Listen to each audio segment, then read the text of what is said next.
From our fan studios, secured by DFWsecurity.com, this is Sean and RJ on 105.3 The Fan. Spo making sure no fouls. Jimmy reaches, but no foul called. Murray to tie it. It's out. Heat win.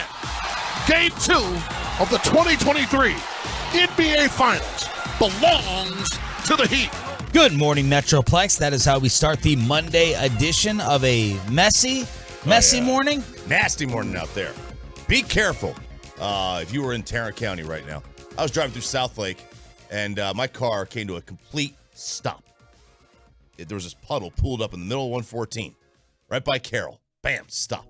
Just stopped. Like 65, 70 miles an hour, screeching halt, just because of this giant puddle.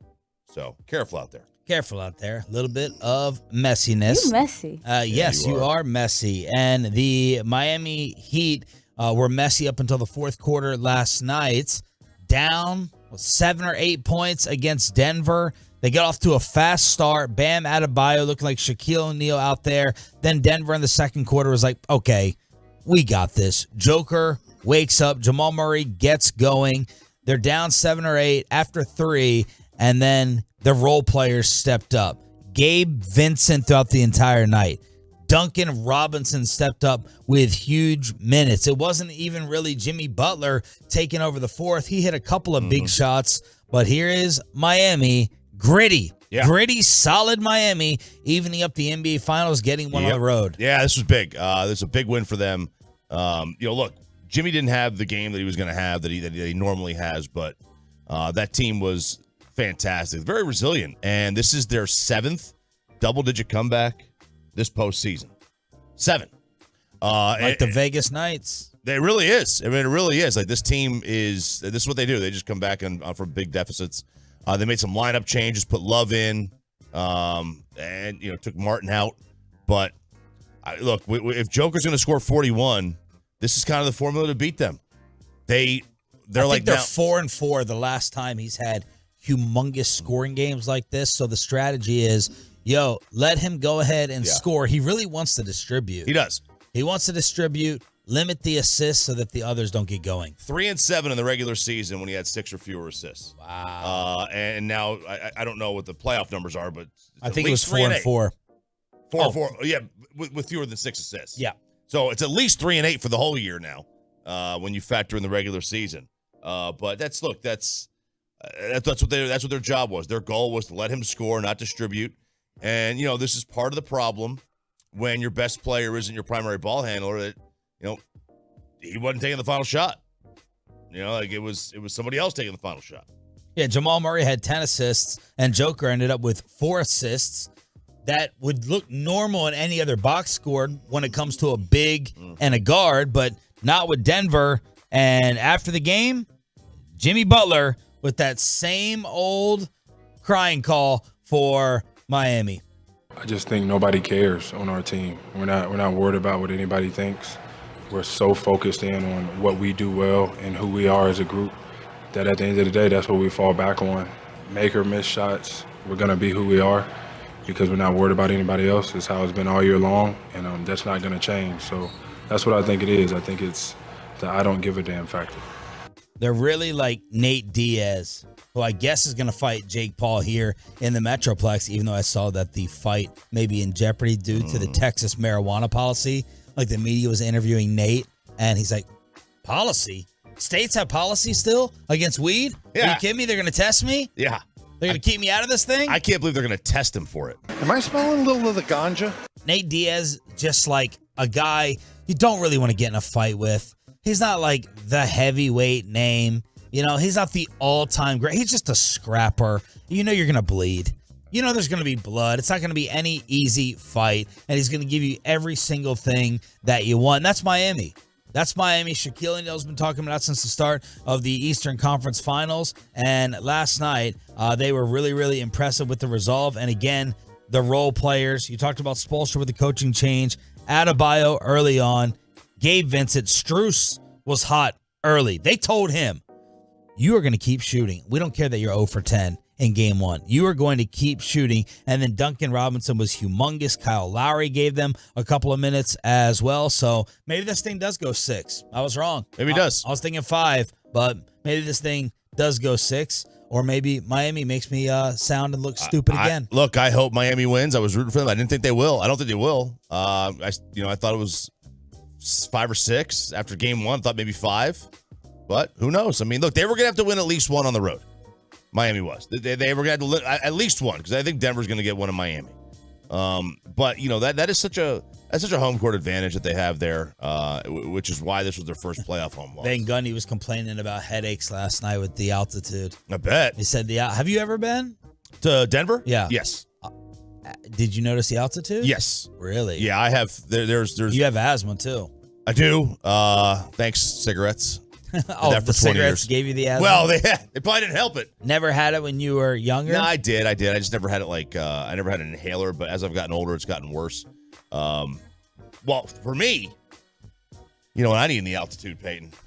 Oh, yeah? Blue Chew. Oh, really? Doesn't work. No? I get above 5,000 feet. I'm just a dead fish. Okay, so I will not be taking girls to Denver. Okay. No, it may work for you. Oh, okay. I mean, obviously, people are having sex in Denver. Oh, well, obviously, there's babies born. It just doesn't work for me. I need Blue Chew. I mean, where'd you take her last night? Did you go to Denver or were you around here in DFW? No, it was about 8 minutes from here. 8 minutes? Katie Trelli's house. Oh! Kept it nice and classy. Oh, baby. Yeah, and I did pay, so. Yep. Yeah, I know, right? Crazy. Life I lessons. learned from y'all. Life lessons. I was wondering on the group chat, Peyton wasn't responding, and I was like, what's up with this guy? What's he doing? What's he up to? Yeah. And then later on, he reveals that the date was had. There you go. I know. I heard the phone buzzing. I was like, oh God, I hope it's like my friend's group chat or something. I saw it was y'all. I was like, dang it, I kind of have to respond here because it was important. But I was on the date and I was like, all right, how do I tell her? Like, I promise I'm not texting someone else. It's work. Yeah. Well, you got to say it like in a big dog way, like, they want me to produce. Like, Big, morning drive. Morning drive. Got to wake up in Morning 12 drive. hours, Yeah, I got to hit up someone on the Rangers. I got to text somebody on the Texas Rangers to get them to come on at 8 o'clock, and that's happening with Matt Hicks for your red hot baseball team. Meanwhile, another NBA piece of information: the Phoenix Suns bringing in their next victim. Frank Vogel is the next head coach of the Phoenix Suns. Won a title with LeBron in the bubble. And then they're throwing out some assistant coach money, too. Yeah, they are, man. They are sending out $2 million for an assistant coach. That is absolutely ridiculous. Kevin Young is his name. Guy you probably never heard of. He kind of looks like Max Kellerman. Yes.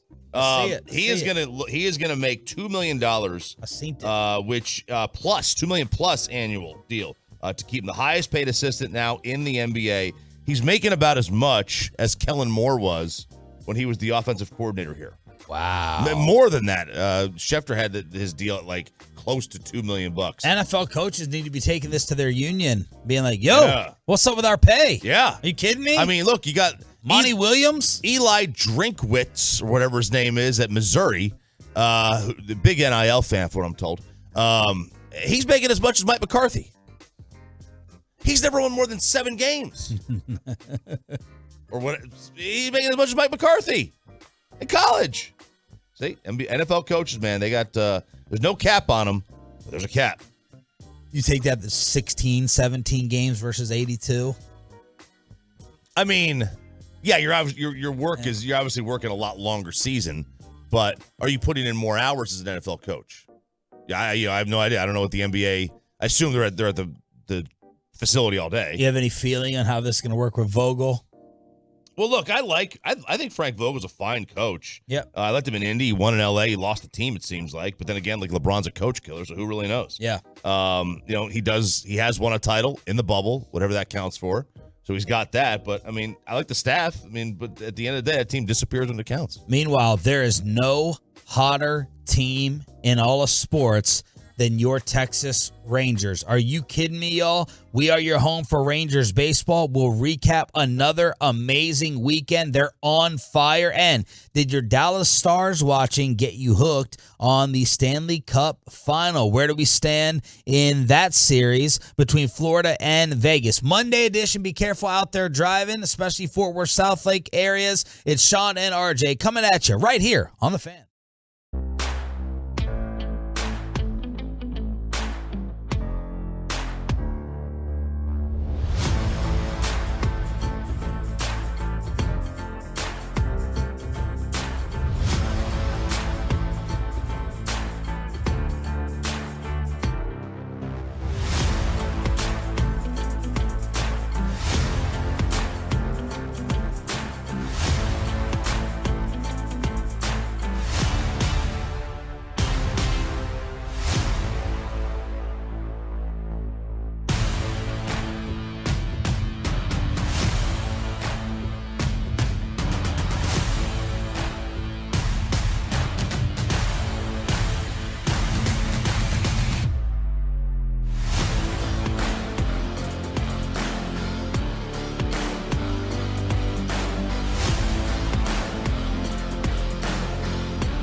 Right center field. Jankowski going back. He's on the track. He leaps and he makes the catch.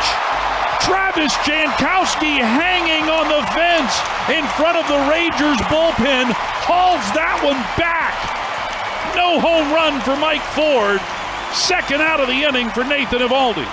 Web Gem number one, I would guess, on SportsCenter and ESPN last night and this morning. Good morning, Metroplex. Monday edition of Sean and RJ on your home for Rangers baseball.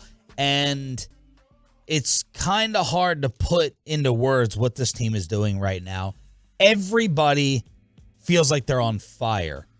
Offensively, defensively, starting pitching. They scored 28 runs. Well, for the series, they scored 30.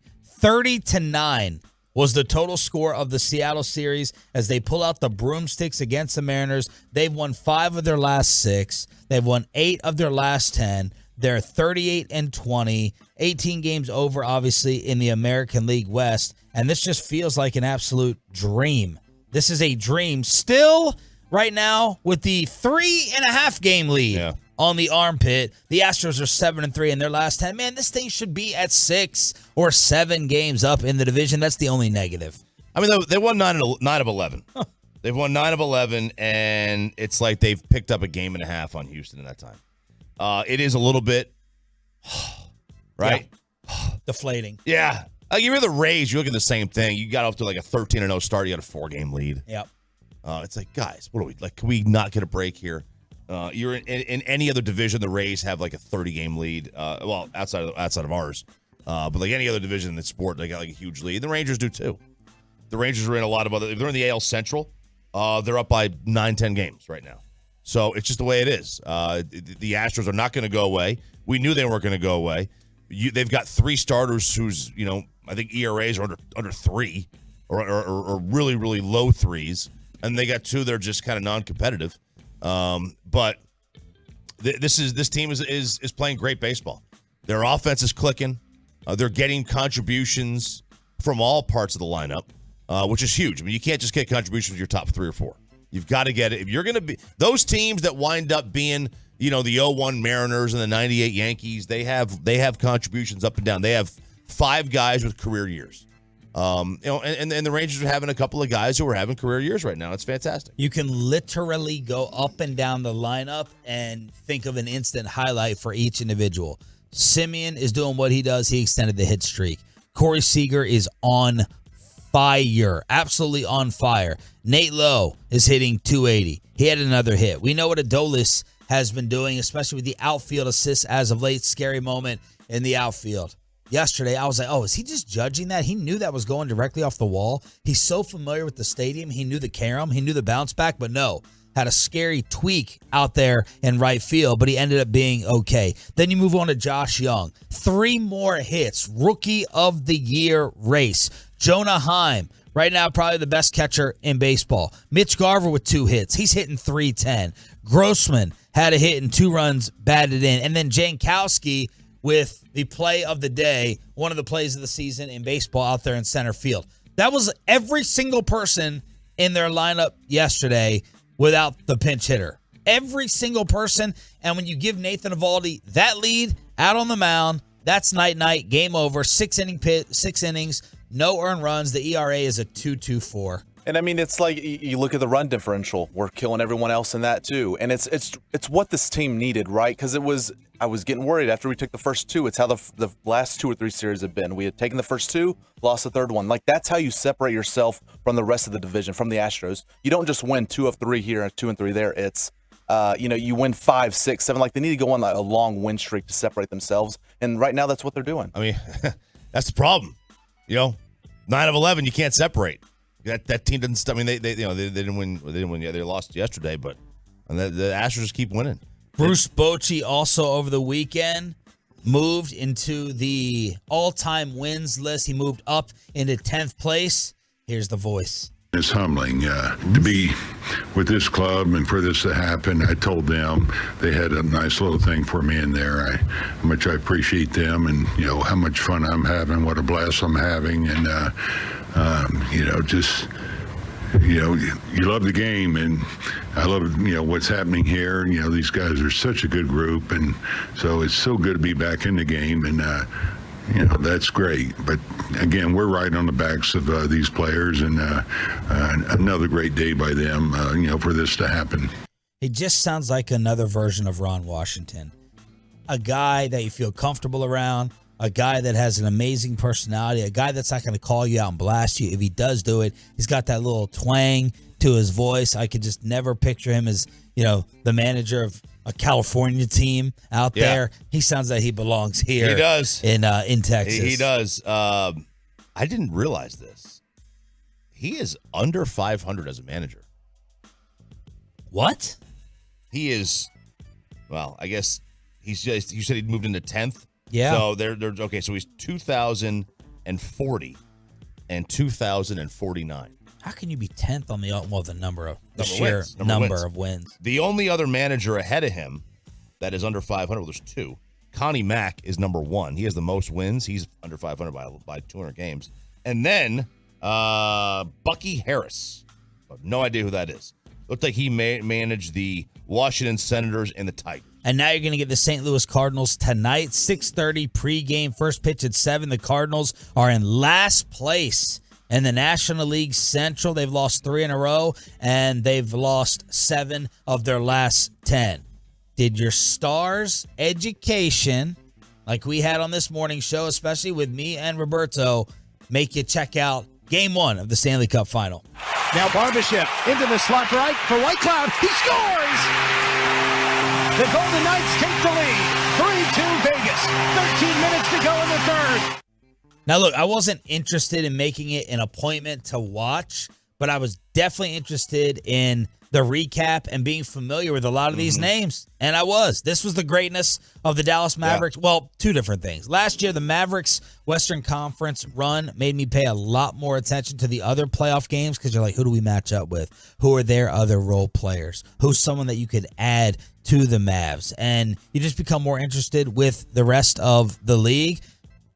This same thing happened from an education standpoint of knowing these names and knowing these games. Vegas wins 5-2. There were some highlight reel goals scored in this one. So Vegas wins Game 1, and now the number's 9 for the amount of times that the Golden Knights have fallen behind in a game during these playoffs, only to come back and win. Yeah, I mean, look, this is it's a good team, and Florida is the team that had the rest advantage in 9 of the last 10 teams that had the rest advantage coming in the Stanley Cup Final, which I found out it's Stanley Cup Final, not Stanley Cup Finals, which I don't care for because it's grammatically incorrect.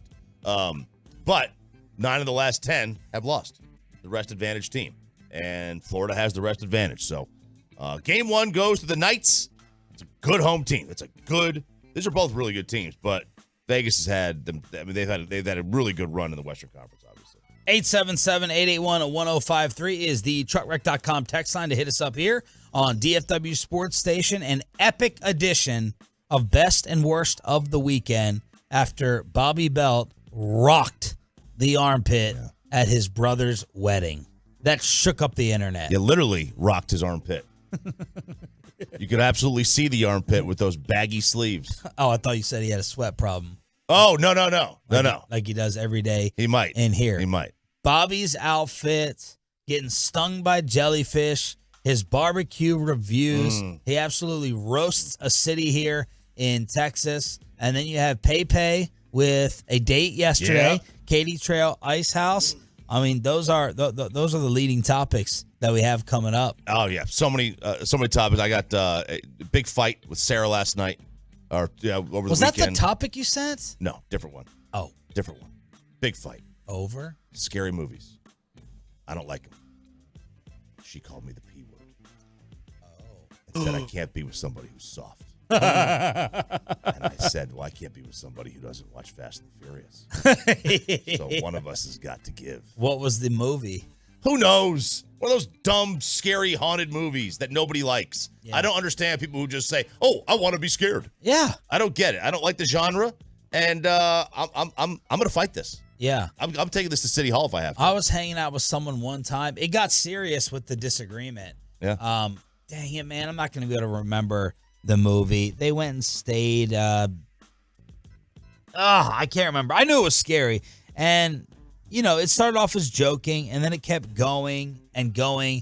And then she, had the order button under her finger on the pay-per-view remote. And I was like, do not pay $25 to sit here and watch this movie. I'm not going to sit here and watch it.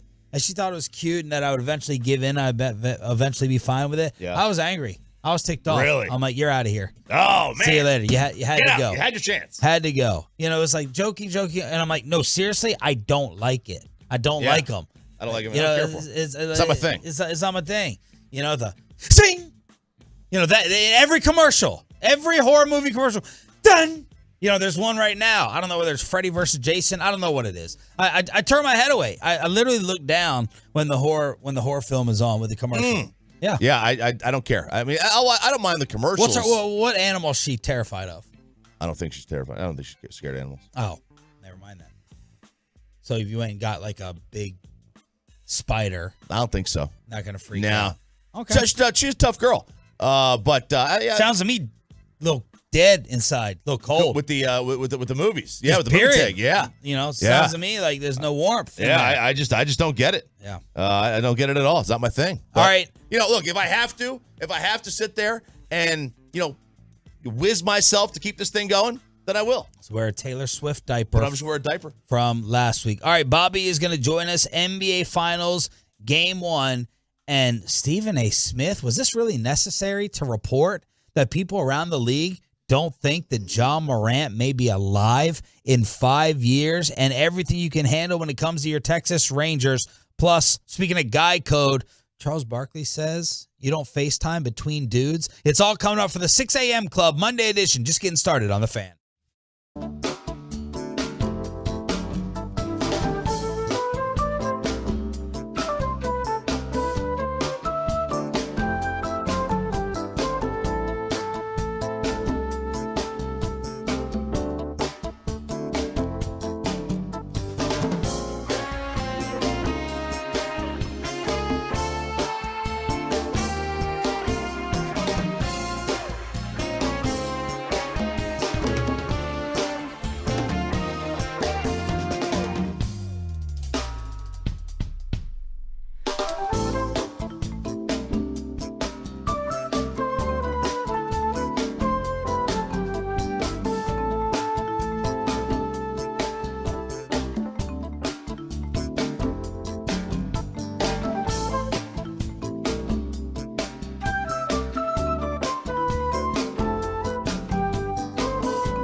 Fan Studios, secured by DFWSecurity.com. This is Sean and RJ on 105.3 The Fan. 6 on the shot clock. Lowry uses the Bam screen. Right back to Bam! Threw it down with 2 hands. Hot Bam! Heat Radio with the call. Bam Adebayo getting it done early. I'll be interested to see the early ratings for the first 2 games of these NBA Finals. Good morning, Metroplex. Got the entire squad here. Sean Sharif, RJ Choppy, and Roberto Belt back from, was it Galveston? Yeah, well, we made a tour. We were in Galveston, Houston, Conroe, the Woodlands, and Montgomery for different things over the weekend. You got some nice color. Oh, got some thank nice you. color in the cheeks. Yeah, it's funny because when we were in the ocean yesterday, the 7-year-old, she's like, "You're very pale." And I was like, "Yeah, I know." And Is she's she the like, one who also called you fat? "Yes." Wow. And she said, "You look shiny," is what she said. So she thought the sun reflecting off of my pasty white skin made me look shiny. Man, what does she say to classmates with this very sharp tongue? Kristen said that yesterday. She's like, "I wonder if she's been pulled aside by teachers or the principal before, and they just haven't told us." Because she's like, there's no chance she doesn't talk smart to other people at school. And so she's got a very, very smart mouth. And so Kristen blames me for it. But, Yeah, there you go. So what time did you get back? like 8. After your traffic jam? It was like, 8. Well, that was on the way down there, which was awful. Conroe, Texas is, you guys are out of control. This is twice now I've been completely stopped on 45. But this is, we got back like 8:15, something like that. And so it was good. Started the DVR a little late for the Nuggets game, and got to watch that painful experience for Denver. All right, so we'll get to it in best and worst of the weekend. The Tolos have a lot of questions for Bobby with his brother's wedding.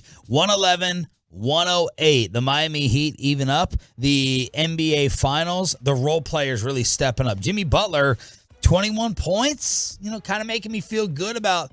It's very hard to describe Jimmy. Like, if there's someone that's going to go off for 56 in one of these playoff games, you'd probably say Jimmy Butler. But he's not going to give you 30 every single night. No. He's not going to score 28 every single night. We still don't care what none of y'all think. Exactly, Jimbo. And that's where I was talking about him at the beginning of the playoffs, like not being that dude, that consistent. He's not that consistently elite scorer. He scores in moments. He had 2 big buckets in the fourth quarter, but they really do all just trust each other. Gabe Vincent, Strus, and Duncan Robinson coming through. Yeah, and Robinson was fantastic in the fourth, and Strus was really good early on. And they thought they were getting Hero back last night, but now they're looking for Tyler Hero. I just want Tyler Hero to play so I don't have to look at his outfits anymore. I'm so tired of the bucket hats. This man has a Brian Broaddus is envious of this guy's bucket hat collection. Those are hideous. Those hats. That whatever he is wearing is awful. He looks like that skateboard. I don't know what the brand is. It was like an alien's face. That's what I think of when I'm looking at Tyler Hero. I probably butchered the comparison, the brand analogy, but it's something. He looks like he got that alien face, and he's got a skater chain on with his bucket hat every night. Yeah, he's. You got to stop looking at that. They got to get rid of him off the bench. Let him play. Just dress him. Make him active so we don't have to see that. That's all we got to do. Haywood Highsmith did not have a very good game. He was much better, obviously, in game 1. Cody Zeller should quit basketball. I think he needs to just retire. He's terrible. Whatever he is, it's not a basketball player. Did you see Terrell Davis get passed over, the high fives over him? Last night, you were maybe fast-forwarding with the DVR, Bobby, but the Heat fans were celebrating, and I'm like, was that Terrell Davis? All of a sudden, I go to social media after the game. Terrell Davis is trending as he's sitting there with his Denver love from the Broncos, and these women are just high-fiving and yeah, right over TD's face. He's just sitting there absolutely miserable. He's going to be the next meme. Man, there are a lot of athletes or celebrities have been at these games. You had Ken Jeong was at one of the games. Manning, Shaq, obviously. Russ, Sean Payton.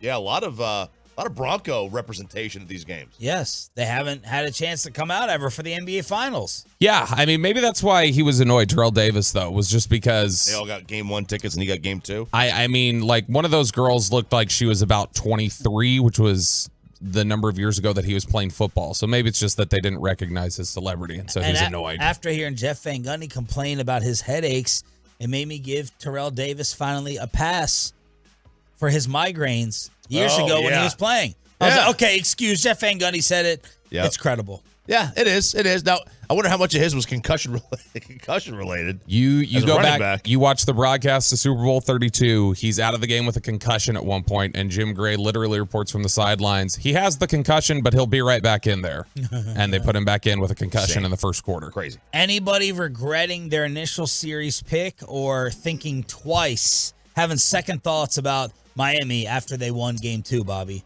No, I mean, I'm feeling like if Miami goes out and shoots 17 of 35 from 3, if they are absolutely on fire, shooting 70% in the fourth quarter of these games, yeah, they can. If they can do that 3 more times, they'll win.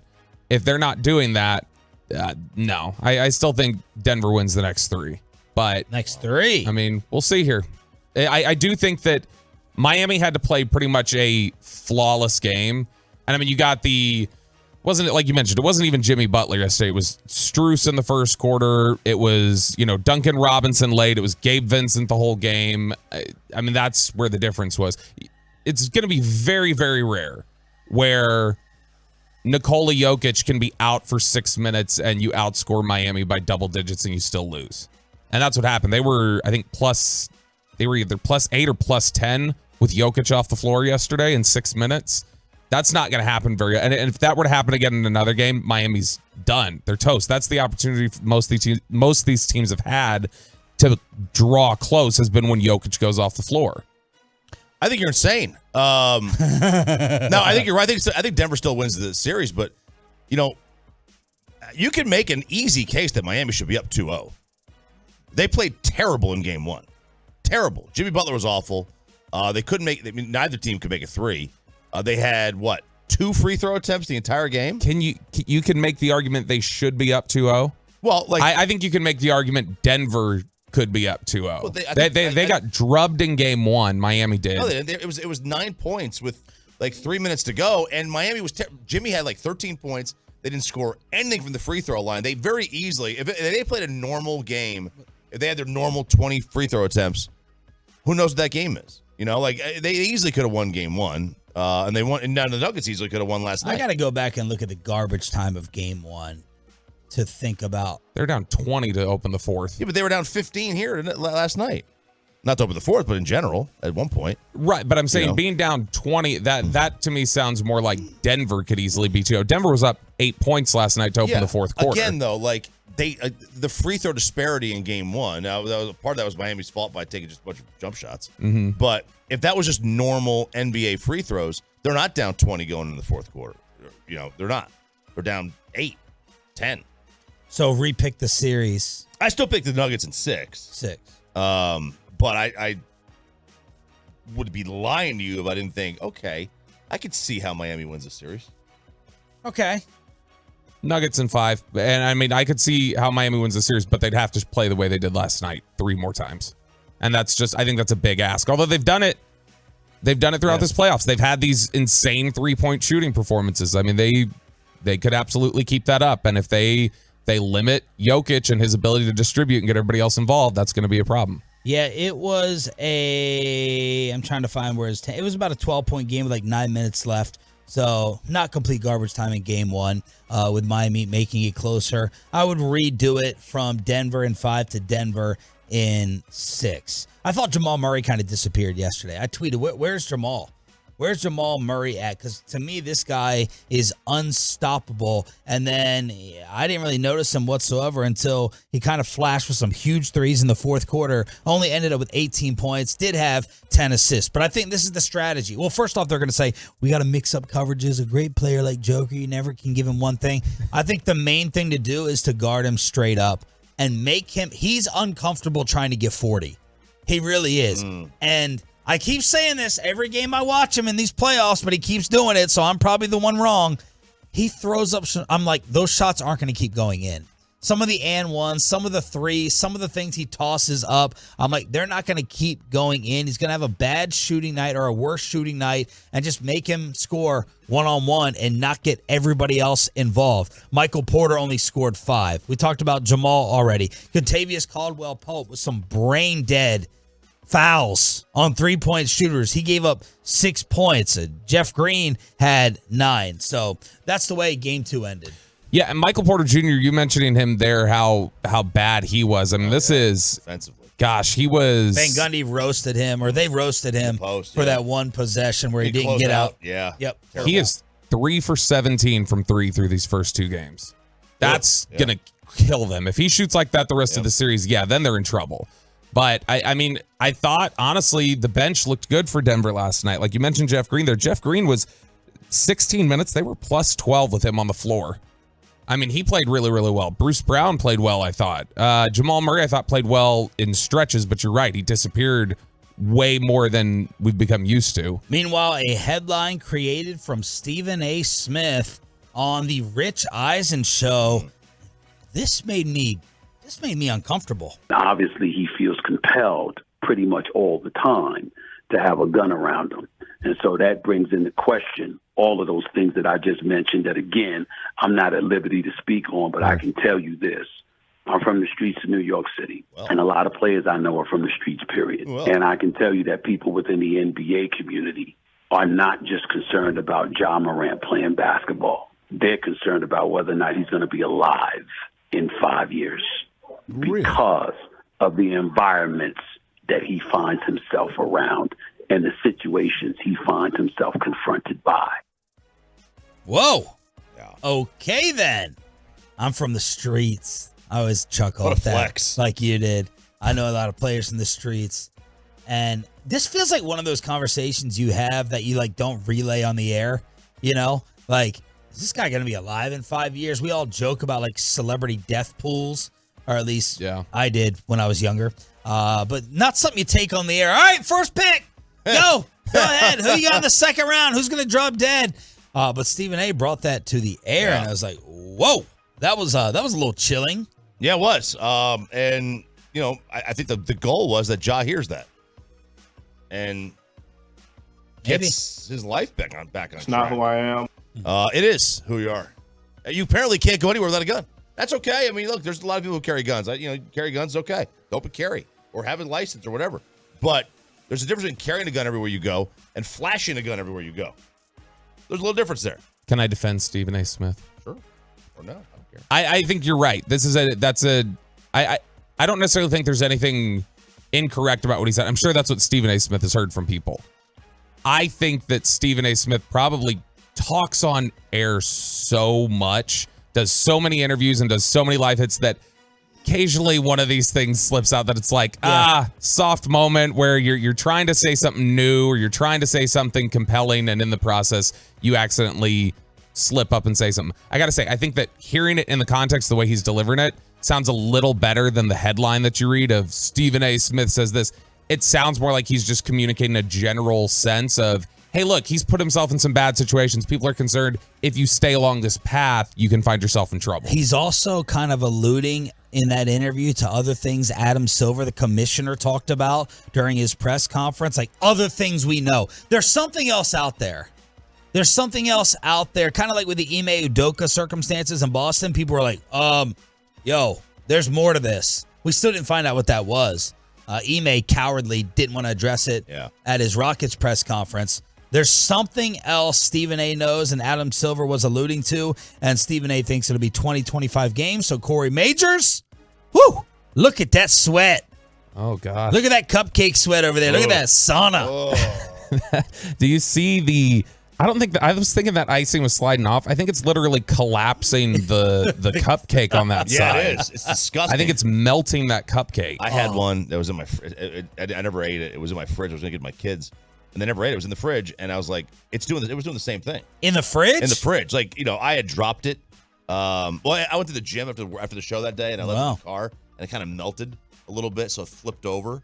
So the ice was on the side, but I had to dump it this weekend. Is there a chance that thing smells horrific?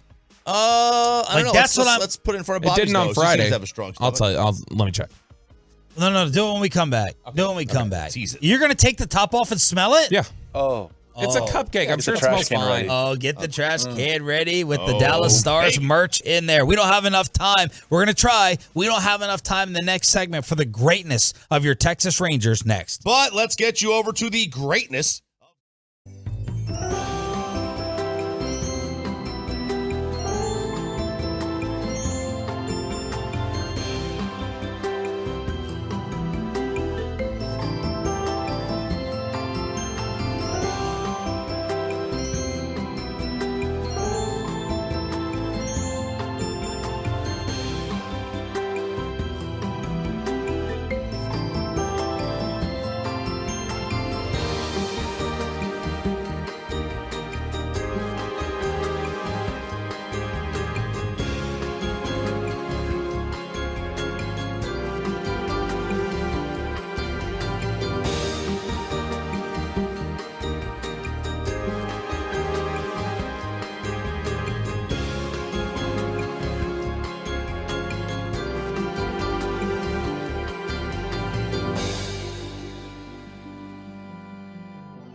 Brought to you by the personal injury lawyers Frankel and Frankel. Life is unpredictable. Accidents happen. Frankel and Frankel are the go-to attorneys for car and truck wrecks in DFW. If you or a loved one have been in an accident, contact the Frankels at 214-333-3333 or go to truckwreck.com. 2-2. Jonah swings. It's a high fly ball to right field, hooking towards the pole. Hernandez back. He looks. That ball is out of here! Off the pole! Jonah Heim just barely sneaking it in fair territory. A 3-run home run, and the Rangers lead 12-0. What a great call. First the pole, but more importantly, Jared Sandler just laughing. I don't know why he was laughing. He's listening right now, so you can text me, Sandman. His play-by-play partner, Matt Hicks, will join us at 8 o'clock this morning. It sounded like a laugh, like, why not? Yeah. I don't feel pressure. Like, what else can happen? This is unreal. I don't believe what I'm seeing. Remember when Romo would have that smile after an interception? It was like, you got to be kidding me. Like, not again. Which one? Oh. Right. Penny. But, like, you know what I mean? Like, and everybody got, whoa, why'd you laughing? It's like, well, he's not laughing. He's like, it's one of those disbelief, you've got to be kidding me kind of laughs, smiles. And that's what this is. I think it was just like, you can't, like, come on. Like, this is made up. This isn't real life. Yeah. Nothing. Vegas is like never wrong like this. Like they're gonna the Rangers are gonna blow by their win total by basically the All-Star break. If you want to take, you know what I mean? If you want to take a bath in Ranger stats and never get out of the baseball tub, just go to Sandler's Twitter account.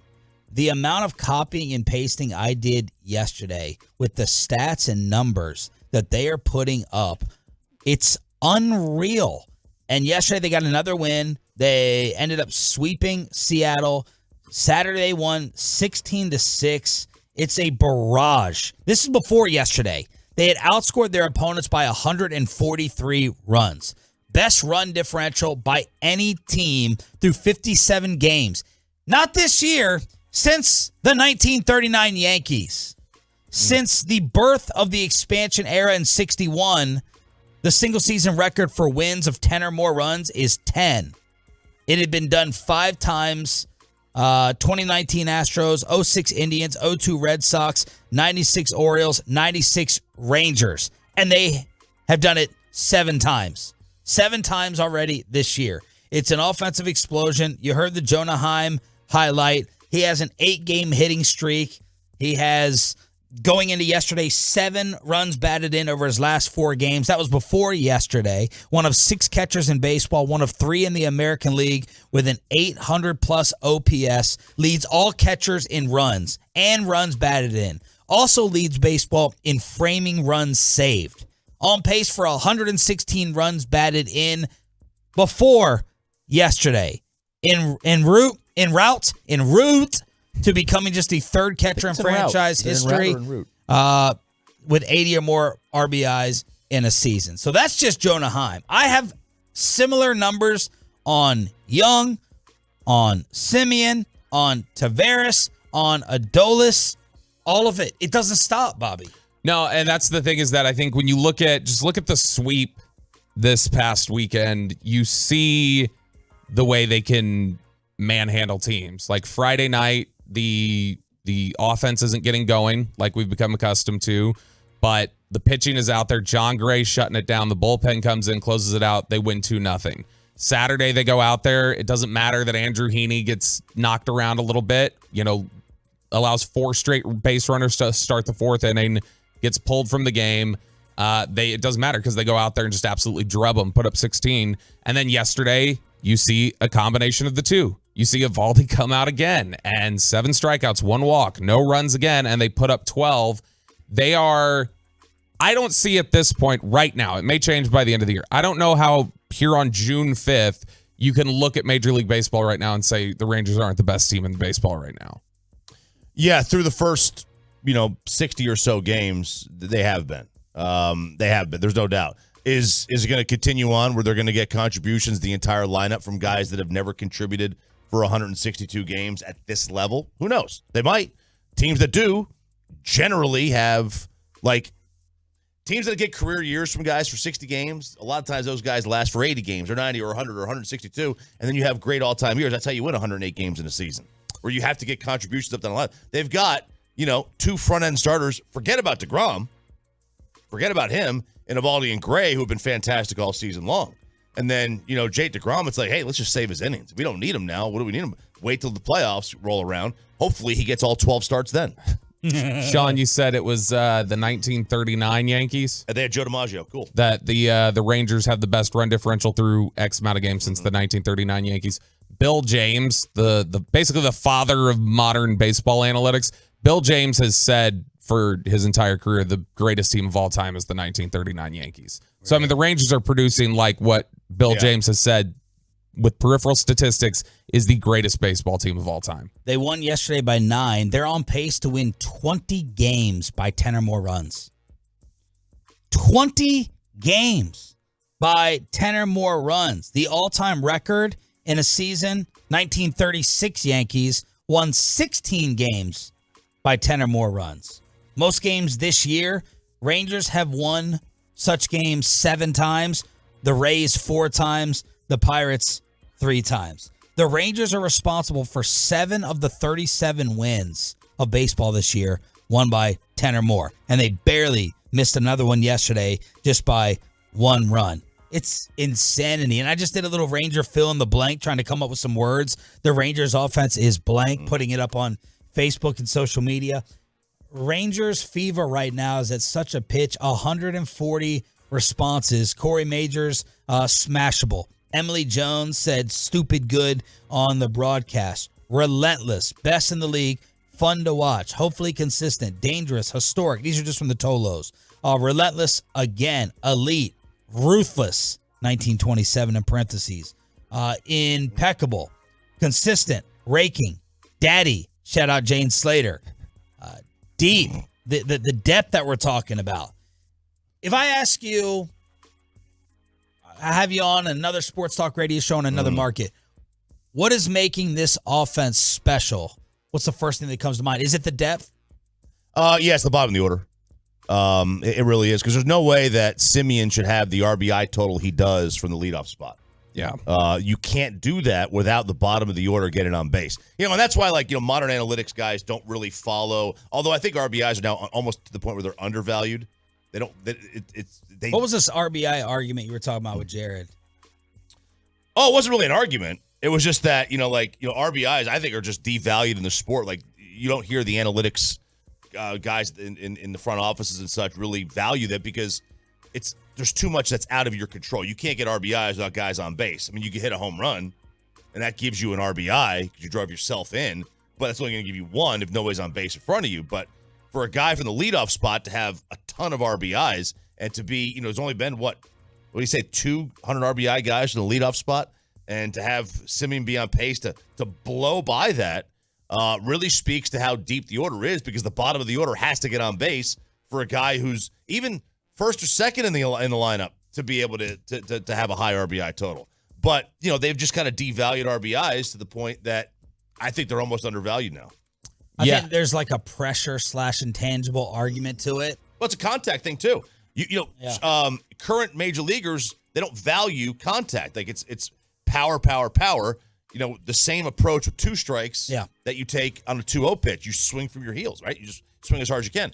And guys who are contact hitters, I think perform better in the postseason, because you're going to face a lot more high strikeout guys. If you're a contact hitter, you're going to put the ball in play more, obviously. Jeter. Like Jeter versus A-Rod. Like, A-Rod's a better player, but in the postseason, when you're going to face better pitching, I want guys who just, make good contact, as opposed to, these ram-it power guys. Right. But with Semien, I think it speaks to the fact that, these guys who are really good RBI producers make good contact, and they don't strike out 200 times a year like Joey Gallo. Semien's 23-game hitting streak, the longest of his career, the longest in baseball this year. This was heading into yesterday again. Also leads the league with 53 runs scored.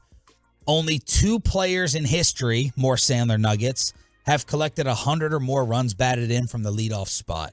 Charlie Blackmon did it in 2017. Darren Erstad in 2000. Marcus Semien is on pace before yesterday again for 133 runs batted in. 133 RBI.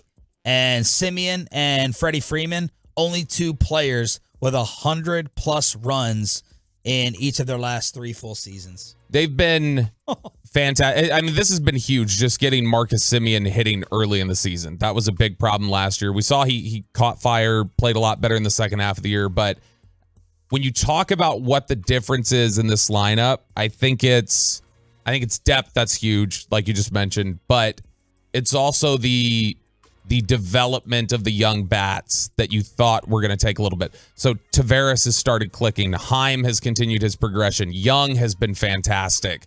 Ezekiel Duran really turned a corner. Travis Jankowski's been a tremendous surprise. Jankowski is a guy that I think you can point to and say that's somebody who's been a key factor, just giving you something you didn't expect. And I had to look it up when you were sitting there talking about they have 7 double-digit victories of double-digit runs or more. That means they have the same number of double-digit point victories as the Cowboys had last year. Wow. They've equaled the Cowboys at 7. So 877-881-1053 is the truckwreck.com text line. A couple of other Tolos on Facebook with a Rangers offense fill in the blank. Elite, legit, deadly, pathetic. Just kidding. It's awesome from Eddie. Intimidating, a grown man. Hashtag appreciated, Tolo. Unwatchable, thanks to Bally. Electric fire, potentially historic. Christopher Navarre, the best in team history. A problem, bonkers, blank and awesome, elite, relentless, stunting on these you-know-whats, a murderer's row, a modern-day murderer's row. So it's unreal. It's unbelievable. Growing up, looking at this team's offense with the names like Palmeiro and Gonzalez. Yeah. I don't know what those 7, 8, 9 hitters, I don't recall what they look like, but it'd be interesting to go back and just compare the best offenses in the history of this franchise and look at it through 60 games. Just looking at the two on whether they were more top heavy or they had that depth that carried the big dogs like these guys are doing with Simeon and Seager. The 11 team was very deep, 1 through 9. The 2011 team, because I remember when they reached the World Series. I remember Buster only had the note that it had been like from August up through the playoffs. The entire Rangers lineup had an OPS of like 910. We should do a comparison amongst 3 different ones. The 2011 Hamilton teams, the Palmeiro teams, Gonzalez, whoever the hell you want to say, and this one. Well, might be fun. I mean, just go to the 96 playoff. That was the first one. The first playoff run. Their bottom 3 was Rusty Greer, Mark McLemore, and Kevin Elster in game 1 of the division series. They won that game 7-2. Not terrible. You had Dean Palmer, you had Tettleton, Juan, Will Clark batted 3rd. Palmeiro wasn't even there yet. That was Will Clark team. Okay. Yeah. Go ahead. Sorry, I was running through my head trying to think. I mean, they had really good lineups in other years where they didn't make the postseason. Let's see if we can make Bobby Puke to start off the week. He wants to go ahead and take on the challenge himself. So we'll see if we can make Bobby Puke, and RJ may finally be a humongous fan of the New York Giants head coach Brian Daboll. Plus, Charles Barkley says, man card violation. You can't be FaceTiming dudes. Next. But did you have a fantastic weekend?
AM Club. We got the entire squad here. Sean Sharif, RJ Choppy, and Bobby Belt on your home of the Rangers. Peyton and Rai have us up on the Fan Cam, Twitch, and YouTube.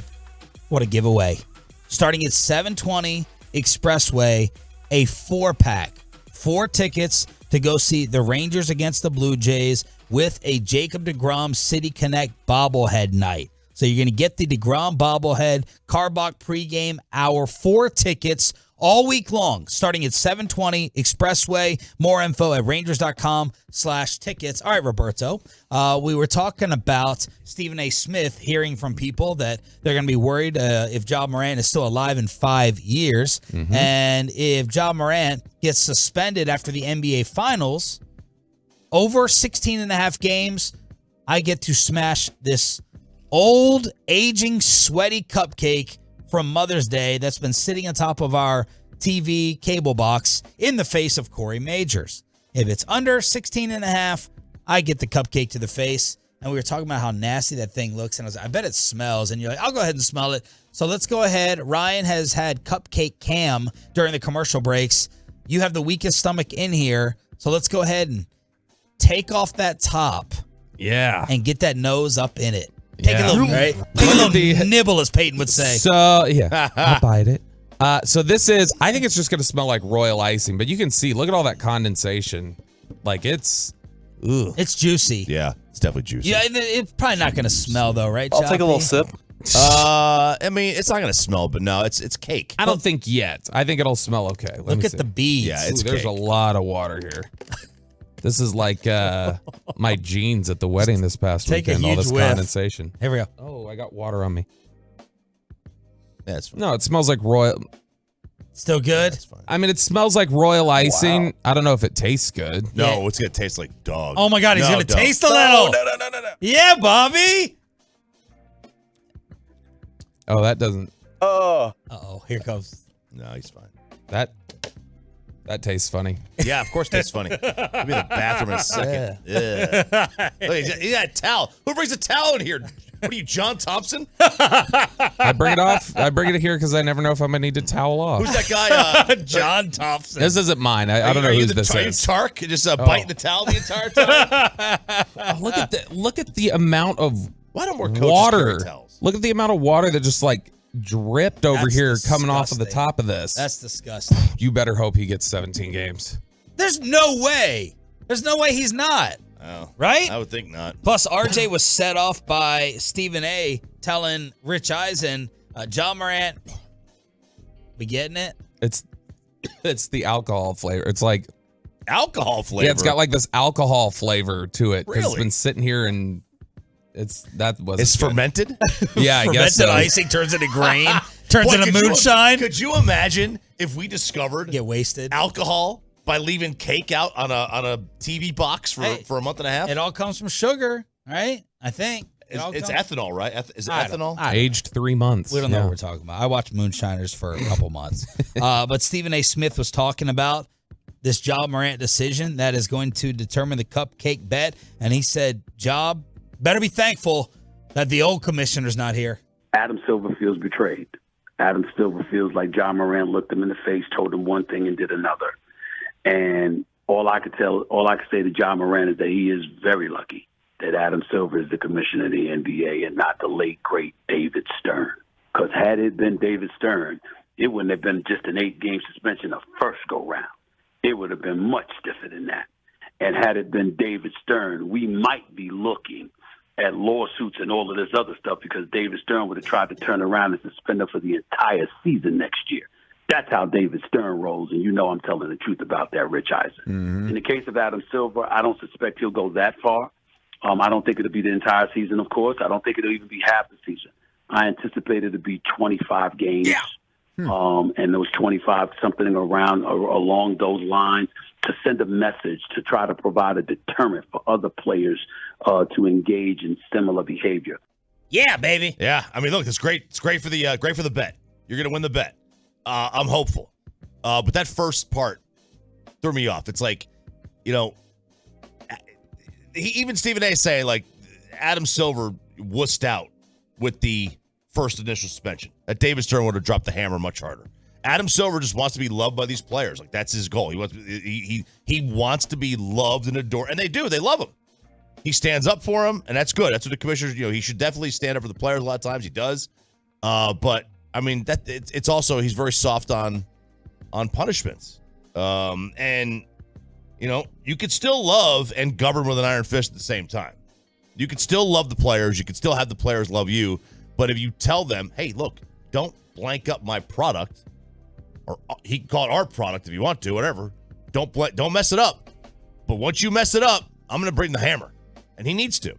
Meanwhile, Stephen A. also said on his own podcast, hey, if Shannon Sharpe wants to come work over here, I've told my bosses I'm down. I like Shannon Sharpe. He left Skip Bayless. So if he wants to join the rotation of First Take, he is in. And Charles Barkley, during his NBA TV Finals coverage, made a little reference to the sports show divorce. I don't do social media, so I get all my information off Bleacher Report. Uh-huh. I read an article today. You read something? I did. Okay. If you work with a damn idiot, they'll buy you out. So, I'm saying, I read it. I saw it. I'm just saying. I'm telling you, Shaq, it's not you. It's not you. It's not you. It's not Ernie. It's Kenny. But apparently, if you work with a damn idiot, they'll buy you out. Okay. So I just want y'all to know, I'm open to the bout. I'm open to the bout. So there he is taking his usual shot at Bayless. That's some nice free pub for Bleacher Report. Barkley just doing them a solid. They're tied together. Yeah, they're buddies. Turner and Bleacher Report are like tied together, I believe. So he's brand aware. That's good. That's good for him. Boy, that's a hell of a. Who had a better turnaround, Mike Florio or Bleacher Report? Great question. Because Bleacher Report a joke? Florio, was a total. I thought at the beginning, Bleacher Report was always the joke. It was like, really, you're going to reference Bleacher Report, and then You know, they got in. Did they get in bed with Yahoo at some point or something like that? They hired a lot of. They had Bucher at one point as an NBA insider. So I mean, they've hired some legitimate people. Florio's the one that turned around, and he did an impressive job to get to even where he is, because there was a long time people just thought it's like what Howie Roseman said the other day. A lot of people just thought it was basically the conspiracy corner of NFL talk. Yep.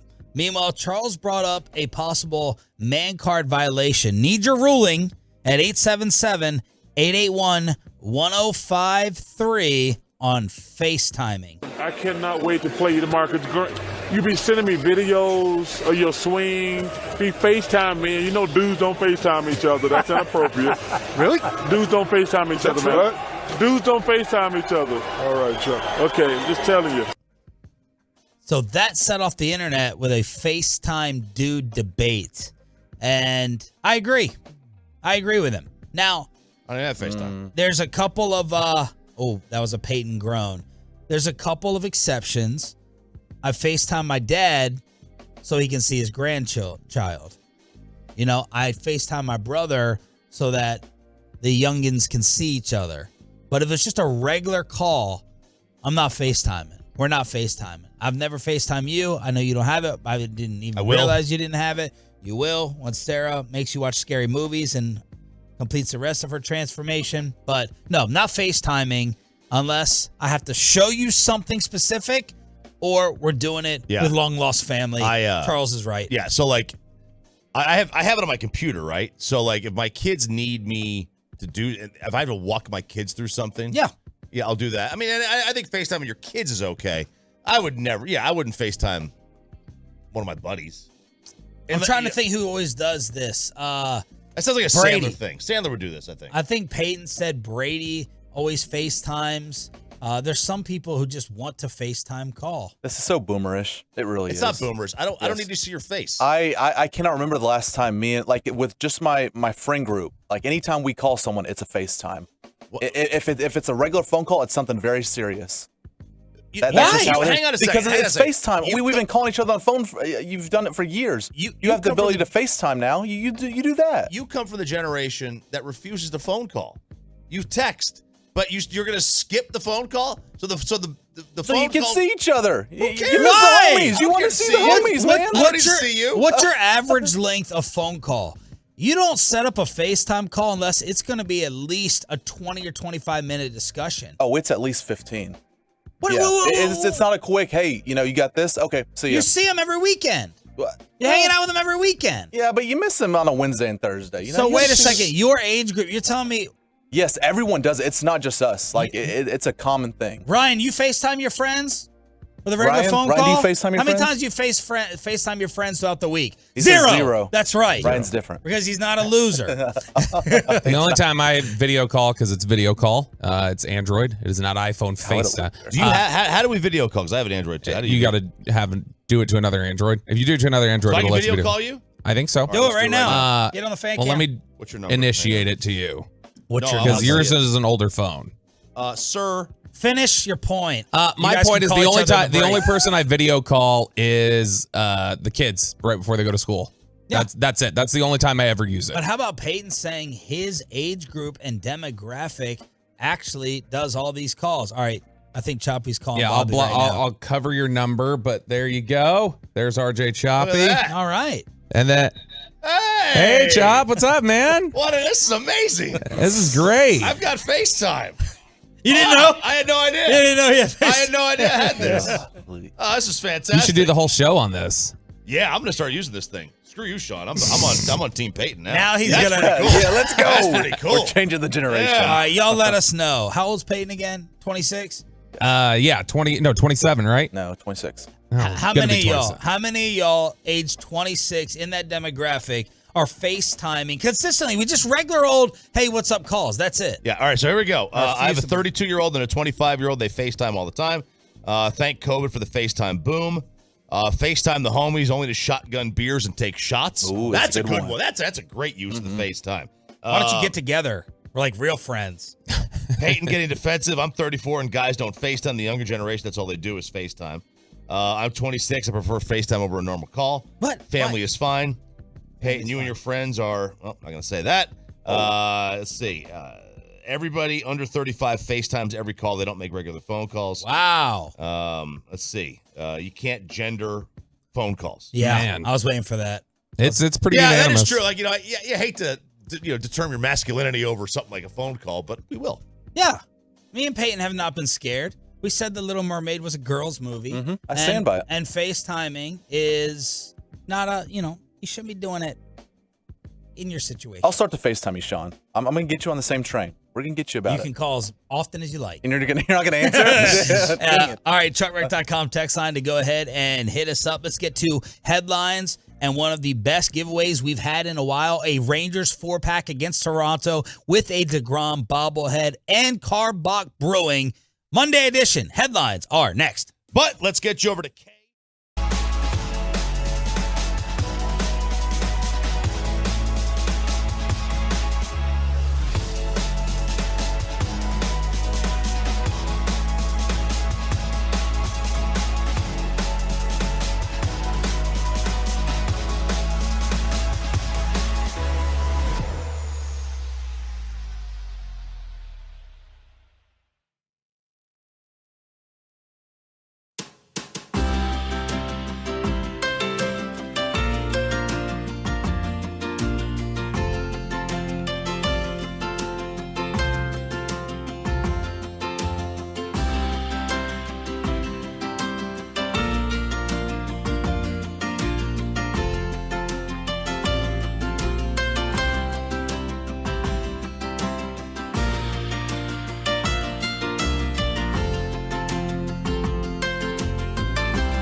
Fan Studios, secured by DFWSecurity.com.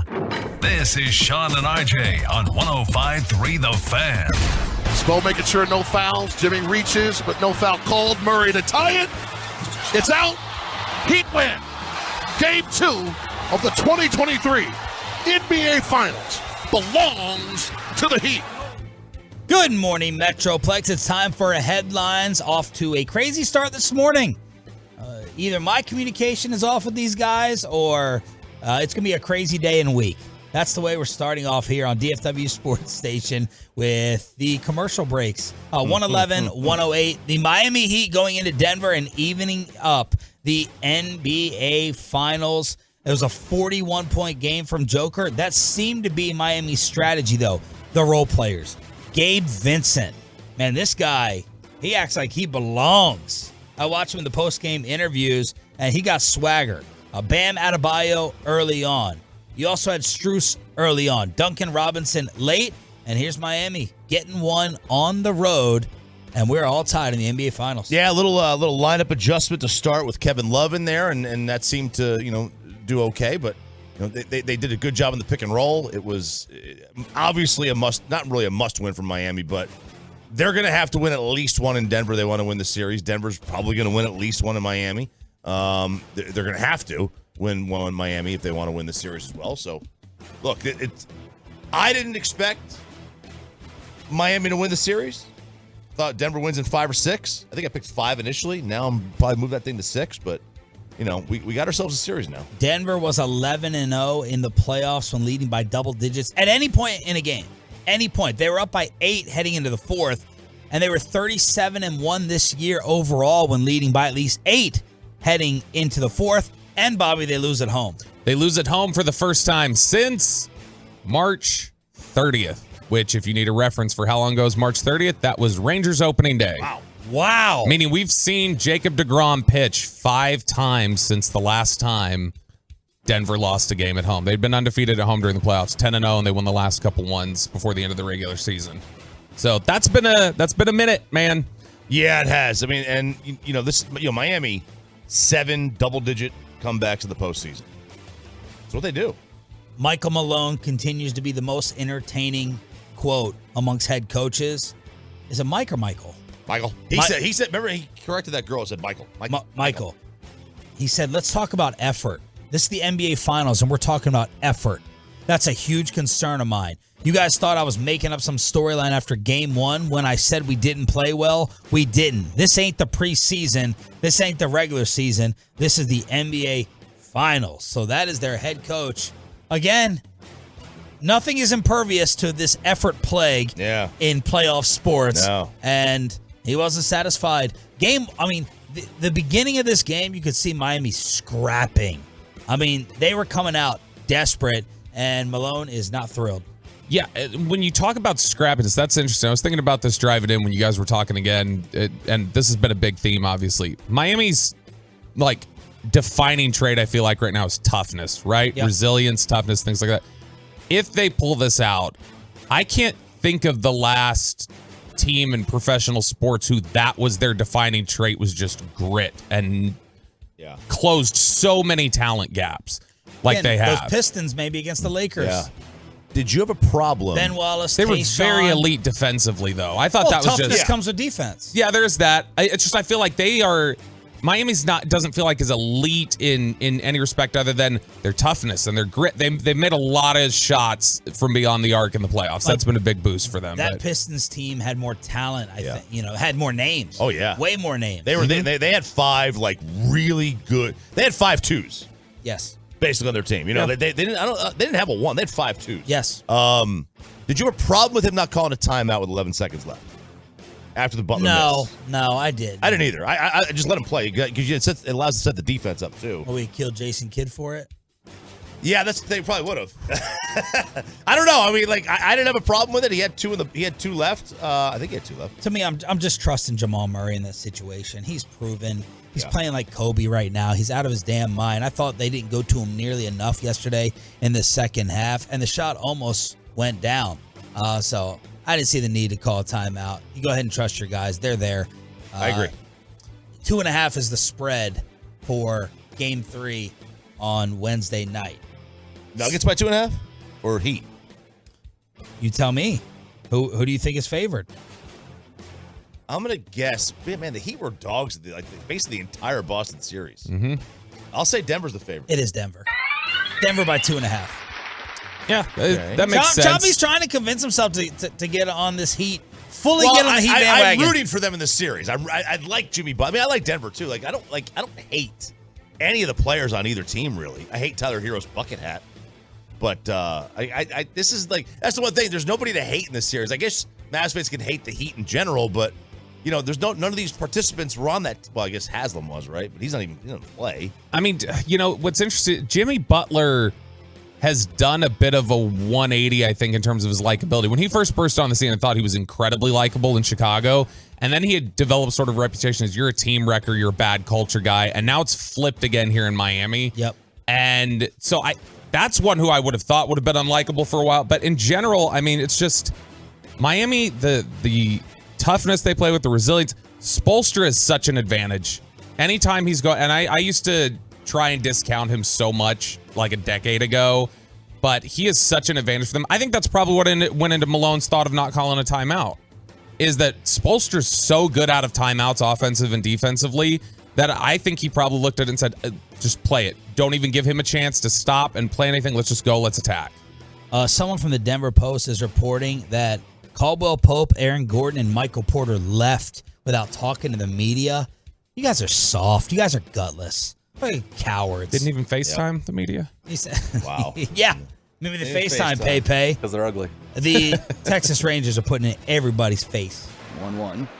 He swings, and it's a high drive to right center field. Rodriguez back at the track, at the wall, out of here! A home run for Corey Seager. He can add to that RBI count with a solo shot, his 6th of the year, and the Rangers lead 3-0. Another offensive explosion as they sweep Seattle. They win yesterday's game by 9. They're 3.5 game up on the Astros, and we're watching an historic offense right now from top to bottom with everybody contributing, and Corey Seager is still out of his mind since returning off the injury. Yeah, I mean, everyone's getting in on the party. Everyone's invited. Everyone's got that party invite. Yep. And that's cool. I mean, this is how you get off to these great starts.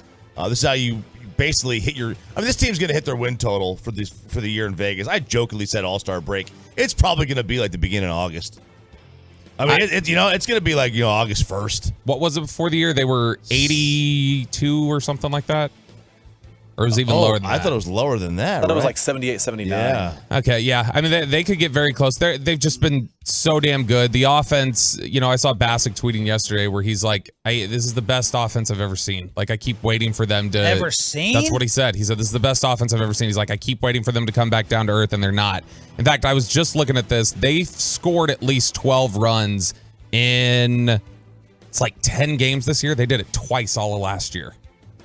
Seager has 29 runs batted in 27 games played. Since returning from the IL, he has 25 runs batted in over 16 games. 25 runs batted in over 16 games. Adolis was a little bit of a scare yesterday in right field. List of players with 5 or more outfield assists. Kevin Gray and everyone else leads the charge on Twitter. Why are you testing this guy? Why are you testing this man? Players with 5 or more outfield assists, 10 or more home runs, 4 or more stolen bases. It's Adolis and Acuna. That's it. That's the list. It's not bad. Doing it in every single area. His outfield assist total easily leads baseball. He has 9. Acuna has 6. Yeah. Castellanos has 5 with a deep ball to right. Was it deep fly ball? It's, right center. Okay. No, it was left center. On the the Acuna, Castellanos. Castellanos one. What are you thinking of? I was half reading something and I thought we were talking about this. You don't got to chime in if you don't. I thought I heard it. Keep doing. Yeah, like they stopped testing Ichiro eventually. With the arm, they stopped testing him. They don't really test Judge as much anymore, and they'll stop testing Adolis. He's like, by the way, I hate the turf. That scared the hell out of me. When a guy drops down like that, it's either like one of those land shark ACLs or patellar tendon. It was just scared the hell out of me. Get rid of that stupid turf. I hate it. I hate it. Oh, it's a safe one. It's the one with the crushed seashells. Seashells. Or coconuts, whatever the hell it is. Is it really? Seashells would hurt, I think. Yeah, it's crushed seashell. That's what a bocce track is made out of. This is something. It's like, it's not the rubber that you would see at other places. This is the one they have in Arizona with the Diamondbacks. At least that's what they said when they built it. Meanwhile, Game 2 of the Stanley Cup Finals tonight. Now Barbashev into the slot right for White Cloud. He scores! The Golden Knights take the lead. 3-2 Vegas. 13 minutes to go in the third. Vegas radio with the call. All right, Hockey Hamster, you said you were going to be all in now.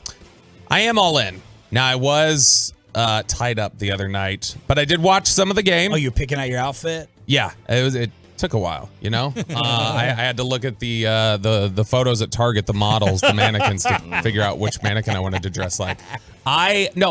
Watching this, though, the guy that I'm incredibly impressed with, and he was good again the other night for the time that I watched and what I caught up on, is Aiden Hill's been so good during this playoff run, the goaltender. And the Golden Knights, they're on, I think he's goaltender number 4 for them this year. And see the stick save that he made, lunging out, diving out. A beauty. Yeah, that was the one that was all like, that was getting retweeted all over social media too. He's been so good. And it's this, what's the closest thing to something like this that we've seen in sports recently? Like Foles? A backup? A backup just going on an incredible run and playing like one of the best. Like, that's the only thing I can think of is somebody like Foles. But Lynn didn't even get to the playoffs to do it. But Lynn's similar in terms of just playing out of his mind. And so, I mean, he's been so incredibly impressive. This just looks like early, and I know it's early. It's been just one game. This looks like a series that I think Vegas is going to handle pretty easily. RJ predicted 6 for Vegas, but the numbers are in. 76% of Game 1 winners win the Cup. Seems pretty high. Seems very high. 9 out of 10 teams with the rest advantage have lost the Cup. Yeah. And Florida has that. So both of those things are working against the Panthers. Yeah, they are. They'll probably wrap it up at 6, but this is what happened. When Florida, they were hot. They had won like 11 of 12 going in, and they to the Stanley Cup final. And then they had 9 days off. Hey, NHL, like they took a week. Vegas, the Stars game series ended what, Monday? It took a whole week. That's what happened. Frank Vogel is your new head coach of the Phoenix Suns. So he wins the title with LeBron in the bubble. Lakers run him off, and now he's got Kevin Durant and company. The wheel of recycle of coaches in the NBA. You knew when Nick Nurse and Monty Williams and Doc and Budenholzer and Vogel were all fired at some point. Vogel took a year off, but they were all going to land their feet somewhere. So they then paid an assistant coach, Kevin Young, $2 million. Someone texted me, he's apparently beloved there. When they didn't give him the head coach job, he had them by the you-know-what, and players would have been furious if he left, so they had to pay $2 million to keep him as an assistant. Boy, Bill Simmons was getting crushed on the internet yesterday because he had been for a week or longer guaranteeing Young was going to be the head coach. That he had heard from all these inside sources. Young was the head coach. Don't even talk about anybody else. This is silly. And then it's like, oh, it's Vogel. This is a little uncomfortable. But then you got to have the Dan Quinn on your staff there, I guess. Anytime those Boston guys can get embarrassed, I'm down. Portnoy, Bill Simmons. I love Simmons. You love him? Yes. Simmons is one of my favorites. But he took egg on the face here. All right, headlines to recap the weekend and get you ready for your Monday here on DFW Sports Station. It's Sean, RJ, and Roberto, and we have an awesome giveaway for y'all, turning it on, leaving it on. We got a 4-pack of Rangers Blue Jays tickets, so you and the entire family, with a DeGrom bobblehead, Carbach Brewing as well, on your home of the Rangers. We're giving it to you next during the Expressway, and the Bobby Belt wedding outfit.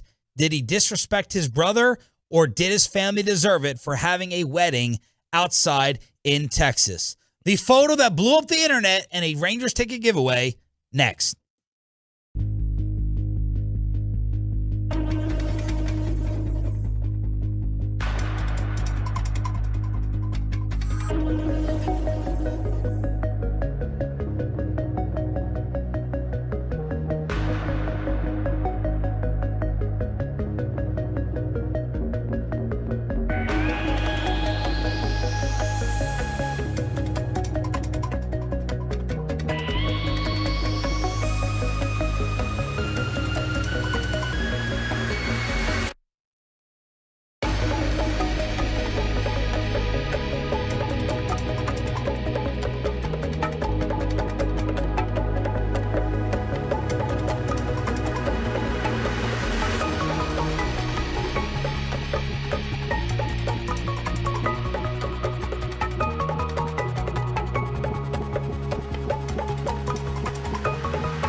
the internet, especially with the Sean and RJ Tolo listenership.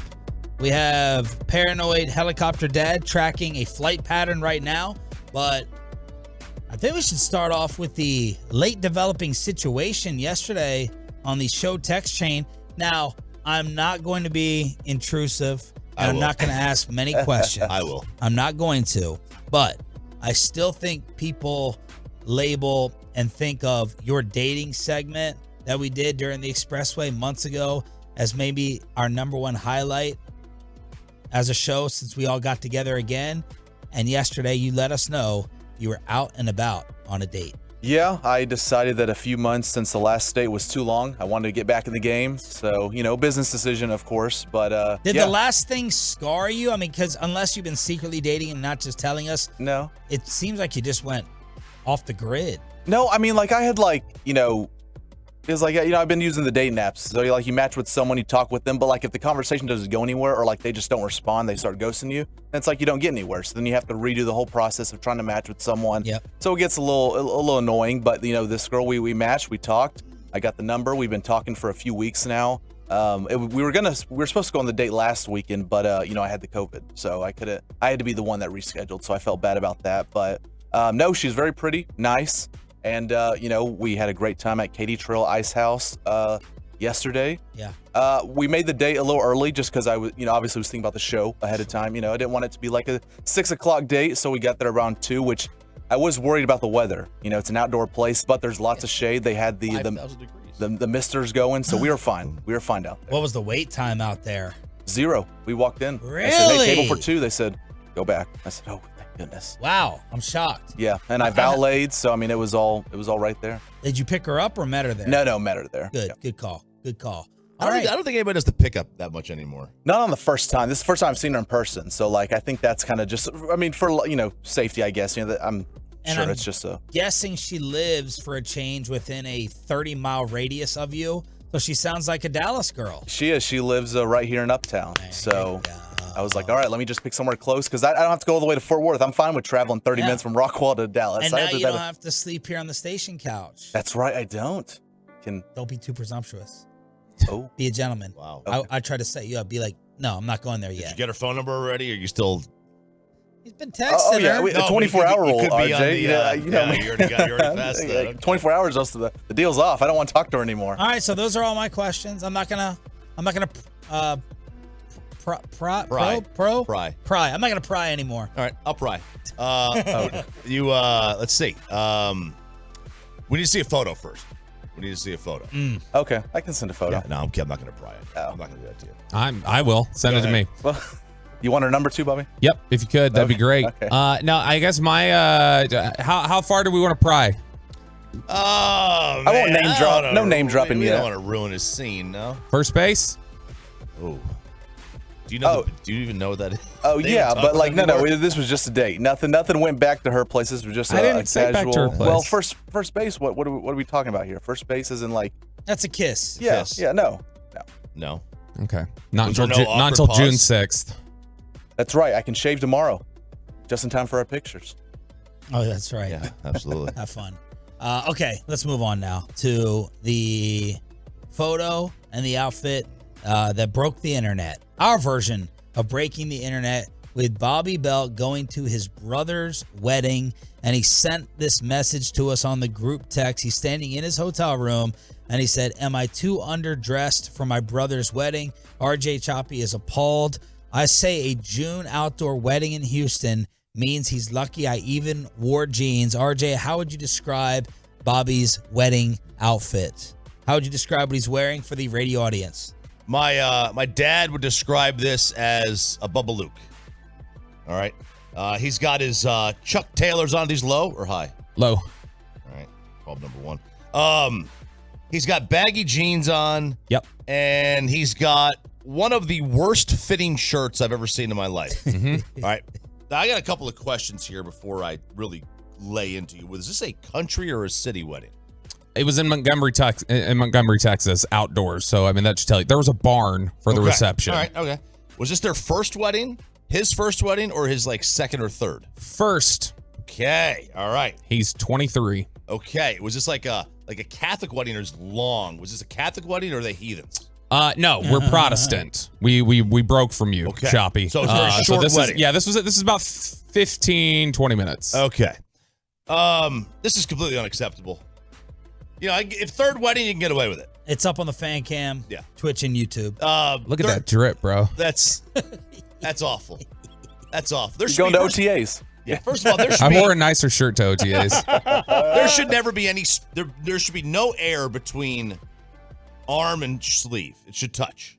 Okay. You need to have a tighter shirt, better fitting Thanks shirt. to soda. Yeah. You used to be tighter fitting. You need new clothes. You need new clothes. So why did you wear this? What was the attire? What did your wife say? How did she allow you to do it? So this was something that I prepped her for 2 weeks ago. Prepped her. I said, she's like, we got to figure out, I got to get, dresses for the girls and we got to get this and that. And she's like, and we need to probably go to the store and get you something. And I was like, no, we don't. I was like, I have clothes. She's like, you can't wear, because she knew instantly, like, I was going. And we said a couple weeks ago on this show, RJ and I said, you are the new Mike Fisher at the station. When we go somewhere publicly or out and about, I am worried in the back of my mind what you will show up in. And this proves it. This proves everything that we said. This is quite disrespectful. How's it disrespectful? It's a wedding. I'll tell you this. I was probably in a group of, I don't know, relatively small wedding, 60 people. Okay. I was probably the 6th worst dressed individual or the 6th most casually dressed. What was worse? There was somebody else wearing the same exact thing except like dirtier shoes. There's one. You had somebody else. You mentioned earlier, I don't remember what you referenced to, but you mentioned a chain wallet earlier. Yeah. I saw somebody with a chain wallet. Tyler Hero. Yeah, had the chain wallet at the wedding in their blue jeans.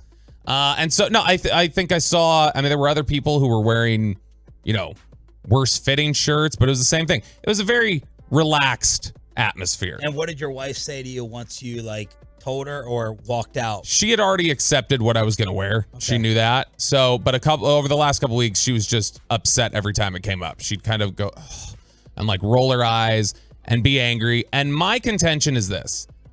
This wedding was at 4:30 in the afternoon.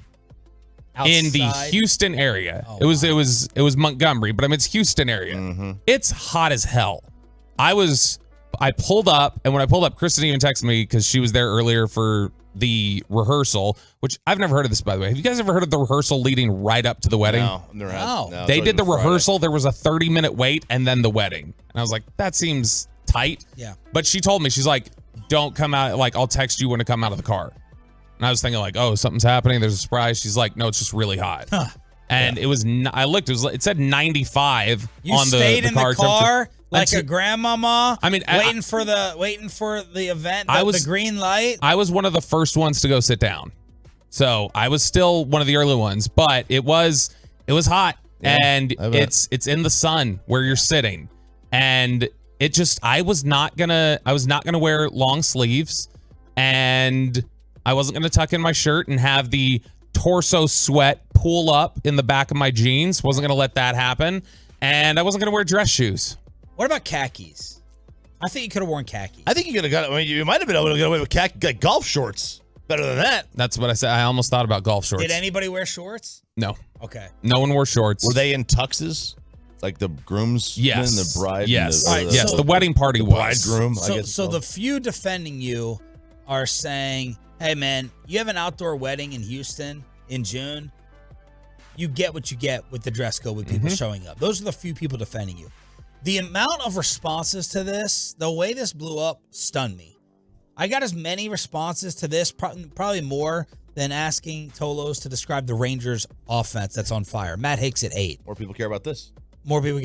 So the amount of vitriol, anger, and disgust that came your way as a result of this, what did you see on your timeline? Yeah, so I would say I probably lost this, what would you say, 80-20? Oh, at least. I think it was 80-20. At least. And I think of the 80, if we were to break down that percentage, about another 80 were just like, Bobby, what are you doing? Like that kind of a thing. There was a chunk of it that was actively angry at me. Well, here's the thing. I think if you went to a wedding, if you want to get away with that, the other people that were dressed worse than you, were they the brother of the groom?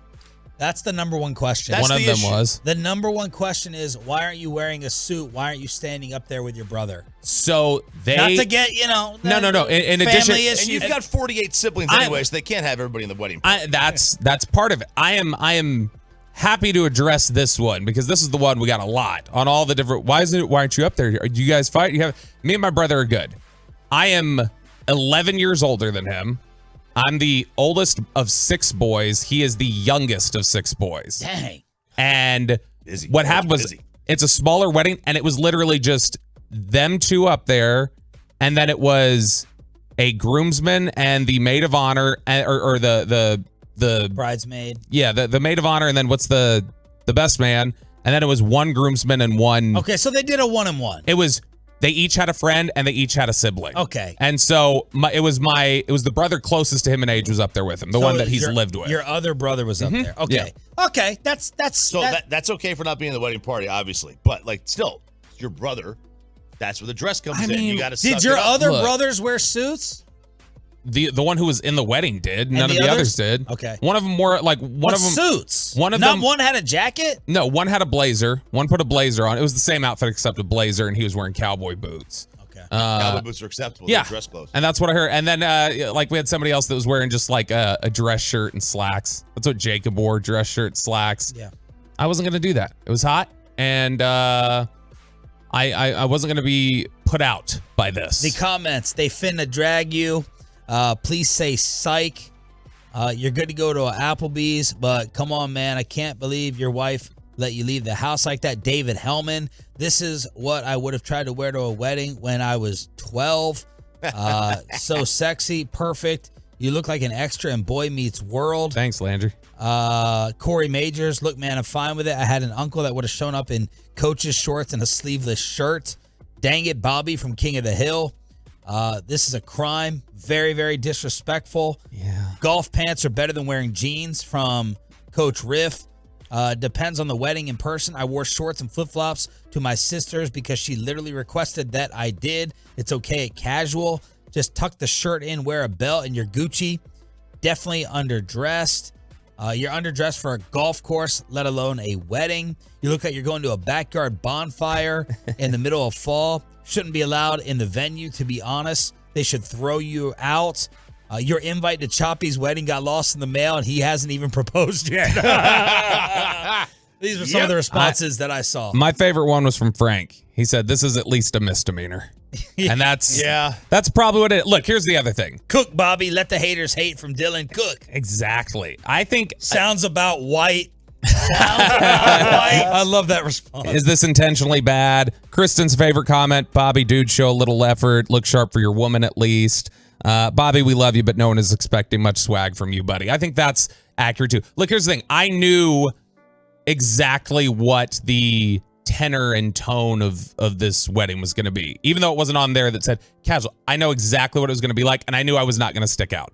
If this was Choppy's wedding, if this was Sean's wedding, if this was Peyton's wedding, or if it was just like one of my other brothers who looks at things differently and I know the way they are, I would have probably sucked it up. You're calling them trash. You're calling them trash in a nice way. I'm not calling them that. I'm just saying I know they're not classy. I know how he's going to be. He, as soon as the cake was cut for the reception, was like, I'm getting the hell out of this. And he went out to the car and changed into a tuxedo shirt for the rest of the night. Like that's okay. So he was not offended.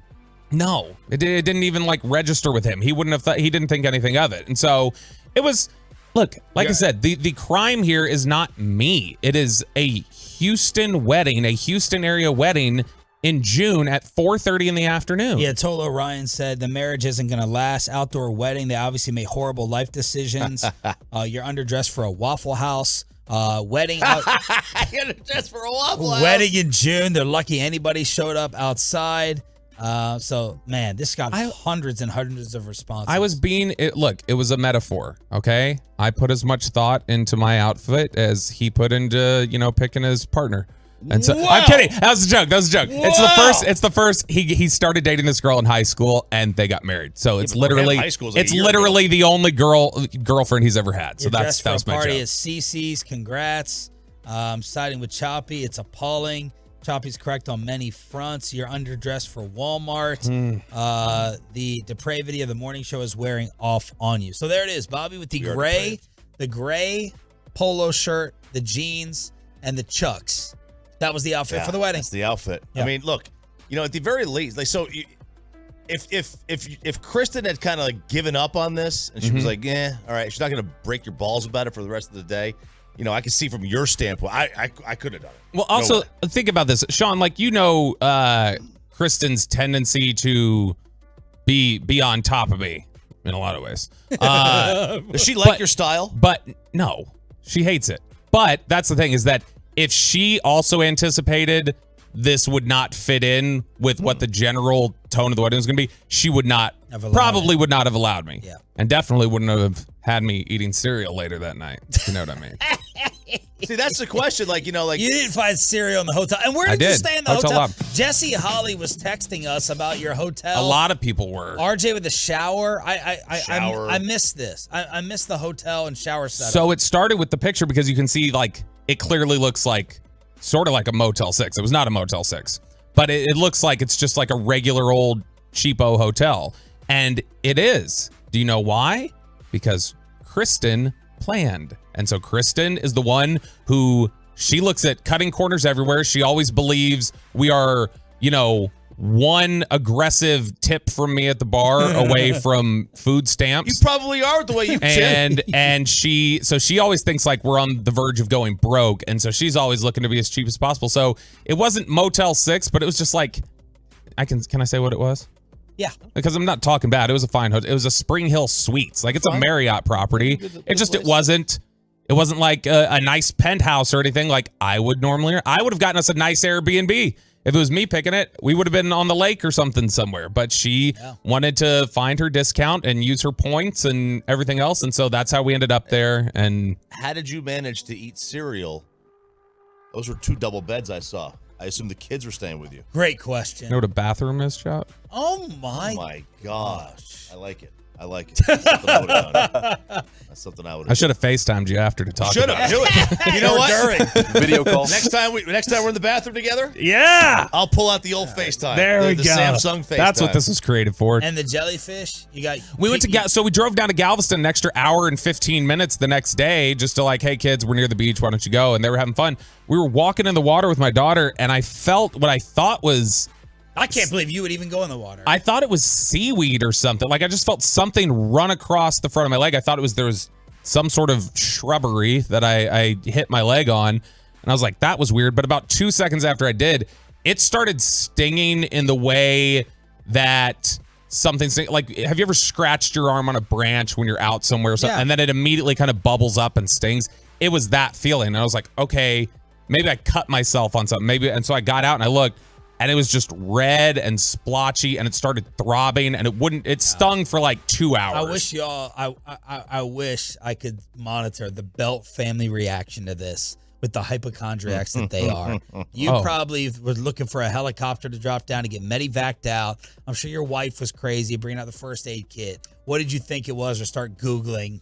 My first thought was jellyfish, but then I was like, is that common this shallow over here in Galveston? And then I heard from some folks, they were like, yeah, Galveston, like the shallower waters have had issues recently there's been a lot of jellyfish. Really? And so when I showed it to a friend of mine who's been stung before, he looked at it and said it looked like a jellyfish sting to him. It wasn't it didn't look like it was a big one, but it was enough it stung. It definitely felt like pouring no, I didn't pee on it. No, but everybody kept making that joke. I let someone do that to me. Do you want me to pee on it? Really? Yeah. Usually that costs like $50. I let someone pee on my jellyfish thing. Did it hurt? So does it doesn't hurt. It's supposed to make it go away. No, I'm talking about how bad did the jellyfish sting hurt? I mean, it was a sting. Where'd I wasn't you like get it? throbbing in the. What do you wear? I don't even remember. It was like 20 years ago. Okay, well it someone hurt was like yeah, hell. they can pee on it. And I was like, go ahead. Did you watch him pee on? It was a female. Oh, I didn't. Oh. Yeah. So she had to just kind of straddle over you. According to the Cleveland Clinic, it's a myth that peeing on a jellyfish sting does anything to ease the pain. Yeah. Not only are there no studies to support the idea, but it may actually worsen the sting as well. Sean's like, I think I got stung on my face too. Hey, ew, man. Oh, man. God, Bobby. the line. There's a line there. And we were right up to it the whole way.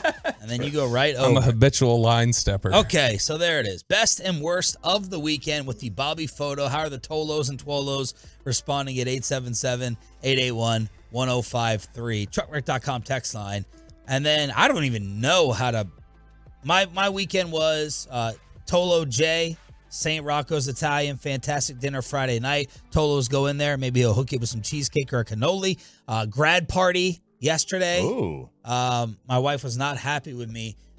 I had dinner planned with Sandler, and she's like, oh, I forgot that I committed us to my friend's graduation party. And I said, okay, well, you have to text Sandler and Samir that. And she's like, no, you do it. And I'm like, no, you're going to do it. You messed it up. You screwed up the plans. So you have to tell them that you messed up. The one who bails from the plans catches the heat. I'm not going to catch the heat. So you got to go ahead and text them. So graduation party yesterday, but your relationship question, I was really confused. I don't understand what the hell you're talking about. And that I assume was one of your weekend activities debating this. No, it wasn't really a weekend. We just kind of broached this up. We were talking about bachelorette parties, and that morphed into girls trips, guys trips, and that somehow morphed in. And it wasn't just Sarah and I. There was other, and that morphed into other topics about like relationships. And one of the questions that popped up was, like when you're in a relationship, when you're spoken for, married, girlfriend, whatever, boyfriend, whatever. Now listen closely to this. Yep. What is the proper way when you are approached, hit on, whatever? What is the proper way to turn someone down without disrespecting the person you're with? So, like, if you, let's say you're a girl, you approach me, and I say, sorry, I'm in a relationship. That gets you in trouble. That gets you in trouble because you're not saying no. You're saying I would if I could. Yeah, you're apologizing. You're sorry. Which guys don't think of it that way. That's how girls hear it. But guys think of it more as just like, oh, sorry. Like, I know this is probably uncomfortable for you. I'm apologizing for the discomfort of you coming up and talking to me because that's awkward. That's what I think we're apologizing for. But I think that's the It's almost like response. it's kind of leaving the door open. Why? I kind of would. Why did this come up? I have no idea. What was the genesis of this? Alcohol is why the genesis. So of this. one of you were not hit on by somebody. No. I mean, I'm sure at some point it just came out. Like, I know in my house, if I was like, how do you think that I should turn someone down? Oh, no, it wasn't like a how do you think. We were just sitting there all talking about like, I think we were talking about somebody was going on a bachelorette party or a bachelor party at some point. Yeah. And that the girl was like concerned that the guy was going to get, like cheat on her or whatever. And then we started talking about getting hit on and everything, and how do you turn someone down? Because I love these kind of topics. I think these the way these things morph in conversation. I think I'd just say, oh, I'm married. Like just that. Oh, I'm married. Like I mean, I deal with this a lot in hold my up the finger. Yeah, I deal with this a lot in my Target swag. And so, I have to be like, look, I know the Chucks brought you over here, but you're going to have to turn around and walk the other way, sister. Find your next Target mannequin. You say, quote, get away from me, you Jezebel. Yeah. Devil. You introduce your partner right away. Let them know who your partner is. Well, that's if they're there. But if they're not there, there's other things. You ask Chat GPT.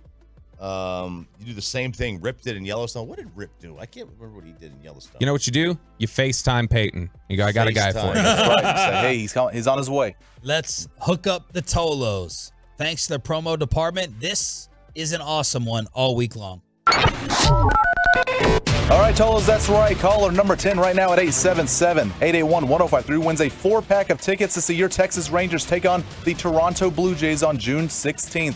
You'll want to get there early, Tolos, because it's also Jacob deGrom City Connect bobblehead night, and there will be a Carbach pregame happy hour. Get tickets and information now at Rangers.com/tickets. That's caller number 10 at 877-881-1053. Why RJ Choppy may absolutely love Brian Daboll now, the head coach of the New York Giants. Now, I purposely did not listen to this when you sent it. Is there anything else we need to know? We're going to hear the setup in this audio clip. We're going to hear the audio. You will hear the audio. Now, it looks like it's in a bar. So it's kind of hard to hear. although it didn't have like subtitles to it, so I was able to pick up on it. But I hope you can hear this. Hope you can hear this audio well. Peyton listened to it. But Brian Daboll was this is high awareness.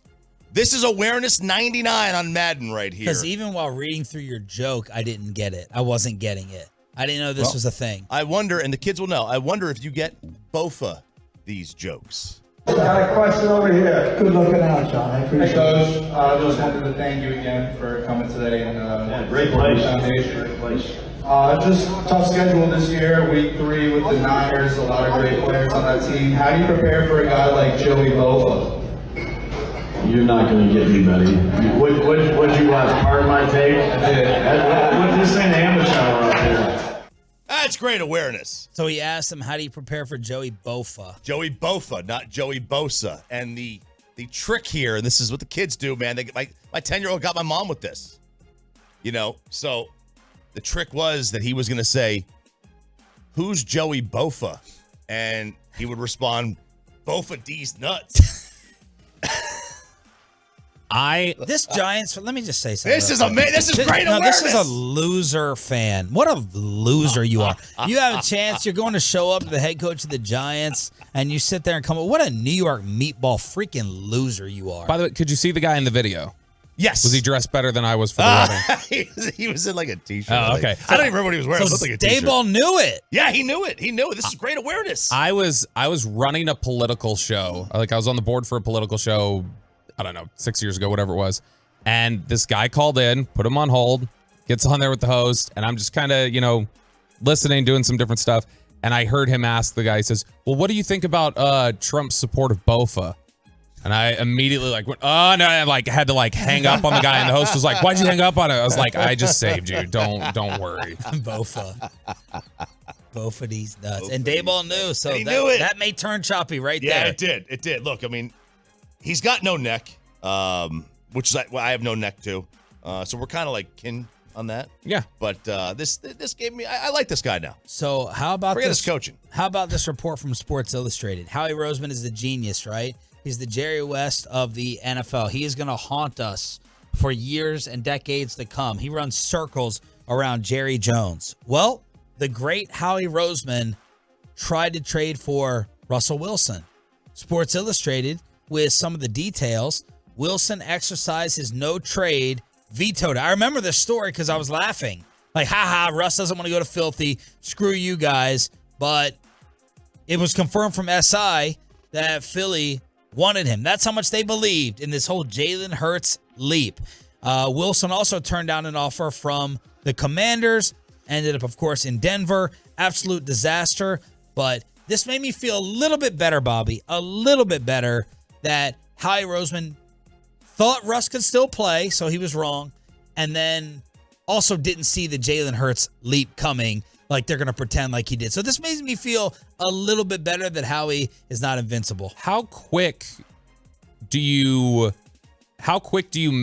That's what I have to resort though? to. That's what I have to resort to right now. Yeah, it's sad. It's sad. Take that, but how quick do you give up on your thought process? If they genuinely thought Jalen Hurts is not the guy last spring, and then they jump forward to giving him the money they gave him this spring, it took that little time for them to evolve on it. So does that show a maturity, a willingness to admit your mistakes, or does it show a lack of conviction in what you believe and you're too flip-flop? Is that too quick a shift for you to have? At what point is it you're digging in too long? How quickly should you admit that you feel like your evaluation was wrong? Is a year enough?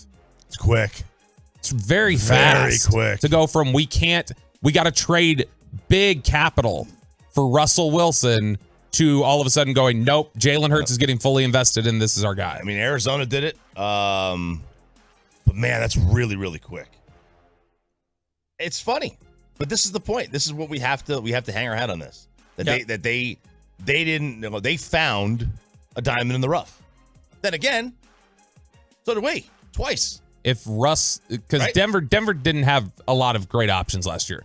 If Russ would have played exactly the same as he did in Denver, do you think he gets benched in Philly for Hurts at some point? Yeah. If he plays the same way in Philly? Yeah. Yeah. Because they weren't high on Hurts, and they had already sunken cost fallacy and everything else. They don't believe in that. Then makes you wonder. How about this insult out of Green Bay towards Aaron Rodgers? Oh, man. Man, what a bold claim this was from this receiver, Romeo Doubs. Mm-hmm. He says, what's the big difference? Aaron Rodgers and Jordan Love? I think Jordan's a really good quarterback. When you go from Aaron to Jordan, Aaron was really great, but I believe Jordan can do the same exact thing, so I don't really see what the big difference is. Yeah, he can do the same thing. He can throw the ball just like Aaron. Aaron can throw it too. Man. One guy may throw a little bit better than the other. Yeah. So what does this equal, Sean? I know right where you're going. What does it equal? It equals, so it's one of two things. It's him just blindly praising his quarterback and being best friends with Jordan Love, or this is a sign that Aaron Rodgers was slipping and has slipped, and that's bad for our one-on-one bet. Yeah, one of the two things. Because he's not saying Jordan Love is Aaron Rodgers. What he's saying is Aaron Rodgers is Jordan Love. That would be what he's saying. It's not that he's saying Jordan Love is awesome. That's pretty. It would be more like, I don't see the difference. These two guys look exactly the same. And that should be troubling for you, Sean. That is fantastic. You need to hope this is Brandon Whedon throws the prettiest spiral I've ever seen from Jerry. That's what you got to hope this Romeo Doubs evaluation is. Yeah. It's pretty bad. It's not a great look for Rodgers. Now, the guy could just be saying this because that's who his teammate is. Sure. Now. You never know. Like that's probably what I guarantee you Aaron Rodgers can still drop back and throw a football that doesn't like Tom Brady into the ground or Peyton Manning dead duck. Right. To be fair, also, Jordan Love, whether he becomes a good quarterback or not, he's very impressive, like raw arm talent. And so if Dobbs has only just seen him physically do stuff in practice, I could see him going, wow, this guy looks super impressive. I also don't know if Green Bay coached him this way, but in watching some of Jordan Love last year, like his release, it looked like they tried to get him to release and throw it like Rodgers. Like Rodgers, I try to look at the way that quarterbacks throw as well, just like we imitate batting stances. And Rodgers has just an effortless, quick, beautiful release. And I thought I saw like similar technique from Jordan Love. So maybe that's what Dobbs is seeing. But it makes me worry. Makes me worry a little bit. I'm way more confident in my core majors bet over John Morant than with you right now. Well, yeah, that's a given. Clearly it's 16.5. Yep. Yeah, he's getting more than 16.5. All right, so let's talk about the team. Only 3.5 games up, but they're dropping 16 on everybody. The play-by-play voice of your Texas Rangers to talk about your scorching offense. Matt Hicks on the home of the Rangers next. But let's get you over to QC.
This is Sean and RJ on 105.3 The Fan.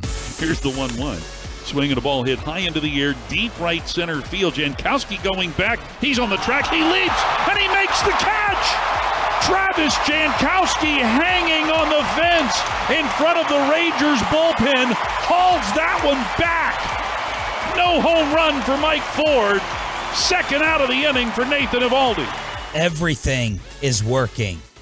Web jam of the day. Play of the day in the outfield from Jankowski. The offense is on fire. You knew it was an automatic win as soon as you gave Eovaldi that run support. That was the voice of the Texas Rangers, Matt Hicks, who is now joining us on your home for Rangers baseball here with Sean, RJ, and Bobby, 105.3 The Fan. Good morning, Hicksy. How are you? Good morning. Doing well. How are you guys? Doing well. Best offense that you have covered since or ever? How many years you been doing this on the Ranger games?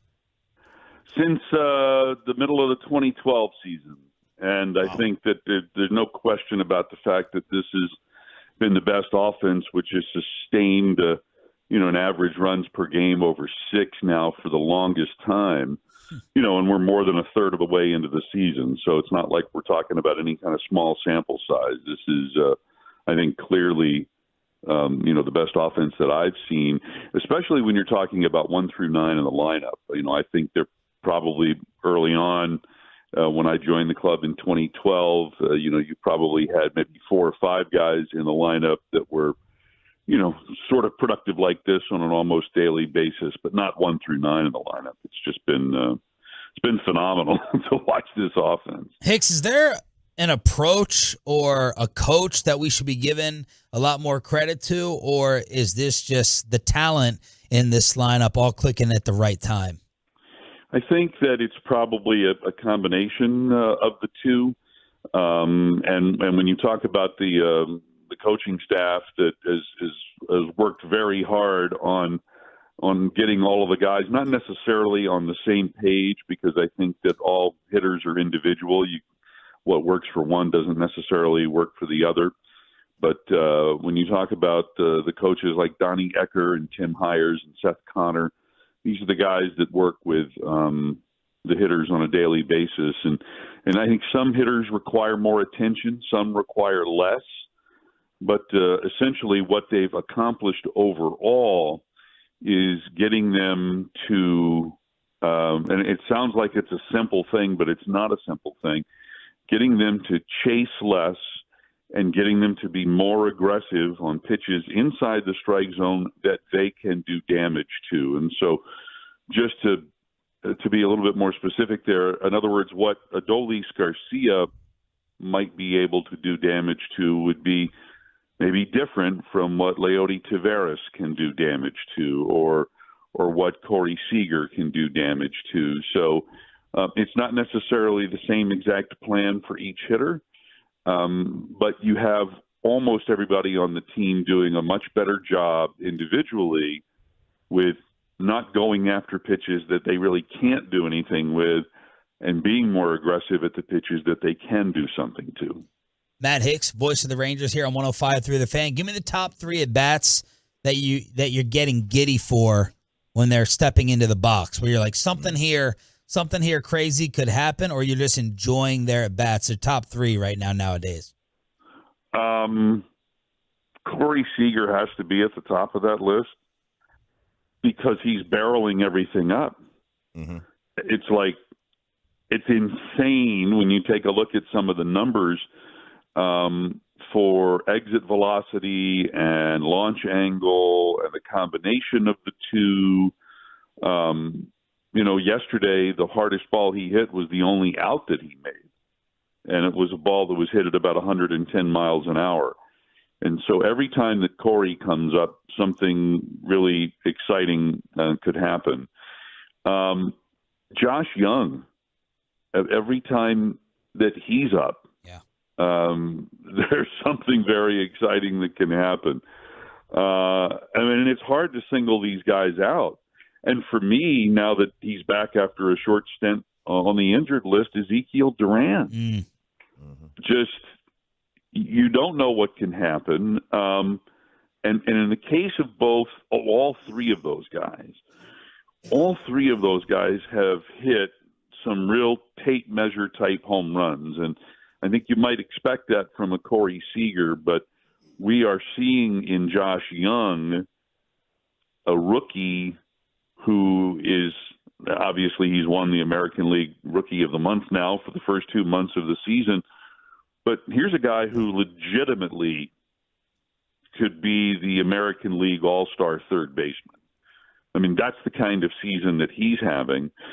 And Ezekiel Duran, were it not for almost 2 weeks on the injured list, could be in the conversation, right there along with, Josh Young as being one of the top young players in all of baseball. And, of course, I did that now, and I've left out Marcus Semien, who's having an unreal season. And I think a lot of, you talk about a lot of these other guys, but a lot of people are looking past Marcus because he hasn't done some of the crazy things that some of the other guys have done. He hasn't had a 3-homer, 8 RBI game like Adolis Garcia. Yeah.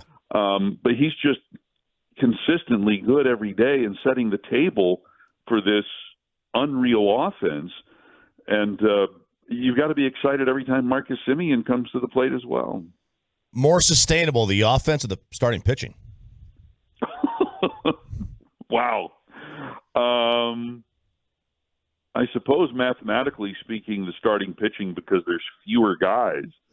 But I think that the fact that you've got so many players contributing on offense, that I think maybe the right answer there is the offense is more sustainable because what these guys are doing in the rotation is just – it doesn't seem like it's sustainable for Nathan Eovaldi to go as many starts as he's gone with an ERA under 1.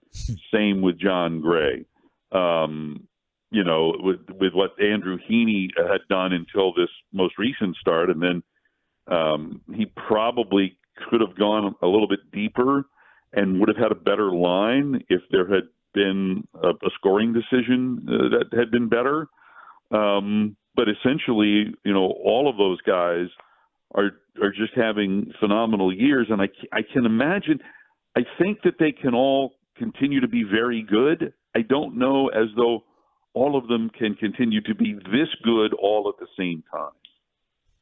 Matt, when you look at the lineup now that, as you mentioned, Seager's come back recently, Mitch Garver is back in the lineup now, Ezekiel Duran back from that quick stint on the IL. Is the question going to be how can they consistently work in at bats for Garver and Duran with the lineup, or do you think the natural fit there is Duran can take left field pretty consistently, Garver at DH, and continue to roll with the guys who have been producing for you? Yeah, I think probably the latter there. I think we're going to see Garver on a more regular basis as the designated hitter with an occasional start behind the plate. By the way, we've said absolutely nothing yet about Jonah Heim, who's having an historic season. It's crazy he's only 2 RBIs from his career best, which was last year, and we're not even close to the halfway point in the season yet. But I think that's what we're going to see from Mitch. And with Zeke, I think we're going to see him play on a more regular basis in left field. But, getting the occasional start at short, maybe, not, very often, but, you might see Corey Seager as a DH every now and then. And also, spelling Josh Young at third. Josh might get maybe one day off every 2 or 3 weeks. But, you're going to see Zeke's bat in the lineup now that he's back on a more regular basis for sure. How many All-Stars does this team have? 9. Well, it's not going to happen. And, in fact, there are going to be probably a couple of guys that deserve to be on the All-Star team that are not going to get on. But, certainly Semien is right there. I think Young. I think Garcia. I think Heim. And, there are other guys that are knocking on the door there, and Nathaniel Lowe, too. It's ridiculous how good this team is right now and how many individuals are having all-star type seasons. It's amazing. And of course, the fans get to vote for the position players. They don't get to vote for the pitchers, but clearly there are some pitchers having all-star type seasons, headed up by, Evaldi and Gray, and it's just it's baseball euphoria right now. And that leads me into the atmosphere out there. Matt Hicks, voice of the Rangers here on your home for Rangers baseball. Does it feel like the fans have totally bought in? What's it been like day in and day out there in Arlington compared to years past? Yeah, this past series against Seattle, it felt like a party. We had over 31,000 for all 3 games. Yesterday we had close to 35,000. So, we're getting close to packing the building on an almost nightly basis. And obviously, if you score 12, 13, 16 runs a game, it's a party atmosphere throughout. So it's been obviously much different here than in years past. And people are pretty charged up about just coming out to see a team that's doing some real special things. When do you think, and maybe it hasn't happened, when do you think the rest of baseball kind of started taking those and bought in? Well, I think that when you talk about the rest of baseball, that teams throughout baseball, I think, have all taken notice. I'm not so sure, though, that the media throughout all of baseball has fully taken notice. And one example of that, the other day when we were in Detroit and Grant Anderson made his major league debut and did something that nobody else has done in his major league debut since 1900, that was completely glossed over and not even mentioned on the nightly highlights show put forth by Major League Baseball. The big story for them in that particular game, which the Rangers won, was that Miguel Cabrera had 3 hits in the game. And I could not believe, A, that the main focus of the story wasn't Grant Anderson's debut, and B, they didn't even mention Grant Anderson in the highlight package. Wow. So that's not, coming from Detroit, local area Detroit TV show highlight package of what went on. That was a Major League Baseball national coverage package, completely just missing the boat on Grant Anderson and the Rangers. And, at the end of it, it was, oh, by the way, and the Rangers won the game 10-6, or whatever the final score was. So I think that baseball knows what's happening, and baseball players and executives, they all know what's going on. I think it's going to take a while for the media to catch up. Matt, is it a little bit disheartening to look in the standings and see after this magical, unbelievable run that you're only 3.5 games up on Houston? Yeah, when I look at the standings on a daily basis, it is. I don't know if it's disheartening, but you go, man, those guys are really good. Yeah. and it's going to be that way all season. It's not like the Astros are going away. They've got great pitching. They've got a great lineup.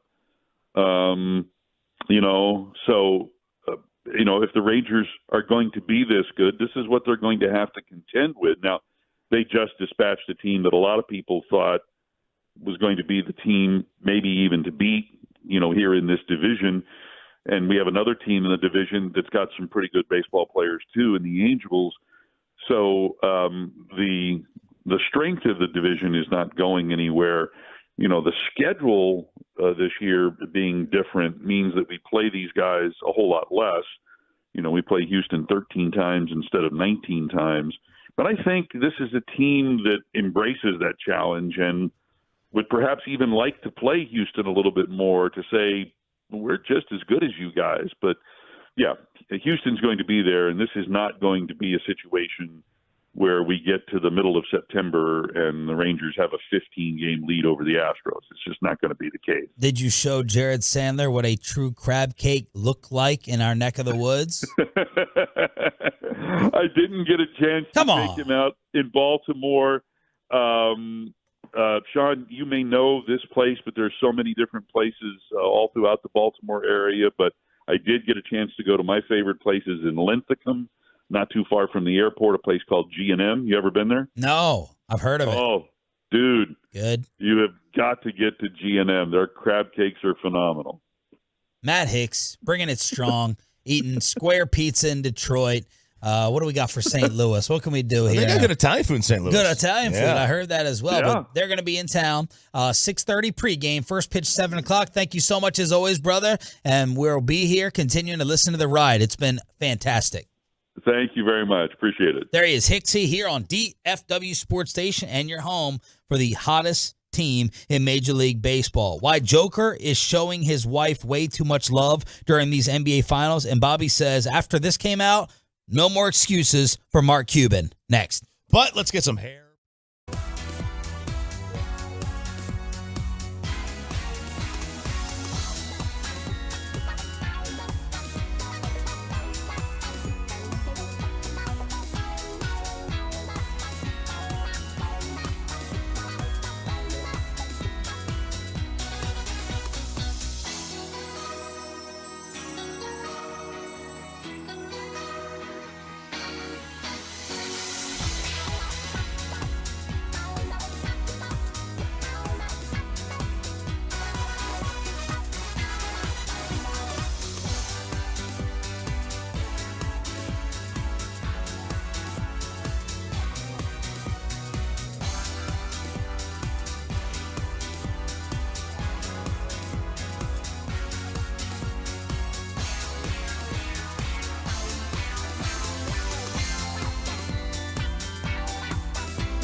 and Frankel. Life is unpredictable. Accidents happen. Frankel and Frankel are the go-to attorneys for car and truck wrecks in DFW. If you or a loved one have been in an accident, contact the Frankels at 214-333-3333 or just go to truckwreck.com. 6 on the shot clock. Lowry uses a Bam screen right back to Bam! Threw it down with 2 hands! Hot!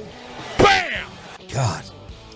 Awful radio call, Heat radio. Yeah, I'm not a fan. I don't know if that's Jason Jackson. It is. It used to be Mike Inglis down there. So I used to watch Jason Jackson, NBA Tonight on ESPN2 with all the highlights. Rick Camden was on NBA TV, but man, Anyway, Miami evens up the NBA Finals. Game 2 goes to the Heat. Joker scores over 40.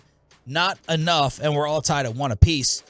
I love Joker. He seems really, really cool. I wish Luka would adopt some of his temperament when it comes to referee complaining and play style. I know it sounds weird talking about a point guard to a center, but he's making one crucial mistake. Joker? Horrible mistake. He ties his wedding ring around his shoelaces. He does it before every game. I know the internet's all in love with it and all sweet and all that's sentimental. And I was like, is this better or worse than Doug Christie? But more importantly, I'm not going to make fun of the sentiment. How did the shoelaces not come untied and you lose the wedding ring? Oh, you got to lace it in, like 2 or 3 down. So you don't do it right. You can't do it right here. You got to do it like somewhere in the middle. Okay. You got to go through the loops. You could, because you could tie the initial one and then put the ring between and then double knot with the ring. Good. And you then it could would do stay that. in place. Yeah, you could do that. What's the point of this? You know what I mean? So leave it in your locker. Yeah, you won't lose it in your locker, in the safe. I mean, Tom Brady got his jersey stolen. That is true. You could get that. I mean, look, if I was a thief, let's just say I was a thief, which maybe I am. Stealing hearts. Stealing hearts, baby. This should be a Bobby training camp bet. If he loses the bet payoff, since he doesn't wear his wedding ring to training camp, he's got to tie it on his person, for somewhere. all the practices. So, I have it on. I would always hook it on my keychain. I would always have it on me when I wouldn't wear it. What do you lose your keys? What's that after you open up the guest bathroom or your janitor chain over there? Yep. Man. So now it's actually on my finger thanks to soda. Hold those things back. Oh, and that looks like a metal one. Not one of no, my actual ring fits again because of soda. Not one of Chiafalo's rubber ones. Okay. Yeah. You didn't get that at Dick's. Yeah, not wearing Chiafalo's rubbers from. Yeah, you'd like wearing Chiafalo's rubbers. I don't have to borrow his rubbers anymore. I guess if I was a thief and I knew I wanted to steal something, while the game's being played, I think it's the perfect time to do it. Isn't that what happened to Dion? Dion got everything stolen out of his locker when he went out to coach. Remember who you're talking to. So, especially now at home, it's one thing. The visitors' locker room, I mean, they may not have any security on the other. There may not even be any cameras in the visitors' locker room. Yeah. I don't even know if you have cameras allowed at all in a locker room. People are changing. I saw this and I was like, what are you doing? Come in. You put it around your chain, if you're going around showing off. I think the shoe is better than the chain because the chain is like, hey, look at me, I'm showing this off. On the shoe, I mean, you really got to be looking. This is like if I go, if I was married. If I were to go to the gym, I would do this instead of leaving my car. Okay. Because once I take it off, I might lose it. All if right. I put it there, I know where it is. Better to put it on the laces or wear it. Was it Ryan Fitzpatrick? Can't wear it. That wore it? Can't wear it. So a lot of guys will. Imagine getting your hand slapped on a foul. Oh yeah, but you can also. That would hurt. What if it dents? What if it dents? You wear it, all of a sudden you can't get it off because now it's all misshaped. So a lot of the NFL guys will wear their rings during games, but they've switched to the rubber rings for games. So that was Andy Dalton would do that. Andy Dalton played here in Dallas with his wedding ring on, and he would wear just the rubber ones. And so that's become a common thing for guys to do. I'm kind of with Chop in the sense that how showy is it? Because you can't even see it on him. It'd be a little more showy if it was on his. And Doug Christie was Mr. Mwah and Jason Kidd before everything, would blow the kiss or whatever. Yeah. And so that's more showy to me than this. This one we wouldn't know about if not for discussion. I bet women eat this up. But meanwhile, it makes the rest of us look bad. Joker is kind of. We should all be in this together. Yeah, out. Yeah, well, sure. Not in, but out. I'm not having a backup wedding ring to play football with. Where I keep the real one at home, and then I feel like I need to put the plastic one on. I would just, I just wear the rubber one the whole time. Like, I don't, that's, I was opening beer bottles with this there yesterday. You go. Because what a man. Yeah. You can get under it with that? It was hard. It was very hard. Plus I have smaller fingers, but it's true. Jimmy, thanks Jimmy. You got coolers full of beers for your kid's graduation and you don't have a bottle cap opener. I feel like it's a challenge to men. Figure it out. You should know how to do it. So it was Coronas and Modelo's, and he walks on over, grabs one out of the ice cooler, pop. I'm like, are those twist off? Are those pop offs? And he's like, no, use my ring. I'm a veteran. So now, he's challenged me in front of my wife and my child. Yep. So now I have to say, he had this big old class ring, and I got this little thing off the boardwalk, and I'm like, okay, so I'm going to break my finger if it means getting this damn bottle off. I'm doing it. So I got it off underneath the bottle cap on the bottom, and got it off. The second, third, and fourth ones did not go as easily. I'm like, give me a bottle opener. And then people are like, oh, just wear those sandals with the bottle opener. I'm like, I want dog crap all up on my lips. I know. I just want to take swigs of dog crap while walking around with mark it. Yeah, mark it. You know what I mean? Yep, absolutely. I had to do this at your place at the party. I had to open up Chiafalo's beer. He couldn't find a beer opener. So I had to do it on the side of the table. What beer was it? I didn't have Corona. any bottles out there. It was a Corona. It was a Corona. Wasn't a Bud Light bottle? No. Hey, he shouldn't be drinking glass at the pool. That's a no-no. I don't know if you emphasize that at your pool. I've had one glass bottle break, and it's the end. You're screwed. You are screwed. Can't find the little shards. Yeah, I've not had. I think I brought a bottle out there myself, a bottle of Corona, but you've got 4 or 5 people you trust, maybe, but that was a madhouse. So I need to ask you, since you just referenced it, when you get challenged a little bit like that in front of the wife, and obviously you feel the need to then do something about it. Prove it. Is she going to be the one to go, stop it, like, don't be a dumb macho guy? Or is she going like, yeah, what are you going to do? I'm here. Are you going to Oh, no. Are you going to show me who you are? She could not care less. It makes me upset that she doesn't like when I bow up to people. She hates it. She's Miss Diffuser. If we're driving in the car and someone cuts me off, whatever, and I'm like, hey, blank hole, here's the you're going to get shot. That's how people get shot. The manly stuff to her, she couldn't care less. Kristen will hate me acknowledging this out loud. Very defeating. Because it drives her up a wall. The guaranteed way to get me to do almost anything. Dare you? Is to turn it into, what are you, a P word? What are you, a B? Oh, like Sarah called you. Exactly. Yeah, If you start turning it into, oh, so you're a baby, you're a wuss, then immediately it's like, I will now do double what you've asked me to do. we were in the car going somewhere. I think it was, I can't remember where we were going, but not to see a horror movie. No, it wasn't to see a horror movie for sure. We were getting into one of those right turn yield lanes, and the person had a lane. And nothing annoys me more when there's a lane that's designed, that's ready for you to make that right to go in, and they still stop because they want to get over 3 lanes just to get in the left lane immediately. So I lay on the horn. And she's like, dude, this could be somebody that we're going to be in a group with that you're going to see. Because I can't remember where we were going, but it was some kind of a party. But it was on a highway? No, it was off of like a side road. You were getting close to the venue. We were getting close. We were like maybe. This is a very Kevin Hagelin type moment in our parking garage. So we were maybe a half mile from the venue. So I'm like, lay on that horn. Don't stop. Just keep going. And she goes, dude, somebody. And I was like, okay, that's a fair point. It is a fair point. That's a fair point. Can't argue that one. No. On a highway though, you cut me off. I'm laying on the tutor, man. No, I told you our first disagreement. This guy bumped into her at a bar, early dating, knocked her drink over, and he didn't say anything. I'm like, what are you doing, man? Go get her a drink. She got mad at me. Confrontation. I'm like, man, no appreciation for us sticking our necks on the line to defend their honor. Yeah, you with the alpha now, okay? Yeah, you with the alpha now. All right. But she hates it. Recognize a real Don when you see one. When you what? When you see one sipping on booze at the House of Blues. All right. What was the white thing? What was the white tweet?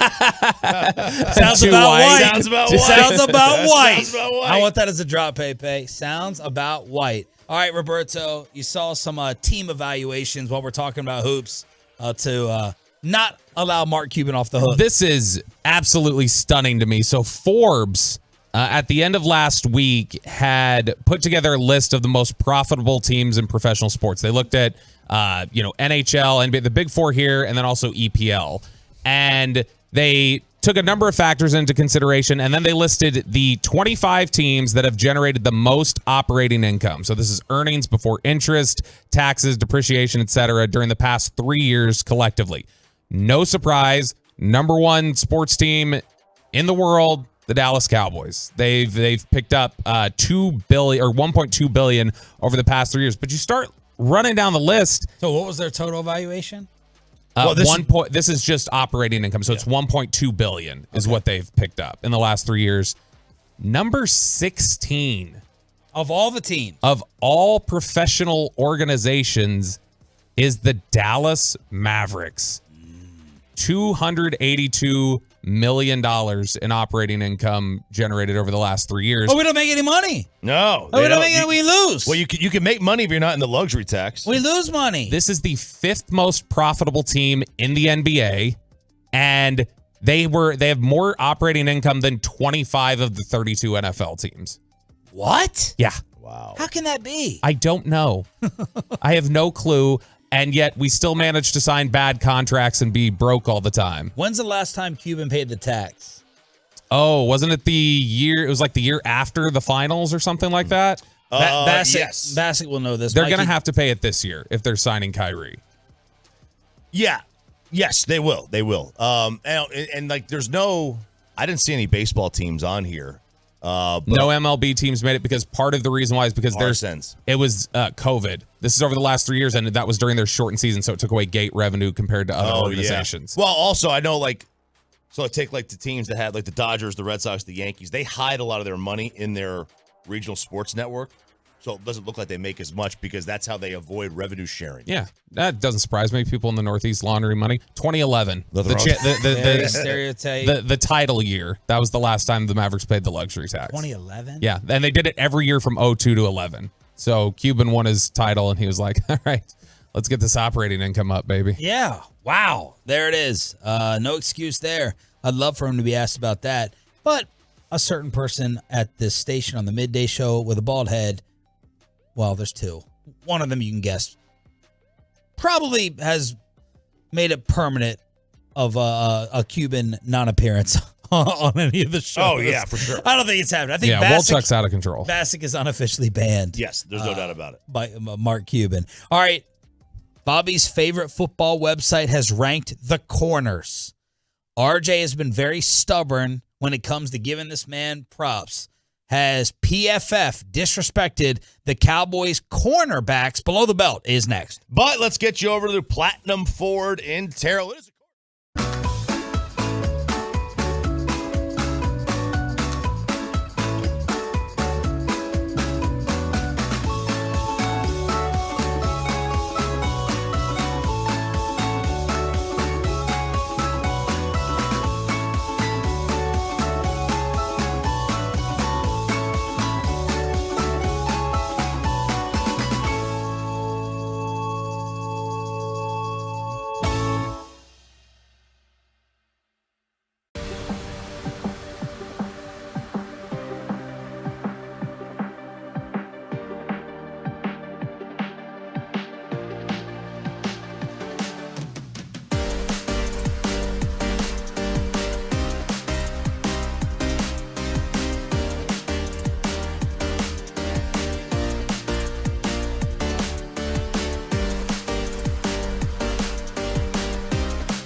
Bobby Belt. Don't make me take off my belt. Don't make me take off my belt. We're not.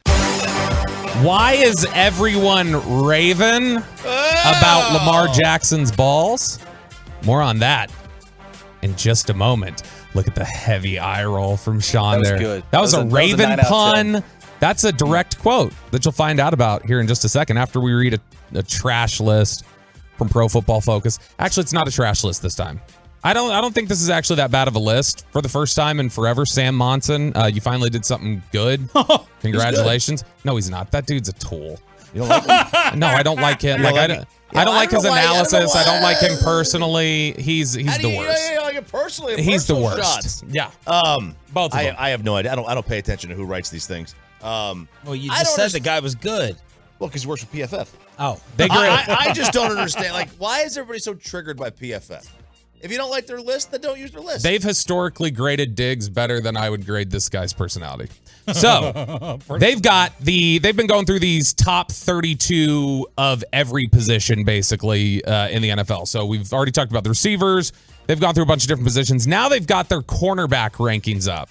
And I was very interested. And for the record, to answer your question, and for all the Tolos so they know, the reason that we always do this list, I'm just hoping for a fight to break out between you two. That's the only reason I scheduled it on there. Bobby isn't asking to do it. I'm like, oh, PFF came out with another one? Yeah, let's read it, and hopefully there'll be... You want a real fight? Let's do the quarterback one. Oh, I cannot wait. Let's do CB and QB right here. So CBs... they went through their top ranking here, and I'm a little surprised. I was surprised at where they had Trayvon Diggs because that has been, I would say, their biggest fight with the public has been Diggs over the last 3 years, probably. Yeah. They wrote an entire article re-emphasizing, I believe it was end of his second season when he had all those interceptions. They had written an entire 6,000 word article breaking down, this is why we grade the way we do. This is the disparity between what you guys see with Trayvon Diggs and what we see with Trayvon Diggs. And I don't recall them ever having to write a whole article talking about here's our divorce between the public and us on this player's grade. So this has been a big fight for them. It has been. And you look, and I'm glad they actually addressed it. Because, when you look at it and you see that grade and it's like, okay, well, he had all these interceptions. And they're like, well, yeah, but we grade plays that he doesn't even get thrown to. They grade all 60 plays of the game. Now, this is from the past season, where they stand right now, or who's going to have the best year? Same sort of thing that we ran into with the receiver list the other day. It's not totally defined. It's more just where are they at right now. Now, what is the criteria? You're basing off of last year? You're basing off of full body work? Are you projecting out? They don't make that clear. But it is for right now, who is it? So the number one corner in the NFL is... Any guesses? Sauce Gardner. New York Jets. Wow. Gardner hit the ground running in the NFL, allowed a 53.9 passer rating. Just 45.9% of passes thrown in his coverage were caught by the intended receiver. Number two, Jalen Ramsey. Miami Dolphins. This feels hard to disagree. Like an aggressive. Is this respect? Yeah. Is this a belief of something's going to change in Miami? Although, who belongs it to? If it's not, if we're going to knock him, Jair Alexander? Surtain. I think Alexander's really, really good. Alexander would be up near the top for me. Number three, again, good player. I think a lot of the criticisms people have had for Diggs before, you could have about this guy throughout his career. Number three, Darius Slay. He gets the number three call there with the Eagles.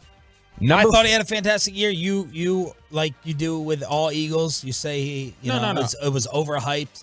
And he was overrated and all that. I think he was good. I had a bigger problem with Bradbury last year. I thought you could throw on Bradbury fairly easy, and the Cowboys did.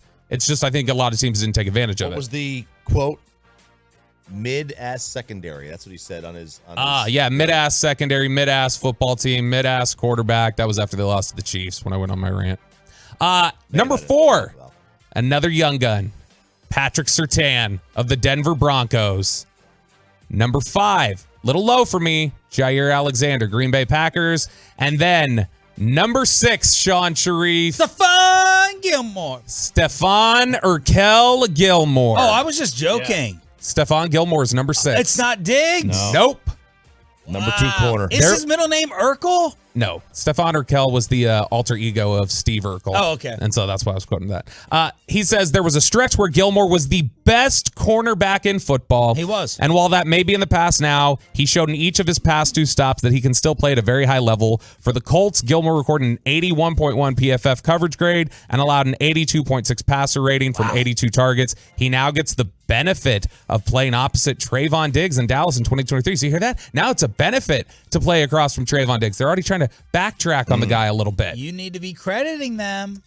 They are loving Gilmore like you, hyping him just as much. I really like Gilmore. My BFF grade was not 81.1. I had him at an 83.2 last year, mainly for his man coverage skills. Yeah, but absolutely. Number 7, Marshawn Lattimore, who has been really strong and consistent. Corners at times can be a little bullpen-like, where they have up and down seasons and kind of go through these waves. Lattimore's been pretty consistent his entire career. And then number 8, the only team with 2 corners in the top 8 is Burt Man Toast. The Dallas Cowboys. That's right. Can't forget about Boss Man Fat, which, by the way, he deleted that tweet over the weekend after getting dragged by people. His Boss Man Fat, can't forget about him, quote tweet to Jordan Lewis. He deleted it. So he was getting crushed Did Jordan too much. delete his? Should have. He did Disrespect. not. No. Disrespect. Number 8 is Trayvon Diggs. He's the best. He's the best. Of the Dallas Cowboys. He's the best. Diggs didn't have the same gaudy interception stats in 2022 as he did the year before, but he was a better overall player. He was. Over the past 2 seasons, he has given up some big plays, but is a ball hawk and a dangerous cornerback to test. His play may see a boost this season with Stephon Gilmore on the other side, keeping defenses honest. So, you believe I should give credit here? Instead of issuing skepticism of their quiet, like, you know what? Let's sneak him onto a list. See, that's and we won't talk about we were wrong. They even admitted that he had a better year this year than he did during his interception season, which speaks to their philosophy of we don't overvalue the interception. Okay, but they are the kings of our grades are our grades, and that's how we stack players. Our formula is our formula, and this is what it is. Diggs was not the 8th ranked corner based off of their grades last year. I have to go back and look. No, he wasn't. I'm just saying he wasn't the 8th grade corner. I think he was in the. Do we all think that Trayvon's season last year was better than the year before? He was. I know we're gonna wait the picks. See, and that's the problem is that because you talk about the interceptions, flip the field, they do so many different things for you that I think it broke about even for me. It's just he was doing different things better. He got a lot of interceptions that one year, but he gave up fewer big plays this past year. So what you're saying is we know that they didn't rank Diggs this high at the end of the season, so why is he this high now? Right. Why are you trying to basically... It's easier to subtly backtrack in an off-season article than change your rankings up in the middle of it and go, we were wrong, sorry. And it shouldn't that's change. What they've done. It shouldn't change at all. No. Your numbers should be what they are at the end of the season. Exactly. It could be Sam grades differently because they all have different. They have 600 graders over there. Oh. Okay. Right. Sam is an analyst, but generally you would expect, because in other lists they've done in the past, they use their formula. Yeah, that's their proprietary blend. That's their 11 herbs and spices or whatever that nobody thinks is very good. And then rounding out the top 10 here, number 9, J.C. Horn from the Carolina Panthers, and number 10, Jamel Dean from the Tampa Bay Buccaneers. So Cowboys. Never even heard of him. Cowboys with the only team with you know who showed up at number 18? Cheeto. Okay. I mean they could. They could have 3 top 18 corners. What are you going to crap on Cheeto? It's just he was hurt a lot of last year. He's been banged up pretty consistently. He's fine. I don't know that I would say he's a top 20 quarter in the NFL. Yeah, this doesn't have to go just off of last year. Right. But they clearly are with Diggs, since they thought Diggs was an awful football player in 2021. Well, so they're saying that the Cowboys have the best corners in the NFL. Best corner duo, yep. Best corner duo. According to this list, yeah. All right, you want Lamar Jackson's balls or quarterbacks? Let's go Lamar. We won't have enough time for the other one. Because he's not a quarterback, right? He's a running back. Mark Andrews, the Ravens tight end, just cannot stop bragging to people right now about Lamar Jackson's balls. The guy every year in fantasy, I'm like, dang it, I wish I got Mark Andrews. Mm-hmm. Exactly. He was out there talking to reporters during these OTAs, And he was raving, as I said, because that was a great pun. I'm going to use it again, Sean. He was absolutely raving about Lamar Jackson, how he looks. He says, just coming back here today and seeing him throw, seeing the way he's seeing the game, his balls are incredible. I think that's a good one. He's putting the balls on the money, so he looks incredible. So now, are we getting Lamar Jackson hype season going? He didn't need to show up to OTAs, Chop. No. He didn't need to work on anything. This is RJ Choppy and Steve Young. It's them against the world of Lamar could be in more close to Mahomes throwing. The Ravens held him back. Hang on. Hang on. Okay, I had never said that.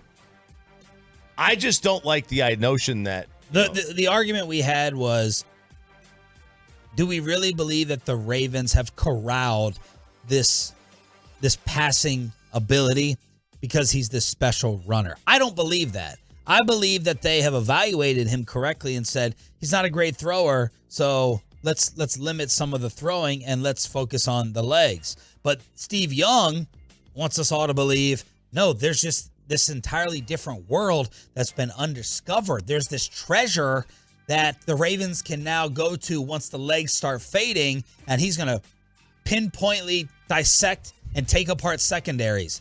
That's what I disagree with. Look, I mean, to me, they recognize that his legs are better than his arm. That doesn't mean that his arm is not good. It means that his legs are better. So they're going to utilize that. And I would too. Now, eventually. But who in football would believe that that's the better way to do it with the passing, the passing generation that we're in? Because oh my God, absolutely. If you have a quarterback that can move, that is so difficult to play.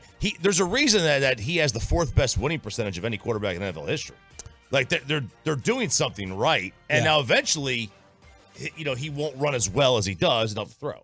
And now that's going to make it more difficult because the threat of the run won't be there. So it's going to be more difficult by default. Steve Young said he could be the greatest player in the history of the game, but they're holding him back. Whoa. Yeah, I wouldn't go that far. Next Gen Stats, really quickly as we wrap up here, had the 10 most explosive runners of 2022, and Tony Pollard was 5th on the list. But they had 3 quarterbacks on the list. Justin Fields ranked number 1 among all players. Yeah. Lamar Jackson was 4th. Do you know who the 3rd quarterback was, coming in 9th? The most explosive? Yep, we've got Lamar Jackson and Justin Fields on the list so far. Most explosive running quarterback? Mm-hmm. Daniel Jones. No. Right state. Well, at least according to their team name, being New York. Josh Allen? Josh Allen was the 9th most explosive runner in the NFL last year. He's a monster. He's a freak athlete. That's why he's your number 2. He's my number 2. And we're wrong about him. You'll see. 877-881-1053, chartback.com text line. It's below the belt every single day on your home of America's team. I don't even know. I have like 9 Ranger topics written down. Right, I don't even know where to go. Do them all. I got how many Ranger All-Stars are they? Do they have? What is the real insurance for Jacob deGrom? What is Vegas saying about your on-fire baseball team? And Jared Sandler with a poll question on who is surprising you the most on your home of the Rangers next. But let's get you over to a...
Studios, secured by DFWSecurity.com.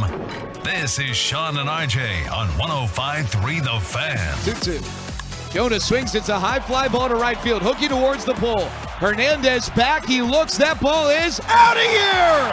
Off the pole. Jonah Hahn just barely sneaking it in fair territory. A 3-run home run and the Rangers lead 12-0. Jared Sandler just laughing because he cannot believe the tear that this team is on. Final hour fist pump time on the Fan Cam, Twitch, and YouTube. The Texas Rangers are the best team in baseball. Yep. They sweep Seattle, double-digit beatdowns all over the place. Yesterday, they win by 9. Nathan Eovaldi, who was 4-0 with a .96 ERA in May, he gets the W. Simeon extends the hitting streak. Everything is going perfect. You ever have these periods of life where you're like, this is all going too well? Like, when's the bottom going to fall out? Your marriage is great. The kids are thriving. Work wants to give you a raise. Everything is just roses. That's what it is for the Texas Rangers. It is. You got web gems out in center field defensively from Travis. The streaks are going. Rookie of the Year campaigns, MVP campaigns.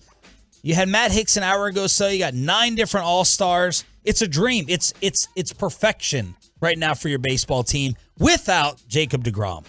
That's what's crazy. It absolutely is perfection. The team is playing tremendous. The offense is clicking. The pitching is clicking. They're doing everything that. Ooh, getting you choked up. I am. I'm getting a little verklempt here, as church lady would say.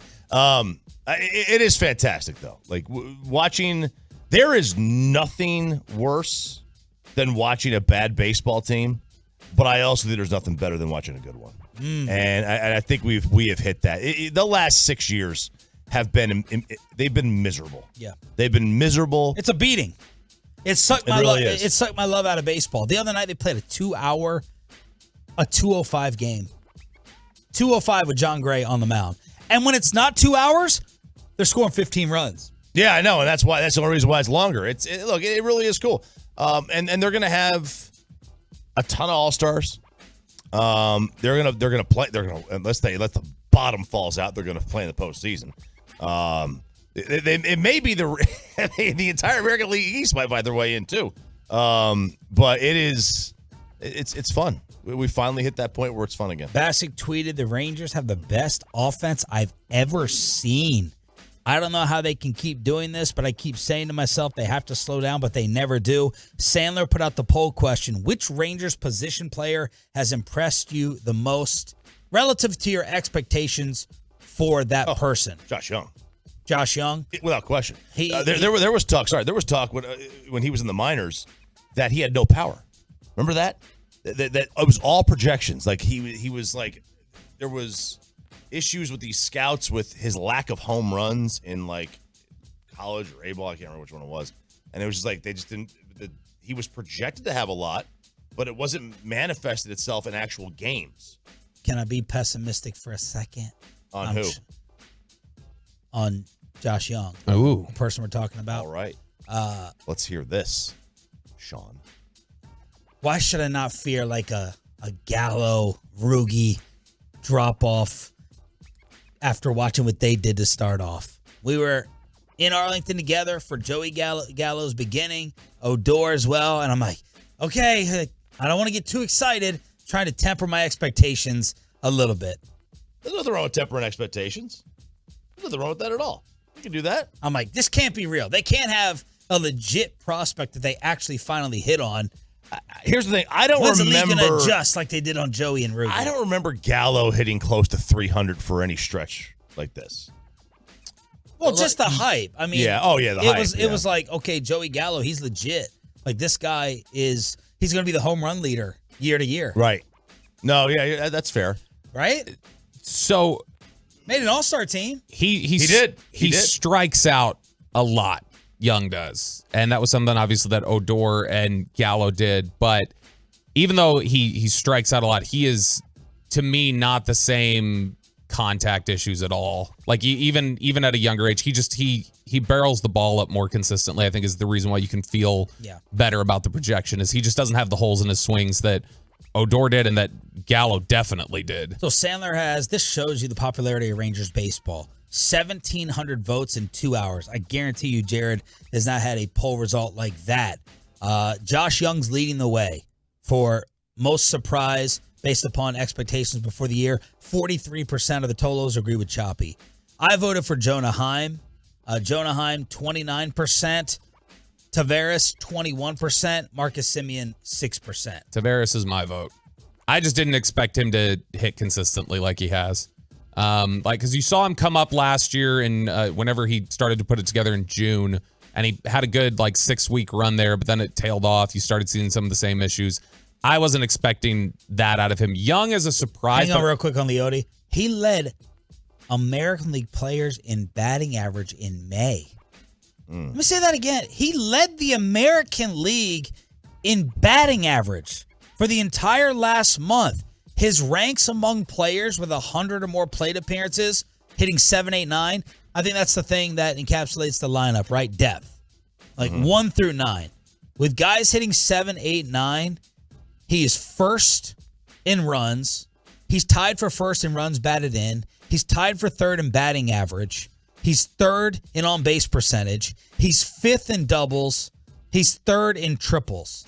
So when you talk about Semien and Seager, just go look at Semien and Seager's stat line from Saturday with what they did at the top of the order. Then you get Tavares at the bottom, leading the American League in average last month. There's your depth. Sorry, back to you. No, absolutely. So Tavares is just the one that consistently surprised me. I think we hoped this would be Young's bat. This was the projection for Young's bat. Where Young is a surprise, I think, is just how good defensively he's been. He leads, I believe it's definitely the AL, but he may lead major leagues too in assists from third base. He's had a ton of chances. He's second in the AL in fielding percentage, so he's cleaned up. He's had a couple of really nice standout defensive games, and that was something where I don't think he was thought of as a butcher at third, but he was never talked about coming up as a prospect that he was going to be a defensive asset. The last guy I can remember that was like that for them was when Kinsler was coming up. People talked about Kinsler was not good defensively at second, and Kinsler became a really good defensive Eventually, second he baseman. did. I think though it was kind of on his way out, when he got to Detroit. No. His defensive wins above replacement was 2.5 in his third season. He was pretty consistently 1.5 to 2.5. Really? Yep. Man, he was a butcher Early on. He was a butcher early on. Sandler with the Josh Young numbers. Forget about ranking him against rookies. These are his ranks among third basemen in the bigs. Hits, tied for first.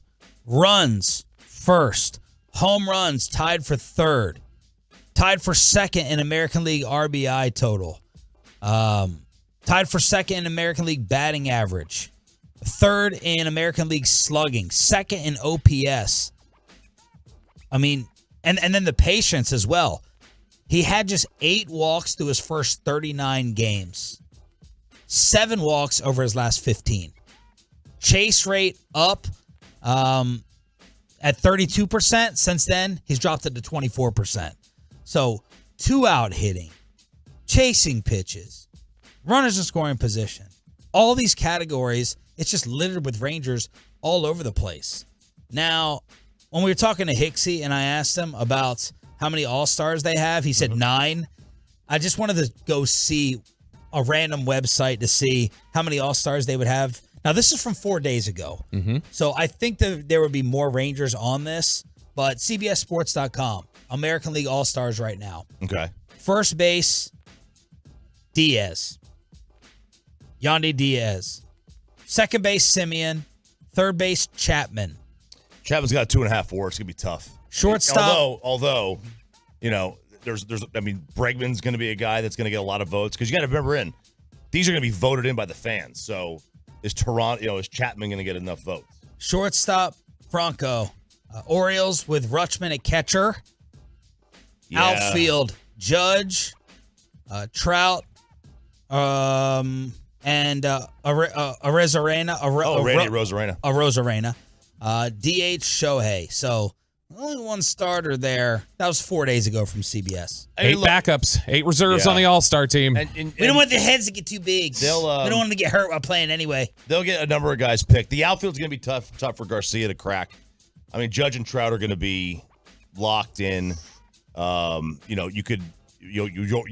going to be qualified as an outfielder.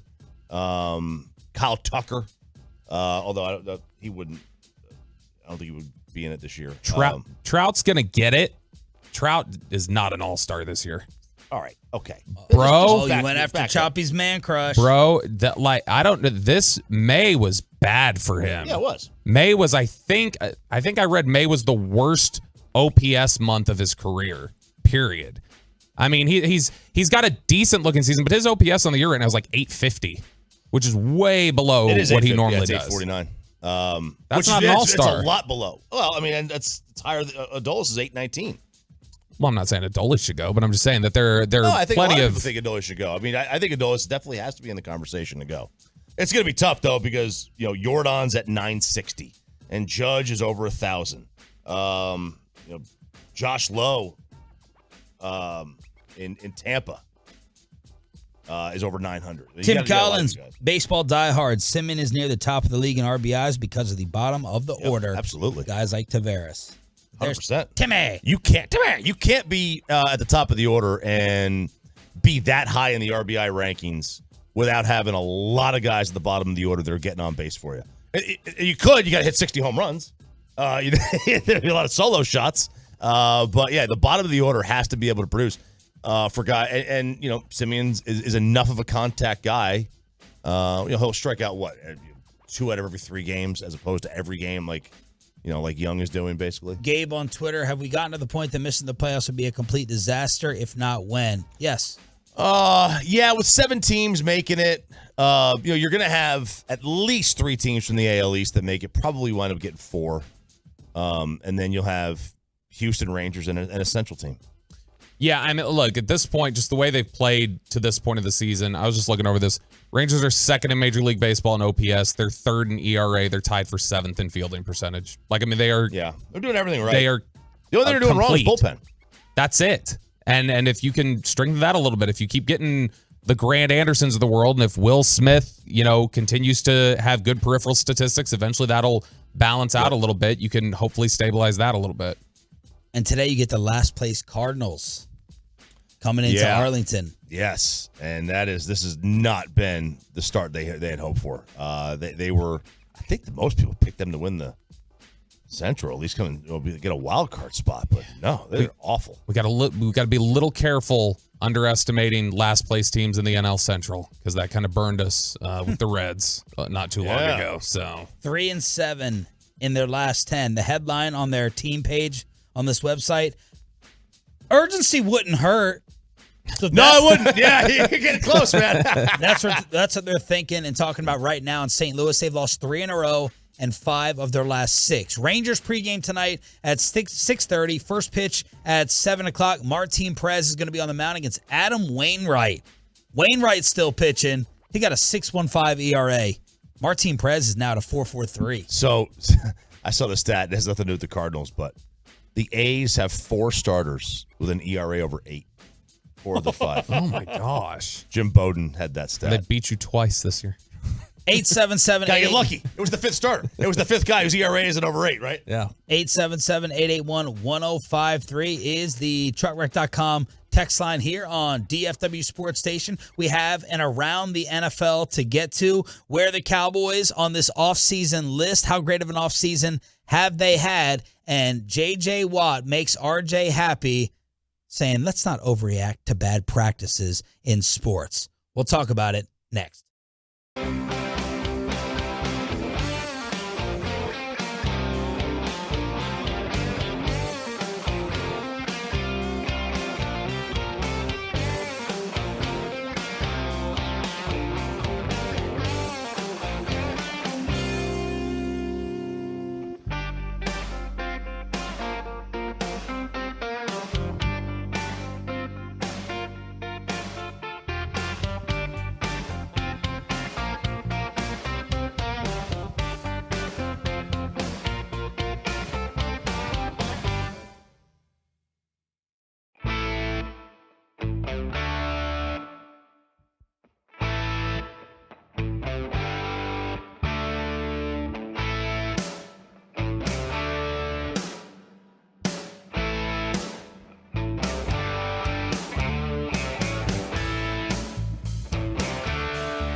Injury lawyers Frankel and Frankel. Life is unpredictable. Accidents happen. Frankel and Frankel are the go-to attorneys for car and truck wrecks in DFW.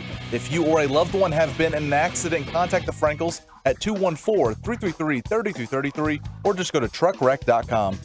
We got the airplane parent, not helicopter parent, the airplane parent, Ralph James Choppy here on Sean and RJ, 105.3 The Fan. Did he land? Did the Eagle land? He has landed. Okay. All right. Nothing quite. So my oldest, what kind of 7th grade does a class trip to D.C. and New York City? I am amazed by how people travel nowadays, period. I was thinking, going to Paris or Italy was like, a thing you do maybe when you're 50, 55, 60. You have that money. But the amount of people my age or younger who just, going Paris for the weekend. First it started off for the weekend? Like, we're just having a wedding there. We're flying there for a wedding, for a gathering, for a reunion, for a get-together.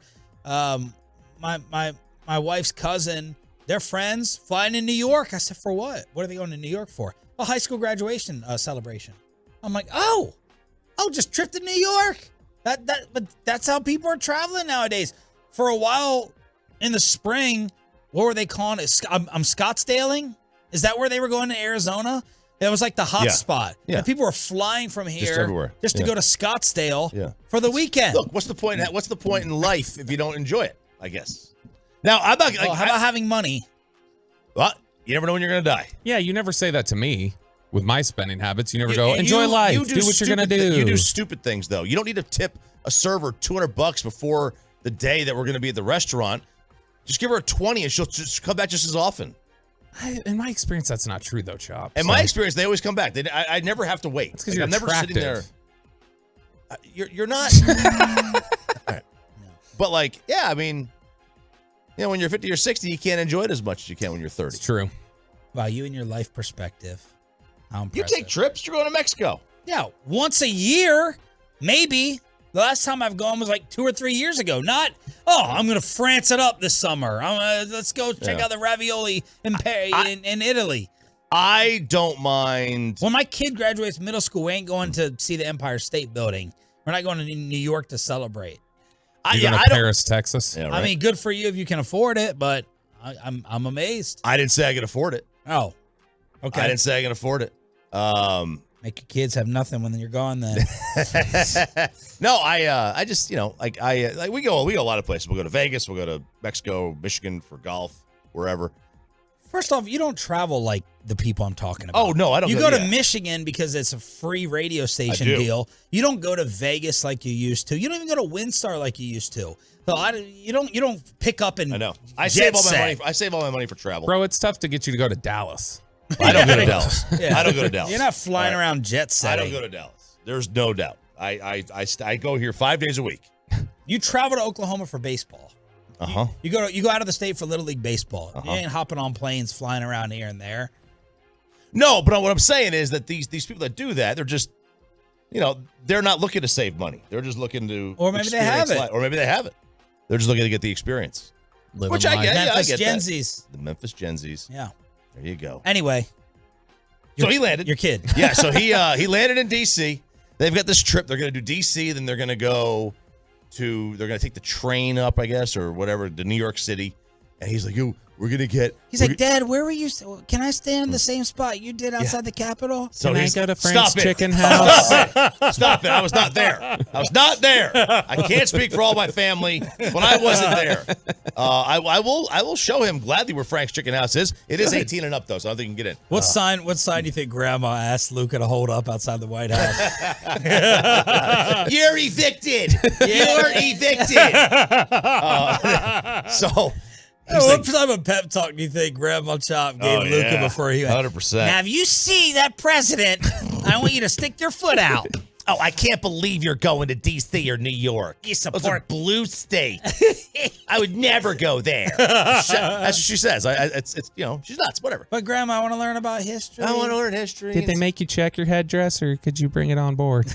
So he said, we're gonna get free time in Times Square, and I'm like, wait. Times Square? When they go to New York. Oh. And I'm like, wait, what?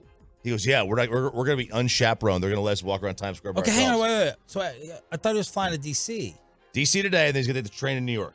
So the whole class. So that's what they're doing. Wow. Yeah. So it's like a whole week. They're going to be gone the whole week. Yeah. And they're going to go to a Yankee game on like Thursday or Friday. But he was freaking out while flying. That's why you're. Yeah, he was a little nervous. He's like, he texted me this morning. He goes, I'm kind of nervous. I'm on the plane. And he sends me this text. He goes, I hope I don't sit next to a random white dude. I was like, what? That's a random text. Why? I don't know. I have no idea. That's what he says. He says stupid things. He's a kid. It's bigoted. Yeah, it's very bigoted. RJ had to tell him that you can't talk out loud like with the phone. Yeah, and I was like, do you have your headphones on? Because I know he lost or he washed his AirPods. And I was like, I wish Bobby would have. Yeah, it would have been nice. I didn't. So he said they were broke. He's been trying to bilk me out of buying him new AirPods. I'm like, no, you broke them. Buy them yourself. You got your own cash. And I said, okay, did you find headphones? Because you can't listen to a movie with the sound on in an airplane. It's kind of rude. And he's like, no, I have my AirPods. Apparently, they magically work. Oh. It's going to take a 3.5 hour flight of dead silence for these things to magically work. Magical. Sitting here trying to bilk his mom and I out of money to get. Well, let him live. Let him experience. Let him What do you experience give it, it to man. him? There Just you give it go. to him. Unethical life hacks. Unethical life hack. Tell me the AirPods are broke. So he was on the plane. He was had to get a middle seat. Poor guy. You couldn't update him. You couldn't upgrade him. He didn't ask. All you had to do was ask. I would gladly do this. I would gladly upgrade for him. All he had to do was ask. But I assumed he was going to sit next to all of his friends. But no, they were all spaced out throughout the airplane. But they're going to get free time in Times Square. That is to me the dumbest thing I've ever heard of. You're going to give a bunch of 13-year-olds just the ability to just roam free in Times Square. Well, nothing bad will happen. They got to be chaperoned, right? Not that time. They're going to be chaperoned the whole trip, except that time. They're letting them. They want them to be able to go out and try to figure out life. They better be in groups of like 25 to 30. I know, right? Figure out life. Figure out life. Okay. Well, so they're like getting dropped off at a corner and just like told like enjoy Brooklyn they're or probably what? just going to be like, you'll be able to go to Times Square. Like, they just drop you off. Yeah. Grandma's like, just make sure you make it in front of that Trump Tower. I want a photo at Trump Tower by Columbus Circle. I want that picture. All right. Choppy does not answer this. Who is the most hated athlete right now in sports today? Peyton? Roberto? Ooh. The most hated. Dylan Brooks, maybe? Yeah, I was about to say Dylan Brooks. That's All an right. easy one. Choppy had it pop into his head. Now, you may not count him as a real athlete. Greg Hardy. Greg Hardy. I thought Greg Hardy was done, and then he goes viral over the weekend for having this boxing match. He ends up losing, but he ends up trending because everyone hates Greg Hardy, the former Cowboy, so much. He had a boxing match. I guess he's trying to get into boxing now against Alexander Flores. He was rocked twice. He was dropped in this team combat league boxing match, and he was basically obliterated here. And this is first of all, it was round 17 of 18. What kind of fight?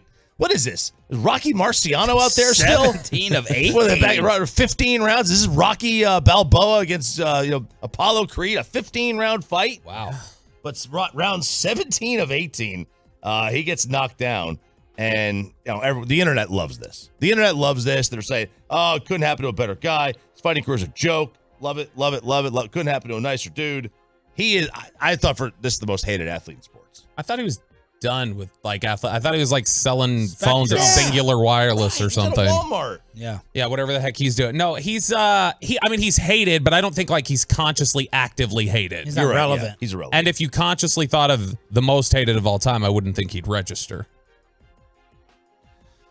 Well, not all time.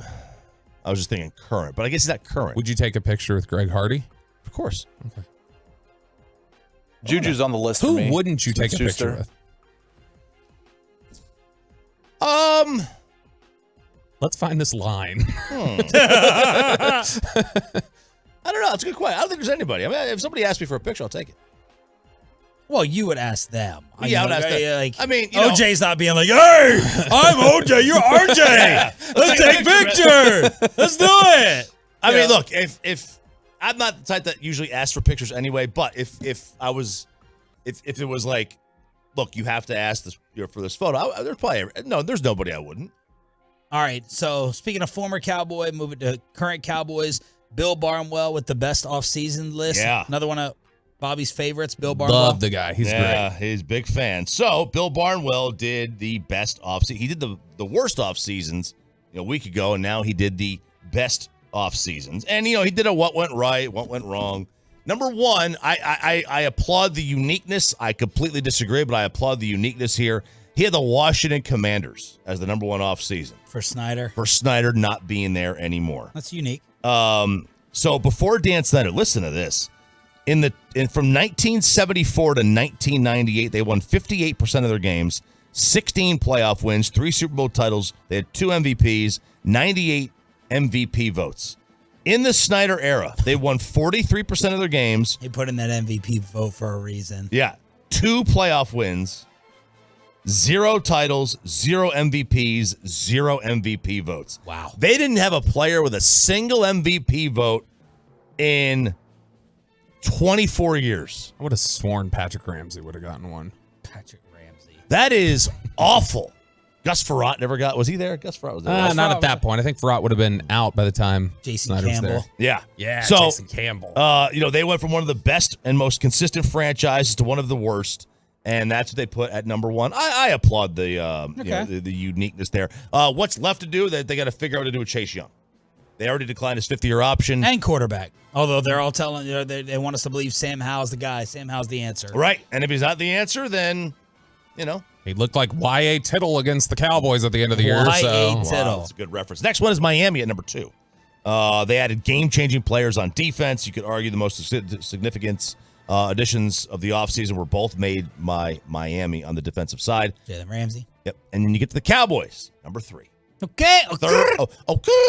The Cowboys used a closing financial window to add 2 veteran standouts, Cooks and Stephon Gilmore. It's become common talk about teams deriving value from quarterbacks while they play on rookie deals for years. They had that, which made them one of the most valuable players in all of football. What went wrong? They blamed their problems on Kellen Moore and replaced it with Brian Schottenheimer. Hear that, Ross Tucker? They have Ross would agree with that. Yes, he would. They have a habit of getting in their own way. When Pollard breaks out, looks like a franchise back, the coaching staff insists he can't play for more than 30 snaps a game, even though he has a track record of producing well after that point. Stephen Jones argued during the Prescott negotiations that analytics justified not paying a quarterback too much money. but apparently they didn't catch what analytics said about shelling out for running backs. Is he Is wrong? that what it said? He says that line? Because he Yeah. was the one saying their biggest loss this offseason was Zeke. True. Well, He but has been that's saying true. That's true. That's true. There's nothing I can say. You can see how their past 2 playoff games against the Niners have ended. It's easy to understand the frustration and desire for the franchise to finally make a deep playoff run, both inside and outside of the facility. So number 3 best. Number 3 best. All right, just name the rest of the teams, like top 5 or top 10. Philadelphia at 4. I hate hearing that. Green Bay at 5. Cincinnati at 6. Shots fired at Aaron Rodgers. Kansas City, yeah, because they like the value that they got for this. Kansas City at 7. Buffalo at 8. And we've got Carolina at 9, and then Pittsburgh at 10. Let's crosstalk with a KMC masterpiece, and let's see if they agree with me and Charles Barkley. You cannot be FaceTiming your friends. Man card violation. KMC crosstalk is next. But let's get your car pick.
Jimmy reaches, but no foul called. Murray to tie it.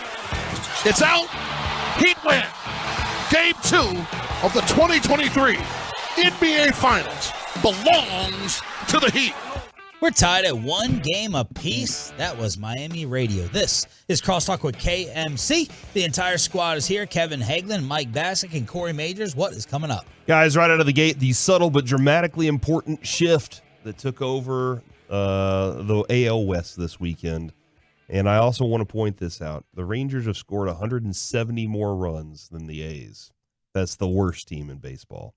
They have 170 more runs scored than them. So, have you had any coffee today? I've not had any coffee today. I left the house without grabbing some. Okay. I feel like he asked that question knowing that was the answer. Because I have low energy right now. Yeah. Never ask a question you don't know the answer to. Do we have coffee made? Because I can definitely inject some into my veins. I don't know. Spittle brings this crack juice up here. It's like craft coffee. My Lord. It's good stuff. Yeah. It's like the old days of the fan. Yeah. Wow. Oh, that was an analogy. That's how you guys got your stuff. My bad. My bad. Don't complain. That's how you got on the scene. That's a good point.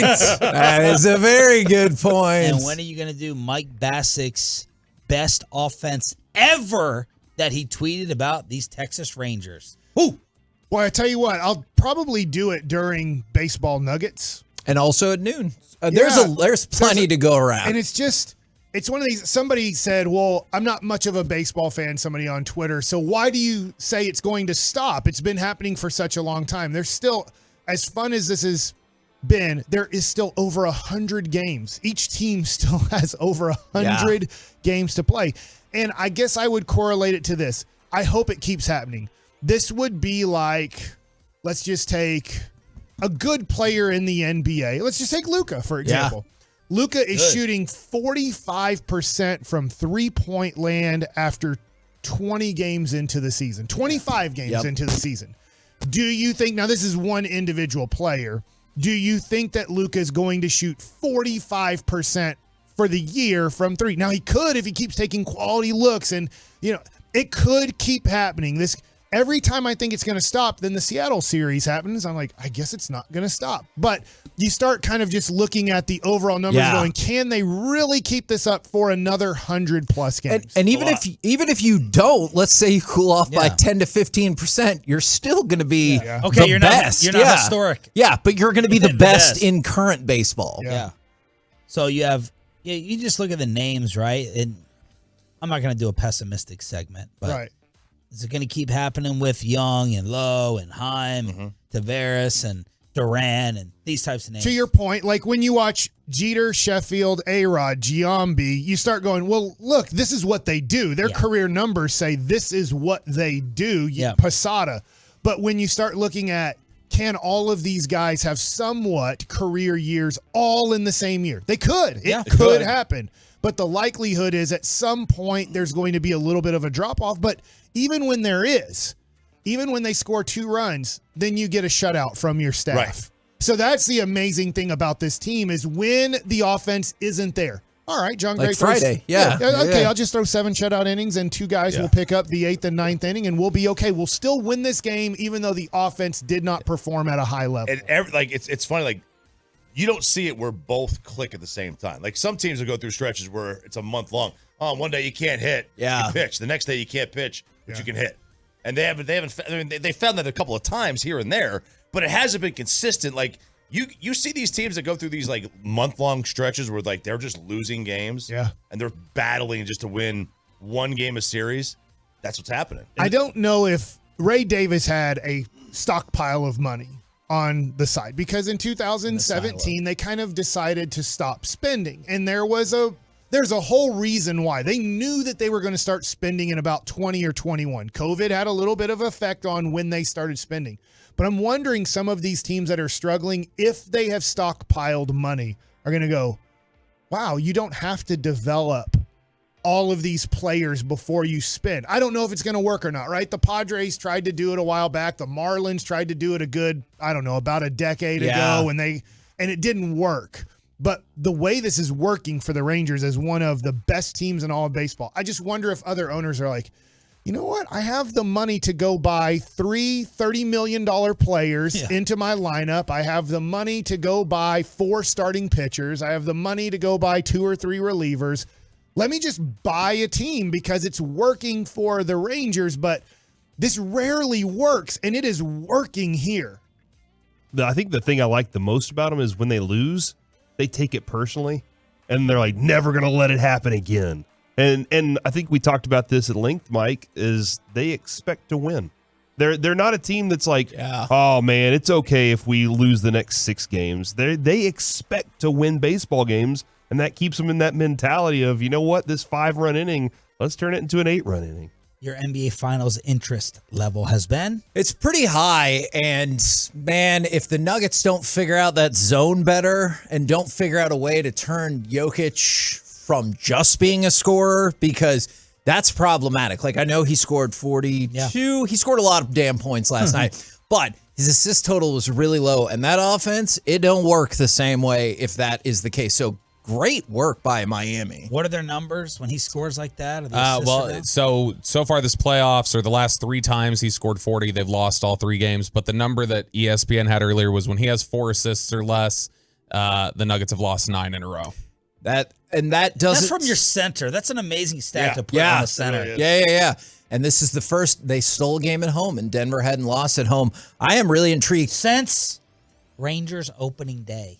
Sheesh. How about that? Rangers opening day, they had not lost at home. Wow. Zombie Heat are tough to put down. I tell you what, when I watch this series, and I will say I've been watching a lot of college baseball regional. So I was flipping between UT and Miami, A&M and Stanford, and it's really been great because and Charlotte, TCU, Tech, Texas, and A&M all have a chance to make it to the super regional, and Texas already has. But I'm watching this. It makes me want to go to a press conference. I'd be kicked out immediately. But it makes me want to go and say, Luka, when you watch the finals, do you feel like you put in the effort that NBA finals teams do to make it to this level defensively? You know, on a scale of 1 to 10, how much do you feel like you push the ball to get easy looks for your other players? Because in a way, I thought Van Gundy did a great job of saying the best defense for the Miami Heat is making shots right now. Because when they make shots, they're able to get back on defense, set up the zone defense, and stop Denver from running. Well, the Mavericks even refuse to run through Luka because he doesn't want to. And it makes bad players, and the Mavericks have tons of them on their roster and will next year. It makes bad players better players when you get out in transition. I'm sorry, I'm forgetting the white guy's name. Brown, I know is his last name. The Denver The 22-year-old that is the white dude. Oh, yeah. Man, when he gets out and runs, he can make some baskets. When we play half court against the zone, he sucks. Yep. You know, and so like, hey, guess what? Maxi Kleber sucks when we play slow basketball. Yep. Maxi Kleber out on the run, just catch a ball and dunk it, you know, catch a ball wide open for a 3, 4 seconds into the shot clock. They have to play Not that faster. bad of a player. Have you know? to play faster. All right, Charles Barkley on the NBA TV coverage brought up a question for an old segment we used to do called Man Card Court. He was talking about looking forward to golfing with Grant Hill and Peyton Manning. I cannot wait to play you tomorrow because you be sending me videos of your swing. Be FaceTime me. And you know dudes don't FaceTime each other. That's inappropriate. Really? Dudes don't FaceTime each other, man. Dudes don't FaceTime each other. All right, Chuck. Okay, I'm just telling you. I don't know the last time I've done a video call with a guy, but I don't think it would bother me. Okay. Does it bother y'all? Peyton says his age group, that's all they do. It's not phone calls. FaceTime. Yeah, my kid, he'll sit there with the phone. FaceTiming Mike right now? Yeah. He'll sit there with the phone on the bed, pointing at the fan, at the ceiling fan, just talking to people. I'm like, why are you just talking instead of FaceTiming them? They're like, oh, this is the way we do it. But that's what they do. And Chiafalo and I had talked about having a bit last Cowboys camp. Is we're just going to call everybody on FaceTime throughout camp the entire time. That might actually happen this year. That would have not been annoying. You have to answer every time. Did it work? No. So you swiped the answer call instead of answer video. I don't do video calls. I don't do them with my wife. I don't do them with anybody. Like out of principle? I don't know. I don't even know Because how. Bobby just taught Choppy how to do it this morning, so he's FaceTime happy. You have the same phone? Yeah, we all have Samsungs. Okay, so I didn't even know how it works. Choppy. So he swiped the call answer instead of the video answer. Teach Mike. Okay. Teach Mike how to do Apple's so much See, look, better. right here. Dude. Nonsense. All right, I'm gonna video call Mike. I'm gonna show him how to answer. Can you merge those calls? Can we Oh, have I like wish an we could entire three-way, group yeah. Video. I I can't because I don't have. I like agree Sean's with got. Charles. You have an iPhone. I You have agree an with iPhone. Barkley. You don't do this with like your Do buddies. you do that? I don't even like. So if I kept texting you and I was like, "Hey, answer my FaceTime call. It's see, really hey, look at important." that. Yeah. You'd be like, If it "No." was really important, I assume that I would trust you. One time. Can iPhone But to then if I- Samsung do that or no? I don't believe. No, it's just so. iPhone to iPhone or Samsung to Samsung. Okay. Android forever. Now Peyton is FaceTiming me. Here, you pick up. I'm not going to answer it. You're an Android Try too. not to sell my stock accidentally. I So think I there's might be 4? switching to iPhone. I am too. I am. First of all, my wife has iPhone. Does Sarah Sarah have iPhone? Hey, buddy. Sarah does, and I can't keep tabs on my kids. Yeah. And the other thing too is this: Fitbit watches die really fast, and so my Fitbit watch won't charge again. That'll last It's 3 days. Spittle. Uh-oh, he's going to say this is bad radio. Your Fitbit watch? Yeah, it no, lasts no, 3 no. days. I'm Boss, saying you're on speaker. Oh my god. Man, I just wanted to see if you video chat with me. Well, you know the clock. We're on the air. You didn't even FaceTime. Oh my You didn't even hit the FaceTime button. he has a Samsung too. Oh, he got a. Yeah, he's got an But Android. he didn't hit the FaceTime. I just won't- want to see if you video chat with me. I've had a Fitbit watch for less than 2 years. It won't charge at all. Oh no, Adrian's and Carter's do the same thing. So I'm just like, this is. I feel like Fitbit, as much as I want to stick with Fitbit, it's starting to get worthless to me because I've had so many watches over the years that it's just like these should last more than 18 months, right? Right. Yes. And I'm sure there's part of it that's intentional because just like cars, they can make cars to last 20 to 30 years if they wanted to. They're like, how stupid would that be as a business to make cars last this long? We want cars to start breaking down after 5 years. I get it. So you want to get a new car 5 years into this car starting to break down. I'm saying you can FaceTime with like grandparent calls. You know what I mean? Yeah, but not like you and Choppy are FaceTiming. Hey, what do you want to talk about on the show today? Why would I want to look at you? Why would I want to talk to you like that, Hey, that's Peyton? rude. I want to look. It's just more out of respect. You know, you're just eye to eye. You're looking at each other.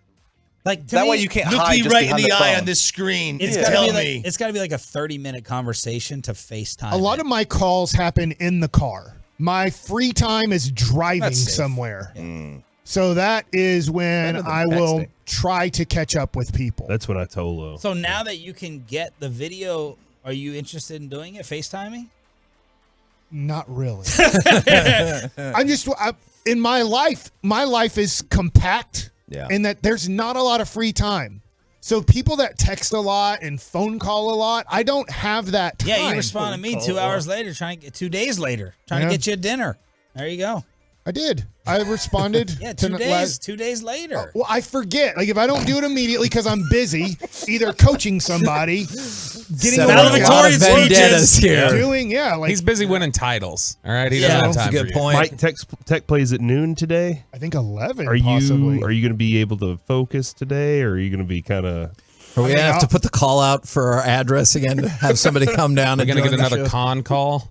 Yeah, my kid loved yeah. that. He thought that was hilarious. It was. It was What are you hilarious. talking about? Great. Do it, Mike.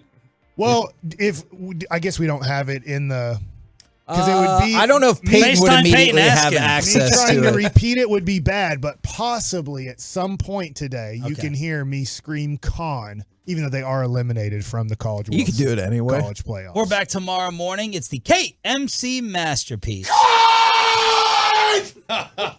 Next on the fan. That was The latest from the Star in Frisco.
from our fan studio, secured by DFWsecurity.com, it's the KNC Masterpiece on 105.3 The Fan.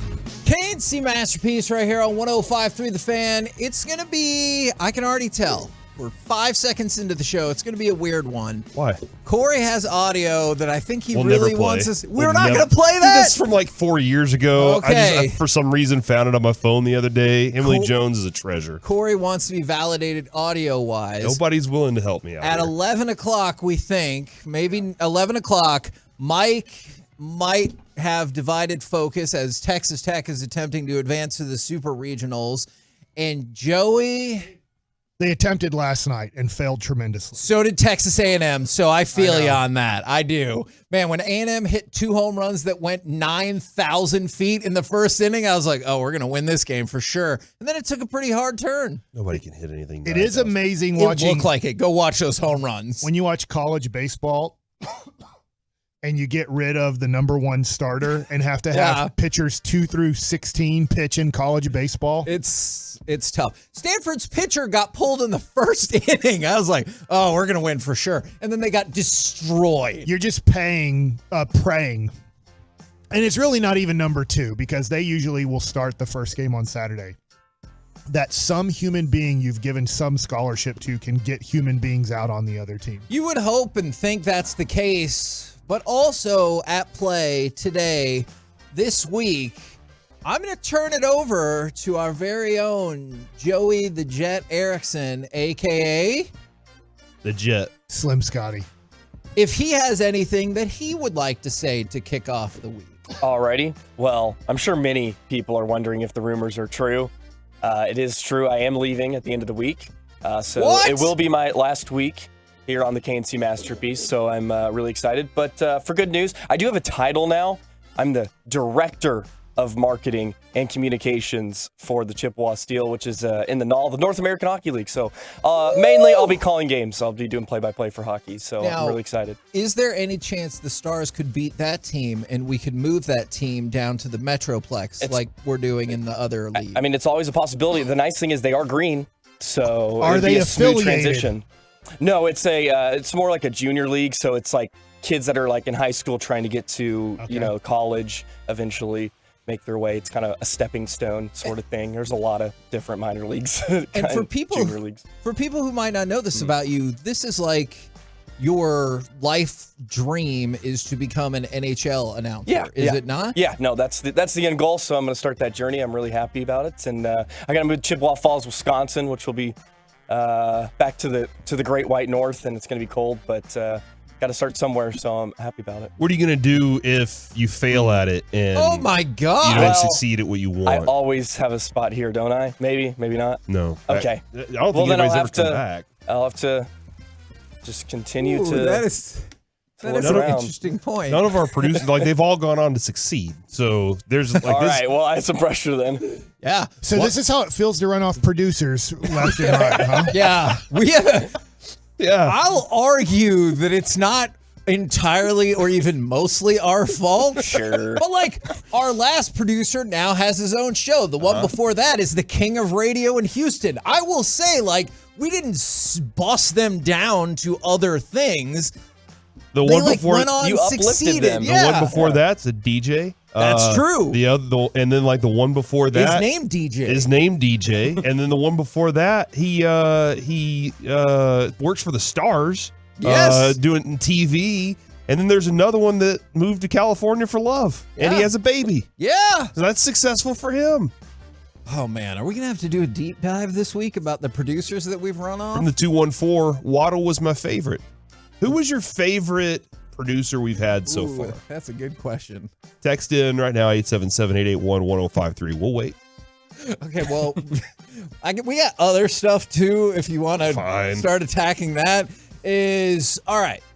Let's talk about the Rangers specifically, and there is a lot to dive into in the Rangers this week, this month, this year, today. I just remember us talking on Friday about this series, the importance / non-importance of it, but you just didn't want to like get swept or lose 2 out of 3 and kind of let Seattle start feeling, oh yeah, we're punching them down. These Rangers aren't as for real as we thought.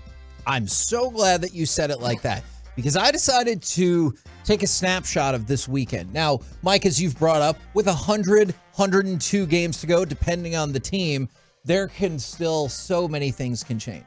But I want to point something out, because I keep going back to this text from Thursday or Friday. The text went something like this. The Rangers aren't built for this. There are 4 teams in the AL West that are above 500. And we pointed out that 2 of those teams, specifically the Angels and the Mariners, were both barely above 500 and 6.5 games back. So I want to take you from Friday to Sunday just to show you it's only 3 days. And I get it. In the grand scheme, it might not seem that important. Think about how dramatic this shift is. All right. Rangers, first place, 2.5 games ahead of the Astros, 6.5 ahead of both the Angels and the Mariners. All 4 of those teams above 500. If you want, we can talk about let's just call them the Las Vegas A's, but they're irrelevant in this conversation, and they fell 3 games further back because they're terrible at baseball. Can we say the entire number, though, Kevin? 27.5 games back. Yes, 27.5 games. That feels good. They were only 24.5 games back, so this is really going to hurt their hopes. But let's look at the rest of them. 2.5, 6.5, 6.5. That was before the games got played on Friday. Now, you move forward 3 days after the games on Sunday. The Rangers go 3-0. The Astros go 2-1. The Angels go 1-2 because they played one another. And the Mariners go 0-3 because they played the Rangers. Now, those deficits have gone from 2.5, 6.5, 6.5 to 3.5, 8.5, 9.5. I get that there is a ton of time, but you're starting to talk about an amount of distance that you have to make up that is astonishing. And keep this in mind as well. Remember the bold declaration of, there's 4 teams above 500. If it weren't for the Angels beating the Astros yesterday, there would be 2 teams above 500. And as it's... Name them. The Rangers and the A's. Astros. Yeah. It's not going to be... I'll tell you this right now. You could probably add, 60 wins to the A's, and they might still not get to 500 this year. Like, if you just, I gave you 60 extra games, do they make it to 500? I'll tell you what, if you gave them 60 wins on their record right now, you added 60 wins for free and then made them play the next 100 games, they will still be under 500. Yes, that's exactly what I think. Pathetic. I heard Choppy say today, I think he said they have 4 starting pitchers with ERAs over 8. What? That seems bad. I would agree with that. I'm not an expert, Kevin, and I don't claim to be. Sure. But based on the facts that he just gave me, I don't want to they're get a poor team. too much into just destroying the A's. I don't think the A's could win the Pacific Coast League or the International League. If you don't know what those leagues are, those are the AAA leagues in affiliated baseball. I do not think that they are better than some of the top AAA teams in baseball. Oh my gosh. And that's hard to imagine. I know it's a tough shot at them because that would be saying, hey, these 26 guys on this roster, not all 26 are major leaguers. They're not. And they are, I guess. They are accruing time. They are in the major leagues, but that is not a major league team. When do we... Oh, it's on the way. We have a series against St. Louis, Kevin. Yeah. And then finally... we get to go on the road to Tampa. And that's where the Rangers maybe can shut a lot of people up. I hear you. And say, hey, look, what we or maybe some realities come into play. I don't know, but that's your first chance. That's not your only chance. Let me look at the second half of the season. When we power rank the power rankings tomorrow, I'm going to try to put forth my case that the Rangers are at this moment in time the number 1 team. Second half of the season, Kevin, July 17th. Tampa comes here. So that's your back and that's interesting. And then this is, man, look, they're a good baseball team. They're almost a great baseball team right now. They smash the ball. And why that was key over the weekend is not to say that the Mariners are dead and buried, but in this window of time, you have asserted yourself as the far better team than the Mariners, and in the mix sent them 3 games further down. So at this point, you're 3.5 games ahead of the Astros. I don't think any of us are here to tell you, well, the Astros are frauds and they will disappear. They're having a good year. They're not going to go away. Yeah, I'm not arguing that at all. But the Angels and the Mariners, these are the teams that people were like, you watch out for them coming up in the world. They are now a combined 60-60 and a combined 18 games behind the Rangers. So 8.5 and 9.5. You have created, outside of the Astros, a massive lead in this division. And you don't have to win the division, but if you're right there with the Astros, safe to say we all feel like you'll make the playoffs one way or another. Like if you and the Astros are neck and neck, you're going to be in the playoffs. Yes. And little bit no. Okay. The great thing is the Central is not going to get a bye, but the team that wins the East and the team that wins the West is going to get a bye. So that's kind of, I'm getting a little bit greedy here. And I think sounds like Bochy's greedy too, though. Anything can happen in a 3-game series, right? And you'd be on the road. You would most likely, well, you would be because you'd be a wild card. I guess you could get the top wild card spot and you host that 3-game series. So there is still hostability if you are the best team that doesn't win your division. But I just want to get a little bit greedy here and go, hey, I want to get to that 5-game series. And making the playoffs is making the playoffs. But the playoffs have changed since the last time we've even talked about this as a Rangers fan, in that there's buys. There's a 3-game home series that you get to then make the DS part of the series of the playoffs. So I look at it and go, man, this is going to be a race. And if you can win this division with 100 games to go, you get to make what I still kind of consider the real playoffs, where it's a home and home situation, but it is the real playoffs. It is a 3-game series. It's real. It counts. But man, this has just been amazing. And the other thing too, I'll add to this, Kevin, is they're not even doing. DeGrom has nothing to do with this, like 0%. And here's the deal: he might come back and pitch 1 game and blow out his elbow. There is that possibility. Yeah. And so I don't know if you can count on DeGrom helping you out, but I hope he will. Yeah. And so you can't help but let the mind wonder about what that means. But the good news is if he doesn't, you've still shown you can win. Now, Corey, this stat is just for you. Say them. Although, Mike, you can listen to. I will try. The Texas Rangers have played 19 series so far this season. All right.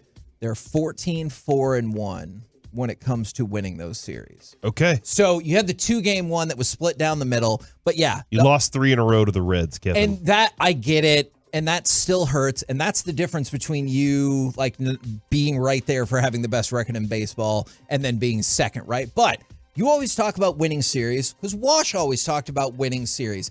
14-4-1. That is your record in series thus far, which gives you even more insight into how the Rangers are where they are right now. 2 of those series losses, Kevin, were your second and third series. Exactly. And Baltimore's a good team. I know that was one of them. Yeah, sure. And the Cubs were the next one. Cubs are solid. Obviously, they've kind of had their ebbs and flows of the season. Yes, they are ebbing right now. Yeah, but obviously the Red Series was one of them, and then that was a bad one. The Braves was interesting because you kind of went through that moment of where, you should have had that. They're a World Series contender. Yeah. Nobody will be surprised if the Braves win the World Series. The 12-0 loss was like, what? They bounced back, but the 6-5 loss, Kevin, you're clenching your fist. They should have. What's the one is that you tied? Is that Arizona? Yeah, because it was just the 2-game, and you've won 5 series in a row. I don't know why I emphatically flashed 5 as if you wouldn't be able to comprehend otherwise, but they have now won 5 series in a row.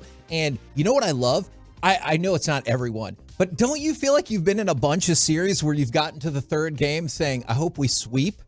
You know, you've already won the series and you think, hey, I hope we can sweep versus we're going to win the series either way. And I know we're out of time here, but isn't it amazing, Corey, when they just flash up the pitching matchup and every time you feel good about the pitching matchup? I don't know if I've ever had that feeling. The Rangers were great in the 90s, late 90s. They were unbelievable in 2010 and 2011. I don't know if I've ever just had a 3-game series come up. Every time I look at the pitching matchup, I go, all right, we have the better pitchers in this matchup. Kevin, Andrew Heaney's birthday is today. Oh. How do you feel about Andrew Heaney? Dude, if you play for this Rangers team, I feel pretty damn good about you. Uh-huh. Is that okay to just make a blanket statement? Good. He had a rough outing, but... Or would you say he's better? If you're on this Rangers team, you're right now, you're better than me. That's just a fact. Better. We're the KNC Masterpiece right here on 105.3 The Fan. And I don't use this word lightly when I tell you. Coming up next, inside the, yes, really, shocking financials that show why the Cowboys and the NFL, they aren't changing nothing about the way they do business. We'll do it next right here in the Fan. 2 negatives equal a positive. Mike Bassick here for Mike.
This segment on the KNC Masterpiece is brought to you by Window Nation and Frankel & Frankel. Life is unpredictable. Accidents happen. Frankel & Frankel are the go-to attorneys for car, truck wrecks, and DFW. If you or a loved one has been in an accident, you should contact Frankel & Frankel for a free consultation at truckwreck.com, or you can call 214-333-3333.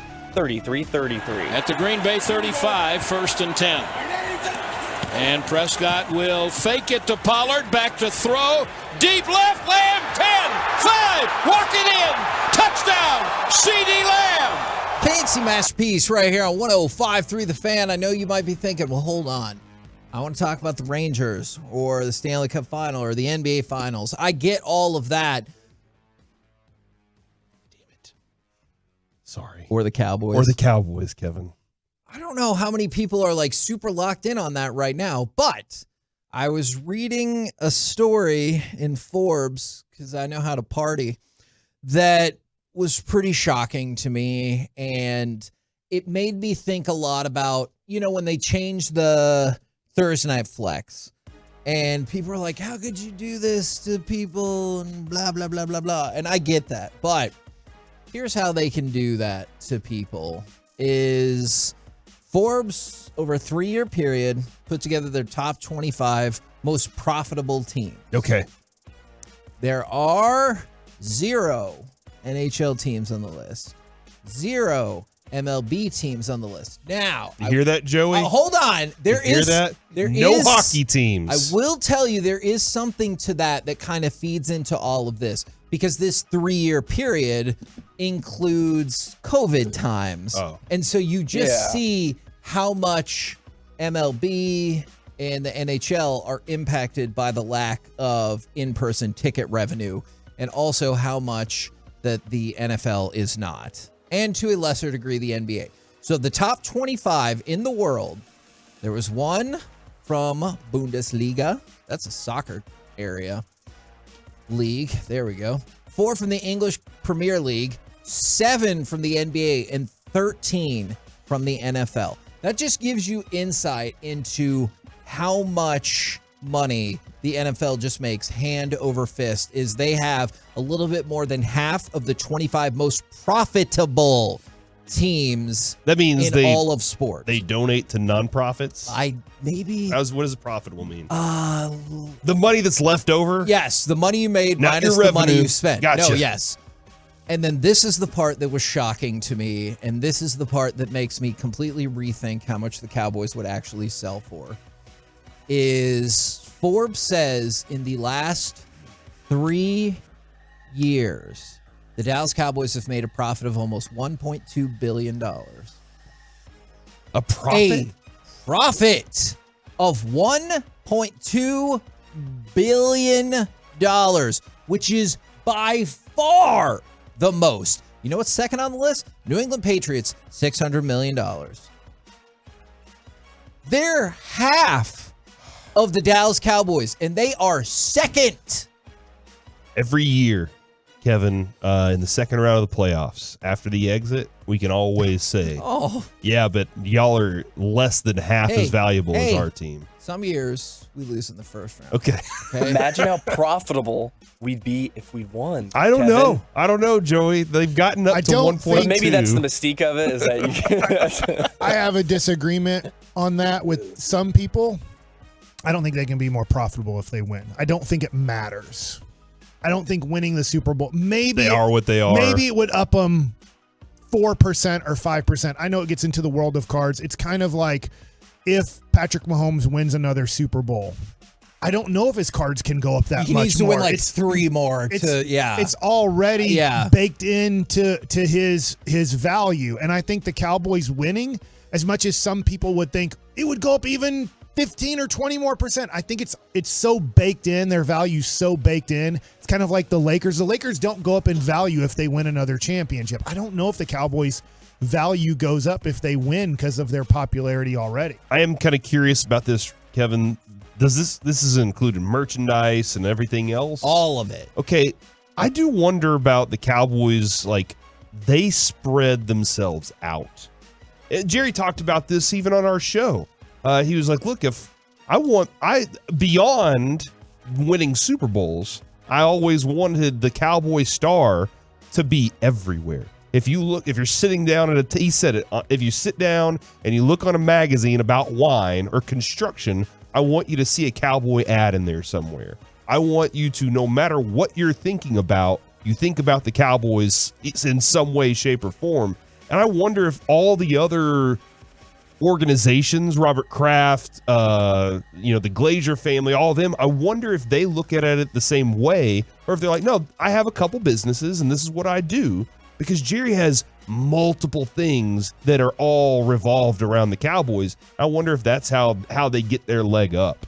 If that's where the extra value comes in. Like they freaking own True Brand hats. Yeah. They own the hats that Mike hates so much. And like, so they see opportunities and they're like, that's ours now. So did they invest in DiNucci's brand? Because it's not his brand, right? He's just like one of the ambassadors. I didn't think he invented it. I just thought he was one of the ambassadors of it. It gets a little bit weird, I guess, teamed up with him when it gets to kind of supplementing the salary cap. You start investing in DAX companies or whatever. That seems a little bit illegal. Did they do it with Jalen Smith? And that's what the Patriots did with Tom Brady. And they're like, hey, you can have fitness world. Yeah, you can have your stupid fake fitness thing here in our facility rent free. And then there were other people who insinuated or flat out said that people were forced to participate in that program. Now, so just the whole point I wanted to start with here is when people are upset about why the NFL does business the way they do in terms of giving so much deference to the TV product, this is why right here. In 2021, every single NFL team made $198 million from TV. Every single one of them. Yeah. So just by TV, you could go ahead and hit your costs for your roster, your practice squad, people that just visited the place, at like everything. And then Peacock, your training camp costs. Yeah, exactly. And then Peacock was like, I'll give you $125 million for one playoff game. But I wanted to go down the list just a little bit because I thought this might be of interest to you. There's no other DFW team on this list. Well, here's the thing, Corey. You wander all the way down to number 16.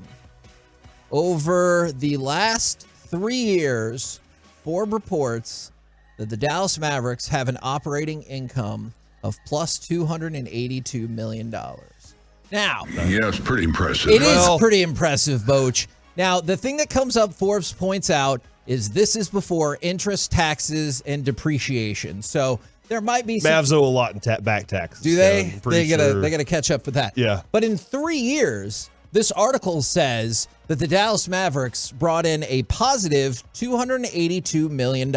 In how many years? 3 years. It's the first time. So 94 since Mark million Cuban per? bought the team. I think that the 3 year span of positive profits. Since knowing people that work in the world of finance, and my father did that for a living after baseball was over. There's an easy way for Mark Cuban to somewhat truthfully say, I lose money every year, when it's really a lie. If you're able to see his books, he's probably bringing in $100 million or more per year. And I know these are all guesstimates by Forbes because they don't get the Dallas Mavericks books or the Dallas Cowboys books.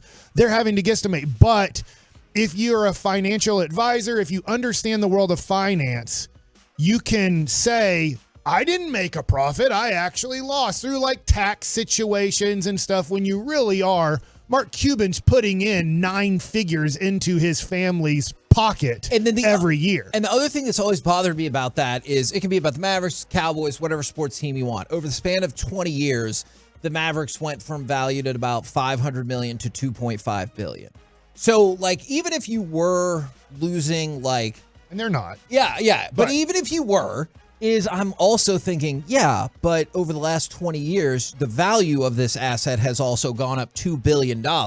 And so I know you might be like, oh, that's not liquid or whatever, but the money is still coming in. And so I thought this was oil. Is that what you're saying? Not liquid money not is oil. Literally liquid in terms of like, if somebody like Saudi money, right? This is oil. This is going to sound super weird. It's melted gold. Watching too many like movies or shows when somebody's like, hey, I'm going to hold up this rich person for kidnapping ransom. I'm not liquid. Yeah, I'm not liquid. I can't just get you $500,000. I can give you a part of an asset that's worth $500, but that won't come in your fancy little briefcase and everything like that. I thought it was really fascinating to see how much a variety of things, how much the impact of COVID and lack of ticket sales had specifically on Major League Baseball and the NHL more than any other North American sports league. And then you see why the NFL does business the way they do business, and why the Cowboys, as much as I hate it, as much as I know a lot of people listening hate it,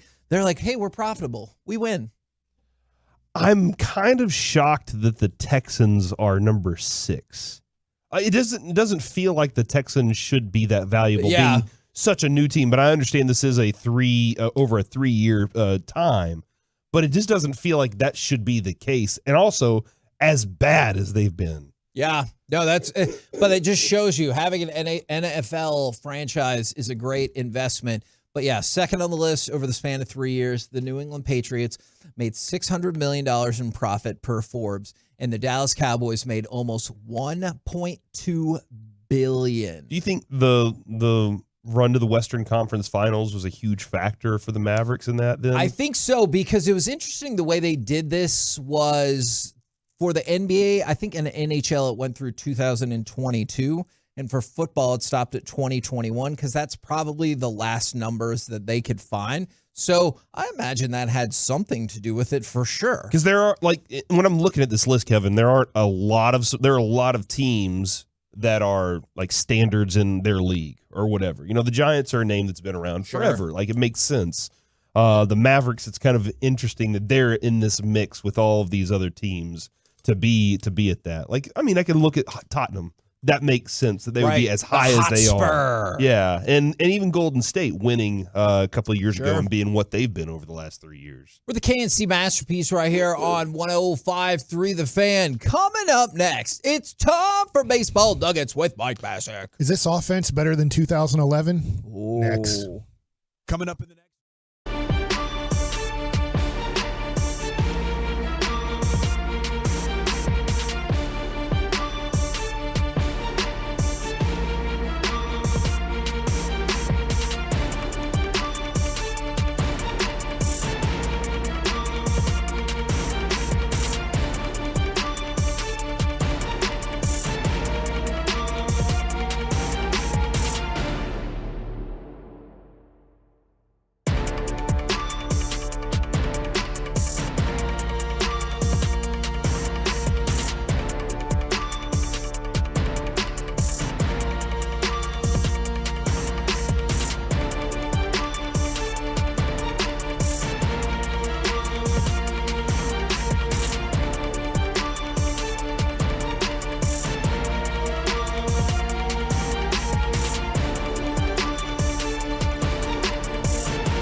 Mavericks.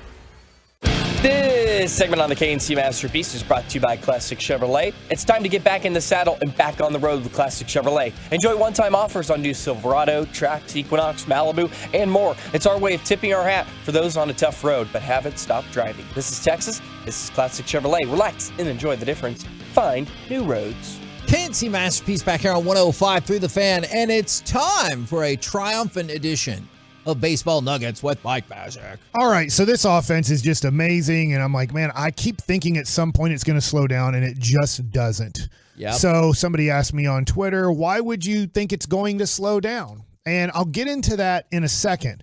But it made me think of somebody put in, well, they're not better than the 2011 Texas Rangers. And I thought to myself, I get it on a piece of paper because think about that. That's Mitch Moreland at first, Ian Kinsler at second, Elvis Andrus at short, Adrian Beltre at third. Michael Young is pretty much your DH and fill-in, but he's in your everyday lineup. Mike Napoli catching, and in your outfielders are Nelly Cruz, David Murphy, and Josh Hamilton. Those are your everyday players that make up your lineup of 9. That is unbelievable on a piece of paper. Those names make more sense on a piece of paper than these names, even though these names aren't bad names. But when you look at on piece of paper, here's where they're at. If you look at these Texas Rangers, batting average first. Texas Rangers in 2011, first. Now, their batting average was 278 this year. Games changed. 283 in 2011. So they are 5 points higher in 2011. OPS, both teams are second. Now, obviously, the 2011 Rangers finish second. The Rangers' OPS this year, 806. The OPS in 2011, 800. So they are... Whoa. They are a little higher, not much, but very similar. These numbers are so similar. Runs. The Rangers right now are first in runs in the American League. I know that's also baseball too, but I just did American League. Runs for the Rangers, third. So there's a little bit of a difference there. The Boston Red Sox had a very good offense in 2011, by the way. And then total bases. The Rangers right now are second in total bases. The Rangers in 2011 finished second in total bases. Let's go. So this is how so I know, I get it. When I start talking about names, Josh Hamilton, Adrian Beltre, Michael Young, Ian Kinsler, these are all-time Ranger greats. Yeah. Nelly Cruz obviously was unbelievable here. Mike Napoli for his short time was unbelievable here. So I get it. A lot of these guys are going to be in the Rangers kind of Hall of Fame. I don't know if Seager and Simeon and Lowe and Garcia and Young and Heim are going to be in the Rangers Hall of Fame. I don't know. In this moment, it sure does feel like it, though, doesn't it? But when you look at 2011, guys, and you look at 2023, 100 games left, will the Rangers be at these numbers at the end of the year? I don't know, because that's where the 2011 Rangers finished, is top of the board, and the Boston Red Sox were the other team. And obviously, if you go back to where were they at? They had Pedroia and David Ortiz and a lot of great players back then too. So I went and looked individually at each player, and I'd love your answer on these. I don't know if I'll get to all 10, but Simeon's OPS this year is 878. His career average is 769. His best ever for a season is 892. Do you think that he will be at 878 or better at the end of the year? I do, because that's actually a little lower than I would have guessed. Like, don't get me wrong. His career best ever is 892. That's his greatest year ever as an Oakland Athletic. And that's a really... Do you think he'll have his best year ever of his career? I kind of actually think he's going to be right up against that. And don't get me wrong, his OPS is good now, but I would have thought it was maybe in the 900s. And he'll be way better. He'll be way better than 769, his career average. I think his OPS, Kevin, is a little down. Just my thought here. He's not getting as many walks as he did that year. He also had one of the lowest strikeouts for the number of bats. That's why he was third in MVP voting that year. Okay. In the year that he had an 892. But he had 87 walks and 102 strikeouts. Right now he's at 27 and 41. I think he's going to meet his strikeout number. I don't think he'll get that to that walk number. Okay. So, Seager. Now, this is a little bit tough because he only played half of the season because of injury. His OPS right now is 1.028. His career average is 857, which is a very good career OPS.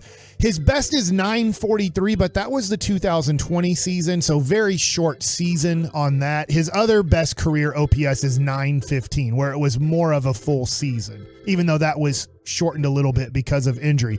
But 857 average for his career, an OPS right now of 1.028. Do you feel like he'll be sticking around 1.028 or closer to 857 at the end?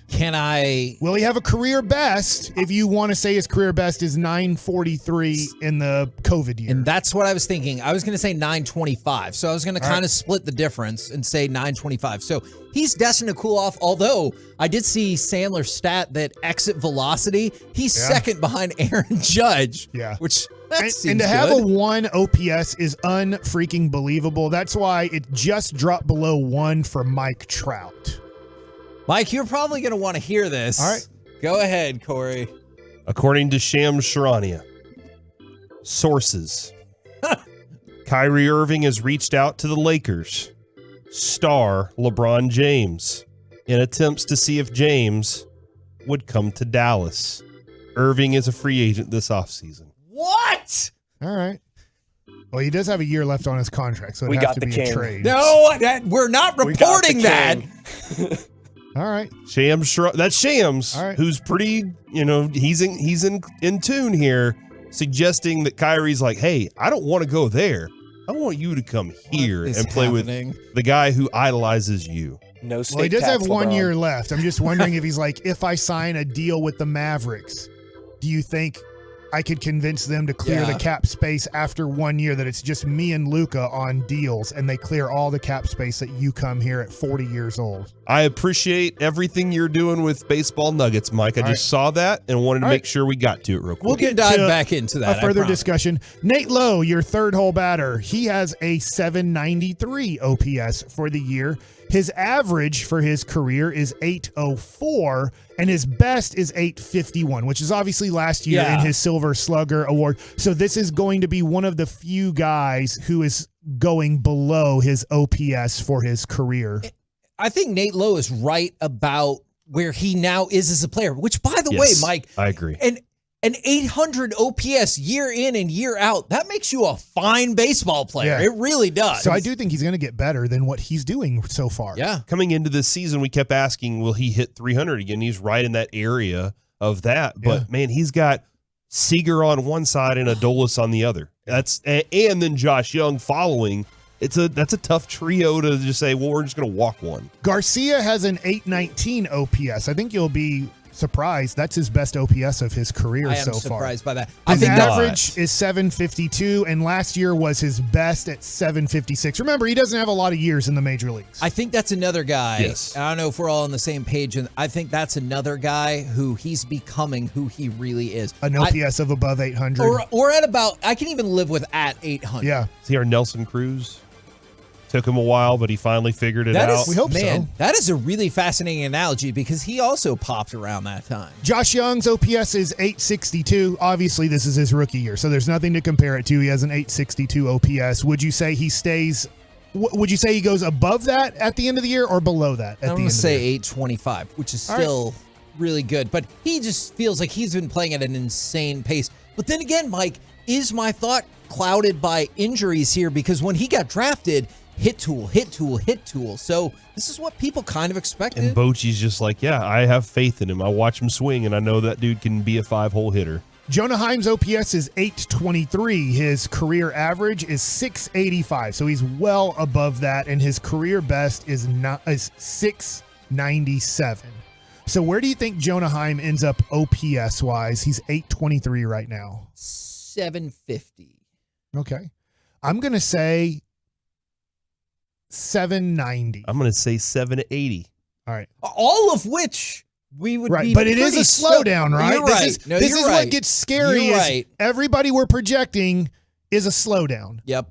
So that's the deal that I hope we're all wrong, right? Yeah. But this is just how great they've been this year. Robbie Grossman is 690. Career average is 722. His best was 828 in 2016. So he could grow. Hopefully a bump up. Yeah. And in some of these cases, Mike, with Young and with Simeon, the slowdown, like we talked about in crosstalk, is more like 10 to 15%. Right. If this offense slows down 10 to 15% where they Still are good. now, great. Let's do that. Leote, 813. Remember, he has limited numbers here. So his average is 663, and his career best is 703 in the COVID year of 33 games. Wow. So let's just hope he stays around 800. Yeah. And I know that when we have Bochy on every Tuesday at 12:20, he said, hey, there's a lot more power that Leote has that he hasn't even shown this year. So I think Bruce Bochy is optimistic that he can keep his OPS at 800 or better. Okay. Ezekiel Duran, 872. Obviously, no numbers to compare it to because this is considered his rookie year. I'm pretty sure this is considered his rookie year. He might be maybe among all the people you listed, my most prime for a bigger slowdown. And my last guy is Jankowski because he does play quite a bit for the Rangers. I know he got hurt, but he looks like a guy that's going to find his way in the lineup, let's say 4 out of 6 days. He has a 786 OPS this year. His career average is 641, and his career best is 715 in 2021. Okay. So I just wanted to give these ideas. And I'm not saying it's going to slow down. I just keep expecting it. So I just wanted to look at these OPS numbers, which are so important in baseball. Now, I do think batting average is very important, but when we're talking about the on base plus slugging, has become a bigger number than just batting average. These numbers for the Rangers are awesome. They're second overall in baseball and OPS as a team to Tampa Bay, which makes them second overall in the American League. But is this all Tim Hires and his hitting instruction with them, or is it something different, man? I do think you have to give hitting coaches credit and Sure. blame. Obviously, players, they get more credit and blame, but hey, I do think, I didn't even go over pitching numbers, but I do think when it goes to Hires, Mike Maddox, Bochy, they deserve credit for the way this team is playing, but these guys are playing at kind of career best right now, and hopefully it continues. But that's why when somebody asks, hey, do you really think that they're going to slow down? I think, well, let's look at their OPS numbers, their average, and their career best season and say, hey, where do we think they're going to end up? For the KNC Masterpiece right here on 105.3 The Fan. Coming up next, well, we can just dive right back into that tweet and the legitimacy of, is Kyrie trying to get LeBron to come to Dallas? How in the world would that possibly work? We'll try to figure out the logistics Bitcoin. of it next. Maybe. Right here on 105.3 The Fan. The more you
fan studio secured by DFWsecurity.com.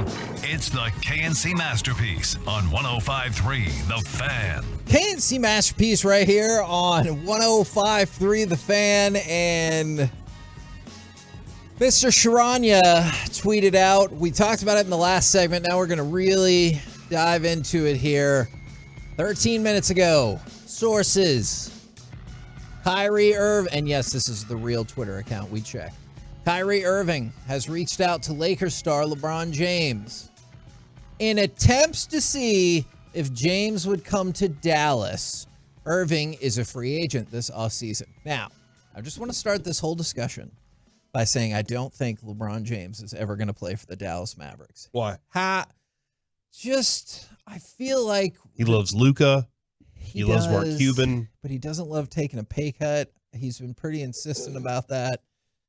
And the Mavericks don't have the draft capital to take his son. Las Colinas is mini Hollywood. Is that true? What do you mean the Mavericks don't have the draft capital to take Bronny? Yeah. You don't know what's going to happen in 2 years? They don't have, wouldn't it just be one more year? Well, he might need a second year for polishing and stuff. Yeah, I don't know. Well, great. If we can manipulate it that way, let's figure out a way to get it going. But I just worry about the assets, cap space, everything like that. However, that's realistic, Kevin.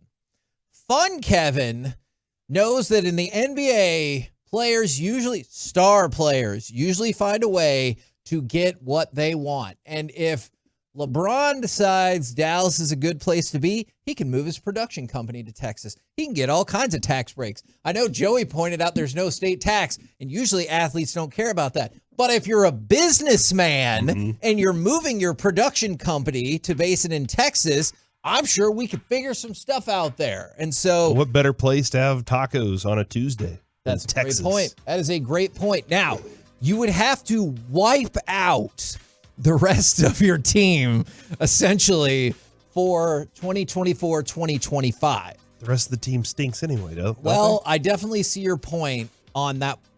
Now, the good news is, technically, Jaden Hardy only counts for $2 million in 24-25, because that's what we're talking about. Because while Kyrie is a free agent, LeBron still has 1 year under contract. So I think, tell me if y'all think I'm on the right track, that Kyrie is like, hey, I know I can't get to Los Angeles right now. I'm thinking about re-signing with these guys because they're going to give me all the money. Would you come join me in a year? That is my interpretation of That's what I'm thinking at this point, too. I think this could be good news for Mavs fans that Kyrie's agent has been working behind the scenes to see how likely he can get Kyrie to LA. That's where he wants to be. He was just at a WNBA game yesterday in LA. He's living in LA. That's where he wants to be. He wants to be a Laker.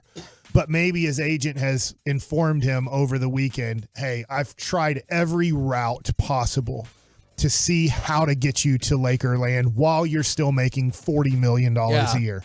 It doesn't look like it's going to happen, Kyrie. So we need to start thinking about other avenues. And it looks like the Mavericks are going to be our best situation financially. You do like the head coach. Dallas seems to be a pretty cool place with you. You get along with Luka. I understand maybe basketball wise you don't love playing with them, but you guys get along as people. Yeah. So what can we do to make you happy in Dallas for this upcoming season and future seasons? And it's, hey, get LeBron to join me in Dallas. Chris Haynes has tweeted out in the quote tweet of the Bleacher Report sources story that the Mavs were preparing to make an offer for LeBron James last season when the Lakers were kind of falling apart, but the Lakers made their string of trades that made their team good. So I don't know that, but was he tradable at that point? I don't know if he Not was. Really. So I mean, he's tradable, but were the Lakers going to restart their franchise? Yeah. Probably not, especially because they still have a lot of things because of trading for Anthony Davis, trading for Russell Westbrook.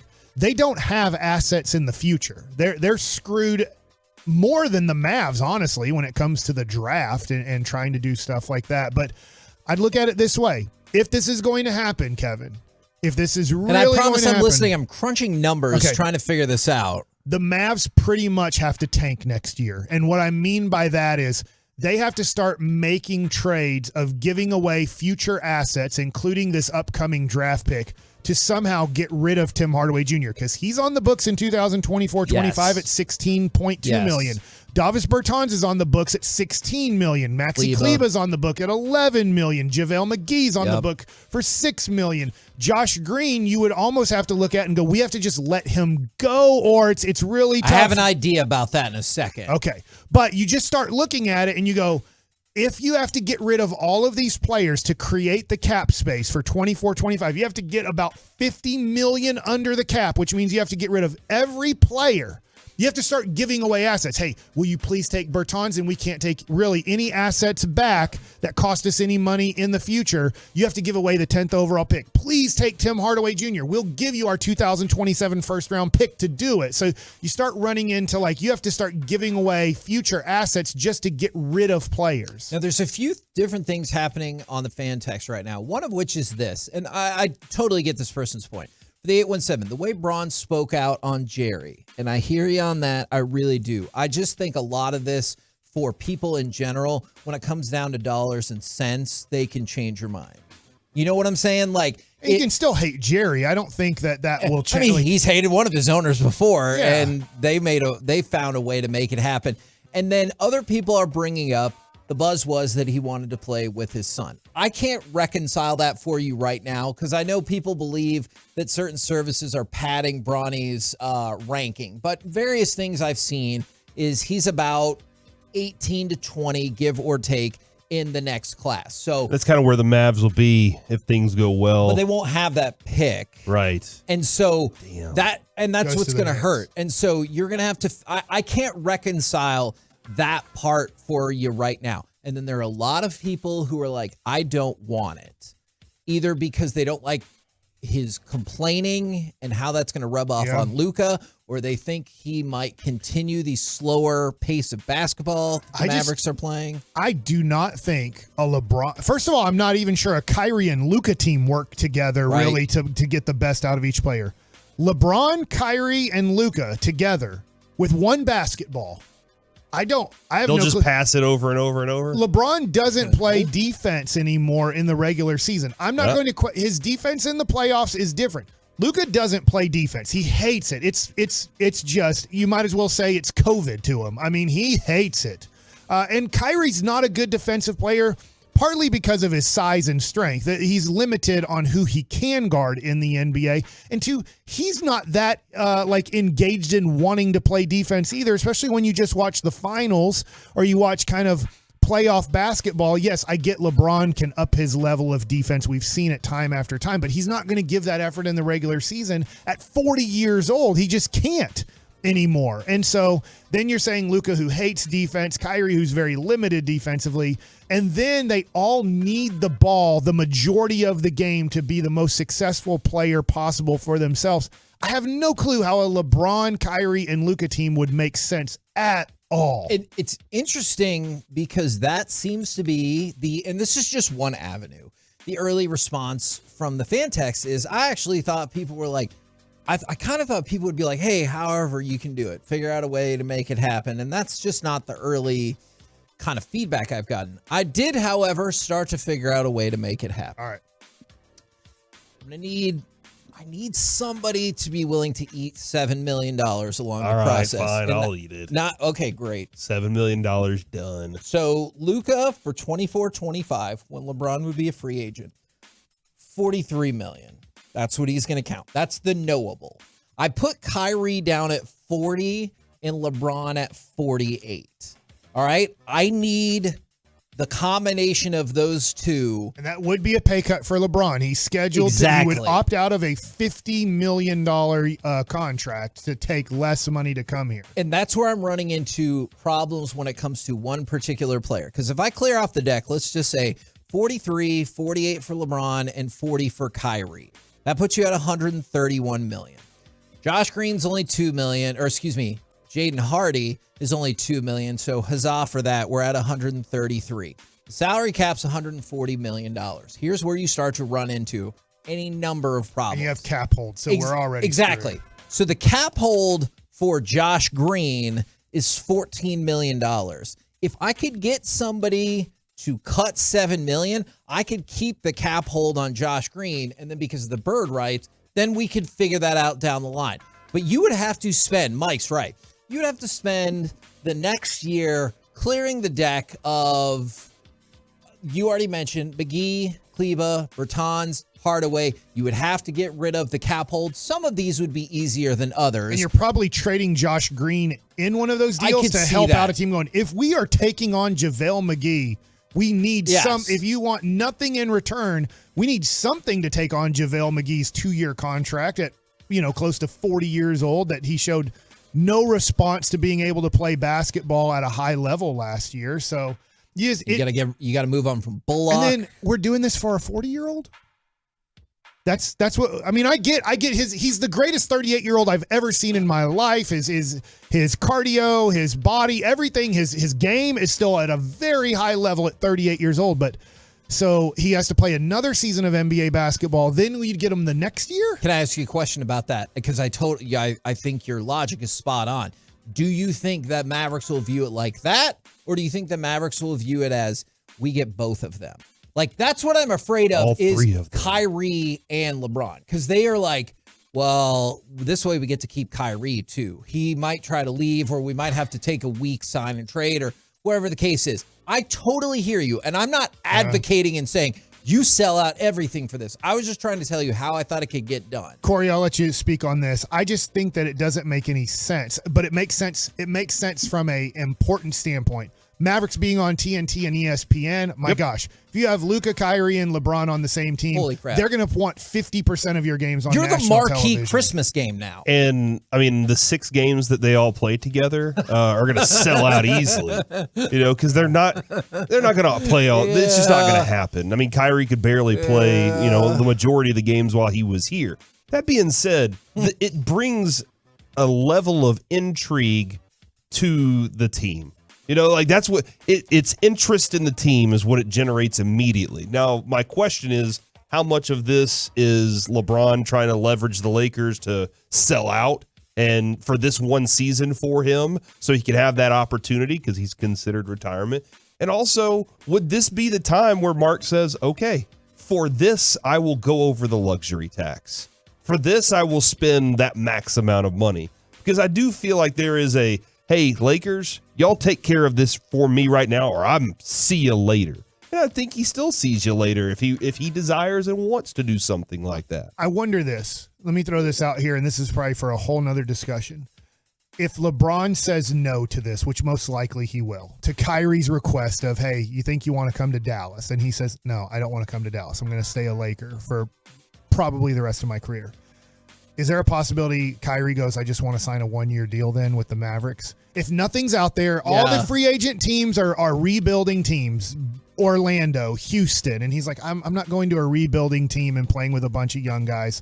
I'll sign with Dallas because they're willing to give me the most money, but you know what? I'll bet on myself that I can keep the same attitude that I kept with the Mavericks for approximately 15 games.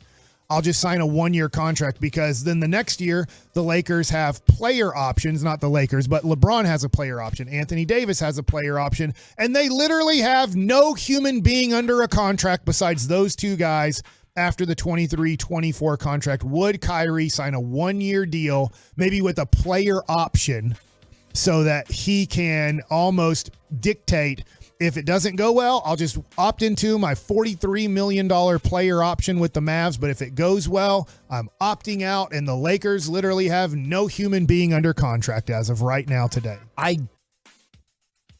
don't think so. Okay. I think he wants the money now. Guaranteed. Or maybe they're trying to figure out, or maybe if LeBron says yes to this, they're trying to make the trade happen now, which is a whole different deal. And let me ask you this, because I hear you. No. If I'm Kyrie and Kyrie's agent and I say, Dallas, I'm willing to sign with you on a 3-year contract at, let's say, $130 million. First year, I need to start at $40 million. I need the number to start with a 4. I have a team option the second and third year. What do you say to me if I'm Kyrie and Kyrie's agent and say, I'll sign a 3-year deal, but I want those to be player options for me? I do not envision a scenario in which the team option for that flies either. I think you're right. I think it needs to be player option. I told you at the very beginning. Yeah, I don't think he's doing team option because he felt disrespected by Brooklyn in that situation. So, but what if Kyrie says, I need a player option after year 1 to make sure I liked playing with Luka, we were a good team, and that other players that I want to play with want to come to Dallas, and somehow you can facilitate my wants because he is a pseudo GM throughout his career. Sure. Yes. And here's the issue that you run into then. From the 2-4, let's just go in the trade space for just a quick second.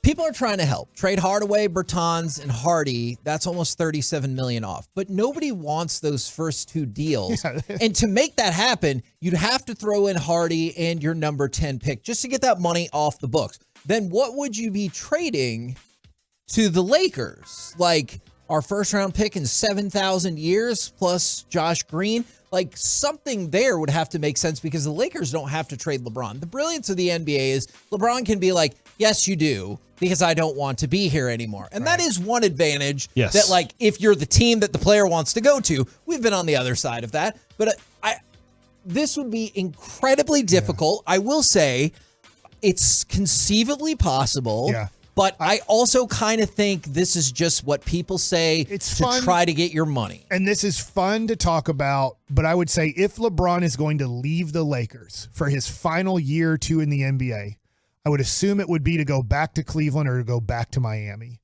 Does he, or maybe New York, maybe to go to the Knicks and be at Madison Square Garden for a season. I just can't imagine LeBron wanting to come. I get the Luka connection. I can't imagine with the Mavs winning 38 games last year that's his that team's ready to win it all with JaVale McGee and Dwight Powell running the show at center. We're the KNC Masterpiece right here on 105.3 The Fan. Obviously, we'll keep an eye on I'm shocked that more people aren't like 1,000% in on it. People seem to be pretty out on it, right? Yeah, a lot of people. I didn't know people didn't like LeBron this much. I'm out on it. Okay. Coming up next, which do you care more about right now? The Stanley Cup Final or the NBA Finals with an S? We'll do it next right here on The Fan. All day, every day.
Rhodes.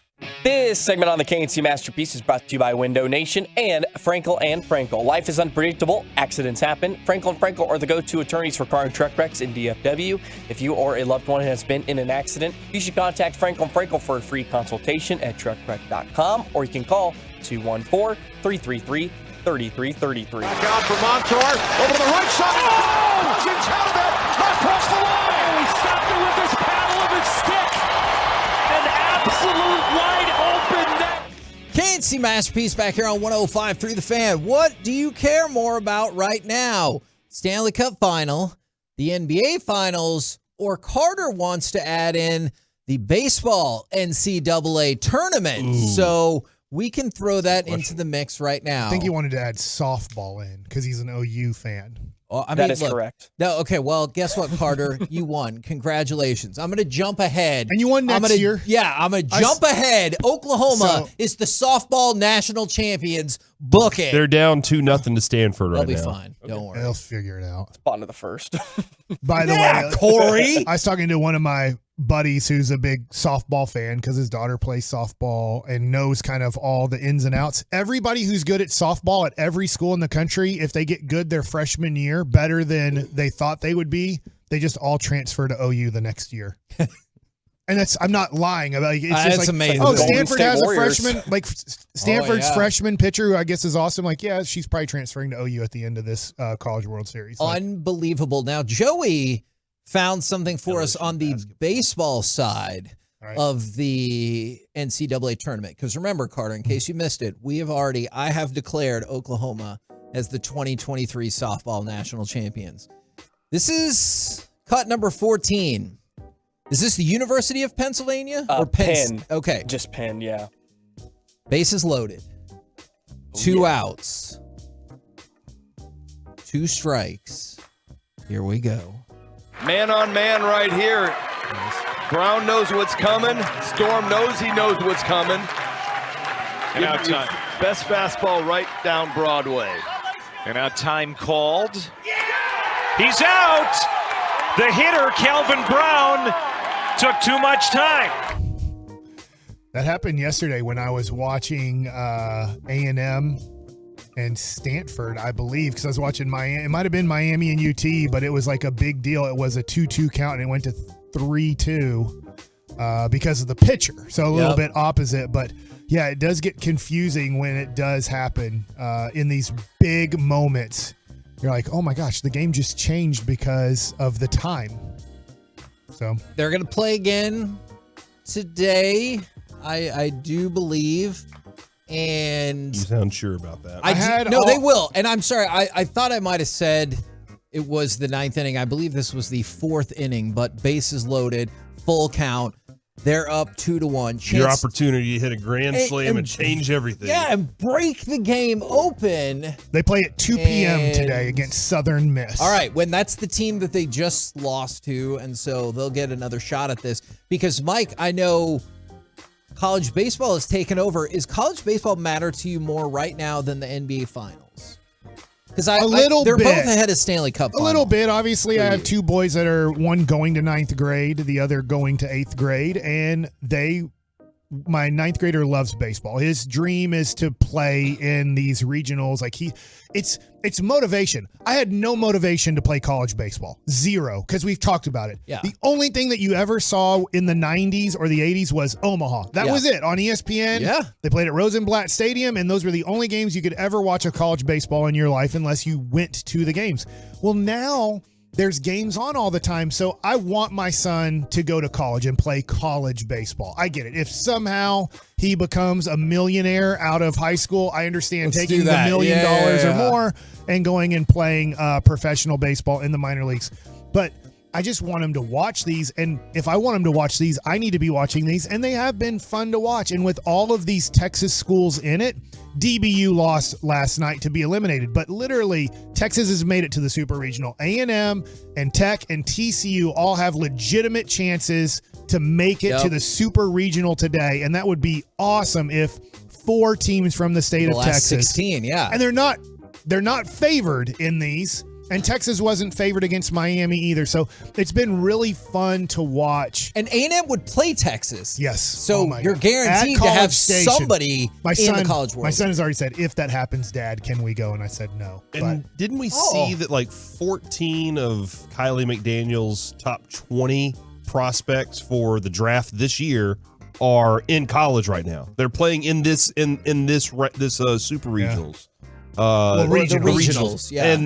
And are predicted to probably be in Omaha. So like that's interesting to see that college baseball is now becoming more of a place where guys are looking, even though they still need work in minor leagues. Yeah. But that's where the GMs are saying, hey, we can still look in college too. I know this gets a little bit to like college sports too, especially baseball, as it's kind of considered for a long time not a big money generator, but it is now. Not as big as obviously football and basketball, but because of that, A&M's kids last year made $25,000 a piece. Yes. They're also, schools are knowing that their lack of scholarships, only 11.7 because of Title IX. They had to take scholarships away from men, and they took them away from baseball 30 years ago.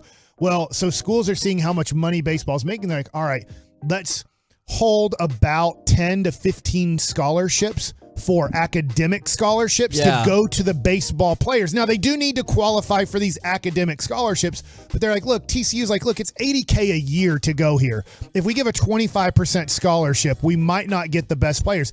But if we have another 15 academic scholarships, so we have to recruit not only good baseball players, but good academic baseball players, we can get them to 50% or 70%, and it makes a lot more sense now to go to TCU instead of Texas or A&M or LSU. Now, for TCU, Trey Richardson, the second baseman, is the person who had, I don't know, essentially an amazing series all boiled into one game, as he finished with 11 RBIs, which tied the NCAA postseason record, which was set by a former Baylor player. That's a tie? 11? Yeah, in a game? You would think, hey, I just had 11 RBIs in a postseason game. Hooray for my new record. And they're like, true. It's just you a tie. have to share it with some other people. From Baylor. Now, on the Stanley Cup final front, I want to play you a piece of audio that might not sound particularly intriguing, but then I'm going to tell you what was really happening in this audio. Let's go to cut number 2. This is after Vegas. They beat the Panthers in game 1 of the Stanley Cup final. Game 2 coming up on Monday night. For now, we are live in a raucous Las Vegas. Clay Ferrero, Local 10 News. Thanks, Clay. All right. So it sounds fairly run of the mill. Easy going. I'm going to play this one more time, and keep in mind, about halfway through, this guy leans into the camera shot and flips off the camera, at which point the news guy continues to talk and pushes that guy the F out of his shot. Why are you trying to do that? Why are you trying to get in somebody's shot and do that? That's an FCC violation. Listen to how smooth this is. Game 2 coming up on Monday night. For now, we are live in a raucous Las Vegas. Clay Ferrero, Local 10 News. Was it the for now part? Yeah. That's when he does the push? Yeah, because he was like, get the fill out of here. You can feel what he's doing right there. I thought it sounded like he said we're live in Iraq. No, from a raucous. No, that was not gunshots. That's what it sounded like to me. I'm like, why is that would be an that? interesting news report, especially for the Vegas local news. I got a message, Kevin, that there is a $44 margarita. Yeah. In Las Vegas. I didn't get a chance to track down why that's so freaking It has to be expensive. the tequila they're using in it. I don't know that any tequila is worth that, man. My opinion. That's for a that's margarita. too much. Now, the good news for the Golden Knights, if you're cheering for them, is they did win game 1, 5-2. The Golden Knights have won 32 straight playoff games when scoring 3 or more goals. That's the third longest streak in NHL history. And teams that won game 1 of the Stanley Cup final have gone on to win the series 76% of the time. Yeah, I remember those stats in 06 for the Mavericks. But this is for the Stanley Cup final. I know. Stats are stats, though. When it's like, hey, 77% of the time, if you go up 2-0, you win the series, and then you don't win the series. Hey, I have a question. Are you now rooting for Vegas because they defeated the Stars? Is that what you're trying to do here? You're trying to push your Vegas agenda on Absolutely us? not. I don't think so. We don't need your Vegas agenda, Kevin. Yeah, you and your gambling. I do care about gambling a lot, but I am rooting for Florida Your in Britney this Spears one. shows. However, in the other one, I'm definitely not rooting for the Floridian team. It is amazing that one's in the desert and one's in the swamps that Yeah. are playing in the Stanley Cup. I mean, it's not like it would be any different here if we would have made it. Deal with it, Canada. You're right, because you're never going to win a Stanley Cup again. Actually, I'm sure one day a Canadian team will figure it out. But the Heat, let's go ahead and fire off cut number 6, because the Heat have evened up the NBA Finals. Could the Heat foul here? I'm taking a foul. I'm not allowing them to get off a three. Denver does have a timeout, but they're not using it. 4 seconds. Murray, step back, three-pointer. Won't go. Fight for the rebound. Morton, and it's over. The Miami Heat have tied the NBA Finals. Question, were they scared of the zone if they called timeout? Ooh, probably. Because, I mean, it wasn't a good shot. They didn't Yeah. get off a good shot. And I was like, after it was over, I was like, I wonder if they were so scared of that zone. If they call timeout with 8 seconds to go. Then it'll be even tougher. They looked lost at times against this zone. But here's the impressive thing if you're the Heat, is they were trailing by 8 points going into the fourth quarter. Every team in this playoffs, when they trail by 8 or more going into the fourth quarter, 1-41. Except for the Heat, who are 4-5 in those scenarios. Wow. Still losers, huh? That is true. But they've won 4. I will say this, Jimmy Butler does a pretty good job of somehow conserving a lot of his scoring ability. Because you're like, I feel like every time I watch the Heat play, we get to the fourth quarter, I'm like, he's not having that good of a game. And then he takes over. It's like, yeah, I've tried to let the rest of my guys have a good a game as possible so that they can contribute in the fourth quarter because I'm going to need them. But I know and they know I can now take over the game. And if I need them, if they start double teaming me pretty hard, these guys have felt good about their shots that they've made and got throughout the game. It's hard to have the legs for the entire game. And Texas Tech just got out of a big situation to keep it scoreless after 2 innings. But go ahead, Corey. Nope, that's it. I'm sorry, just it's Mike. Fight Raiders fight, man. No, I'm fight for the school we love so dearly. I'm watching OU softball right now. We'll hit them high and we'll hit them low. I don't know how we're going to push the ball across the goal in this game because we're playing baseball. Yeah. We'll hit the ball over the fence. Fight, Tech, fight. Might need to workshop that verse All just right. a little bit. I'll see you later then. We're the KNC Mass. You wish. Coming up next, it's time for Gridiron Gravy. Has this QB proven he's already the man? We'll do it next right here on The Fan. RJ Choppy here.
Segment on the KNC Masterpiece is brought to you by Classic Chevrolet. It's time to get back in the saddle and back on the road with Classic Chevrolet. Enjoy one-time offers on new Silverado, Trax, Equinox, Malibu, and more. It's our way of tipping our hat for those on a tough road but haven't stopped driving. This is Texas. This is Classic Chevrolet. Relax and enjoy the difference. Find new roads. 5-yard penalty here makes it 3rd and 13. Lawrence taking a chance to the end zone. It is caught.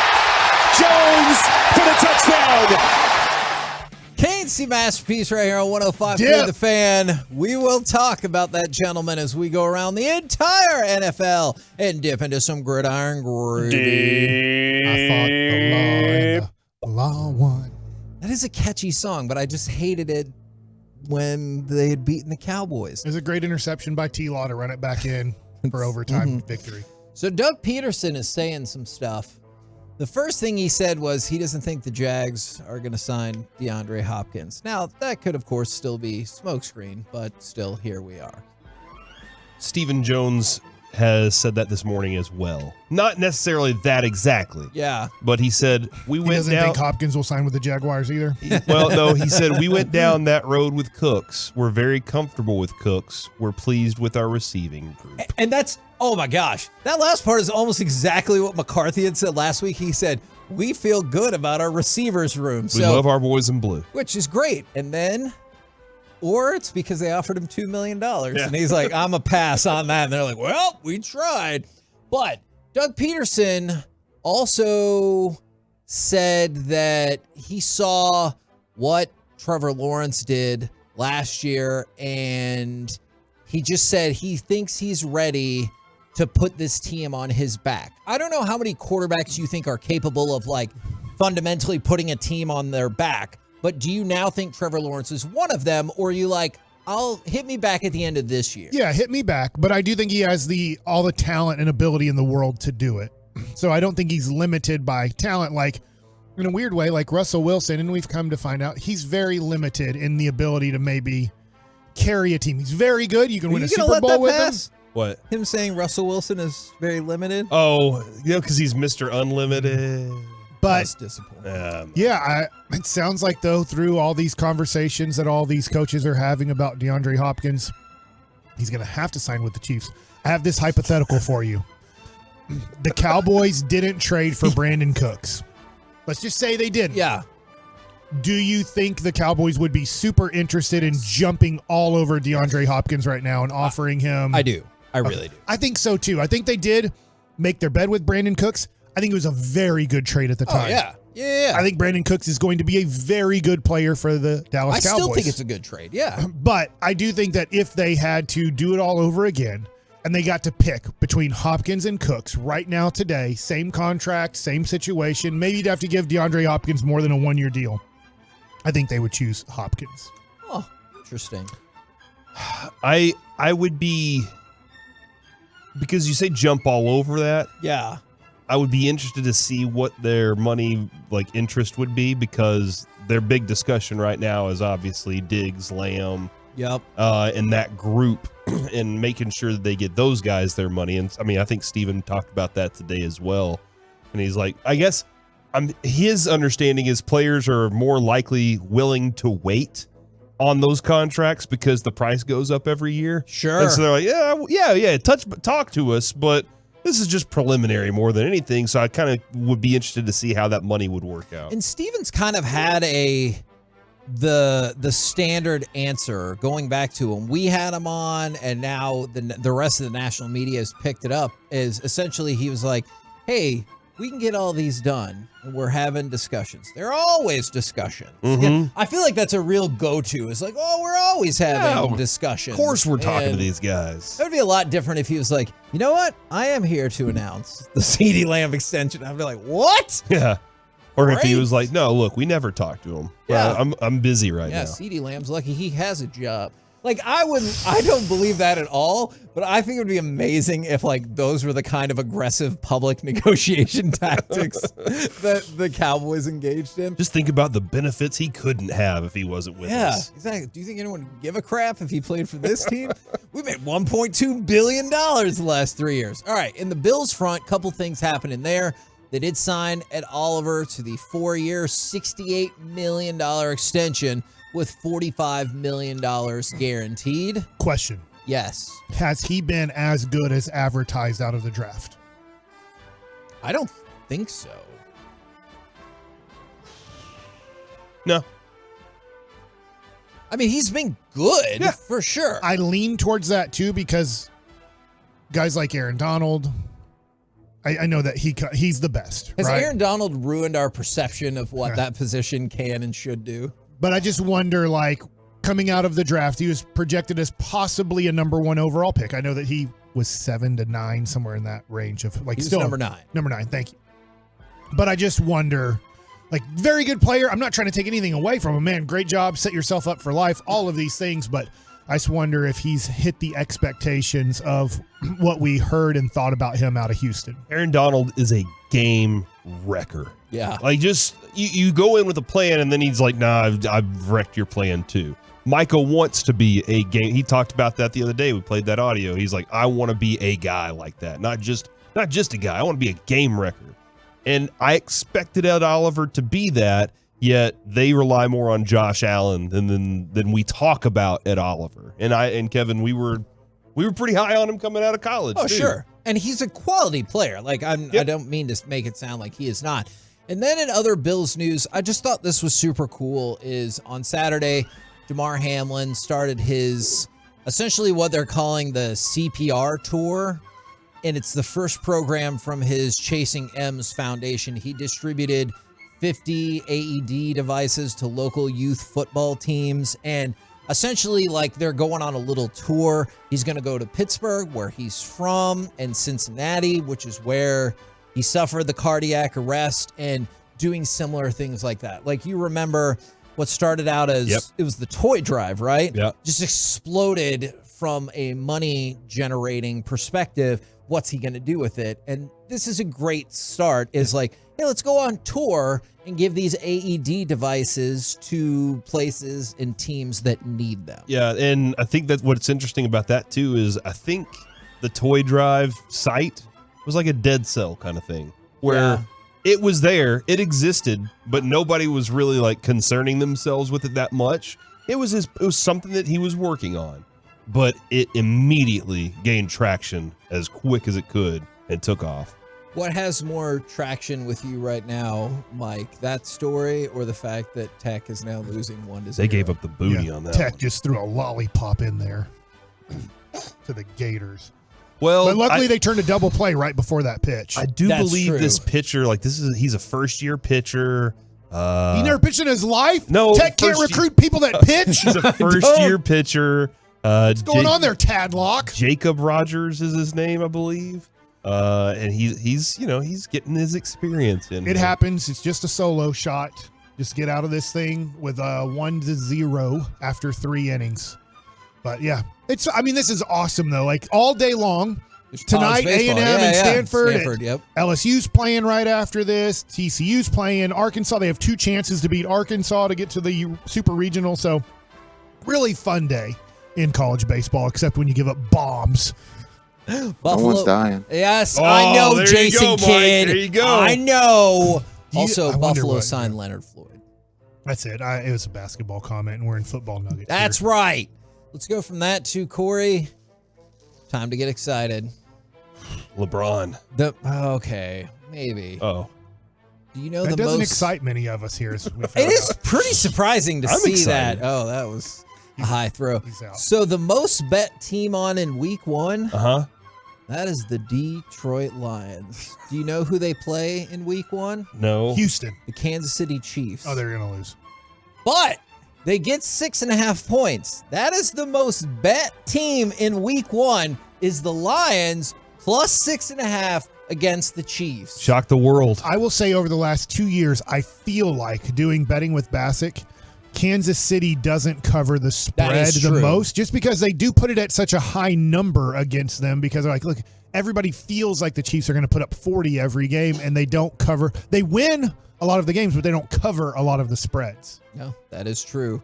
And then Well, good for Detroit, man. I was going to ignore this until I saw it on every site in the world. LeBron. is not that. No. Did you see Romeo Dobbs saying that he thinks Jordan Love can, quote, do the exact same thing as No, Aaron he didn't Rodgers? say he can do the exact same thing as Aaron Rodgers. Oh! Just read the quote. Didn't he? Read the quote. I think Jordan can do it. I think Jordan is a really good quarterback. When you go from Aaron Rodgers to Jordan, Aaron was a really great quarterback. But I believe Jordan can do the exact same thing. So I don't really see what's the big difference. Okay, that he's played with no other quarterbacks in his life then. Because there's no way he's the same guy. But will you say that snippet of the quote is not really that different from the entirety of the quote? He was talking in superlatives there, Kevin. That Okay. was, what's the word you always like to use when it's too Hyperbole. big? Hyperbole. That was hyperbole. He shouldn't have said it. Like that's ridiculous to even put that kind of pressure on Jordan Love this early, man. And instead it should have been like we hope obviously he can develop into something like yeah, Aaron we're working Rodgers, who's together. been great. We're working together on being good at this thing. That's what our first option is right now. That's about it. But instead, that was the direction that he went. By the way, he's going to be a multiple-time MVP. If it makes us feel better, the guy who hit the home run could be a future Texas Ranger because it's the Langford kid who's a top 3 prospect or top 5 prospect in this upcoming MLB draft. So, I mean, not that makes me feel any better. I'm rooting for Texas Tech. I'm rooting for all the Texas schools. I'm aware. We're the KNC Masterpiece right here on 105.3 The Fan. Coming up next, the amazing offensive stats the Rangers continue to put up and what it might lead to. We'll do that next right here on The Fan. Coming up on The Fan, get ready to enlist.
Fan Studios, secured by DFWsecurity.com. It's the KNC Masterpiece on 105.3 The Fan. KNC Masterpiece right here on 105.3 The Fan. And the great part about this is I could pick from a variety of highlights. Corey? Name one. 9. All right. You want that one? I don't have my cut sheet. Mike has it Or right do you now. want 10? Or do you want 11? I want to hear what Mike's thoughts are right now Oh, in this he's moment. sad right now. I'm sorry, buddy. Yeah, the Florida Gators just hit another bomb, this time with a runner on base. What are they, the Rangers? So now it's 3-0 in the bottom of the fourth with nobody out as this relief pitcher has thrown 2 pitches. And in those 2 pitches, there has been 2 runs scored. Oh, yeah, okay, so Rogers is gone. So now they got a new And there's no one on base. So it's not like he let inherited people score. Yeah. Hey, you know what? That's actually a positive. If there's nobody on base, it's not like he's giving up 3-run homers. I guess he's not scared of contact. Or 6-run homers. Which highlight, 9, 10, or 11, will make Mike the happiest? You said 9 earlier, so I'm going to roll with 9. Let's play cut 9. 2-1 the count. Here's the pitch. And that ball hit high and deep down the left field line. It's not coming to him. It's going away from him. Into the second deck. Leody Taveras with a monster home run. His 3rd of the season. And it comes with a couple of men on board. Rangers are in double figures for the 15th time this year and lead 10-3. And number 15 just hit a home run for Florida. Good for Damn it. It all correlates now. I thought we all connected. I thought we had figured this out. The state of Texas is struggling right now. So we're not going to get a Gators yell at the end of this one? Okay, hold on. So that means we need to play a different cut. This is great though. I mean, honestly, talking about the Rangers, they are just Go kicking ahead and play butt. 10. So Actually, play 11. Okay. Play 11. Wait. But before You don't have cut 11, Joey? Well, wait. Yes, he does. Oh, my bad. Before you play cut 11, I feel want to like point out that last cut, he said the 15th time the Rangers have scored 10 or more runs this season. Well, guess what? That's not the number they're on anymore, because let's take it away to cut 11. 2-2. Jonas swings. It's a high fly ball to right field. Hooking towards the pole. Hernandez back. He looks. That ball is out of here. Off the pole. Jonah Hahn just barely sneaking it in fair territory. A 3-run home run and the Rangers lead 12-0. He can't stop laughing. He's trying to get out words because he's just laughing at how the Rangers dominate when they swing the bats. 16 times this season, they have scored 10 or more runs. 16 times. Next highest, 8. It's crazy. Yeah, it's double. It just won't stop. And the thing is I know that it has to slow down a little bit, but every time I say that, it doesn't slow down. I want to point something out to you. Corey, tell me what you think this means. Don't do this. Don't say it. Tell me what you think this means. Now, I know we've added another game on there, or maybe 2 games, but the Rangers through 57 games, and I realize we've moved a little bit beyond that. They had the highest, or just 1 game, which they're probably even better off now, the highest run differential through 57 games of any team since the 1939 New York Yankees. But Corey, I'm going to take this a few steps further. I decided to investigate this even further. All right. They're better than the 2016 Cubs, the 1974 Dodgers, the 1976 Reds, and the 1953 Yankees. However, my point is this. They're in that group of 6 teams. Guess where the season ended for the 1953 Yankees, 1976 Reds, 1974 Dodgers, 2016 Cubs, and the 1939 New York Yankees. I don't want to say it. We know the Cubs. Don't say it, Mike. Every single one of those teams was in the World Series. Yeah, it's pretty impressive. It is pretty impressive. Did they all win it? No. Could we be called the Big Blue Machine? I don't mind that whatsoever if it means we're going to be in the World Series. But the only one that lost, I do believe, is the 1974 Dodgers. So that Yankees team in 53, the Reds, the Cubs, and then the 1939 Yankees, they all won the World Series. Are you saying that at some point Jonah Heim is going to come up in the World Series and hit a ball close to the foul pole and have to wave it fair? Yes. But that team actually lost because that was the Red Sox. It was the Reds who won the game. So they're going to have that happen to them? It's possible. I cannot rule this out. All right. All right. So this team Corey, can I say this Go ahead. and work off of it? This team is starting to remind me a little bit of, and I know this didn't end up working out for a World Series championship. 2 years ago, the San Francisco Giants came out of nowhere and won 106 or 107 games and won the division. Now, they ended up not making the World Series, not winning it all. But I know this team is constructed a little bit differently than that one, but this has this feel of like, everybody kept thinking the Giants would fall off, that the Dodgers, who win the division every year, would eventually win the division, and the Giants would fade, and they never faded, and they ended up having to win a crap load of games to hold off the Dodgers and win the division and have the best record, I believe, that year in all of baseball. I can see that now for the Rangers, where maybe you get to that point. You win that many games. You're not the favorite to get to the World Series. You're not the favorite to win the World Series, but you have to respect every night, every day that they took the field. You're like, I don't know how they do it, but the Giants win every day. They don't have the biggest names. They don't have the biggest payroll, but they keep beating these teams, and they have the Dodgers on their heels like the Rangers have the Astros on their heels, and they just keep figuring out a way to win a few more games than that juggernaut of a team has. That's an interesting group to compare them to, because they did kind of just come out of nowhere. I mean, look at this year's team. They're at 38 wins already. I believe so. They 38 won and 20. 68 last year. Yep. So you've already surpassed half of it. We've got a segment lined up for tomorrow. We're looking pretty good for another bit of history. Okay, and then like that right now, I was looking at this. Simeon in the AL, 54 runs scored. That means the dude's getting on base and scoring. People are driving him in. He's also on the other end of that in driving other folks in. He is by far and away the leader with RBIs out of the leadoff spot. Yeah, and what he's doing there, he's at 47 this 47. year. What he's doing there too, like that means 7, 8, 9 hole hitters are getting on base so that he can drive them in too. I mean, I know he has 9 home runs, that helps too. That's 9 of his RBI. But Kevin, go through Marcus Semien, Adolis, Nathaniel Lowe, Josh Young.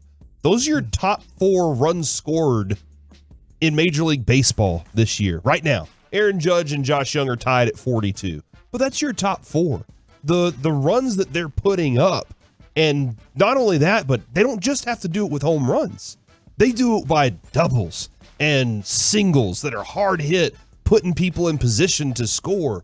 They're really good at that right now. Now, Jared helped out with a lot of this research, but I want to stick with Marcus Semien for real quick. Although somebody brought up, hey, and Seattle's a good team. You outscored them 30-9 and swept them. I'm not disputing they're a good team. I'm saying, how impressive is that you whipped their ass? Into Corey's point, it wasn't Oakland. Yeah. In the first game, it was a pitching duel that got it done. And then the other 2 games, you offensed them to death. I still, Kevin, I'm looking at all the numbers. Aside from run differential and runs scored, Tampa's still right there in every other category. Tampa's a great team. Like, Mike, I was looking at their stolen bases. How many stolen bases do you know the Rangers? The Rangers are 33. I have no clue, but they are very low because last year they led the American League, if not baseball. And it's funny that Bochy was like, you know what? We're not going to run as much, but we're going to be a better offensive team because we don't have to steal those bases to score runs. The Pirates are second with 64 stolen bases in all of baseball. Where the Rangers bottom 10 for sure, The Rangers right? at 33 are, 23rd. Oh, wow. Yeah. The Tampa Rays, remember, Pirates are at 64. Yeah. Tampa's at 82 stolen bases. Yeah. Like, they are manufacturing their ability to get wins in addition to being a team that's also slugging the hell out of the ball, as they have 103 home runs already this year. And that's, I mean, the Rangers are still kind of, at number 9 there. So they're still a really good offense and doing very well right now. Number 45 for Texas Tech is warming up in the bullpen. If you told me he was 38 years old, I might believe you. Oh, man, I missed what he looks like. Do you guys want to go to, because we have a plethora of people to choose from, do you want to stick with Marcus Semien? You want to go to Seager, Heim, or Adolis? I'll tell you what, man. Seager has been so impressive since he's come back. He's arguably the best hitter in baseball since he's come back. Now, I'm glad that you brought that up. So, again, big ups to Jared for helping us out with all of this. MLB players with at least 100 plate appearances. Corey Seager, 20th in on-base percentage. However, batting average, tied for second. Slugging, fourth. OPS, third. That is amazing. He's right up in the top 5 in all of those categories. And I already told you, in terms of exit velocity, he's second behind Aaron Judge. And by the way, Aaron Judge is having an incredible season parallel to last year. I just don't know if it's caught as many people's attention for a variety of reasons. What number does he need to qualify at this point? Because like at bats? Assuming, I'm not sure, but assuming he stays healthy or relatively healthy, he'll definitely qualify by the end of the year. I'm not 100% sure of this, Corey, but it might be 3 at-bats for every game played by your team. Okay. I'm not 100% sure about that. Because I think at the end of the year, he needs to be at like 486. Yes, like you got to be, I think, over 450. Okay. To have qualifications for batting title type of situation. Okay. So now somebody brought up, can you talk about Jonah Heim? Sure. What's he doing? The beauty of haircuts. The beauty of this team is probably one haircut. You can talk about a whole lot of them. Is he now has, I believe, an 8-game hitting streak. And in the last 5 games, he has 12 RBIs, I want to say. It's amazing the work that he's been putting in. He leads all catchers in runs. He leads all catchers in RBIs. He also leads Major League Baseball in framing runs saved with 5. Now, I realize we've talked a lot about robot umpires, and unfortunately that might be falling by the wayside and everything. But right now, he's at the top of the heap in that category. I actually had a conversation with Sandler about this morning, and this is where framing pitches becomes very confusing to me, and I totally get how you get credit for it. But yesterday, Nate Lowe strikes out in the first inning. The ball was 3 inches inside. I thought the catcher caught the ball normally, nothing special. He gets credit for stealing a ball. But how do we know the human being behind home plate was going to call that a ball if he caught it any differently? That is interesting. So this stat is based off of a human calling balls and strikes. Now, if you throw one right down the middle, and the catcher catches it, it is square right down the middle. You catch it perfectly, and the umpire screws up, and he goes, ball. That's a negative on you as a catcher. You have now made a strike, a ball, by catching the ball perfectly right down the middle and the umpire calling it a ball. So I like these stats. I understand what we're trying to do, and the balls on the edges. Hey, there's a lot of nuances to catching and framing and all those things. I'm not saying Jonah Heim isn't good at it. I do think he's good at it. But it's weird to me that we're trying to put a stat together that is based off of a human calling a ball and strike where we don't know if he would have called it any differently. You know what the beauty of this is? I have even more offensive stats that we can quantify. How many RBIs do you think Heim is on pace for? 88. I have no clue. Let's see, hold on. How far into the season are we? A third of the way into the season? Is it like a little bit more? 46, 123. 128. Okay. Only 2 Rangers catchers ever have hit more than 80 RBIs in a season. Pudge did it 4 times, and Mickey Tettleton. Remember Mickey Tettleton? That sweet batting stat? So hold on. So you're telling me that Adolis Garcia is going to have 153 RBI. I mean, look. And that Simeon's going to have 47 times 3, 131, 129. 41. What was wrong with Jim Sundberg? That's a good question. And Heim is going to have 128. Like, that's 3 dudes that are hitting over 120 RBI. Look. It sounds absurd. And that doesn't even include what Josh Young's done at 38. Yes. And then add to that what Seager will accomplish by the end of the season. And that's how you get to best run differential since 1939 and the Yankees. But I don't want to leave out Adolis Garcia. Adolis Garcia, here's a huge thing for him. Again, thank you very much to Jared for this specific part of it. And Nate Lowe has 35. Yes. And I feel bad because you have to leave out some people along the way. unless we're going commercial free the entire hour. Let's do it. Is chase rate. I just made the call. All right, Spittle, just walk by the window with a thumbs up if we could just skip the commercials. Is chase rates by year for Adolis Garcia? 2021, 36% chase. Last year, 37% chase rate. This year, 28%. He has dramatically dropped the pitch chasing that he's doing, and that has made a huge difference for him. I do think this is where, Corey, you have to give credit to the player first. He has to have the discipline to do this. But I do think here is where you can start giving credit to a hitting coach. Is that you're able to get a guy to recognize his weakness, and then you're able to get him to work on that weakness. Whether you make it a strength or not, that takes it to a whole nother level. But you make the weakness less and less and less. I will continue to pull this to figure out like where they all ranked in this. Come on, Kevin, what are you doing, dude? Come on, man. You're supposed to keep giving trying to make a very serious point here, and you're like, oh yeah, well, it's masterpiece of the week. Come on. I did pull the numbers for Tim Hires when he was with the Dodgers for a couple years. Yeah. And then Boston when he was with Boston for 3 years.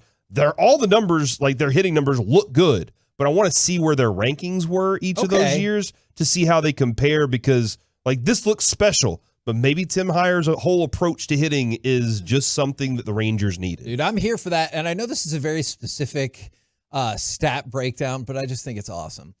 Players this year in Major League Baseball with 5 or more outfield assists, 10 or more home runs, and 4 or more stolen bases for the season. It's Adolis Garcia and Ronald Acuna Jr. That's your list right there. That's your outfield MVPs right there. If you're going to wear number 15 for Texas Tech, you can't strike out on hanging sliders. That's Patrick Mahomes' number.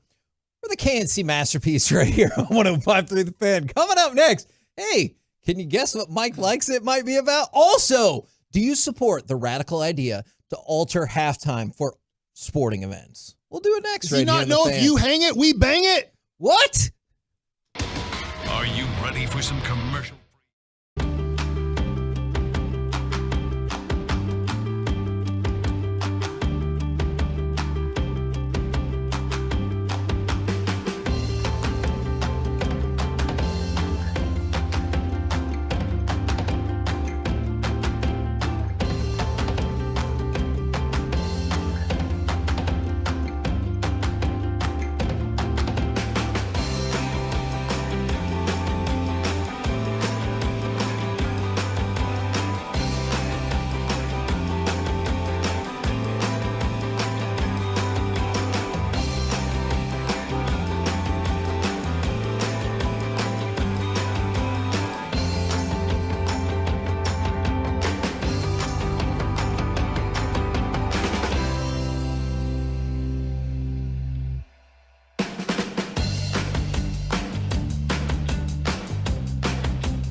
KNC Masterpiece back here on 105.3 The Fan. Now, this is specifically in terms of basketball is the way it came up, but I want to expand it out to other spots. Do you support the idea to dramatically shorten halftime? So I'm going to go to cut number 8 right here. This is Van Gundy talking about a variety of changes that he would make to speed up basketball, much like we saw a variety of changes speed up baseball. And it feels like, I know there's some people who don't love it, but it feels like for the most part, people have really embraced this. And listen to what he says about halftime along the way. So my most radical one is eliminate free throws into the last 4 minutes. So if you get fouled on a shooting foul, you just get the points. You don't go to the line. You don't go to the line for technical free throws. They're just points. And then I would eliminate halftime. I think halftime is the biggest waste of time, or I'd reduce it to 5 minutes. Go in, go to the bathroom, come back out.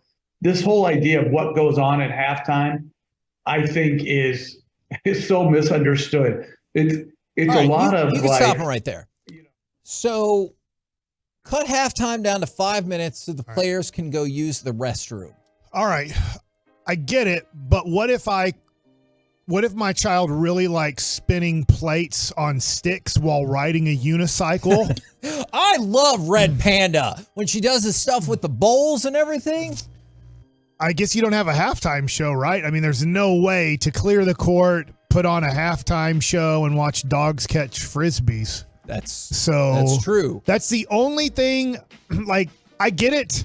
I don't know how much. Let's say a player's like, no, that 10-minute of recovery time is needed for me to play at my best in the third and fourth quarter. But Van Gundy's been a coach forever in the NBA. So he's saying they just need a 5-minute rest. And Damian Lillard jumped in and said, I'm with Van Gundy on halftime. I don't F with it. Huh.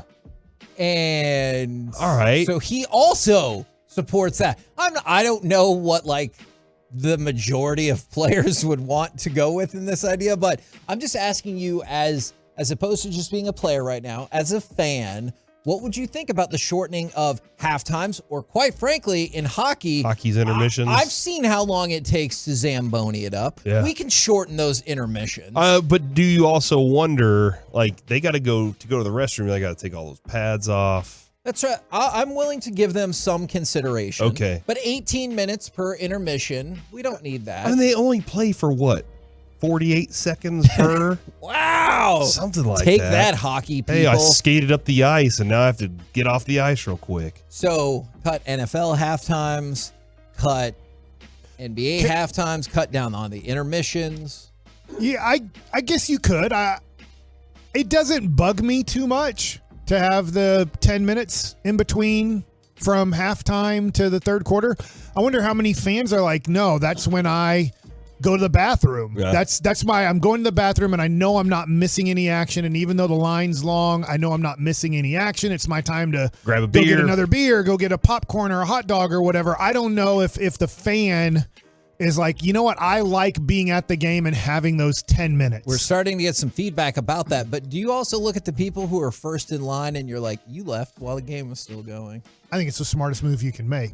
Oh. I hate lines. I feel like you hate lines too. I do. With 1 minute to go and there's a foul and a You're dude shooting taking off. free throws, I'm like, do I need to catch this last minute, or could I go to the bathroom and be back in my seat 1 minute into halftime and not have to deal with standing in line for 47 other people to pee right now?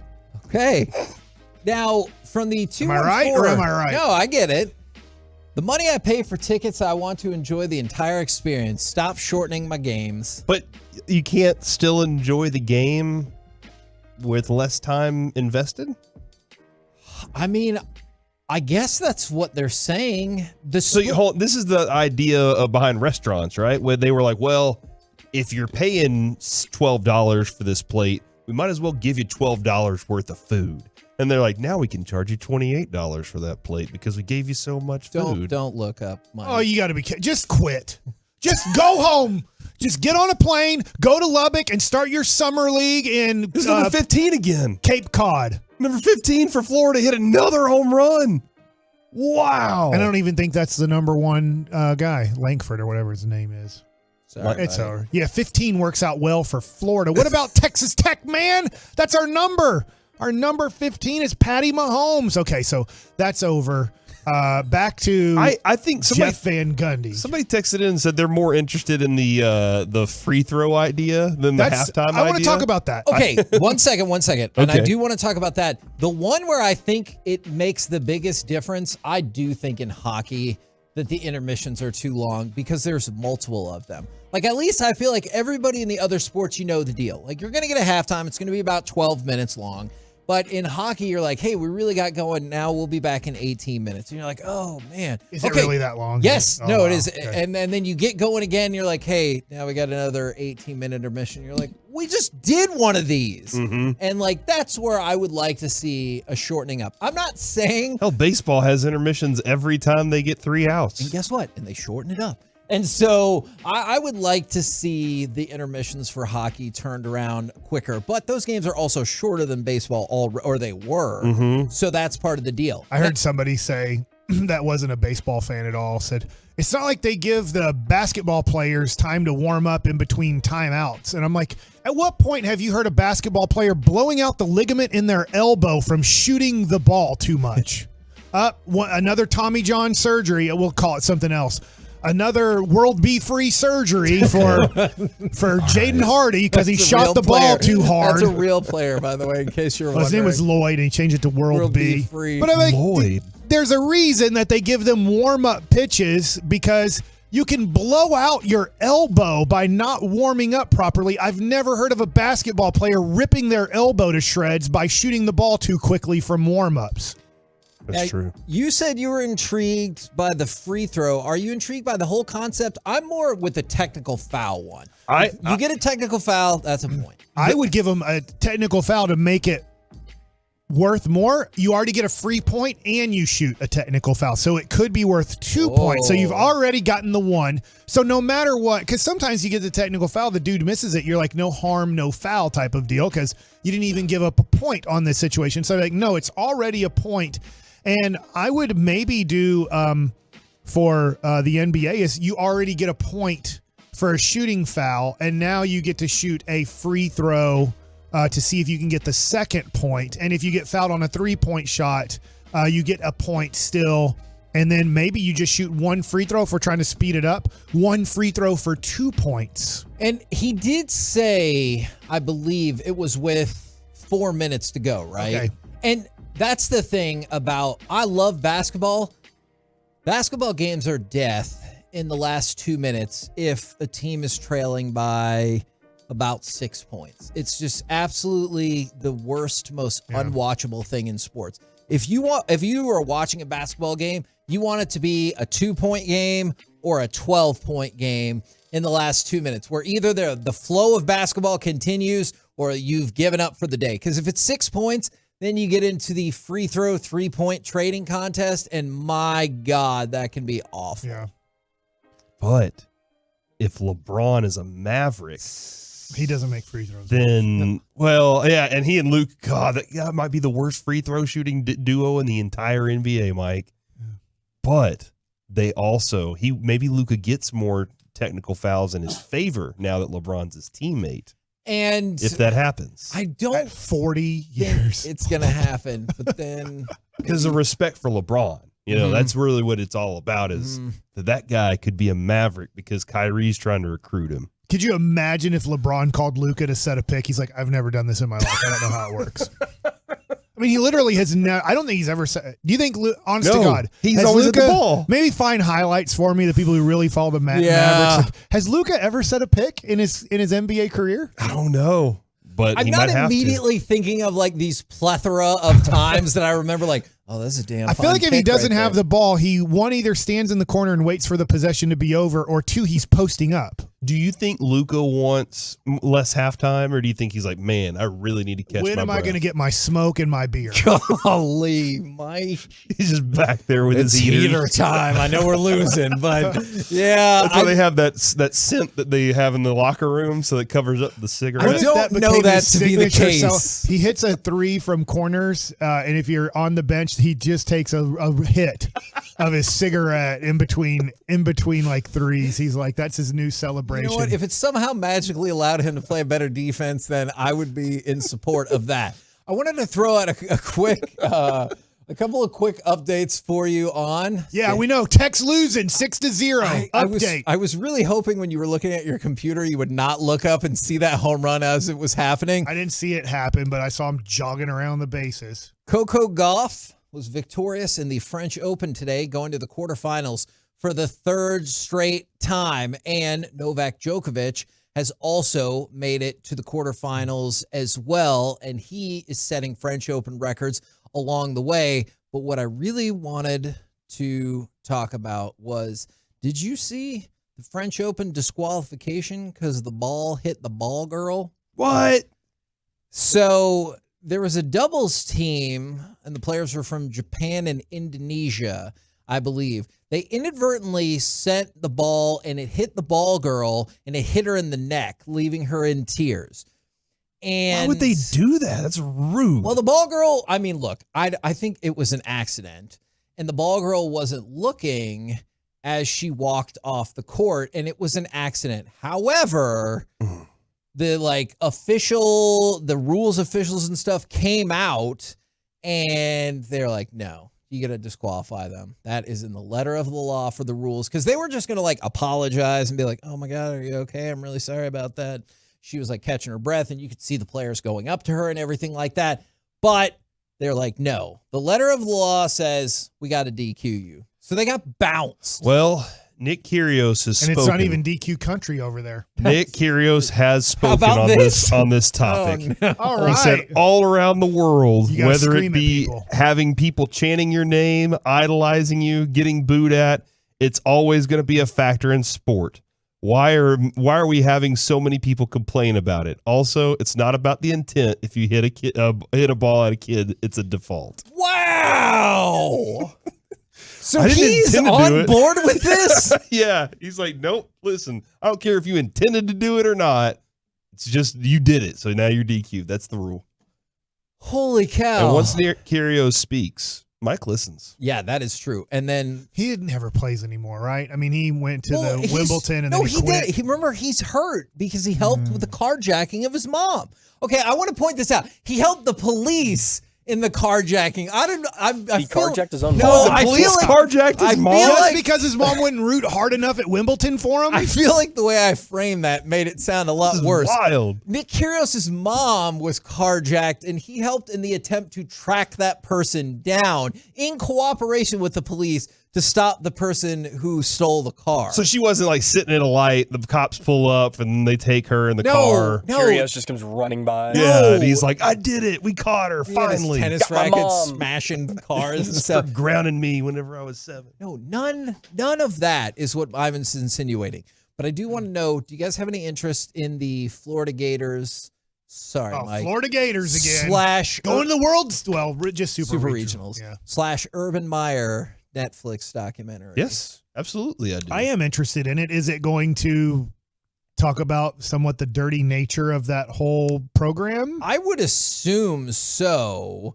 And it's called Swamp Kings, and it's supposed to come out in August. And I have a feeling that it will deal with all of that. Not only the success from 2006 to 2009, multiple national champions, but all the other stuff that comes along with it. You know what's tough, and this is like a whole topic, and maybe it gets closer to college football season. When you do have reigning kind of long runs of greatness, because I think of Nebraska, and I don't know everything, but it seems like Tom Osborne even did some things there that were very suspect. And obviously Florida, yes, and Ohio State, it looks like too.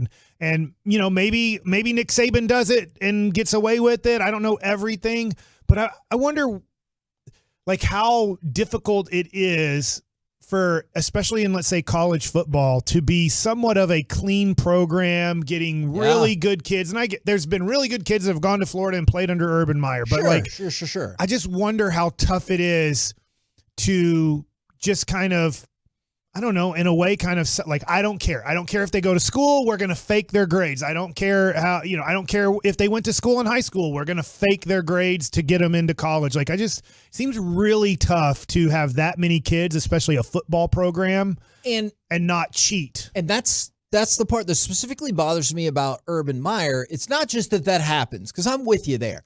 It's that the highest arrest percentage was at Florida. Yeah. And then magically it ended up at Ohio State the same time Urban Meyer did. Like, that feels like a pretty concrete cause and effect. You think right he's there. training them to be criminals? No, I think he's taking advantage of available talent because he knows all the baggage they come with that no one will touch. And he's like, I don't care. No one's going to do anything to me. I think like Lawrence Phillips, I think from what I remember, unbelievably great prospect. A lot of schools are like, we can't bring him onto our campus, man. Mm-hmm. You know, Baylor ran into that, right? They're like, we can't, like other schools are like, we cannot, this person might abuse the other students at our school in a horrible way and psychologically ruin them for life and physically hurt them while they're here. And some coaches are like, I don't care. I just want to win.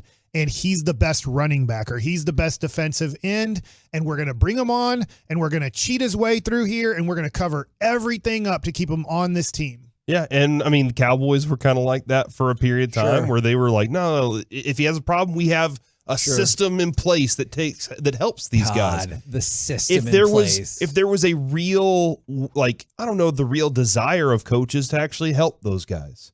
Like if Urban Meyer was like, look, they were problems before they got here, and they were never problems again. Yeah. I didn't care about their character before. I helped change them while they were here, and they went on to be productive parts of society instead of murderers. Yeah. Then it would be a completely different story. Right. And I think he would be lauded for that. Be like, wow, what an amazing amount of turnaround that you've done in these young But he's people's probably more lives. like, no, but that killer instinct he has over there, we kind of need that on our team, so just let him be him. And I think when you bring on those players, you do have to babysit them 100% of the time. I'm not saying that somebody doesn't deserve a chance because they've really screwed up in high school or really screwed up off the field or whatever.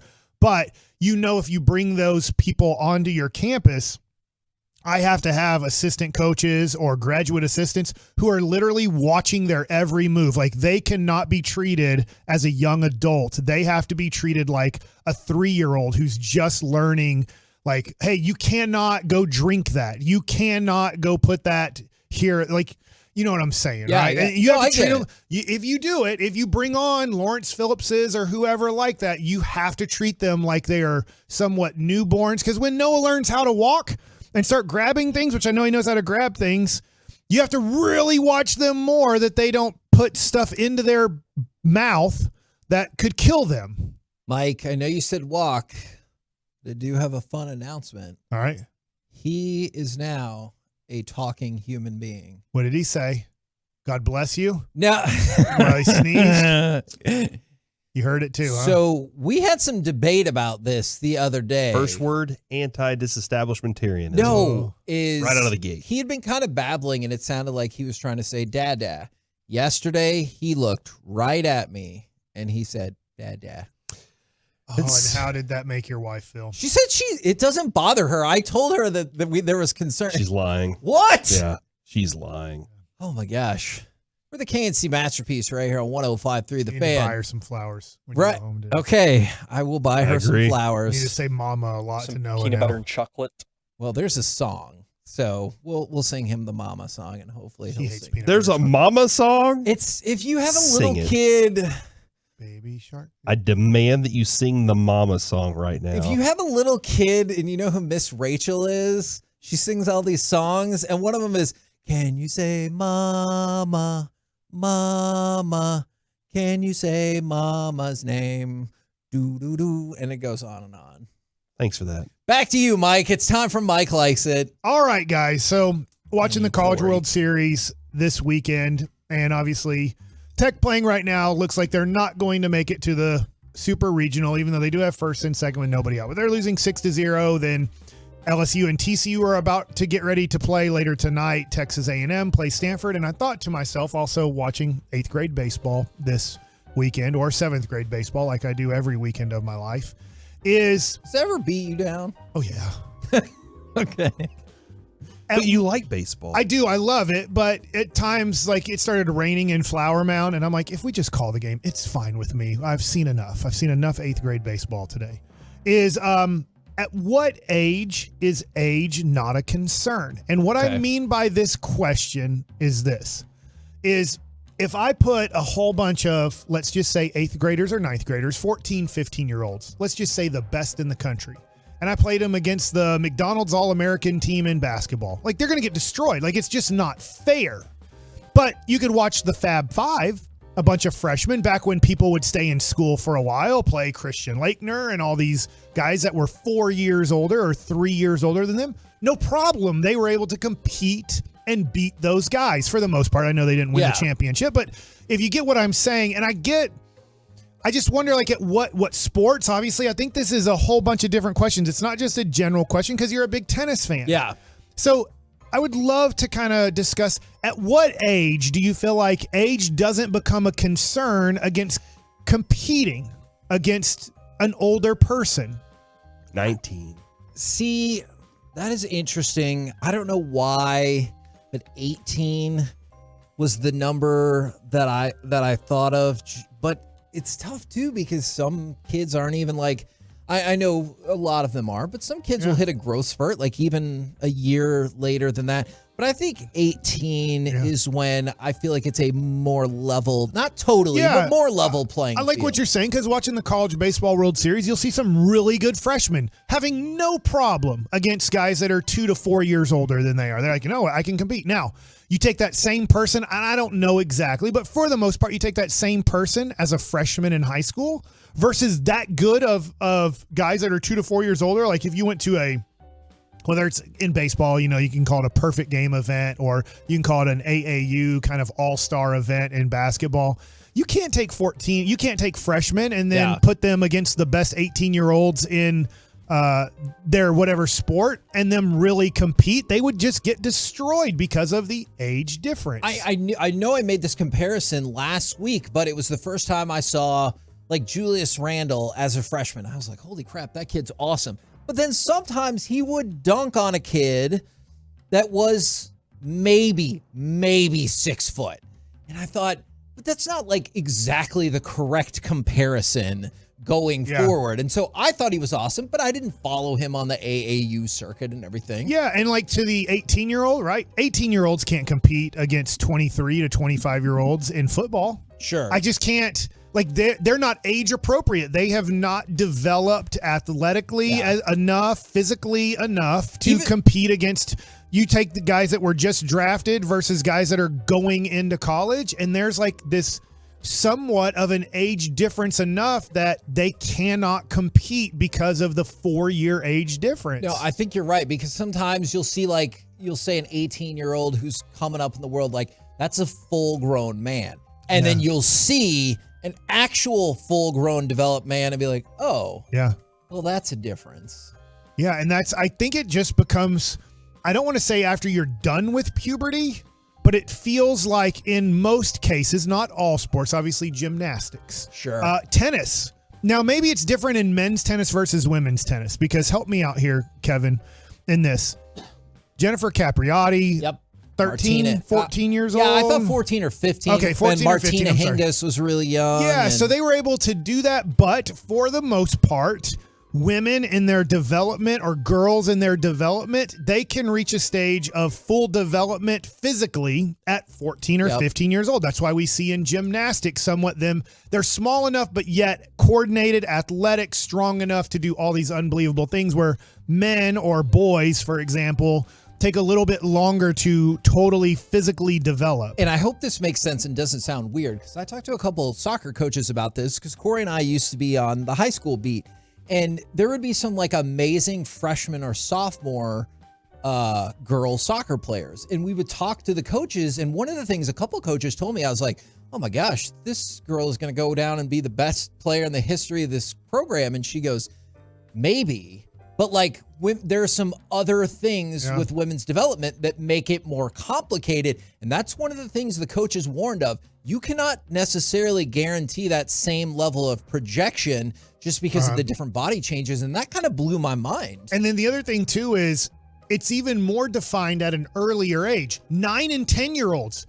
Huge difference. Like, that's like a 5-year age difference when you get to be like, let's say 18 to 23. You might as well just say 23-year-olds are competing against 18-year-olds when you have a 10-year-old competing against a 9-year-old. So like that age difference, just 1 year or even months. Yeah. Because there's a lot of teams, I don't know if you guys know this or not. In baseball, usually they'll go by May 31st. Sometimes it's May 1st, but some teams that want to be the best T-ball teams or coach pitch teams, they will be a select team, and they will only recruit kids that have birthdays from like May 1st to September 1st. Oh. That's it. Because they know that they will be so much more developed Look than at the kids. oldest group. Yeah, the kids have birthdays in January. They're like the kid having the birthday in July versus the kid having the birthday in January at like 7, 8, 9 years old. The biggest difference in the world in the competition just by those 6 months. Do you think throughout that entire, like, you know, all of these time periods with the kids, that it's more the physical attributes than it is the experience they're getting each year that they're in a sport? I kind of do. Like, I don't get me wrong, I'm not knocking the experience, but I do think you can make up a lot of that ground with just the physical attributes. 100%. I had a buddy named Jason Symington, played all 4 years at Duncanville football, played 4 years at SMU football, and just turned down going to be a free agent. Like, didn't get drafted, but the Packers invited him to camp. He just said, I'm just going to get on with my life. I don't think I'm going to be an NFL player. Well, he was the best baseball player when we were kids, from like 4th grade to 7th grade. And as we started getting to 60-90, which means 60 feet from the pitching mound, 90 feet bases, his game started deteriorating tremendously because he couldn't just use strength to win the battle anymore. There had to be skill in it. And he was a very coordinated guy, obviously played linebacker in college. But when you start, I think, having to put more skill into it than just pure strength, that's when it starts becoming a little bit more even of a playing field. But I just want, watching 8th graders play, and you'll watch an 8th grader come up who's, 6'1" and 175 to 195 pounds, and then go against a dude who's 5'7", 130 pounds. It's just tough. Yeah. But then when you see Jose Altuve do it at a major league level, I know he's not liked around here, but you can watch a 5'6" dude. The other day, my son met Ozzy Albies. Ozzy Albies is stronger than my son, who's 15 years old, but they're the same size.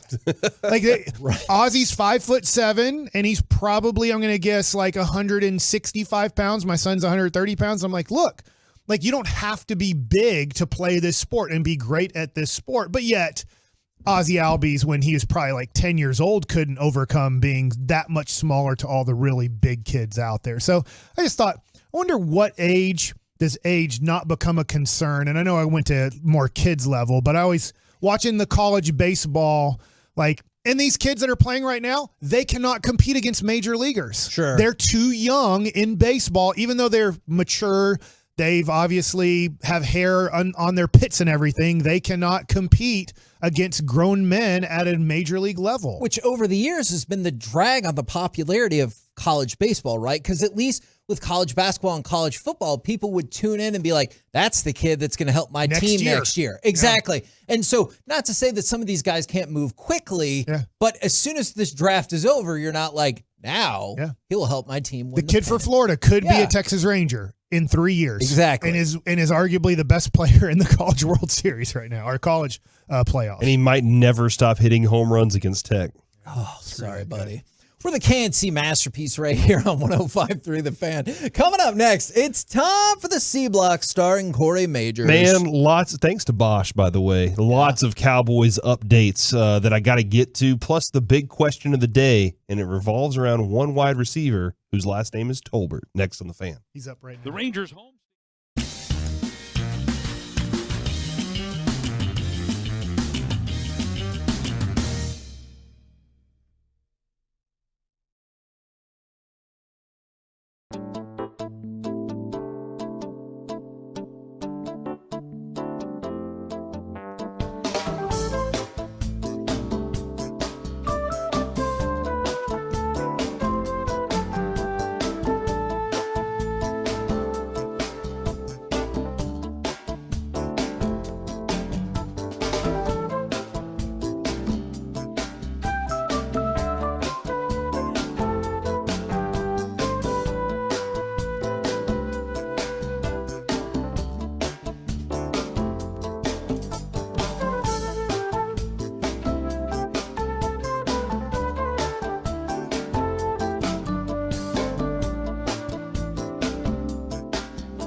Fan Studio, secured by DFWsecurity.com.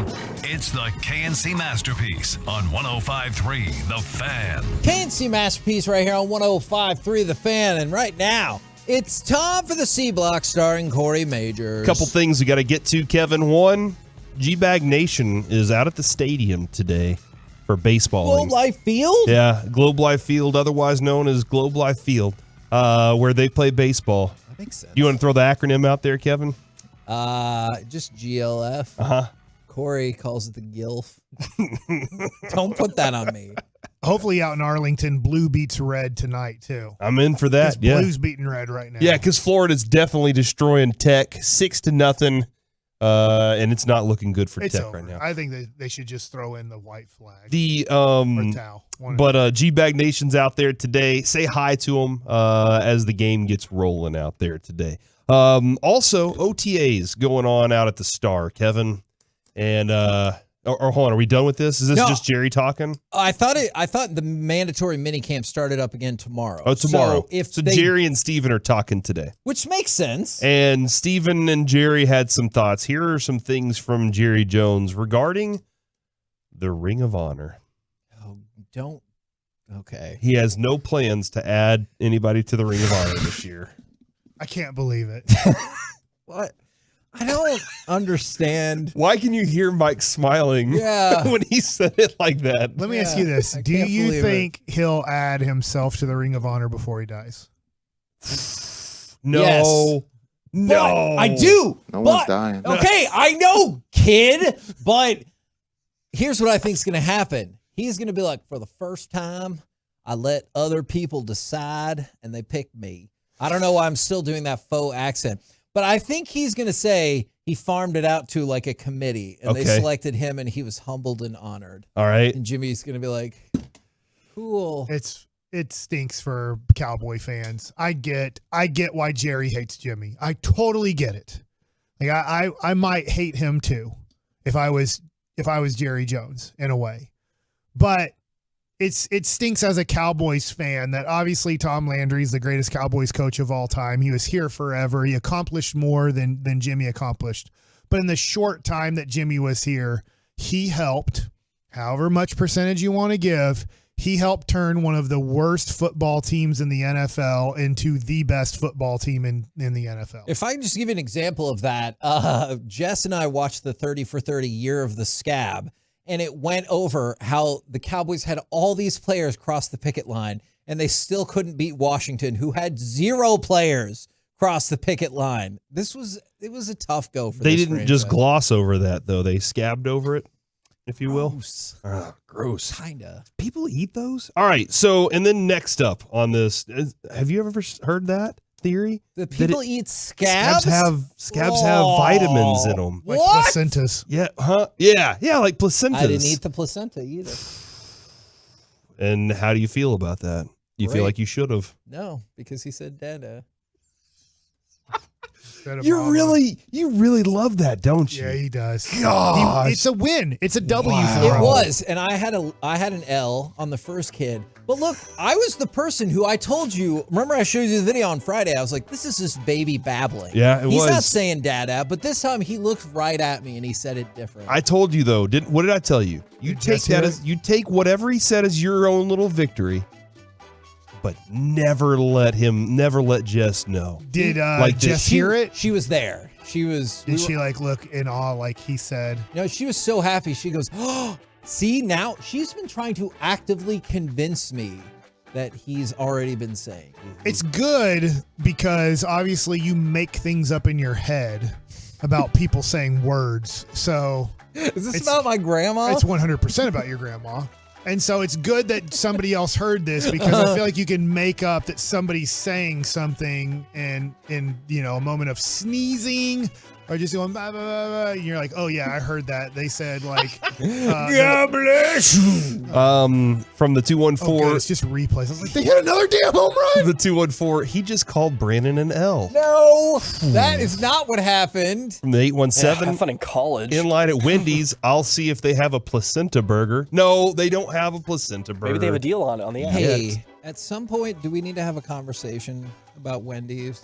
and how their food is delicious, but at least in the greater Garland area, maybe you need to put a little bit more effort into it. Went downhill after Dave, man. The operations. Okay. You know what? I have all this other Cowboys content that I want to get to here. I do want to hear Stephen Jones like, we got to get one. But Kevin, the other day I was driving home from work and my son said, I said, hey, what do you want for lunch? Because I texted him and he was like, Popeyes. And all the kids were like, yes, Popeyes. Carter, because he hadn't had the chicken sandwich, he wanted to try it. Oh, yeah. And I said, all right, I'll order it on DoorDash, but I'm not driving through Popeyes. DoorDash said, hey, sorry, it's noon o'clock. We can't get that done for you right now. I was like, all right, what else do y'all want? And the kids are like, want Popeyes. Let's just drive through. I was like, y'all are about to get the Popeyes experience. Here's the Popeyes experience. We're going to wait 45 minutes for whatever random wheel of food they want to throw in our bag because it's not going to be what we wanted and it's going to take a long time. You will love this. There's a Popeyes really close to our house. And one time Jess got 2 chicken sandwiches for free because the wait was long because somebody quit while she was in the drive-thru line. And she goes, there's no telling the reason. Yeah, she goes, hey, this was free. I said, oh, why? Did they mess it up? And she goes, no, I saw some guy storm out. And then the guy at the window was like, sorry for the wait. We had somebody just quit. And she was like, I saw them leave. She said, yeah, they said they quit. From the 817 Placenta Burger, the only thing that can get delivered twice. And then from the 214. Does DoorDash cost, DoorDash is a waste of money. Yes. Oh my God. Yes. We have a lot of Dashers that listen to this show. I understand. It's great for them. Yes. But it does make your food, especially fast food, cost 2 times the amount of what it would cost. Here's a fun So fact. I get, you're going, I'm not going to wait in line. They're going to deliver it to my door. And they can only deliver it so hot, It was right? a $16 order. Yeah, and it's going to be, if it's a $16 order, it's going to be like No, $30. that's what it was. A $16 order was what I had on DoorDash. That's all I know is that it was $16 worth of chicken sandwich. But then the delivery fee is going to be huge. If you have the pass, it's like $2 a month. No delivery fee. But they do still charge you another fee. Yeah, of course, everybody charges you fees. But thanks to Ted Cruz, all those are supposed to be transparent now. I don't know if the DoorDash thing is going to be. And then from the 214, still in line for Whataburger breakfast. Oh, man. I have terrible news for you. I'm not going to get it. Luckily, I went to Whataburger this weekend for my son, and it did not take long. I Oh, also tried out the that's a Dr. Pepper milkshake, and it was good. Good for you, man. I'm That's proud a of win you. The other thing that the Jones family has gotten to, DeAndre Hopkins. We won't close the door. We won't say anything immediately, but it's unlikely. You know they were mad that McCarthy's like, nah, we're all set. And they're like, hold on a second. We, baby? Yeah, I don't know. D-Hop and LeBron. Exactly. Dallas, LeBron baby. James. We're Kyrie not- is recruiting LeBron James. I'll tell you what, to your point, how mad are the Jones family right now that LeBron James might be coming to the Dallas Mavericks and the Rangers are good at baseball? I think that, Jerry loves Derek Holland for that game that he pitched in the World Series, so that's a big factor there. know what? So I think he's a huge DFW sports fan. That's fine. Here we go. If our teams, if the Mavericks and the Cowboys land LeBron and DeAndre Hopkins before the next season starts, It's unlikely. I will do all of the shows on our airwaves for a day.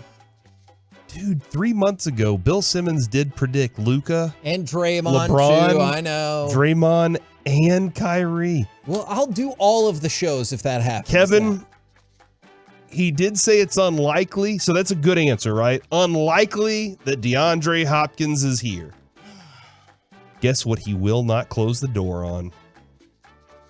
A return to the Cowboys for Ezekiel Elliott. Bill Simmons? No, this is the Jones family. Oh. again. I mean, at least as far as I understand it. Okay. Why are we doing this? Why are 1-2 you, punch. Do you want Zeke back? No, but I love how irritated everybody gets when you bring the story up. So, and that is, no, I don't, listen, they can move on with Tony Pollard and the random bunch of running backs they throw out there. How did 10% of the public get duped into Ezekiel Elliott as Tony Dorsett and Emmitt Smith? He was fantastic his first year. Yeah, and like then he Tony was Dorsett phenomenal. kept being good, and Emmett kept being good. But I don't know that it's the duping, because like he in his first year he was MVP candidate. No, I understand. It's that at this point, is he a Hall of Famer? Oh. It feels like all of a sudden Zeke. No. I think to some Cowboy fans who maybe just are 30 years old or 35 years old, they think he's in the Emmett, Tony Dorsett category somehow, maybe even above those guys. Yeah, I don't think I would ever put him there because of longevity. Obviously, for a short period of time, he was the best running back in the game. But I mean, it hasn't stayed that way. He also said it's not imperative to ramp up Dak Prescott contract talks, and has said Pollard has nothing to do with Dak's contract of the future. Here's something that I hope, okay? I hope we do not spend the next 2 years talking about Dak's contract. God help us. And maybe we could kindly ask the reporters, look, you'll get that news when it happens. Please stop asking that question. Because it's not important, honestly. It's not an important thing. Because all it is going to do is like create problems in media that they just keep on arguing about Dak. Other than that, it's not going to make them work any faster to get the contract done, and it's not going to make Dak any better as a quarterback. So just leave it alone for the next 2 years, and if they sign one, we can be like, well, all right, there we are with that. Just sign an 8-year extension. Just get it over with. And Jerry Jones did say one of the key parts of the offensive change this offseason is Dak getting the ball out faster. That's what they want to accomplish. That is the first thing that I have loved hearing. Agree with that 1,000,000%. All right, so I did want to ask y'all the Cowboys question of the day as we are getting closer and closer to NFL football season starting. What is a successful season for Jalen Tolbert? Making the team. I think he's making the team easy. Active roster, then. I think he's okay. Okay. For 17 weeks, we're not going. Is Jalen going to even be active today? I think he and Simi Fehoko are fighting for the 4th receiver spot. I think that's the duel that I think is going to play out throughout training camp. And he had a poor season last year with all the excuses. And you heard what he said with Brandon Cooks. Brandon Cooks is already mentoring him. Yeah. And he said, you need to flush that season. Get rid of it. Move on. Flush it. Get away from it. Forget about it. And that probably is the best thing, is just forget about that season and try everything you can to make everybody else forget about that season too. And I do know Tolbert himself, he said, I wasn't playing fast in practice. I'm going to say 35 catches and 3 touchdowns. 35 catches and 3 touchdowns. Yeah, that's a nice. Does that put him in like the direction. 300-400 yard category? Yeah. Do you think you can kind of get something out of that? 400 yards. Okay, 400 yards. That's not a bad season from a 4th receiver. And I feel like that's a reasonable goal, because I get it. You're like, hey, we spent this amount. I want 60 catches and 8 touchdowns. And I'm like, sure, great. Let's do that. But I'm 35 catches. Are there people out there, do you think, that have already, like, he's a lost cause? Yes. He's given up on him completely. 100%. I think there are people that have done that. I don't want to do that yet, but you do have to look at the honest assessment of when you take kind of your first 3 picks. One of them's probably going to be a bust.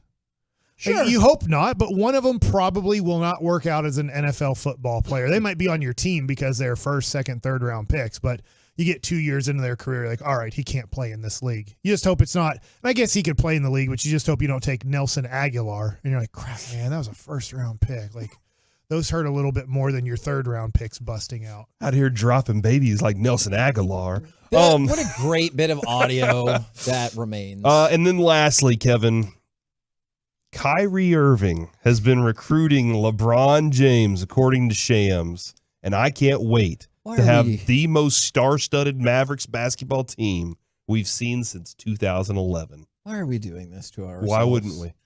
I'll tell you this. It's an off-season. This is also a reason that I'm not crazy about Kyrie, and it's nothing like totally against him. I don't think you're ever going to make him happy, because there's always going to be other players that he wants on the team besides the ones he's playing with. You think he's trying to force out Luka? No. Or just what I think, but he used to in Brooklyn. I obviously don't have the quote in front of me, but he would say things that you're like, Kyrie, do you understand when you say these things, you are saying your teammates suck. Yeah. They understand what you're saying. And you're like, well, I didn't say it that way. You're like, well, when you say I need better role players, like I want these three guys that are role players. And I know LeBron's I don't think he understands when he's outspoken like that. And I just think, my opinion, when he gets his 3-year deal from the Dallas Mavericks with a 4th-year team option, we're going to start seeing those things, and it's going to be hurtful overall to the chemistry of the team. Now, if he signs a 1-year deal, I think he'll be very similar to the person that we saw for the 15 to 20 games that he played on the Mavericks, because he's just trying to make sure that he can play this 1 year, be as valuable as possible so he can get to the LA Lakers, which that's where he really wants to be. And then I saw this. Did you see that Flozell Adams, Brady James, Kellen Moore, and Terrence Newman are all up for the College Football Hall of Fame this year? Look at that, man. Former Cowboy. Hey, and from the 972, Corey, if you think LeBron here is a good idea, just quit radio. Oh, that's rude. Oh, wow. That's awesome. I don't know what else I can do, man. What can I? This is all I can do as a job. We're the KNC Masterpiece right here on 105.3 The Fan. Coming up next, let's go You can back. recruit pitchers for Texas Tech. You could. Let's go back to the Just kidding. Rangers. You're doing great. And have you ever caught a baseball at a game or been with someone who did? Because a heartwarming scene transpired over the weekend. We'll do it next right here on The Fan. The latest from the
This segment on the KNC Masterpiece is brought to you by Frankel and Frankel. Life is unpredictable, accidents happen, and Frankel are the go-to attorneys for car and truck wrecks in DFW. If you or a loved one has been in an accident, contact Frankel and Frankel for a free consultation at truckwreck.com, or you can call 214-333-3333. He swings and it's a high drive to right center field. Rodriguez back at the track, at the wall, out of here! A home run for Corey Seager. He can add to that RBI count with a solo shot, his 6th of the year, and the Rangers lead 3-0. Not a Texas Tech highlight. There's not been a lot of Texas Tech highlights. I'll go get one. What's the score today? 6-0. Mike, I'm sorry, buddy. Yeah. Does that mean they're going to be eliminated? Yeah. Guys, guns down. Might have a shocking upset transpiring in the softball college World Series as well. Oh, yeah, right. Now, I mean, it is the bottom of the 7th. Who's ever good they just need one run. Who's ever good for Stanford will just transfer to OU during the game. I want to see Major League Baseball pitchers wear these masks on the mound, too. Like, can you imagine how, like Dave Stewart was already intimidating enough whenever he had his hat down where we couldn't see his eyes. I think it would be opposite. I think the hitters would go, this dummy thinks that we're going to hit the ball back in his face at 100 miles an hour. Well, he is good to hit. Some of the guys do it in my adult softball league. Yeah, because awesome. Because you're lobbing it up there. Go crank it as hard as you can. There's this dumb rule too. If you hit it back at the pitcher, but if the pitcher makes an attempt to field it, then it's not an out. But if you just straight up basically hit the pitcher, then it's an out. Kevin, if he makes an attempt at it, back it's when not. my dad was playing softball, there was a pitcher that used to wear a cowboy hat on the mound all the time, and everybody would try to hit the hat off of his head. Back to you, buddy. Holy cow. I was actually going to tell another story in that same vein. Is back when I finished up school at UTD, we had a newspaper versus radio softball game. I played for the newspaper, and our faculty advisor was the all-time pitcher. Somebody hit it right back at him, hit him in the junk. And he fell to the ground, and I ran and got the ball and ran back to first base and touched the base. That's what you're supposed to do. I know, right? Make sure he's out. Then you can check up on that. And I told that kid, who's kind of being a jerk anyway, I was like, hey, you're out. And he goes, he's hurt. And I was like, I know, that's why I'm here, but also you're out. And so I did not think that he cared for that, but I feel like Mike's like, that's right. You're out. The game goes on until the ball's dead. Now, which might have been what happened, is the Rangers have the second best, thank you. The Rangers have the second best record in all of Major League Baseball. They have the best run differential in all of Major League Baseball. They have the best record over the last 10 games in all of Major League Baseball. There are so many incredible things happening with this Texas Rangers team, even in the stands. Because I wanted to take you to cut number 1. Mitch Garver's going to hit a home run, and this kid is going to catch it, and his dad is going to be so stoked. He's going to pick him up. They're going to celebrate. I want to know, did you ever experience a moment like this with your family? Have you caught a ball at the ballpark, or have you been near a group or in a group and you were kind of jealous of the person that did? So let's go ahead and take it away. Cut number 1. Pitch of the game is deposited into the upper deck. Nice play, young man. A solo home run by Mitch Garver. And a real thrill for a fan. 16-3 Rangers. Which, by the way, that just underscores again how unbelievable this offense is. 16-3, and you're like, oh, that's surely by far the most runs they've scored this year. Nope. I'm used to it by now. Exactly. Yeah. What are we, 58 games in? Yeah. For the Rangers. 58 games in. They've scored 10 or more runs 16 times. That is crazy. We call that Trey Richardson in them when you're from TCU. Yep. I almost got it out. They have 38 wins, so a little less than half of their wins they've won by scoring that many runs. That's crazy. It's going to happen all year too. It'll never stop. Okay. Well, I hope that you're right about that. So, have you ever had a moment like that with one of your family members because the dad's so proud he's picking up his kiddo and stuff, and they're like, I can't believe it. Or have you ever been in a group that caught a baseball and you're like, dang, I'm kind of jealous of that person? The closest I've ever been, Mike, to catching a foul ball, not in a regular season game, was at Surprise. A ball was hit, and I watched Kevin go track it down. It bounced once, and Kevin collected it and then gave it to a bunch of kids. He was like, here you go, kids. I was like, man, that's awesome, Kevin. Why that didn't you was make him so earn it? cool. Yeah. Well, that kid was going to run, but I was like already ahead of him. And then I saw he wanted it because I was going to take it home to Brandon. But I saw he wanted it. I was like, here you go. Other than that, I've never been like, I've just every game I've gone to haven't had them the luck to have them hit my direction. I had one ball against Cleveland hit my way. I believe Carlos Santana hit it, if I'm right. And I missed it, and it hit me in my bicep. Oh. And you were playing at the time? No, I was in the stands. 2019. I could like see that happening like, hey, in the dugout. Head, get out of here. The ball gets hit and he's in the dugout. It hits him and he's like, oh, darn. But this is in the stands. Wow. I guess I did. I'm now remembering in Norfolk, Virginia, I did catch a foul ball while I was charting the game.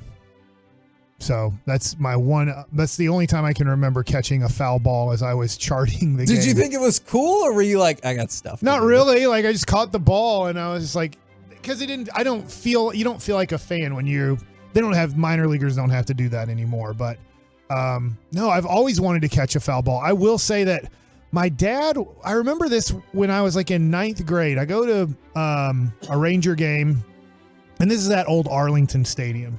And Coach Adair, Steve Adair, used to coach Trinity Christian Academy, TCA, for a really long time baseball. And so we're at the game, and we're there with a lot of my teammates. Coach Adair was one of my coaches. And my dad's like reaching over and holding Coach Adair's like ankles as he's going over the railing to like grab a ball that's like rolling kind of on your warning track near the on-deck circle.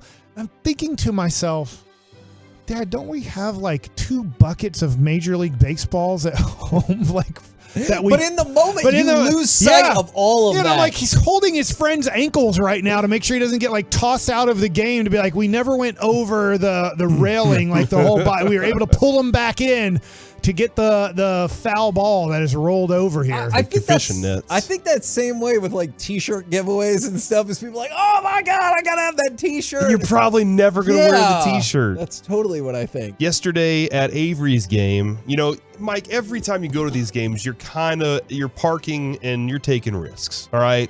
Because I park far enough away where I feel like foul balls aren't going to hit the car.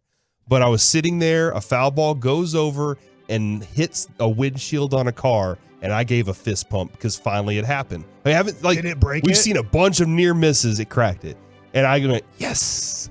And the lady sitting next to me goes, "Oh, that's my car," and I was like, "Oh, my sorry about that." gosh. And I felt bad, but it's always like it's roulette to see if that thing actually hits or And not. most people don't know that. That's the weirdest thing is like their kids playing baseball or whatever, and like, I can't believe it, and they're mad at like the game. And I'm like, do you not know where you're parking? Like, you got to know. Like sometimes I will park close to where it looks like a ball but I know that there's a tree in the way. I can see that a tree will slow down the ball, so there's a better than good chance the tree will stop the ball from hitting my car or whatever. But a lot of people get all mad at the game for like getting hit by a foul ball or something. Like, you know where you're sitting. Kevin, was it the Odyssey suite where Bobby Witt Sr. caught the foul ball from Bobby Witt Jr.? Yeah, the greatest moment in baseball history. Is it really? I think so. No, come on. Don't. Can you imagine? There's no way. Like Ken Griffey Sr., I know they played together, but like what other father has caught their son's foul ball? I agree. It's an amazing moment, but the way you just kind of deadpan, greatest moment in baseball history. From the 940, my son caught a ball from the left fielder at a Rough Riders game. He threw it to him, and he caught it barehanded. It was a great moment for both of us. That is always a baller move, but things have gone poorly for people a variety of times, too. The 806. My friends and I went to Baltimore to catch a game. We were in the outfield porch at Camden. They crush a home run. My buddy blocks me out, thinking he would catch it off a bounce, and the ball went over his head. Oh, man. So he's like, Did it hit him? No, it just went past them. Because he tried to block him out instead of like, hey, let's work in cooperation. Yeah. And then I wonder how many people go home after trying to catch foul balls. I know they have the nets up now, and I'm glad they do. That would go home and they thought, oh my God, I think I broke my hand. Like, that is a hard ball hitting your hand without a glove. There's a reason the major leaguers are using gloves. Yeah, I'm almost more likely to just let my friend miss it because it's going to happen. Your friend's probably can't catch anyway, right? And he's going to reach out and try and catch that ball. It hits him in the chest, falls down. You pick it up. You're the hero now. And he's sitting there the whole ride. He's like, so are you going to give me that baseball? And you're like, hell no, this is my baseball. Like, you're the one that dropped it. You shouldn't get rewarded for dropping it. This is mine now. See, I can understand that. You might get booed a little bit in that moment. I don't know. And then from the 2-1-4, I feel like this probably happens a lot. Funny story. Went to a Rough Riders game, got tickets on the first base side, second row. The girlfriend at the time. Broke up with her for this. Did she get a promotion or is she just out? Said she wanted a hot dog and was hungry, so we had to go get food. While I was gone, the ball got hit right where we were supposed to be. I was so pissed. I would be too. Hope you broke up with her instead of packing. But not for that reason, yes, right? for that reason. She should have. If she wanted a hot dog, she could have gone up and got one. I'm sitting here trying to catch foul balls and home runs. I'm here for the game. It's not the nice thing to do. Here's $20. Get a dog and a drink. Hot dog guy is about to come by in just a minute. Just wait. Hot dog. Beer guy's going to be here in just a second, too. Don't worry about it. You'll be fine. You just hold your horses a little bit, sweetheart. Oh, my gosh. Is what I'm gonna, why won't the NBA let you keep the basketball when it goes into the stands? I don't know. They got other basketballs. I've never understood that. It's like, hey, guess what? You guys got a dozen basketballs right there on the rack. Use another one. I get to take this one home. I don't know, Mike. That's a good question. Yeah, like in soccer, why don't we get to keep the soccer ball? Why do we got to throw it back out on the field so fast? You guys got other soccer balls. I saw you warm up. That is interesting because you do get to keep the puck, right? Yeah. Except when Fox had those digital pucks that were like $400 a piece, they would send people. Remember that? And they were like, "Ooh, look at that heat trail." You have to give the football back. It's like, why? You guys got plenty of footballs. I saw you. They would send Fox and NHL people into the stands to track those pucks down because What? they were so expensive. Oh my True God! story. Well, in the football, isn't it going to get a chip at some point? And you guys. And by the way, baseballs aren't cheap. If somebody's like, "Oh yeah, well, Major League Baseballs cost $20 a ball." Like I get that, like a basketball, I guess is what, $120 to $150, something like that. I think maybe even let's just go to $150. And an NFL football is $200, but you're only going to lose a couple of those. You're going to lose at least a dozen baseballs, if not like 20 baseballs a game. That's true. So if we do the math accordingly, you're like, you should be able to give up at least the league would lose so much money. 2 basketballs and 1 football a game. Maybe 2 footballs a game. We did one day. We were out at the stadium, and I saw Beltray taking batting practice, and I was like, "Oh, I'm definitely going to get a baseball." And I grabbed one. I think the dog ate it. Well, I'll tell you what. COVID financed a good part of my baseballs because what? Well, does that mean? Because he was working the games. Because remember? I was Nobody working the there. road games. So what would happen is the COVID squad that wouldn't go with the team that were like the backups in the minor leaguers, they would have practice. During that practice, they would hit a lot of balls in the stands. So I would do the pregame show and they'd have the game on the big screen. We had to watch it on like the big television screen there. And then, so I would walk around the stadium and I would like Easter egg for balls and I would get anywhere from 2 to 10 baseballs every day I was there. Yeah. Mike had the most balls. For the KNC Masterpiece. It's great. Some were minor league balls, but they're still really good baseballs. They still cost a lot of money. Coming up next, we will talk with the G-Bag Nation as they are live out at the ballpark. We'll do that next right here on The Fan. Beat the summer heat and high energy bills with Window Nation.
Piece is brought to you by Classic Chevrolet. It's time to get back in the saddle and back on the road with Classic Chevrolet. Enjoy one-time offers on new Silverado, Trax, Equinox, Malibu, and more. It's our way of tipping our hat for those on a tough road but haven't stopped driving. This is Tex. This is Classic Chevrolet. Relax and enjoy the difference. Find new roads.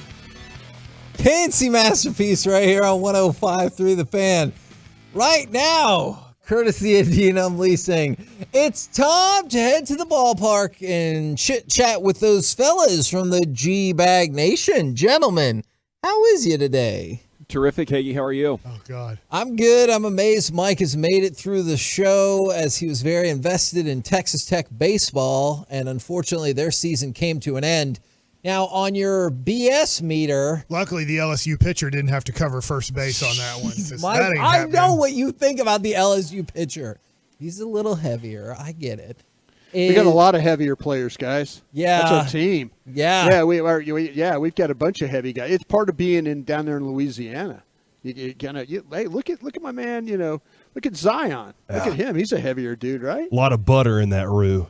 Yeah, a lot of butter, a lot of flour. You got to have equal parts, though, to make it a really good roux. Yep. This is a big day for all of the people that might come to the Mavericks, whether it's Jeff Van Gundy, Jeff Hornacek, LeBron James. Do you think any of these things will happen? I think they're all happening. What? No, you don't. And I think you can add Draymond Green in there too. Okay, and Bill super Simmons. team, baby. That's the only thing I wanted to add to that. Let's go. It's a party. And Laker fans are dreaming it's Luka for LeBron. You're about to get THJ and a bag of cash, baby. Let's go. Let's go. I'm But proud. seriously, you don't really think that's going to happen? I don't think it's likely, no. But we can dream. That's what summer's all about, right? It's the rumor mill. We can just hot take it and have fun with it. But no, I don't think LeBron's coming to Dallas. I don't think there's a trade that makes any sense. I am surprised that it sounds like a lot of people don't want LeBron here. Dude. What's happening? Well, that's sad. And I know this is just like, I was just looking in the moment at the fan text, so I didn't get a chance to catch the Twitch comments or the YouTube comments, but people were decidedly against this, which I have to admit surprised me a lot. I think a lot of it's the hate that's been building up for years for LeBron, going back to the decision. The super team stuff. But I think a lot of it as well is political and the stances that he's taken for or not for some things. And I think that fires up a lot of people on the truckwreck.com fan text. I just think everybody's complicated in their own ways, and you might not like everything about these individuals, but even your favorite players have things that would trouble you. And sports is just all about, can you help my team win the championship? And that is so much bigger than any disagreement I might have with LeBron's choices on or off the court throughout his career. And the chance to get him would be incredible. I think it all revolves around him just saying, no, I want to go play for the Mavs now.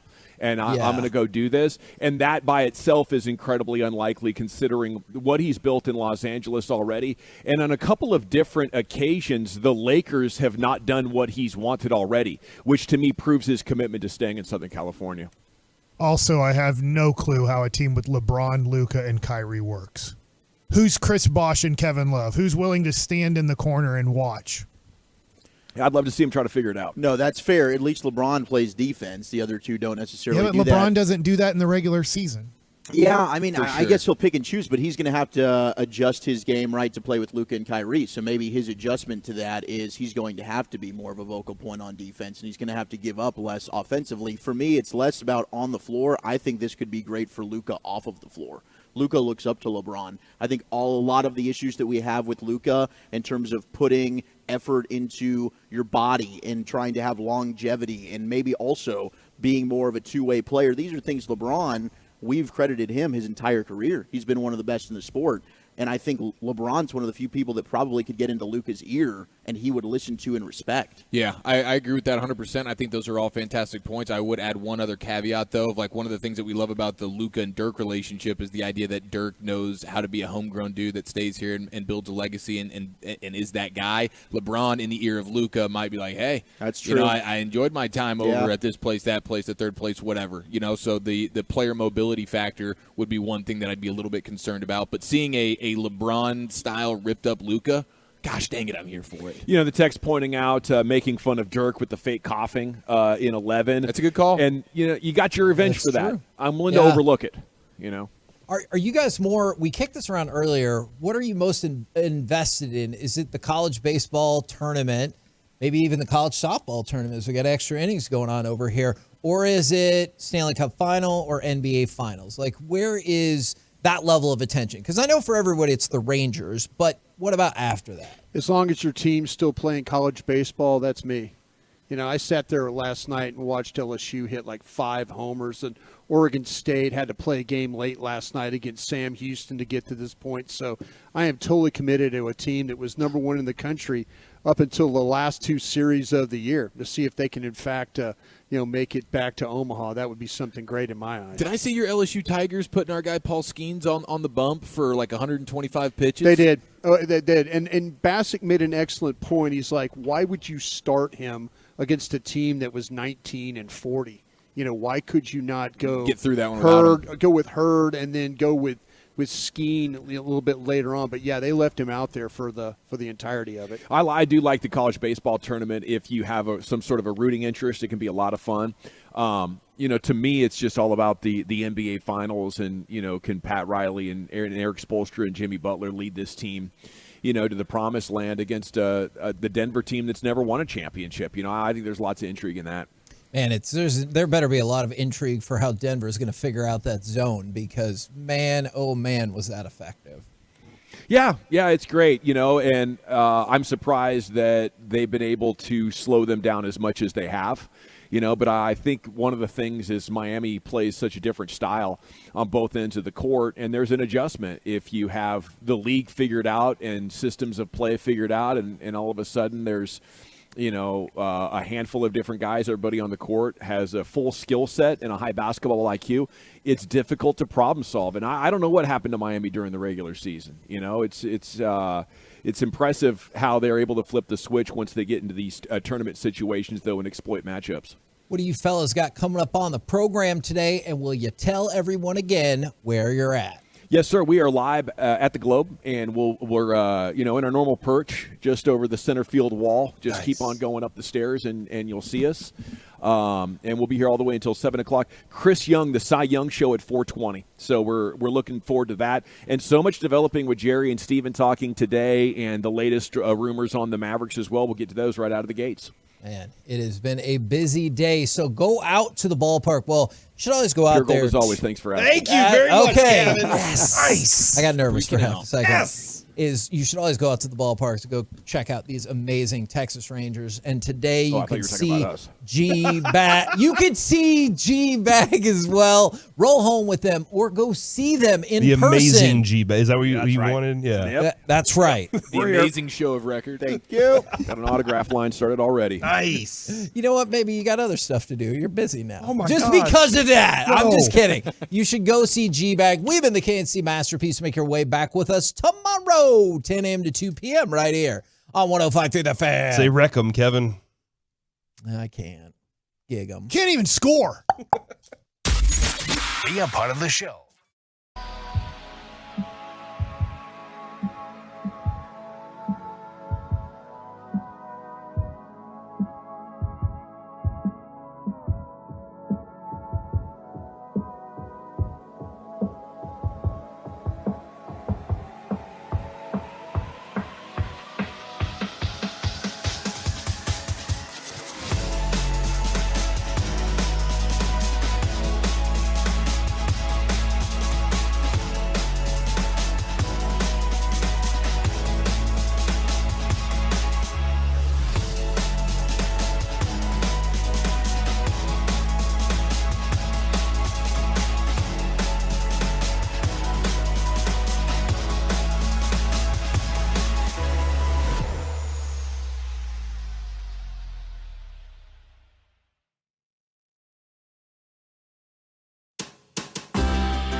Fan Studios, secured by DFWSecurity.com. You're rolling with the G-Bag Nation on 105.3 The Fan. Welcome to the Nation.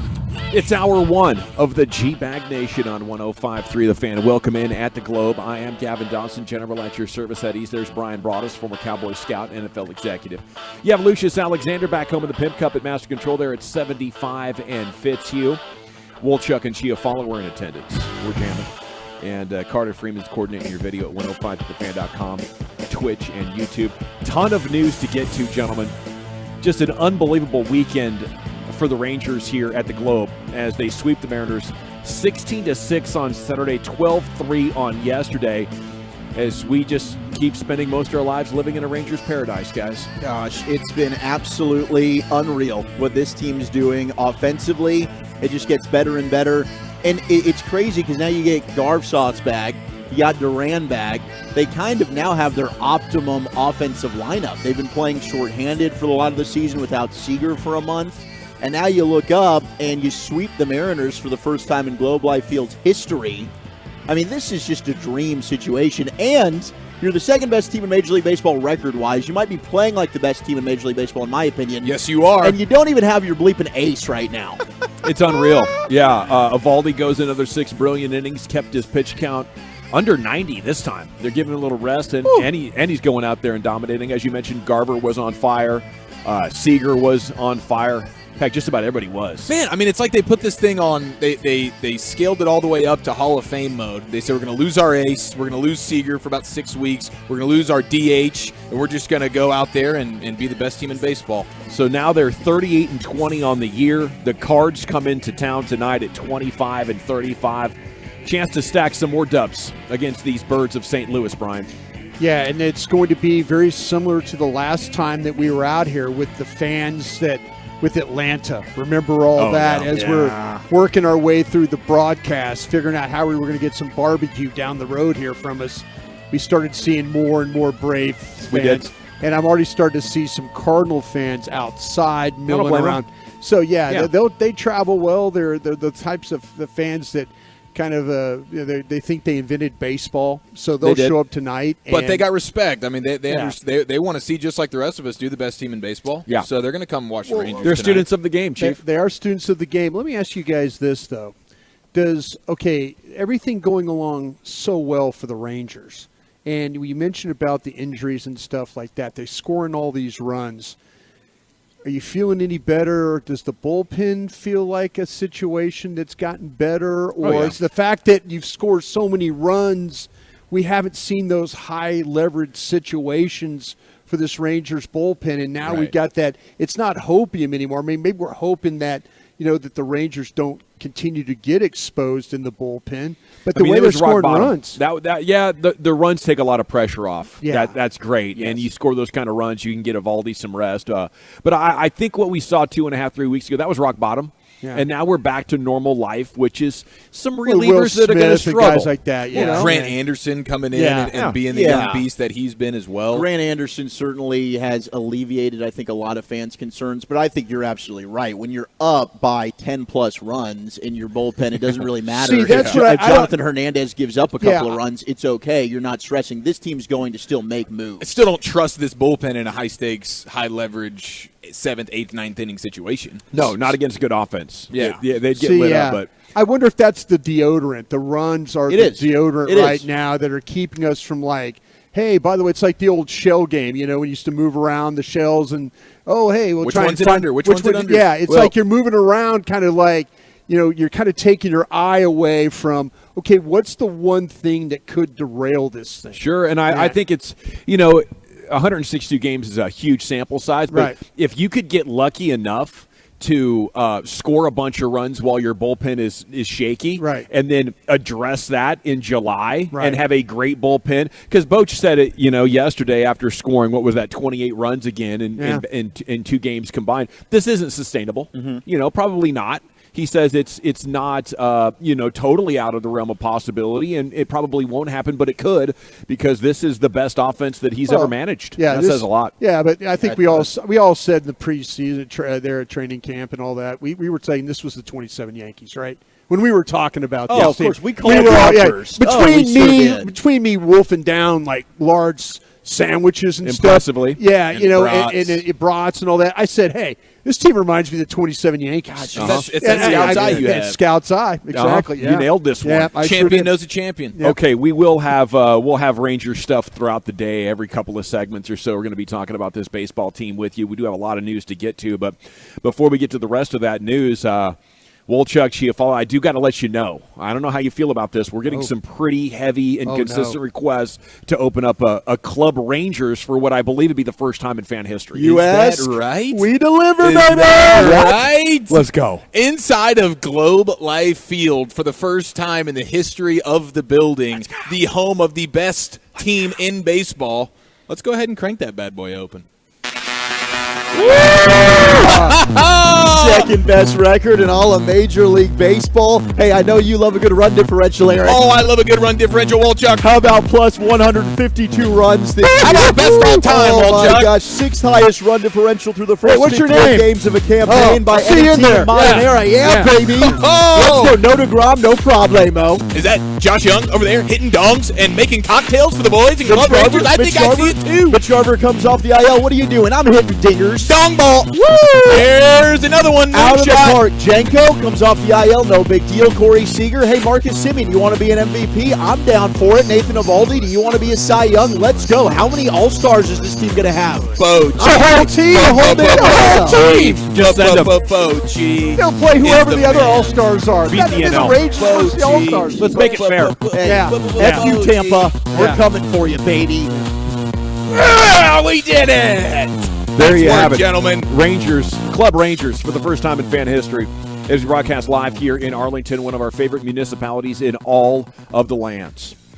Okay, as fun as that is, and it is great fun. Thank you, gentlemen. That's it's caught a cramp there. It's climactic.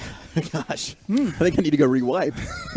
The latest NBA content for the Mavs is a lot of fun. It was Shams reporting that Kyrie Irving's reached out to LeBron in attempts to see if James would come to Dallas. Irving's a free agent this summer. Speculation is it could be to put pressure on the Lakers. Hey, if you don't want to go get Kyrie Irving, then maybe I'll just go to Dallas. I don't know if you're the Lakers, what you do. I gotta keep LeBron in this jersey. We're probably not winning a championship, but we are the land of superstars. So I imagine if this creates some sort of change, it'll be for the Lakers getting more interested in Kyrie Irving than in LeBron James coming to Dallas. But it's fun to dream.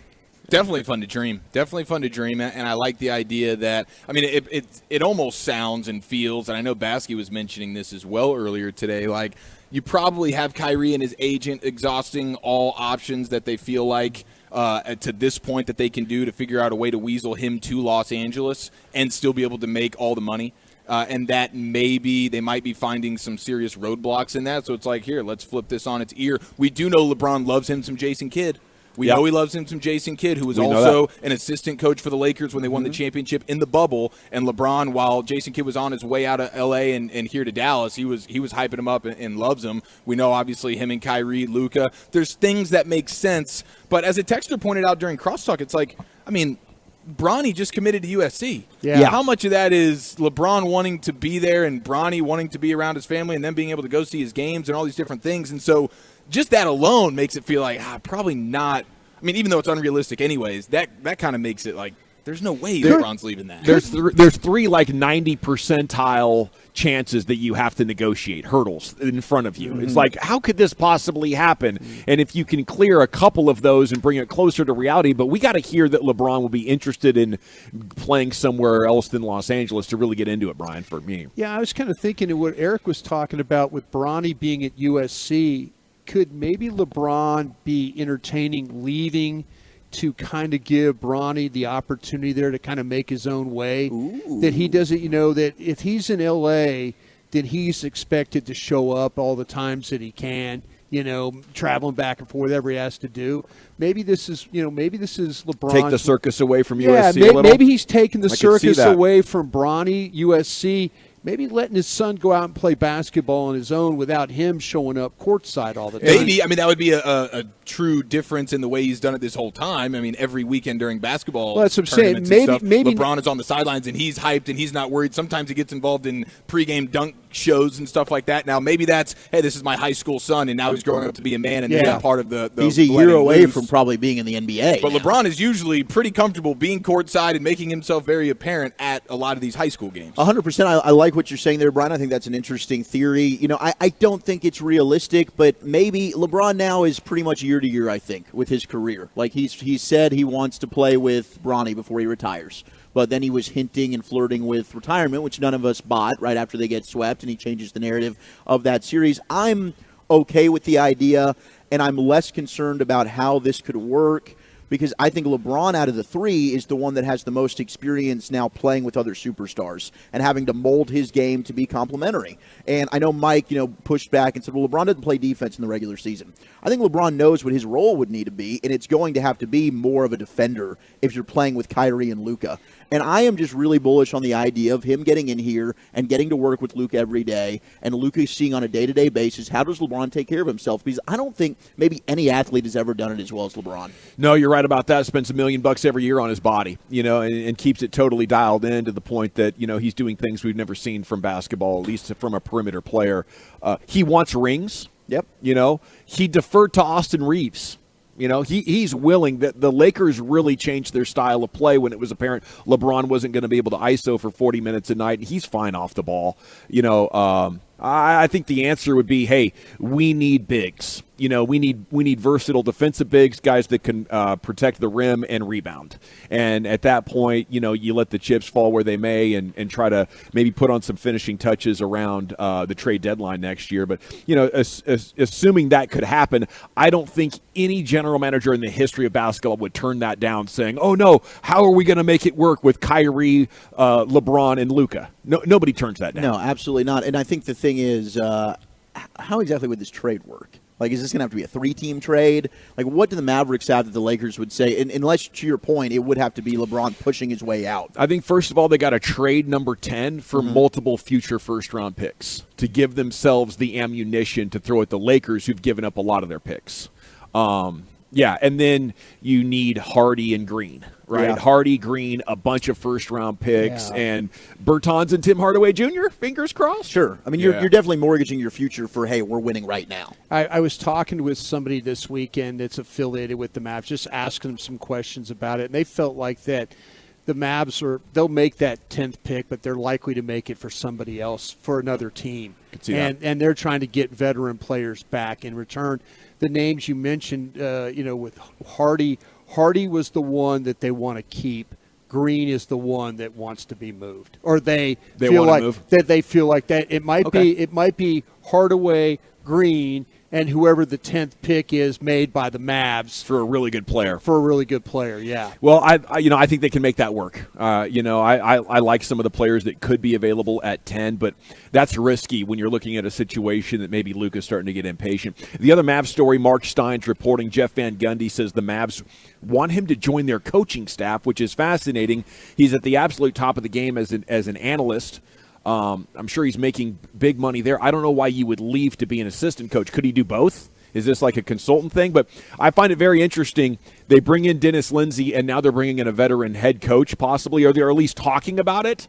Like, I'm not feeling very comfortable at all if I'm Nico and Jason Kidd right now as far as my long-term future on this basketball team. Yeah, that's for sure. As a fan, I appreciate it, and I love it, and I'm glad that they are acknowledging some of the shortcomings and figuring out ways to mitigate those, because it is no bad idea season, and it is like must-win time in terms of the Luka clock. And so it's just whatever the heck we have to do here without making us look so dumb by hiring Nico and Jason Kidd and then in a blink of an eye firing them on a whim. You wonder, though, too, is Van Gundy end of a contract at ESPN. And this I can see that. And this is just whispering to try and get ESPN to maybe look at. Maybe this is coming from Van Gundy. Listen, I want that Tony Romo cashola. Yeah, I'm kind of. I'm thinking about going and coaching now, and no, we need you, man. That kind of thing. Did that work? Yeah. I wonder if that worked with Mark Jackson. Because he's always had teams kind of reach out to him ever since the Golden State stuff, and I wonder if that's helped him in the past with contract negotiations. I think ESPN's next move is to try and get Shannon Sharp. That's where I think he's smart. I think that's a big push from Stephen A. Smith. But sometimes you throw these things out, like when you're a broadcaster or whatever, and you're like, hey, somebody else is looking, or I might coach, you know, and then get somebody at ESPN to like, oh, wait a minute, we can't lose Van Gundy. He's our guy. He and Mark Jackson and Breen are iconic to me. They've reached legendary status. Last night, Mark Jackson with the most recent and epic hand down, man down, as Duncan Robinson was flat out getting it done last night, helping the Heat take down the Nuggets in Game 2. Another big week of practice for the Cowboys. Our coverage brought to you by Bosch Power Tools. Today, Jerry and Steven talking at the announcement for the East-West Shrine game that's coming to Frisco. Confirms no plans for new members to the Ring of Honor. So I guess that's the latest. What the hell, Jimmy? I would like to confirm that there will be no Jimmy Johnson this year. Thank you guys for coming out. Okay, and Messi's dad, seen entering the home of the Barcelona team president this morning, denied the meeting, but asked if Messi would like to return to Barcelona. He said, of course. The 35-year-old, 21 goals in 42 games for PSG this year. Fans didn't like him. He beat France in the World Cup. Kind of like Maradona beat Italy. And it kind of signaled the end for Maradona 30 years ago, and I don't know how much it contributed, but he wasn't a real fan favorite, and I thought they disrespected him sometimes in Paris. But, he's possibly on his way back to Barcelona. I know MLS wants him. I know Saudi Arabia wants him. Yeah, there's a possibility of him. He's asking for a delay until the 2024. He's looking at – I was talking with some, me, I have connections. You have international sources. I have international sources on this. And so there was some talk that maybe that he was, I'm just kind of reading my notes here from what my friend over there says. They held a meeting with the Saudi delegation on Monday and requested that they postpone an expected move to the Pro League until 2024. Okay. And so, however, the Saudi representatives were surprised by the news. Oh. But they're told Messi's camp will offer that their offer next year will be different from the 500 million pounds per year. So that's roughly about 435 million currently on the table. There's also some talk that maybe that Barcelona and Inter Milan are working together, and that Inter Milan would transfer him to, Barcelona, not Inter, Barcelona would transfer him to Miami, and that would be the salary. That's the way they could keep him in Barcelona. Let him play here for a couple months. Exactly, oh, man, that would be so fun. But then the salary would be able them to handle. So a lot going on. I know he's got a lot to do here, and whatever's left of his career. Still just 35 years old, so I would not be surprised if he goes back to Barcelona. They can rekindle some magic. That's got to be exciting for those fans. Okay, G-Bag of the Day is coming up 2:30. Hodgepodge next, Chief. Where are you taking us? We got a Rangers stat of the day, NFL quotables, and this pizza chain officially has my attention. That's next. Okay, I want to talk about Men's Tea Clinic, though.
Yes, sir. Welcome back, Nation. We are live at the Globe. Rangers baseball tonight, 6:30 pregame. Come by, say hi. Segments brought to you by Soda, that's state-of-the-art, and the Frankels. There's a reason you need a special license to drive a big truck, so companies that hire drivers, put them in a big truck, should be held accountable for what happens when one hurts you. Frankly, you need Franklin Frankel.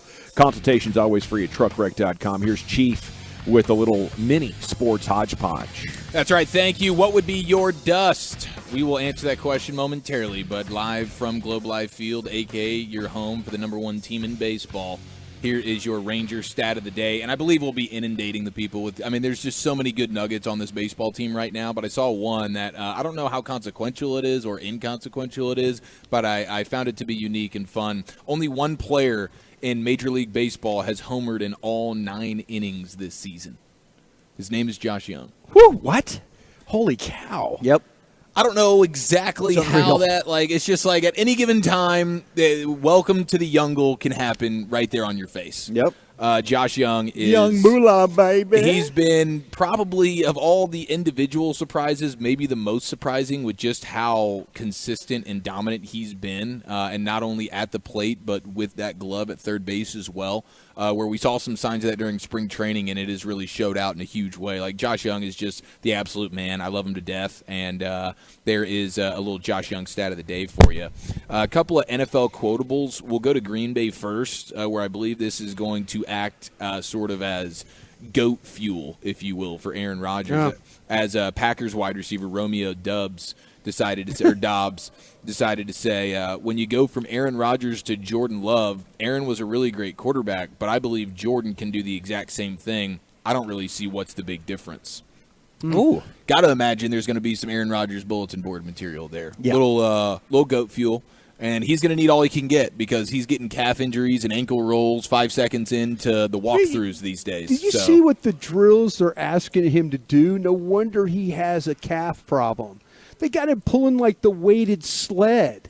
Like is he pulling it or pushing it? You got to earn your keep It's here, got Brian. it around his waist. And he's running and with he's it? running with the weighted sled. Is that not a quarterback drill? No, what kind of – no. I thought we wanted our quarterbacks to be like 300-pounders below the waist. Well, when you're carrying the entire Jets franchise, you've got to be able to make sure you My can do man that. has a that's a good history point. of lower body injuries, and we're asking him, pull the weighted sled like you're the left tackle. What are we doing? I swear, if I was the head coach there and that strength coach, I saw that at him pulling that sled, I would go, You're fired. You're fired. Yeah. You could pack up all your protein bars and drinks, But that's and not the dumbbells MO. and get the hell out of here. That's not the identity of the organization and the team. Robert Saleh, who oozes testosterone from my screen when I'm watching him on Red Zone. That is a guy who demands his quarterback not pulling is pulling sled. sleds No. and doing all sorts of Rocky Balboa tree workouts. No. Yes, dude, No. that's what Robert Saleh's bringing. You got a meathead coach. Dan Campbell is looking at it going, gosh dang it, Goff, get your ass on the sleds. He probably got chewed out for that, though. You're right. After they realized Seriously, he got hurt, they're like, Robert, we're not doing this Robert with Rodgers Saleh was again. getting a needle somewhere put in him while that was happening. He wasn't even paying attention. Yeah, but we're not built the same as Robert. That guy's a rare breed. I know, but he wants his team to be built of rare breeds. Well, You know what? When Woody Johnson gave him an earful. Go ahead and sled up Zach Wilson and let him run around and let him get hurt. That's okay. You know, if you want to prove a point, quarterbacks are going to pull sleds today. Not that number 8. I do kind of love it. Welcome to the team, Aaron. Yeah. I'm pretty surprised Rodgers even let that happen. You know, if it was Mike McCarthy, he'd have been like, hell no, and talked to the media about him for 20 minutes. I bet he appreciates Mike a little bit more right now. Well, Mike cares. Mike will about keep you off players, the right? sled. Mike's like, Hell, Mike doesn't even make linemen run the we're sled. not doing that. It's a sled-free environment at the start. Yeah. Here's another NFL quotable for you on Lamar Jackson. Mark Andrews, one of the best tight ends in the sport, is quoted as saying, I believe this is in competition with the Playmakers quote on Troy back in the day. You know, Troy does and did have the best balls. Quote to Lamar Jackson, his balls are incredible. He's putting the balls on the money. Ooh. So we might have some Lamar Jackson competition with Troy's balls. Might have some Peyton Manning in him yet. We'll have to see. putting I his know that balls all Lamar over. Jackson is doing less of the running. He's talking about throwing the ball for 6,000 yards. We'll see if his balls can travel that far. But Mark Andrews is pretty impressed. Oh, and in very unsurprising news, the Cowboys just cut wide receiver Antonio Callaway, who I think most people didn't even know was on the team. But he did get arrested in Miami over the weekend. Team has officially cut him. All righty, there you have it. You're caught up. God, I had his jersey lined up. I know you did. He was your breakout star at camp. It's a hot item over there at the pro shop. Literally. Time now for the G bag of the day. Into the Pimp Cup we go. Here's Lucius Alexander. Happy Monday. Yeah, happy Monday, player. Happy Monday. Everybody listening to this voice, DFW. Is it a full moon or something out here? Has there been full moons going on? Why, you see something crazy? I just feel like there's been, we've got bad driving in the DFW, but it seems like there was just a lot worse today getting to work. So I don't know if full moon was out and the lunatics were driving. You know what I mean? Yeah, that happens, possible. man. And don't forget, Lucius, it rained last night. So people might still be trying to be careful. Yeah. I'll check my lunar calendar. Yeah, check that out for me. All right, our winner is our very own Eric Chiafalo. He called into the RJ and Choppy show to tell a story about the time that he saved his old lady. Saved her. Full moon was Saturday. Yeah, you nailed it. Close, bro. Lunatics out here. All right, here we go.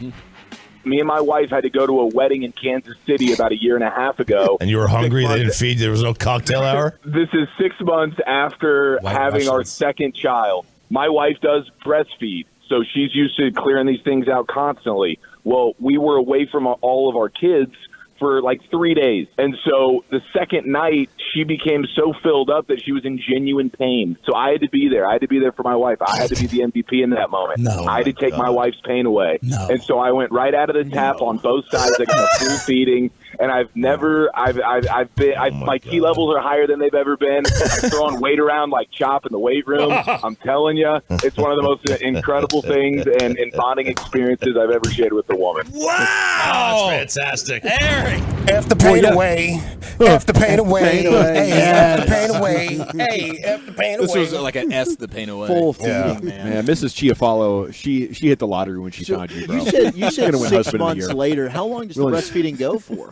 Go for a while until you stop. Dude, yeah, it really depends on who you ask. I was wondering when my firstborn was 2 years old and still doing a little bit of it. I was like, really? Do we get to a point here where we just, draw a line in the sand and everybody was like, it's kind of your own deal. But yeah, I think, roughly 2 years is obviously you took it to a new level.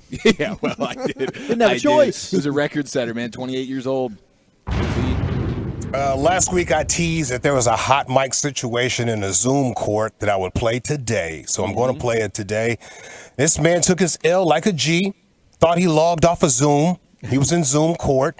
And then whoever was near him, he exposed his real feelings about the Zoom court. But he wasn't fully logged off the Zoom, so he took another L. I'll adjourn this probable cause conference 30 days. Bond is continued at this time, and we'll see if something can be resolved. Thank you.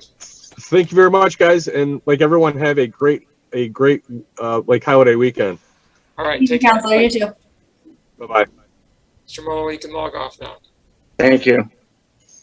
Told you. They're just going to keep taking my money. You were still online. I muted you now. But we're going to have a conversation with your attorney about for what profanity while on the record. So I'm going to remove you for now, but Ms. Saad, if you can notify the defense counsel, Mr. Jalalian. I don't know that Mr. Malawa knew that he was still on the record. Got him. Be another $5,000 for the cuss word, sir. I mean, dog. Woo, that's tough. Let's see what else we have here. These judges need to be more sympathetic, Lucius. Somebody should have calmed down. He thought he was logged off. Yeah. All right, you're still going to get your money from him. He said, I'm not going to pay you. Yeah. You still get your bread, man. He didn't say screw you, Judge. Yeah. You should hear what I say when I see my light bill. That don't mean I'm not going to pay you. Right. The electric bill can't come in and double it just for complaining. Remember we had the story about A-Rod, Alex Rodriguez? Yeah. And his former high school player was all in his feelings about A-Rod not coming out, giving him some hugs and showing up and eating deviled eggs with him at the barbecue and whatnot. He was asked about that. We had this audio last week, never got to it, and I wanted to play it for G-Bag of the Day because Alex Rodriguez took the high road. Check this out. Oh, no. I have to ask about your former teammate, Doug Minkiewicz. It seems like he took to the airways and kind of had these out of left field comments about you. not diving into it, but how do you deal with that, or do you kind of chalk it up to just somebody with a microphone looking to make the news? Yeah, Mackenzie, that was actually strange because I've always considered Doug a friend, and I was shocked and surprised. My daughter sent me the articles, my mom, my brother, all people that really liked Doug, and I was very close with his mom and dad. But look, at the end of the day, one thing I'll never do is speak poorly about any of my teammates, especially a high school teammate. So I wish them well. I wish High road. He's just grinning from ear to ear the whole time. Like, taking the high road is like neutralized, though, if you say one thing I'll never do is talk bad about a teammate. So that's A-Rod's way of talking trash. Oh, yeah, for sure. Oh, yeah. Maybe in a situation, if I was somebody else. But A-Rod, he needs to just get a little bit more Michael Jordan in him, right? For The Last Dance. Just give us one, that Doug's a B word. I agree. That make him a lot more likable. Let me tell you something about Doug. Yeah. Just give me something real, A-Rod. He's always, once. he always comes across as super fake. He does. Let's see. Cameron and Mace, my favorite sports show. It is what it is. It's unfiltered. It's raw. It should not be for the kids. It's fire. So fire. They're campaigning to have Shannon Sharp on the show because, Shannon Sharp is a free agent right now. Yeah. And they don't know where Shannon Sharp is going to land. Maybe Shannon Sharp only knows. But this is their campaigning. I know you got Club Shay, and I know you're not just reaching a buyout without something else lined up. But think about it, my. It makes mad sense. Yeah. Mad sense. We get him and Michael Irvin. We can get 100 Now, million. we can get Mike Irvin, nigga. All we need is a quarter key. we get a quarter key on Mike. We get a quarter key up here, Mike. You could come right up here, Mike Irvin. I'll pure. We right in Miami, right off the water. Every Monday, you be lined up. Come with it. You make sure you right. We'll pay you in cash and cocaine. Mike, I ain't in on that. Mike. Don't act like you don't know what Mike like to do. Wow. That is terrific content. Yeah, that's wild. Wild. Cameron and Mace. Wild stuff. Mike, I don't stand behind that whatsoever, but, It's good entertainment. Yeah, I got to eat. Streets got to eat. Mike, the streets got to eat, bro. And the people want to know. Don't shoot the messenger. Yeah. And yesterday was a church day. Hope you fellas went and got yourself saved, sanctified, and filled with the Holy Ghost. They just let anybody sing in church. Check this out. We have the victory. Tell me who does have in Yeah, you know the words. We have the victory. He didn't even know the words, and he was off key. Brutal. Man, it's out of control, bro. That's like a prank where you get caught singing at home and somebody videos you and say, hey, watch this. Yeah. Put you on Facebook. All right. Is it Chia Follows wedding story, our one-time G-Bag of the Day champion? Is it Hot Mike at a Zoom court? Hot Mike. Is it A-Rod with his response to Doug Mankiewicz? Cameron and Mays. My bad. G-Bag of the Day is brought to you by William Campbell and Travelmation. Excuse me, Mr. William Campbell. I want to put some respect on your name. Oh, yeah. Appreciate that sponsorship, man. G-Bag of the Day. That's a good spot, by the way. Your buyer made a good purchase over there. Okay. They'll let anybody sing in church. Cameron and I'm going to go with Cameron and Mays. Chief, how about you? I think I'm going to go with the hot mic. We got a hot mic vote. Hot mic. Lucius? Cam and Mace. Mace and Cam. Picture day tomorrow. Oh, my God. Okay. Sorry, I'm reading the emails as we're doing this live. I forgot. Okay. All right. It's good to know. Yeah. Talented. Broadus. Cam. And we'll check. I'll go Eric. Okay, by a score of 3-1, and your new G-Bag Today champion, it's Cameron and Mace, and some work on their new podcast, recruiting not only Shannon Sharp, but also the playmaker Michael Irvin. They got you, Mike, fresh off the boat, they said. Fresh off the water, man. Ain't even been stepped on. Krusty's Corner's coming up next. Where are we going with that, buddy? That sounds too good to be true. Best case scenario for each one of these Cowboys draft picks. We'll talk about that next. Coming up Tuesday morning on Sean and RJ, did the Rangers keep it going against the Cardinals? And we have another 4-pack ticket giveaway.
The Fan is brought to you by Classic Chevrolet. Well, thank you, Lucius. We're live here at the Globe. It is the G-Bag Nation. Rangers and Cardinals coming up pregame at 6:30 tonight. First pitch, 7 o'clock. It's time now. Here's Brian Broaddus in Krusty's Corner. Thank you very much, General. Thank you. Appreciate that. Before I get going, our thoughts and prayers with the Hunt family. They lost their mother today, Norma Hunt, the wife of Chiefs founder Lamar Hunt. Lamar Hunt, Dallas family and all that, legendary for their sports. She one of the great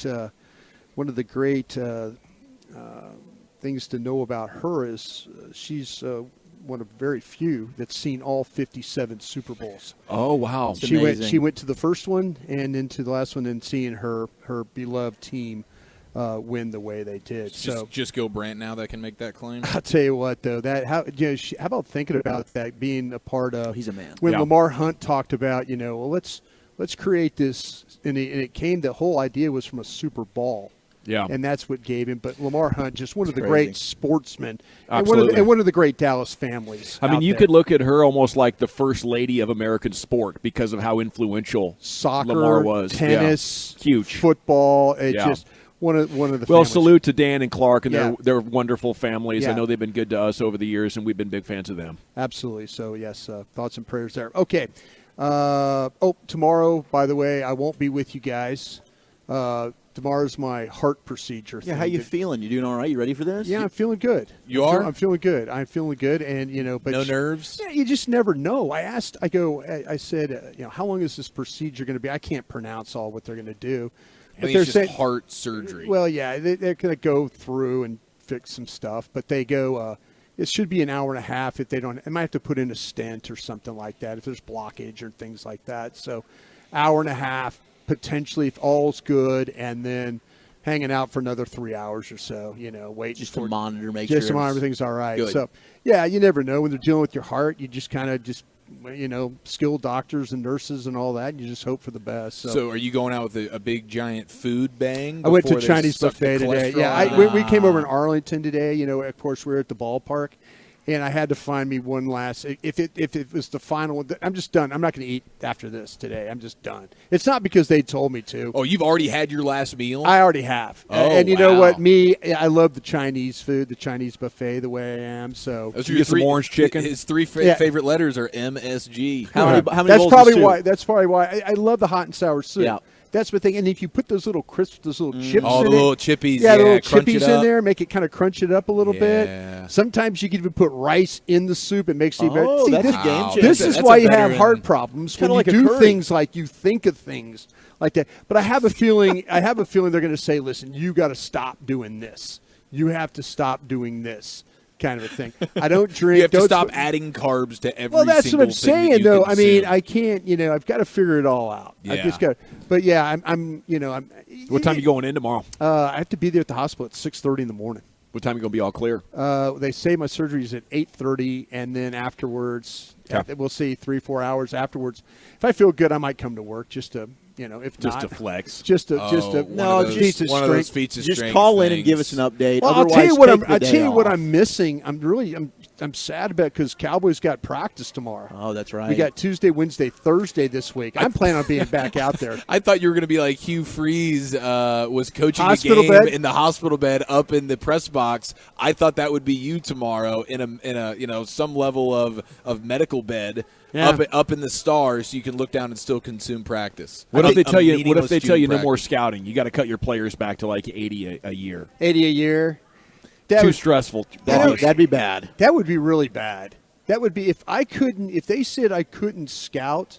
And by the way, we're taking new pictures. Lucius talking about that. Remember tomorrow we're taking new pictures. Well, we aren't. We are. You aren't. No, I know, but for my picture, I was thinking about everybody's supposed to hold like some type of ball or bat. Whatever. Oh, we are? Well, yeah, it's going to be like a sports theme. This is news to me. Yeah, well, I heard that's what they were trying to do. You can. I think it's you optional. can. It's an optional thing. All right. I was thinking about we going can hold each other's balls like pants at your place. Optional. Yeah.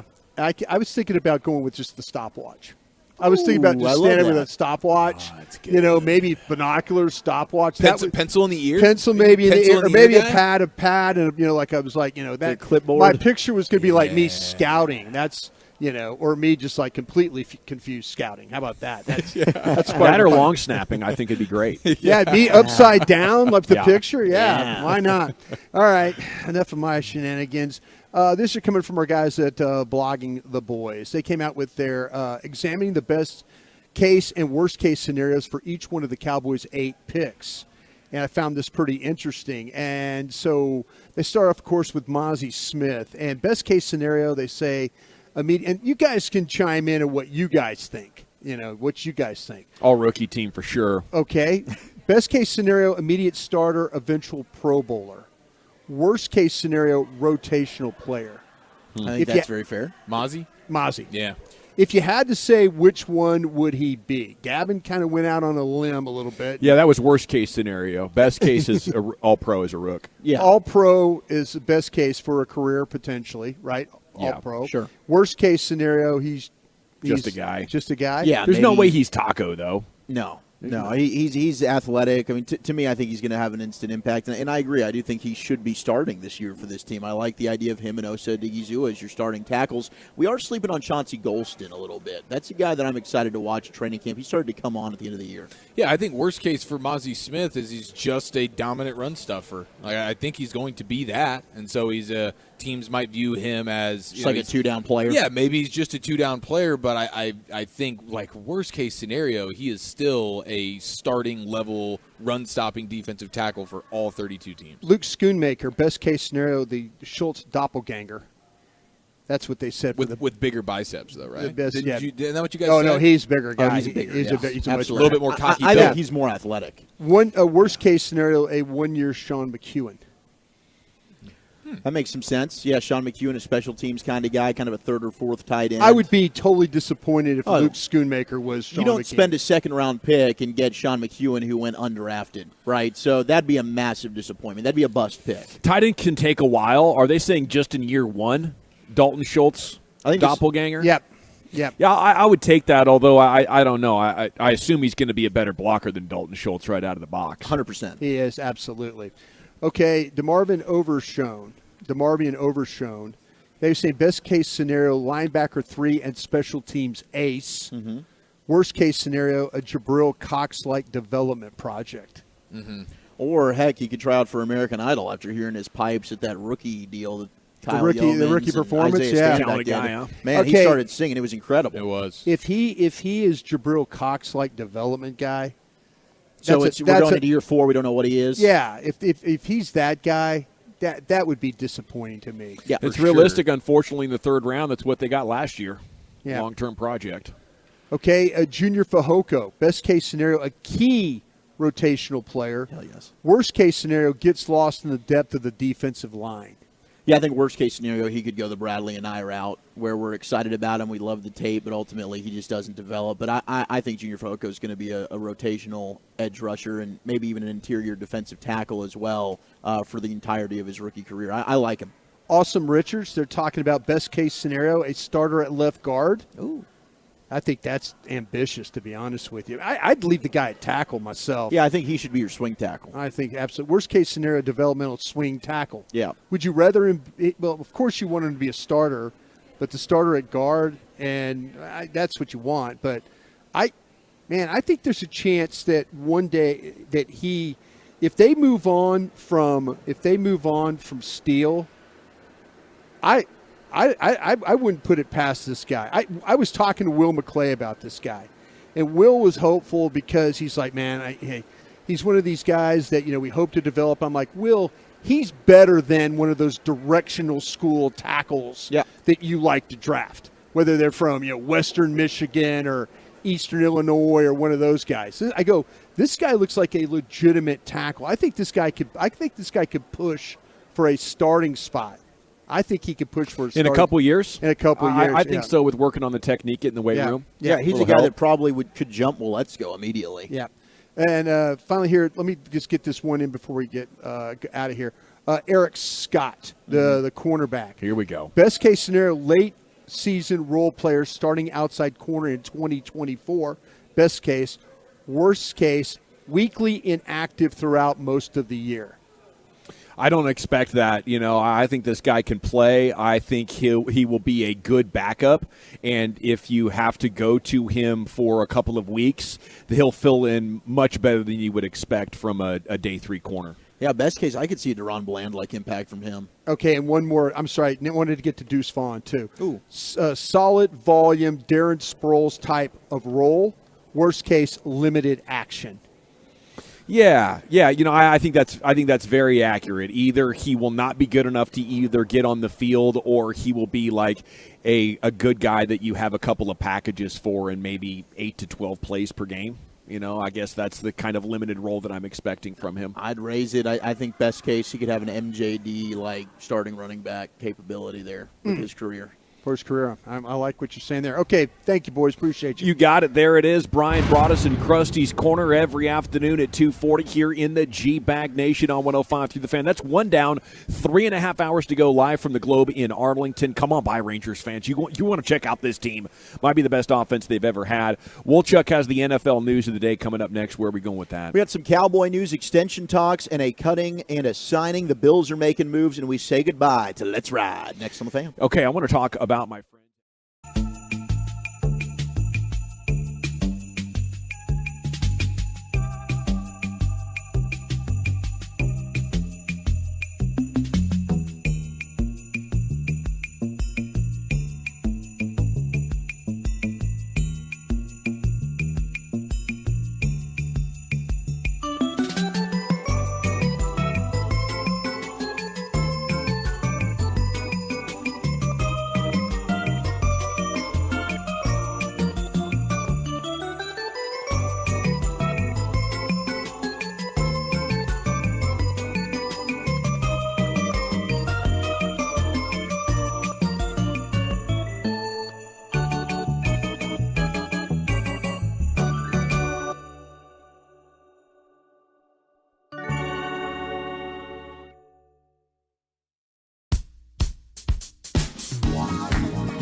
free Odyssey app.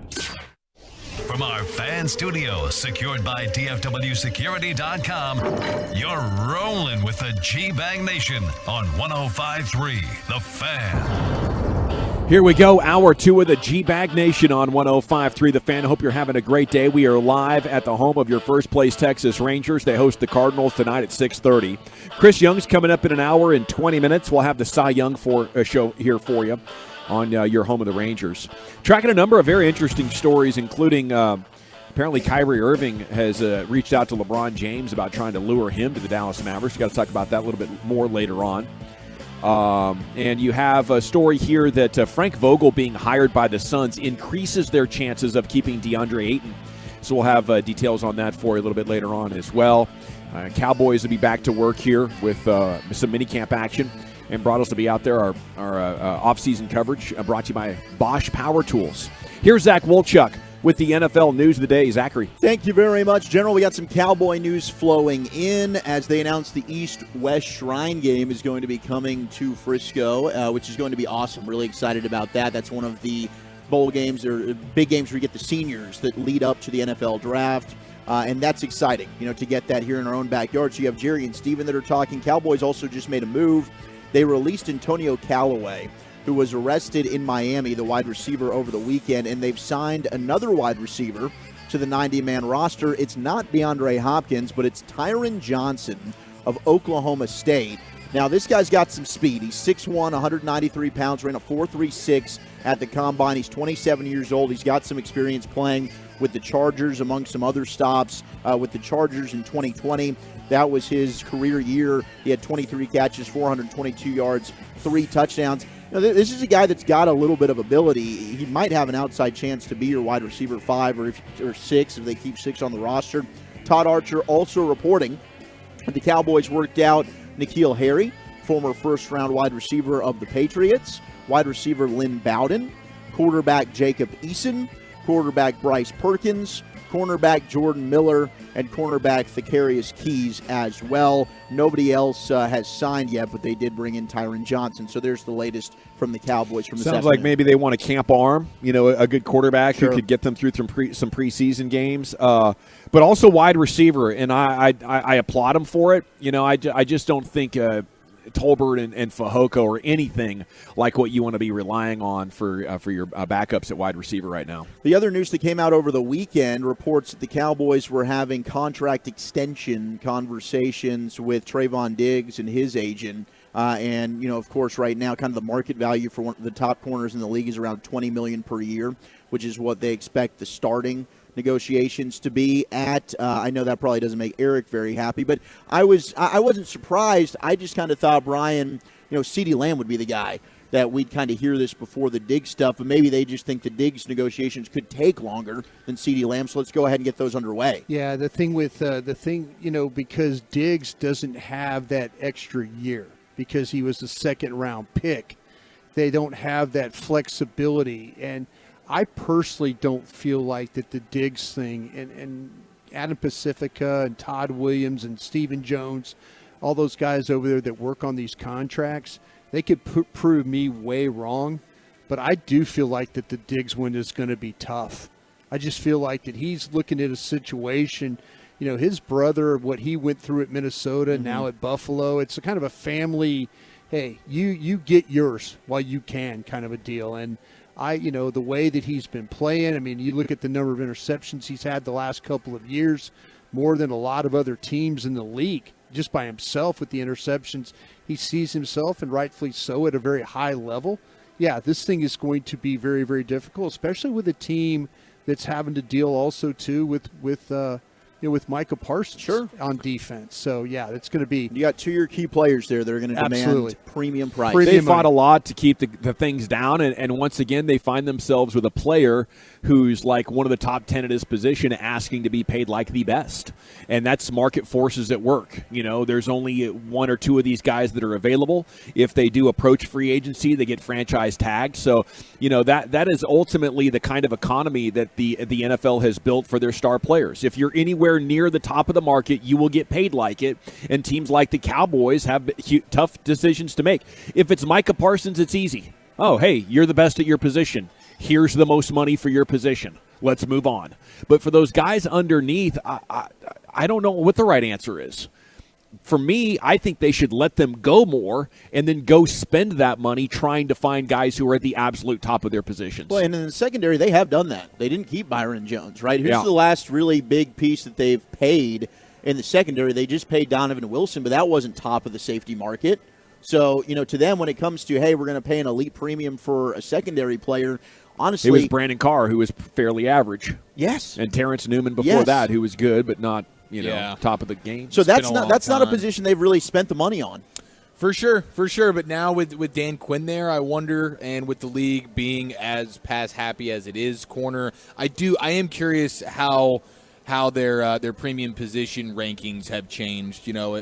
How much more do they view? Because I know they're like Jerry, old school trench team, and I totally get that O-line, D-line, that kind of stuff, the pass rusher. But the corner is an extremely high priority premium position. Yeah, and to your point, the game's evolved, right? Even over the last decade, it's so much more pass happy now. It has become much more of a premium position.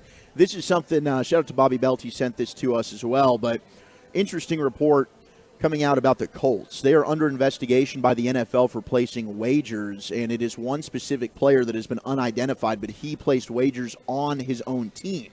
So the investigation has found evidence that this player, who is on the Colts active roster currently, placed hundreds of wagers, a source told Action Sports Network. No other member of the Colts was involved in these wagers.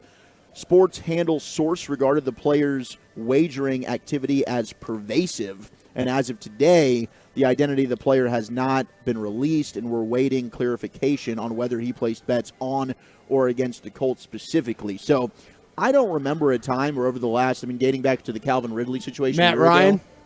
Yeah, well, it's the way Matt Ryan. I don't think Matt Ryan's not actively on their roster. No, right? I just saw the name Matt Ryan, but the way that season kind of went there. What's going on? You got Jamison Williams of the Lions who gets suspended for similar allegations. You want to be reckless? Deal. This is nuts. You want to be reckless and try and guess who this might be? Jonathan Taylor. I would have no real I have no idea understanding on guessing. Do you have somebody in mind? Do you? No, I was just Jeff Saturday. It was just if you kind of go through guys that. Okay, let me ask you this: is it irresponsible if I throw a name out there? I don't think it's irresponsible. Is it? I'm just saying. What are you basing it off of? I'm kind of thinking of a guy that you making stuff up over there. I probably am. Hell, it might be your last show. Go for it. Yeah, man, that's true. I don't want to get us in trouble if I say Quiddy Pay.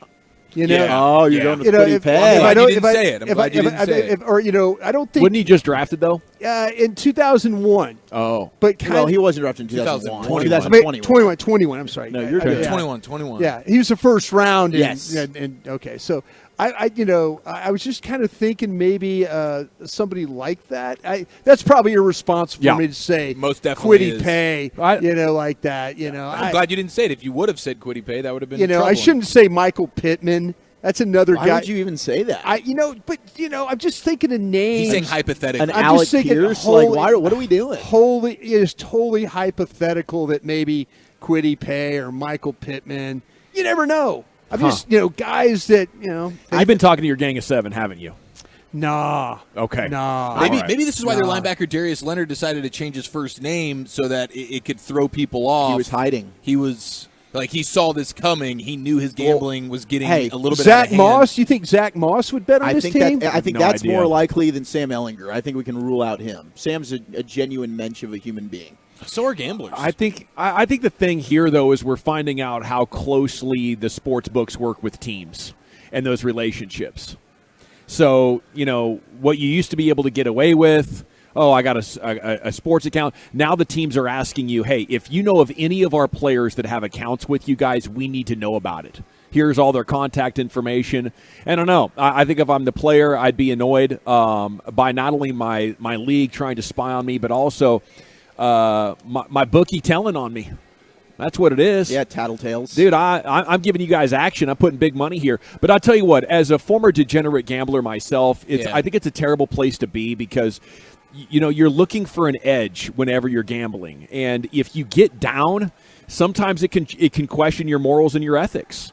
and you're thinking, man, I'm down, I don't know, $5,000, but I know something about tonight's game that gives me an edge because my buddy plays on that team. And the next thing you know, you're like, well, I can get back to even, or I can make a little bit of cash here. And man, I heard the team's thinking about cutting me, so this might be my last chance to get super. I mean, there's so much financial pressure on these guys, and to put the sports gambling thing now in their pocket, I'm not surprised at all that in the first couple, 2-3 years of American sports wagering, some guys are getting caught up with it because they're spying on you. They're looking. They're monitoring everything to try to keep out improprieties. Well, from one AFC team to another one, the Buffalo Bills are making some moves. Today they signed Leonard Floyd to a one-year deal. The former pass rusher of the Bears and the Rams signed the one-year contract to add to their pass rush. This comes after Von Miller was saying last week he hopes to be back for week 1. Pass rush certainly has been an issue for the Bills. When you're playing not only in a division but a conference with the elite quarterbacks, you need as much help you can get. They also signed former Houston defensive tackle Ed Oliver to a big 4-year extension with $68 million. Man, Brian, I don't know if Ed Oliver's kind of played up. I thought he was going to be great. I thought he was the best player in that draft class. I was thinking he's been a little underwhelming for me. Good player, yeah. But I thought he was going to be. We'd be talking about him as the elite defensive tackles in the NFL, like Aaron Donald, Jeffrey Simmons. Jeff Simmons has outplayed him from that class. Yeah, he is not. To me, when you start talking about those guys, you're thinking, okay, a little bit of a shorter guy, but he was so explosive, so quick, so disruptive. Down the line, up the field. He was just all over the place. He was. And you kind of felt like that maybe he was able to he'd be able to carry that up to Buffalo or wherever he went into the NFL. But, man, that's a pretty darn big commitment right there for a guy. Again, I don't watch every single Buffalo Bill game, but I was kind of thinking elite of the elite with that guy. I don't think that's the case. But he is damn good. He's very good. Oh, he's good. Got some Travis Kelce audio for you as he was on with FanDuel with our friend Sham Charania, Michelle Beadle, and Chandler Parsons. By the way, Travis Kelce and Chandler Parsons look like they could be brothers. They look very, very similar. And the side-by-sides were really kind of, oh, my gosh, who is that? Is that Parsons talking? Is it Kelce talking? But they asked him, who's going to have more championships, the duo? Is it you and Mahomes, or is it Steph Curry and Klay Thompson? He had this response, and I wonder, are the Chiefs, in your opinion, a dynasty? Here's what Travis Kelce said. Man, that's a good question. I would say, the Kansas City has been a dynasty for quite a while now, and obviously I'm biased. I'm biased to that, but I think that what Coach Reed has done since he's been here, in terms of winning, in terms of the playoff runs and all the division championships, and the AFC title appearances. Then obviously the Super Bowls. We're 100% a dynasty, but when you put it up against what the Warriors have done, obviously we don't have as many championships right now. So we got some work to do. We're on an uphill battle, especially when you talk about what the Warriors have been able to do. Unfortunately, I've seen quite a few daggers from the Golden State Warriors, being a Cavs fan throughout my day, but Cavs in 7 anyways. But I think at the end of the day, Patty Mahomes finds a way to overtake, what is it? They got 4 championships? Yep. Yeah, so I think Pat Mahomes is definitely going to find a way to get more than 4 championships. Hopefully I'm still along for the ride by the time he gets there. Look, the two of them could get their third this year. I just wonder, what have they got, 2 Super Bowls in 4 years now? They've been to the AFC Championship game 4 straight. I think we've talked about what defines a dynasty for us. To me, you got to hit the 3 championship mark. I don't know that I'd call them a dynasty yet, but maybe you guys disagree. No, I'm with you. I think that 3 championships is sort of that benchmark, but it's also, there's no exact definition. I think it's one of those things like the adult content situation. You know it when you see it, but you can't really define it. Yeah, I used to try to hate on the San Antonio Spurs and say you never did it back-to-back. You can create all sorts of dynasty rules in your own mind if you want to hold somebody to it. You got to be able to win the championship and then maintain it. So I could say that about the Chiefs, but I think so much of Patrick Mahomes and Andy Reid. I think, I'm giving them dynasty already, even if they technically haven't checked out all the boxes necessary. And I think he's going to be the greatest player of the generation, maybe even passing Tom Brady. Man, they got my favorite coach and one of my favorite people. Andy Sure. is Andy, as long as Andy will stay there and be a program builder and a caretaker, and and their scouting department can continue to draft like guys like Creed Humphrey in the 2nd round, Travis Kelce, was in the 3rd round. Isaiah Pacheco was in the 7th round. You know, Chris Jones was in the 2nd round. Nick Bolton, 2nd round. Man, I mean, you keep drafting like that, and it ain't all about first-round guy. Mahomes was a first-round guy, and they saw John Dorsey and that crew and they went up and got Mahomes. They knew that he could be a difference maker. But Andy, the front office, we talked about the Hunt family and the stewardship that they've had and their ability to keep everybody on that same page. That is going to be a hard team to reckon with if they continue on the path they are. That front office deserves a lot of credit. You're they're, right, Brian. They're brilliant right now. There's no way the Cowboys would trade up for Patrick Mahomes if they had Alex Smith. They'd be telling us he's just as good as Troy Aikman. Yeah. Thank you, Wolchuk. Thank you. NFL News of the Days, most days at 3 o'clock here on The Fan. We're live at the Globe here as the Rangers going to take on the Cardinals tonight. I just saw Sands tweeting about the Cardinals, and I'm with him, man. I can't get over it. A lot of sports hate there, right? 13 years later, I don't know if it's hate, it's just PTSD. You know, we'll talk to Chris Young about that, and if he feels an extra responsibility for kicking their ass, maybe get a sweep tonight or to start this week. Yeah, we don't have to. We're at least put at ease because we have a guy like Tyler Jankowski floating around our center field. You know what I'm saying? Hey, and we got Adolis Garcia, and they let him go. So bleep you, St. Louis. That's right. They don't know baseball. Scoreboard. You don't know anything about front office. And we figured out no doubles defense. You're welcome, St. Louis, there for the Nelly Cruz mistake heard around baseball. 2 great stories about what's making things click so well for the Rangers. Have some Rangers news of the day. Best of the weekend's coming up, and Chris Young is now.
First pitch, pregame at 6:30. Jared Sandler will join us at 6:15. Chris Young will join us in 1 hour.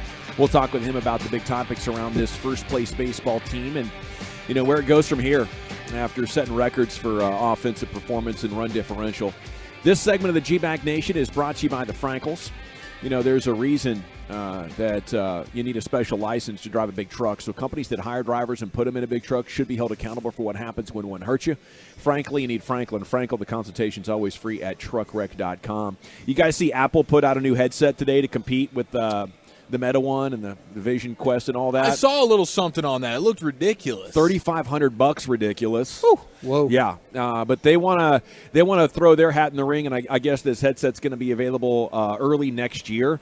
I'm excited by it. You know, there's the gaming aspect to it, but there's also live events. And Lucius turned me on to this, you know, not only games, but concerts. And if you go looking around for it and even find something that is not live, just recorded, it is a fantastic experience. You know, I think I'd rather do a concert in VR than a real concert because I can adjust the volume, you know. Ooh, and you don't have to wait around. Yeah, you don't have to wait around. Sit on your couch. Be around other human beings. But it's clear like this kind of technology has been around for over a decade now, and it's not really caught on. Yeah. So maybe Apple and its developers can find what's going to really make it work for a consumer. I know 35 hundo is not going to get it done. Not at all. We're going to need to bring that thing back into 3 digits. But I will say, I mean, the other advantage too, Dawson, is you don't have to bring your adult diaper to any of those concerts either. You can still go to the bathroom and still take in your Taylor Swift concert. And I wasn't even thinking about that. You know, I just roll with that as part of my regular duties these days, but now that you pointed out, Chief, that is a huge bonus. Okay, I got some Rangers content here for you. Okay, a couple articles in the morning news. First one, we go to Kevin Sherrington. Bruce Bochy is turning the Rangers into winners by staying true to himself. And I got to tell you what, Bruce Bochy is really starting to get the credit. I don't know that I've seen this much going to a DFW coach or manager since that brief window in time in 2021 when the national media was convinced Kellen Moore's a genius. That's what we got going on right now, Brian. Yeah, I remember you doing those stories when I first started with you. And ESPN, The Athletic, Ringer, they were all over it. It seemed like every other segment was something about what somebody thought about Kellen Moore. Yeah. But, Cowboys have no chance of keeping this guy. Yeah. He's going to be a head coach. They're going to. Who do you want, Dan Quinn or Kellen Moore? Gosh. Would you fire McCarthy or Garrett? Whatever. But this guy Bochy's no doubt the best coach or manager in DFW sports, isn't he? Anybody else compare? Right now he's the best. As the head dog, I think we all have a ton of respect for Dan Quinn. We do. But Bochy, what he's doing right now, and the turnaround that this team has had, and it's not like they're being carried by 3 superstars that they bought, and it's just like, oh my gosh. They've got these young guys that have developed that we've watched play over the years that now look considerably better under this guy than they did in the past. Like, the improvement on so many players is just ridiculous. Well, you got to give CY credit for going to Nashville and convincing Bochy to come out. But he doesn't make that happen unless, and I know we've given ownership here a ton of grief. They spent the money on the right players. Ray Davis decided now is the time. It's like they've taken a little bit of like their farm system, but they've also said, okay, we're going to put our money where our mouth is. Yeah. $500 million worth of players, and and then they kept adding on to it. I sure would like that $250 back from DeGrom. Do something a little extra with that. Well, but that's the whole. Wait till October. Yeah. Wait till October. I saw a story where they're like, would you make DeGrom just a relief pitcher? I saw it was somebody. Yeah, we don't have to do that. Somebody threw that, but there's a way to make it work. No bad ideas right now about DeGrom. Remember that? No bad ideas, bro. I feel like that ownership here turned this thing around. The stadium gets built, the pandemic hits, the team's not good. They have a manager that's first-time manager that really doesn't have the ear of the players. Or the skins on the wall. And then all of a sudden it's like, we've got to go do something different. They move on from JD. They move on from JD. They said, hey, we love JD like a son, but we love Chris Young more right now. Well, the hiring of Chris Young, 100%. They deserve credit for that. The money spending on guys like Simeon and Seager that have been crushing it. You get DeGrom, Evaldi, I think, has really been the signing. Ooh. But you're not getting Bruce Bochy if it's not for CY. And absolutely. But that's what I'm saying. The way that CY, he showed 100%. Bochy a plan. Like, ownership is willing to spend money. Right. We've got one guy. We've got Simeon that's a great leader. We've got the shortstop who is a great ball player. Mm-hmm. So we've kind of got that idea of like he was able to show Bochy what the vision was for the organization and the owners. To me, CY is a big key. He was the shower. I give CY a ton of credit for this. I think Bochy is a huge key, and the owner has to be willing to throw the cash at it. Some of these billionaires act like they're terrified of throwing a nickel around because they're just, if it doesn't work out, I'm going to lose this amount of money. But Ray Davis showed he's committed as well. But Bochy, he's like DeBoer if every game was a Game 7. He's just out here getting it done. And he's turned this thing around from being under 500 to us hoping they could be above 500 to now almost getting 2 wins for every loss. Yeah, now you have legitimate World Series aspirations. I thought before the season, hey, this could be a playoff team. Yeah. And that was the expectation. Can you be in the wild card hunt? This team legitimately has World Series aspirations. Somebody had to sell the idea, and Chris Young was the guy that his style of leadership makes. Remember when we first talking to him, or we were interviewing him like every other week, we're catching him. It was like he was trying to learn so much about the organization. He was trying to learn about scouting. He was trying to learn about marketing. And then we talked to him. He's like, "Oh, I've got my hands on a lot of things," But I think he wants it that way because we want it that way. He wants to make sure that the stuff that he's selling to these coaches and the players is legitimate. He doesn't want any surprises like, all of a sudden, hey, the spigot for spending money has been turned off. The one thing that I've heard everybody that they come across CY, and you hear it when he's on with us, and he'll be on at 420, it's the excitement that he brings, the passion that he brings. You're in a room with him, and that's exactly what it took to get Bochy out of retirement, right? It's the belief. He sells you, but he loves this, and he's got a passion for it, and it'd be different. I'm sure he'd be great if he were with any of the other teams in Major League Baseball, but it's different for him. He's a Highland Park kid. He grew up, played for the Rangers organization.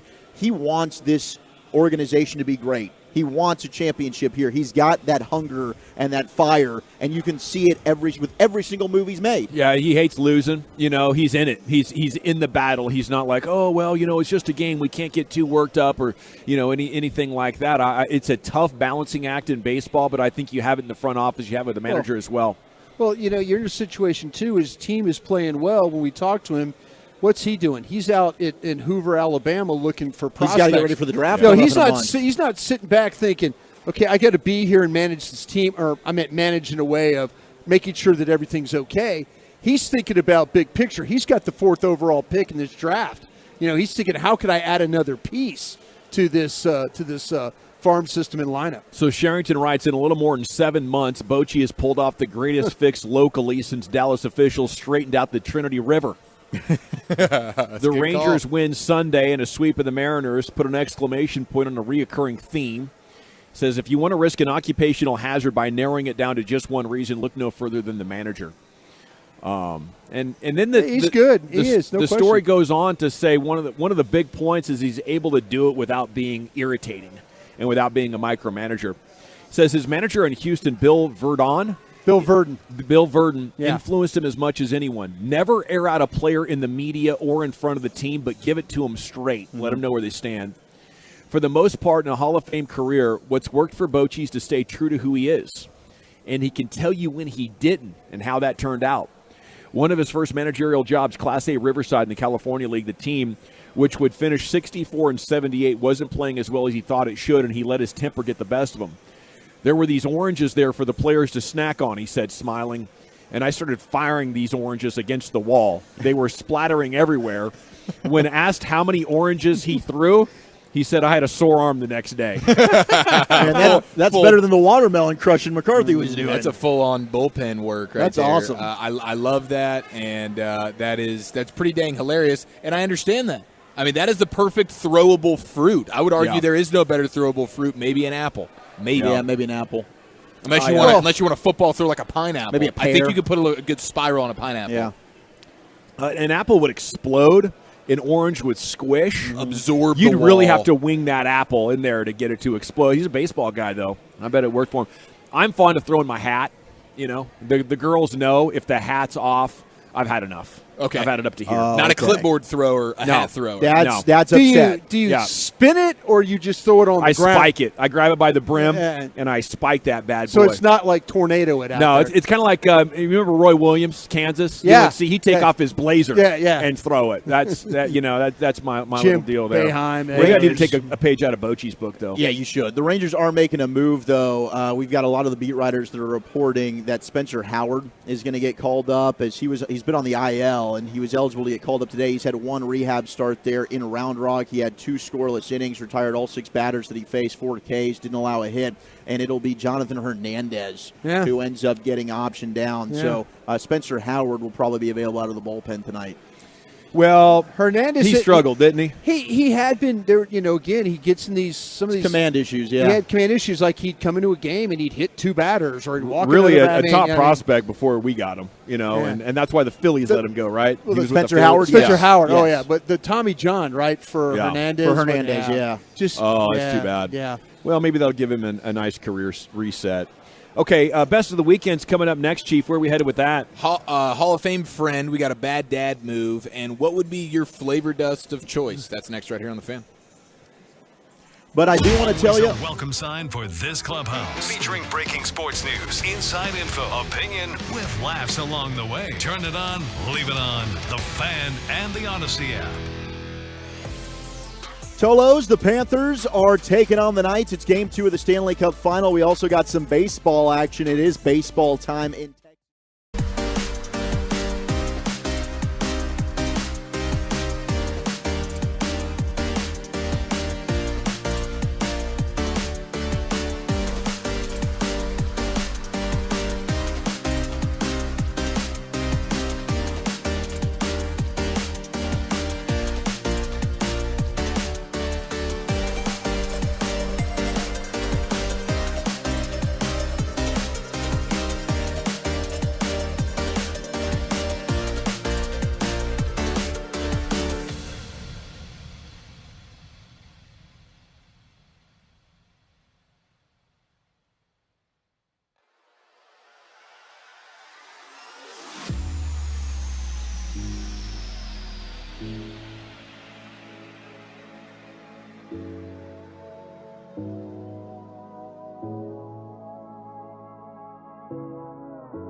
saying, man, don't talk about me. He goes, he did. He just said, I go, hey, coach, just did a story that you helped the Saints with installing their offense. Is that true? He says, man, I'm just a fan. Yeah, it's true. That's what he said. It's true. Insider access you aren't finding anywhere else. DFW Sports Station is The Fan. This segment of The Fan is brought to you by Classic Chevrolet. Well, thank you, Lucius. We're live at the Globe here in Arlington. Come on by our broadcast position. The staff is preparing to open up these doors, get you a look at batting practice and all that. The good times are going to be had. Speaking of good times, it is time to recap the best of the weekend. Here's the Chief, Eric Chiafalo. 214 says the one seed of throwable fruit has to be the tomato. Oh, you're right. Yeah. That's true. They do throw tomatoes, yeah. Now, I always imagined the tomato to be more of a vegetable, but we found that out to be false. I thought so too. Tomato is a fruit, but I do think that actually would. That's because we have the tomato guns, right? Or tomato rocket launcher things, isn't that? Potato launcher. Potatoes? Potato launcher. Potato. I thought they did tomato launchers too. Am I wrong about that? It was just a potato. I think the potato would hurt. If you're going to throw something at somebody, the potato would hurt the worst, right? It would. The potato for sure. That thing's hard. Yeah. Maybe a smaller coconut. You know, but we go back. Coconut would be brutal. I think the tomato, you risk it falling apart in your hand. If you've got a good squish firm factor, grip on it, the squish factor, too squish. Yeah, you got to have you got to have the perfect ripeness, the right touch as well. No, but I get where the person's coming from. You go back to the Shakespeare days, and so they would do. They're not entertained. They're throwing just tomatoes up there at these poor actors. If you really want to, give me the pear, the way the pear shape, because I think it would spin. Or a grapefruit. You get like a spiral on that thing? Well, not like a spiral, but like a sideways. Like a helicopter? Like a helicopter factor to hit you, yeah. Okay. Yeah, this is all because Bruce Bochy mentioned about the time as an angry manager after one of his teams lost, he was just throwing the post-game oranges at the wall, and his teammates or his players were not allowed to consume them. Now, in honor of Bruce Bochy, we do need to tip of the cap from this weekend. After yesterday's win, Bochy moved into 10th place all-time managerial wins list, 2,041 victoroonis. And so he broke a tie with Walter Alston, and Joe McCarthy is next in line. Yankee.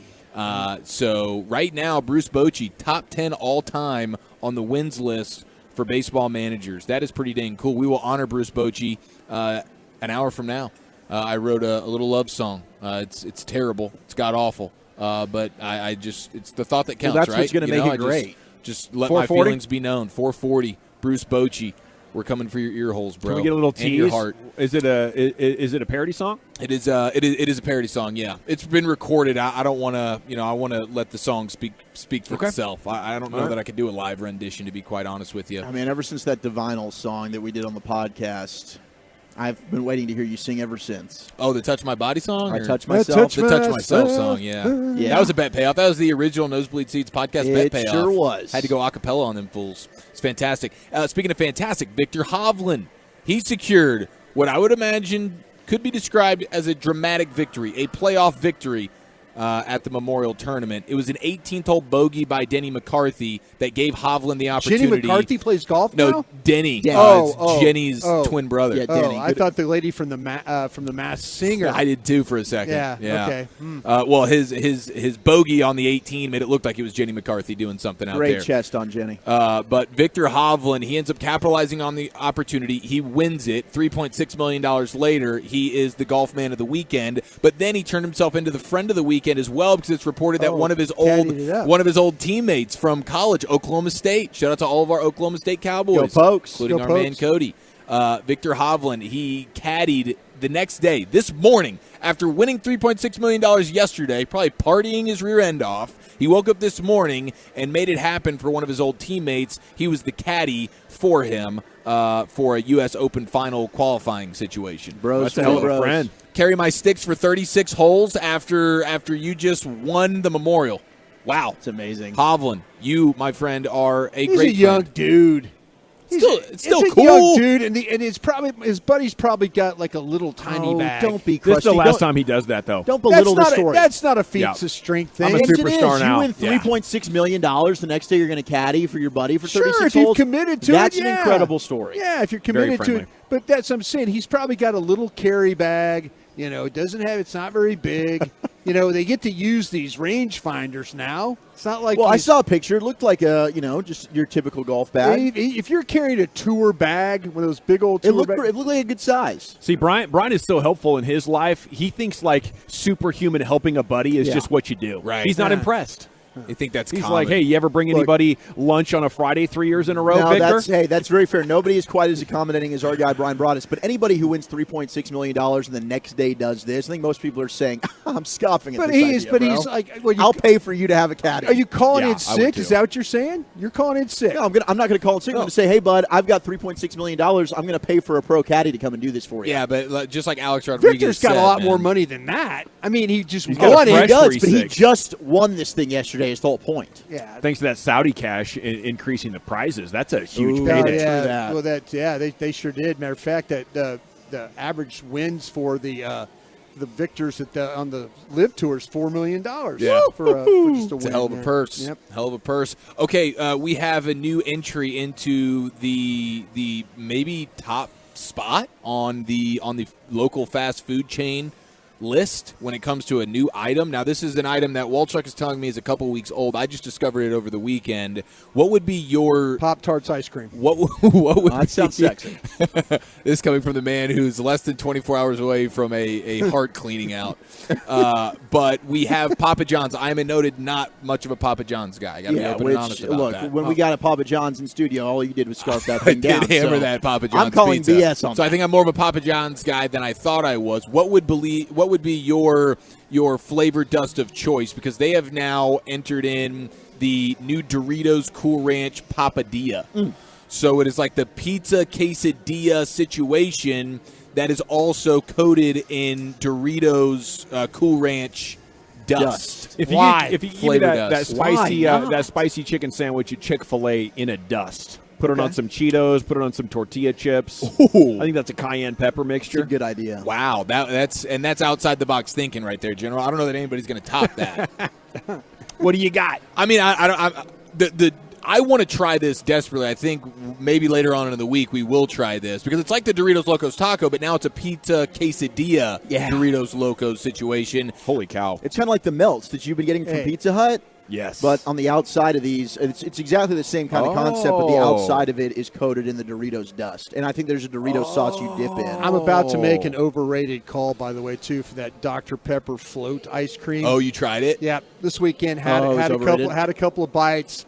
I think it's a little overrated. Okay, so the oatmeal cream pie Bluebell was way better last summer than this summer's. I don't think soda Pepper. mixes well with ice cream. I'm having a mental block when it comes to like dusts we could use. Like I don't know, Dude, I like Krispy the Kreme glazed Dust donut in the dust wind. would be kind of delicious. I mean, see, this is once again outside the box thinking. These are two things that I wasn't considering here. You were using your pre-soda brain there. Yeah, I need to Way get to back access that, dude. 80 Fist bump pounds on heavier. that. What would I want? I would do the spicy sweet chili, the purple bag Dorito dust. If I could get that purple bag Dorito dust on some level of pizza quesadilla, I love that. And I know that like the hot Cheeto is popular, but how about the Cheeto, the jalapeno cheddar Cheeto? You know that one? Yeah, Can we put that dust on one of these deals? Yes. Oh, man, that just sparked my mind. The Miss Vicky's that you get in little bags at the sandwich shop. Very good. Miss Vicky's on a pizza crust. Yes. Is that the jalapeno? The jalapeno. Jalapenos. Yeah. They've also got barbecue, which is outstanding, but I love that call. That's a good one. Like chili cheese Frito dust. That would be a pretty nice dust to throw on one of these pizza quesadillas. What would be the worst? Some sour cream and onion. I love the sour cream and onion. I don't know how the salt and vinegar would mix on a quesadilla like that. I don't know if that'd be sardine good or dust. bad. I'm totally out on. Cinnamon Toast Crunch dust. Oh, yeah. On some toast. Wow. Or something like that. Blackberry cable Frosted ice cream. Flakes.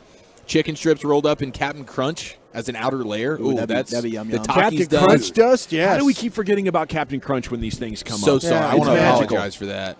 Gosh dang it. I'll that tell you sounds what. so I'll good. tell you what would be. I think if you took a bag of Captain Crunch and rolled it out and used it as the breading for chicken, Or like fried chicken? I think that's what this guy was just doing. I think that was the big brain thing. Chicken strips rolled in the Captain Crunch Crunch berries, if you really want to spice it Maybe up. a pork tenderloin. You know, you could do a lot with that Captain. Yeah. That'd be good. Okay, we got 2 Shrimp. hours down, 2.5 to go here. It's the G-Bag Nation live at the Globe. And, the Rangers are out on the field practicing now. A number of ushers and security personnel are milling about. They're preparing to open up these doors and watch these Rangers put on a show. Is about what's go down right here. Okay, Chris Young's coming up in 25 minutes. We got the Cy Young show for you. The Wooly Bullies Top 10's coming up next. And where are we going with that, sir? The time I did not go to Game 6 of the 2011 World Series. And in honor of Brian, I got the top 10 greasy foods as he's about to get his heart clean. That's next. Okay, I want to chat with you about my friends, though, at D&M Leasing. These guys are the best. The only way I get new vehicles in DFW. And they want you to know.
From our fan studio, secured by DFWsecurity.com, you're rolling with the G-Bag Nation on 105.3 The Fan.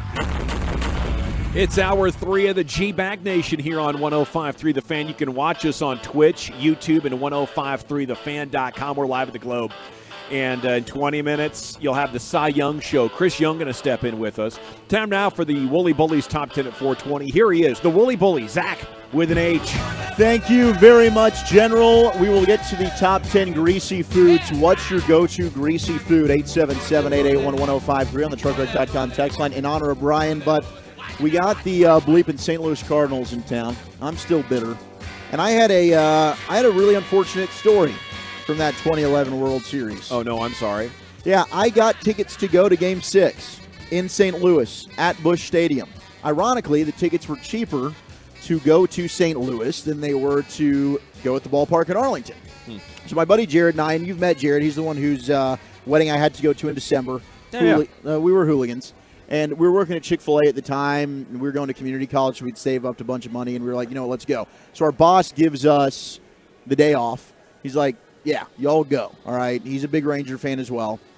We drive. We leave at 5 a.m., and our plan was we're going to drive to the game. We're going to watch the game. We're going to turn around. We're going to drive right back. Because he was starting a new job at AT&T, and he was like, I can't miss my first day at the new job. So we drive. We're about 30 minutes away from the ballpark. We stop at a gas station. We're decked out in full-on Ranger stuff. We got Ranger hats up there on the dashboard. Just foam fingers. Yeah, man. We are like Rangered out. We walk into the gas station, and everybody is in Cardinals gear. And they look at us like if eyes could kill. We paid. We turned around. We got the hell out. And we get in the car. You drove back to North Texas. No, we turn on the radio. Scared. They slashed your tires. They tell us the game has been rained out. The game has been rained out. It's going to be postponed, and they're rescheduling. We look at each other, and we said, what the bleep? It's not even raining. What is going on? We're looking at the forecast. There's like a slight percentage That Crash of rain. Davis, the catcher, caused a rain delay. You know, I think it was also they could get Adam Wainwright an extra day off. And if you ask Derek Holland, the Dutch, this story, he brings up, he's like, we should have played that day. Either way, there's no Game 6 that night. We're looking at each other. I'm thinking, we need to get a hotel room. We need to stay. We're here. Obviously. We've committed. Yeah. He's looking at me, petrified. He says, dude, I'm starting this new job. This AT&T gig, Wait, man. what gig was it? I've been working hard for He's a this. sales rep at AT&T. I drop him off at Lindbergh Airport in St. Louis, and he's flying home. So I think I'm staying. Or So I'm flying your, home. your car or his car? It's his car. Okay, so then you You- get out of the you- car, and yeah, you wave goodbye yeah. to your friend. You now have an extra ticket, Yeah. and You try sell and, it, pay you try for the and, room. Try Yeah. and meet somebody. Yeah, there you go. There you go. Sell it, pay for the room, get your Southwest flight back home. And in hindsight, I don't know if I regret the decision that we made. A part of me does, because it ended up being heartbreaking. It would have been more heartbreaking to have seen what happened live and in person. And Josh Hamilton's homer, they ended up hitting in extra innings, was right where we were sitting. The ball ended up going. We had great seats. You would have got your hands on that ball. It went right to where we were. Instead, he pees out. Without saying the word. And we turned around and we drove all the way back. Did you sell And your tickets? We got a refund on the tickets. Oh, you got a refund. Yeah. That's the worst story I've ever heard. Terrible That's story. One of the biggest. What are you doing? I mean, when life blue balls you. Serious. What are The you? only person that has a worse story than that of that day is Nefty, and maybe Nelly. Maybe he needed to be in the car I mean, with you. it going home. makes, and every time I see the Cardinals now, it reminds me of that, and I can't get away from them. They're following me. Well, hindsight 2020. You might have saved yourself. Lost sleep, a horrible experience. I don't know if I would have wanted to be there or not. I know some Rangers fans who were there with big sponsors and went down to the little room where they were preparing all the champagne and the cold beer. They're standing there with the owners, and they're watching it on this little TV, ready to run into the clubhouse and party with everybody. And obviously what unfolded. Well, I appreciate you guys allowing me to be vulnerable and share that terrible moment in my life. That's heartbreaking. I did the same thing, but I stayed for a game. It's very similar. I was in Philadelphia working with the Eagles, and a guy came in and says, his brother-in-law worked in Major League Baseball, and he had tickets for the Florida Marlins and Indians in Cleveland. And I said, how far is it from Cleveland to Philadelphia? He says 7 hours. Let's go. We got in the car. We drove. We made it in time to have dinner with his brother-in-law. Had dinner, went to the game, and then drove back that night after the game. Went to work. Showed up at work the next morning. Took a shower. Took a shower in the locker room. Threw on some workout clothes and went to the day. Just went. That's where the original feats of strength started. Okay. Where you proved it that day. Guy walks in and says, "I got tickets." And I go, let's go. You never know when you're going to go to a World Series. And it wasn't even two teams I pulled for. I just said, hey, I want to go to a World Series game. That's because you're a true seamhead, Broadus. Yes, you are. All right, let's slide into our top 10. The top 10 greasy foods list in honor of Brian, who's getting his heart cleaned. What is your go-to greasy food? We got some texts already flowing in. The Barbacoa street tacos from the 786. Special. Pulled pork nachos all damn day from the 817. Wow. The patty melt is the go-to from the 903. Man, I've been on a huge patty melt kick. Have you? It's not like a go-to. When I go to Whataburger, it's usually just like a regular cheeseburger with however many patties I need that day. But the patty melt has been throw an extra patty on the patty melt. You triple up that bad boy. Gosh dang it, the patty melt. Do you so do the dominant. patty melt with the rye bread? I just do it with the Texas toast, man. Oh, Yeah, it is he does good it with right. rye bread. Yeah, you don't want to do that with rye.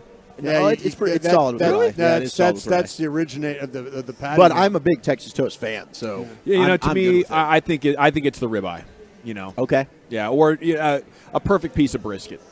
All right. Is your greasy go-to thing? Yes, I love it just dripping.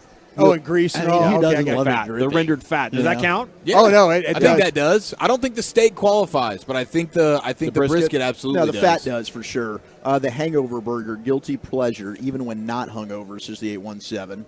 469 said catfish, and 903 no. Oh, there you go. 903 no, we are not doing this. You are not putting the I jinxed that, okay? I wasn't even in the ballpark. I wasn't in the state. Do not put that on me. I have sleepless nights over that story, okay? I'm never telling another story again if that's how this feedback's going to be. 903 no, not today. Lucius Alexander, where are we going for your guilty pleasure, sir? Something that I have not been invited to in a long time, and I sure wish I would get an invite. A damn fish fry. Oh yeah. I like nice fried up fish with the fries have been fried in the fish grease too. Yep. Cheese sticks. Oh my God. Yes. Cheese sticks. You can't go wrong with cheese sticks. No, and an old school classic hamburger. You know what I'm saying? Yeah. Where the brown bag is all greasy at the bottom. Yes. Yeah. That's my guy. That's my favorite kind of burger. Yes. Dive bar-y maybe. Yep. But they're known for their burgers. Yes. Yeah. Yeah, and that thing's just dripping down your wrist, down the forearm, into the elbow if you let it what's get that there. spot, Brian, that's by us? It's like old school still. You got to drive up there. You pay with cash. Kellers? Kellers, yeah. Kellers, yeah. Kellers is good stuff right Kellers, there. yeah, they're good. How about Snuffers cheese fries? Yep, Yeah, Snuffers the cheese Snuffers fries. good fries. If you go for the Snuffers, the whole order of those things, you definitely get the paddles. You're going out. to need the heart clean Yeah, for sure. Yeah. You know, I'd also They're so vote the Holy Mac at Pluckers. Wow, for sure. Good Tremendous. Lord. Yes. That How about a thing's Jack in the absolutely Box taco? Just greasy. That thing That's is greasy. That thing, That is Lucius, grease, Lucius dude. described the grease going through the bag. Those are those Jack in the Box tacos. Yeah. Dude. They go through the paper holder and the bag. Yeah. The best thing going in the taco world is those burrito tacos, though. Yeah. Those pack a bunch of grease that's just, Yeah, falling down. I need to get Dripping, some burrito dude. tacos. How about just man? some straight enchiladas? Yeah. I Sure, can like get El on board. Phoenix, straight cheese. No doubt. I'll get on board for sure. Yeah. The honorable mentions at 12, we had egg rolls. Ooh, Oh. that's a personal favorite for you, is it Oh, not? egg rolls would be in my top 5 of greasy pleasure delights. Cheesesteak egg rolls. For I'm the learning win. how to make egg rolls. Somebody told Are me. you? Somebody taught me a recipe for Philly cheesesteak egg rolls. Oh, my Like you goodness. take There we go. the Philly the chop ribeye and with the cheese. Yeah. And then Yeah. you put it in an egg roll wrapper. Yeah, let's get it. I love that. You feel like you should I'll learn work that. on that. Yeah, I Hold moved the in my cat new. word I list. moved in my new place. the We'll have cabbage. that. I'll get that perfected. Okay. There before Don't tell your doctor tomorrow that you're. no, they're you're not. gonna do that. I'm out on this stuff. I've lost all this. And number 11, just on the outside of the top 10, is nachos. Yeah. Yes. Yeah. Got to have the chip, the right chip, though, Dude. man. Can't have the bendy, bad, can't hold weight chip. No, and in a perfect world, you layer it where it's chips, cheese, chips, cheese. Yes. Chips, But how about, cheese. how about the cheese? How about the chip that has nothing on it? That's what you don't that's want. That's what I I'm trying know, to avoid. But Yeah. that's a mistake. If you see where you have chips with nothing on them, you've made a mistake. You need good coverage. That's why I've always been fascinated by Guy Fieri. He's got his trash can nachos. Those are hard to make. That's good coverage there. Yeah, he's got it in that cylinder. Yeah. To where when you So layer he goes it, vertical with it. He goes vertical and then you lift it and it just kind of just falls. Yeah, because I think if you're doing a sit-down group thing, I think if you horizontal style, instead of even layering it, it's just all horizontal, so every chip gets covered. Like on a cookie sheet. Yeah, The cookie sheet is the best way to make nachos because you can make sure there's cover throughout. Yes. Yeah. And a little refried bean on each Yeah, chip. there you go. Boom. 480 sent in crawfish voodoo rolls. That's absolutely outstanding. What are we even doing here? My gosh. I'm sorry. That sounds Okay, insane. the voodoo part of it has got to be the spicy part. The crawfish, of course, we know what that is. Are they like boudin balls or they follow up egg with rolls, that? like an egg roll. I think it's an egg roll, bro. He's putting it in a wrapper? I think I'm seeing. All right. Those look Google's good. Yeah, give me egg rolls. Number 10, top 10 greasy food is onion rings. Yeah, I'm a fan. Gotta go. What are you dipping your onion ring in, by the way? I think a good onion ring, I'm not dipping in anything. I think he's right. I think he's right. A little ketchup wouldn't hurt. Otherwise, I'd go ketchup, or ranch. Yeah, I could do ranch or ketchup. You can make a ramelade sauce, though, like a Cajun sauce to dip your Or depending what on- show off. Depending how much. Man, you might want to put some Cajun seasoning in your batter, taking it another in your level, breading. Oh, okay. So that packs that So see on. what you do is, like you say, if you put a little flavor in that, you don't have to dip it. But Gavin's not wrong about the ketchup part. Number Or 9 the is show mac off. and cheese. Just greasy heaven. I mean, to What me, was that thing we had the other day? Again, this is why I got heart problems. The fried mac and cheese. Where were we? Where did we do that? Yeah, one? it was Pluckers. Was that Pluckers? That was draft the night, Holy right? Mac. Yeah, the Holy Mac. Holy Holy Mac. Mac, That's yeah. right. That's But right. whatever you talked about at Cousins sounds delicious too. The chorizo mac and cheese Oh, bowls. yes, geez. dude. That is just a home Cousins run. a home run place. Number 8. Here you go, Lucius. We got the cheese sticks. Love a good mott You stick, can't bro. go wrong with the mott sticks, man. Cheese sticks are always delicious. But what if the cheese gets inside? It gets kind of. It's not. I like it when it's stringy and hot. You gotta have 'em fresh. But when it gets You're right gets about cold, that. Yeah. it's like eating a piece of Play-Doh. Yeah. You need an air You're fryer. chewing on it like, what am I doing Bring them here? back to life. Yes, Yeah. you need to Yeah. reheat in the air fryer. Fried fish comes in at number 7. There you go. Lucius right about Good, that. good. Yep. Hell yeah. Number 6 is pizza. Yeah, man. I was gonna say pizza has to be. I mean, if Have- it's not a 1 seed, it's a 2 Have seed. you seen I mean, people that take paper towels and take the grease I off? have. I don't understand those people. Why? Why It's do you like do bacon. that? Why do you do that? You've made the decision to get pizza. You Yeah, know why are you know you you're using not. napkins to take the grease out of the Just- pepperoni and sausage? Go ahead and lean in it. I'd Yeah. say if the pepperoni cups. It's got the little grease in the cups. I might dab those out. See, I like to take. I pull that pepperoni off and I drink it like a shot, and then I I chase love it with That's the a- pepperoni. That's Oh, a I side love it. snack Yeah. right That's the there. way. Side snack all the way. Number 5, we got fried chicken. Oh, it's chicken. It's fried chicken. Fried friggin' chicken. Fried man. chicken. Gotta be cold. So, gotta be cold. I'm weird. It's just a bad take. It is a bad take. I know, but it's. I don't weird. want to be Oh, offensive yeah, to you. he likes cold food. No, he likes the cold spaghetti. It's fried chicken. He feels bad if I don't come back. It's, That's what you're yeah, saying. yeah. I don't want these to be any last words that Broadus remembers from me, so I'm going to try to keep it as nice I will as haunt possible. you if that happens. It is a terrible take, but what is your favorite, cold? Is fried chicken your number one cold food, or do you have one sandwiches. Sandwiches. I like sandwiches. Like Okay. But Italian hot food sandwich. that's supposed to be hot. Yeah. What about hot food is supposed to be hot? Meatloaf, Pizza. Cold pizza? Okay. Pizza. Hey, I'm cold not pizza's upset. good. Pizza. Number 4, here you go, Gavin. It's steak. Yeah, I knew it counted. Number 3 is burgers. The steak was 3? It gets hella counted. greasy. Number 3 is burgers. You got to get a ribeye. Got to get the fat content All right. for sure. Number 2 greasy food is bacon. Oh, the that's got to be the BLT. king of the We grease. forgot to get Yeah. the Now, bacon. do you guys like it crispy or chewy? I don't think there's any debate. That's crispy. You It's want it crispy. perfect. Crispy. Yeah. Crispy. Nah, you want it chewy. Yeah. Crispy. Oh no, you want it crispy for sure. You want Wait, it you crispy. said chewy? Yeah. Oh, you want a chewy piece of Ab- bacon? So absolutely. Are you a big turkey bacon fan? Not really. That's a, If he is, he needs to be punched. that's a Not hard really. one to crisp up. I just think it's done way before people think bacon is done. We got to vote for It's done. Well, once you take it and put it on the paper towels, you know, it It's kind of still cooking. Yeah, it's still It gets cooking, a good amount of crispy. residual. Okay. Yeah, there you go. Yeah. But number 1, the best greasy food. It can't break though. you can't snap it just by flicking. Oh, it. that's the best Okay, part. that's fair. That's the best part. Number one best greasy food in honor of Brian, who's getting his heart cleaned out. French fries. French fries Yeah. in every which way. Snuffers. Just a fried potato, in all the amazing varieties. Hash browns. The hash brown. I was going Ooh. to say, the McDonald's hash brown I still think has to be Have in the you seen conversation. the new TikTok hack, what people are doing? No, They're getting no. 2 McDonald's hash browns, but you got to go at like 10:30 when they start serving McFlurries. They get the Oreo McFlurry, and they're basically taking some of the McFlurry out. They put it on one of the hash browns. They put the other hash brown over the top, so it's like a McFlurry hash brown sandwich. Whoa! I thought you were telling me that they're taking the hash browns and putting them on a burger. No, they're making their With own the cheese, with the cheese, and then the whole thing. I just think the hash I've brown done that is with so the Egg McMuffin good. in my fat days. Yeah. The hash brown is so delicious, though. I got to consume it just by itself. I get lost in purity translation of with the burger. There you Exactly go. the purity that of it. grease content on that paper. That McFlurry hack looks pretty No, delicious. I like that. It's like dipping the French fry in the milkshake or something, but it The takes it to a Frosty. whole other level. Yes. Wow, that's good stuff, That's gentlemen. weed. That's weed. We'll see what Chris Young, we'll see what CY has to say. We'll talk with the Rangers GM and the architect of the best team in baseball coming up next year on 105.3 The Fan. We're live at the Globe. I want to talk about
All right, welcome back. It is the G-Bag Nation. We're live at the Globe as Rangers GM Chris Young is set to join us. Segment's brought to you by the Frankels. There's a reason you need a special license to drive a big truck. So companies that hire drivers and put them in a big truck should be held accountable for what happens when one hurts you. Frankly, you need Frankel and Frankel. The consultation is always free at truckwreck.com. And CY is brought to you by Anheuser-Busch and Cars for Kids. And he joins us on set this afternoon. Thank you so much. It's great to see you here at the ballpark, sir. Yeah, great seeing you guys, too. Thanks for being out here. Oh, it's the best. I love the vibes from this fan base now, and this winning is so great. And it's a heck of a team y'all swept over the weekend. Yeah, I mean, look, Seattle is a really good team, and they're not going away. We had a great weekend against them, but they're a really good team, and we know that. We have our work cut out for us with Seattle, with Houston, with Anaheim, and I've said it all along. Oakland, I know their record's not good, but they're a scrappy bunch. They play hard, so the division is tough. It's a long way to go, but love where we are. And last week, Eric asked you, what's your favorite kind of win? You got two of those no doubt about it. Yes, you did.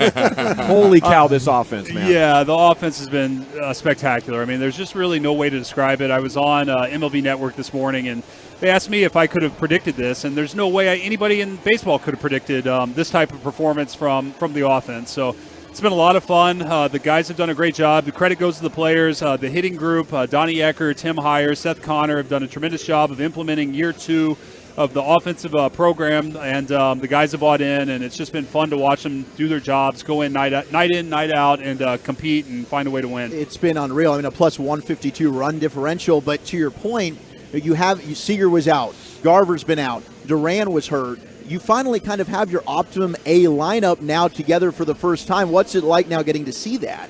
Well, it's just the depth of the lineup. I mean, even I believe it was yesterday where you have Mitch Garver batting 7th and Robbie Grossman 8, Travis Jankowski 9. And you get through Garver, who's a really tough at bat, and you have two guys that'll just grind you down. And it's just the depth of the lineup, the versatility, different options every night, and Boch is tremendous at that. He really is great at utilizing his options in the best way possible and putting these guys in position to succeed. And it's our job as a front office to try to give him options, and it's his job to utilize those, and he's done a great job. How about the mental makeup of the team, where it's now a month that they've gone without losing 2 games in a row? Where does that come from? Is that a Bochy thing, or I mean, where do you see on that? It's just. I think it speaks to the character of the group. I think it's a resilient group. The highs are not high, the lows are not low. They're very professional and businesslike in the way they approach the game day in, day out. I just and it's probably the thing that I'm most excited about. I just love the way our guys play the game. They play hard every single pitch. They don't take a play off. And usually if you have a talented bunch that plays the game that way, good things are possible, and that's what we're seeing right now. And but I think the character is just terrific of the group, and they've shown that. I think our fans have a lot to be proud of in terms of that. CY, this morning in the Dallas Morning News, they wrote an article about Bruce and what he's done and how it's just a perfect hire. But he was hired by you. So we're giving you complete credit for this. I know this is you're the humble guy. But when you made that trip to go see him, was it sitting on the back porch and you just were you selling him on your vision? Because your vision has got us all captivated right now. How was the sell about him and the team? And was it this? Was what you selling what we're seeing right now?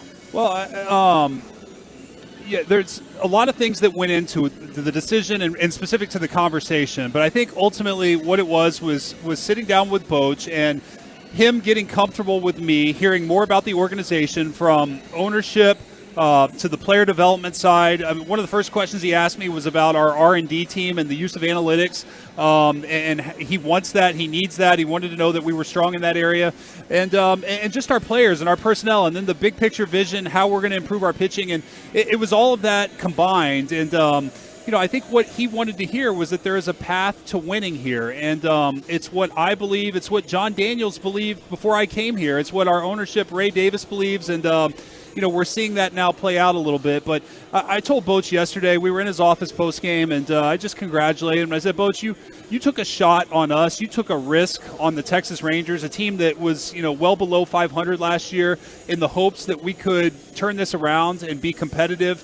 I just said I want you to know how much that means to me, that you believed in us as much as we believed in you, and I couldn't be happier with him being here. He is tremendous. He's everything that I had hoped, and it's just a thrill to work with him every day. Well, staying on pitching, I haven't seen anything official from the team. I saw some of the beat writers writing about it, the possibility of Spencer Howard being activated and then Jonathan Hernandez being optioned.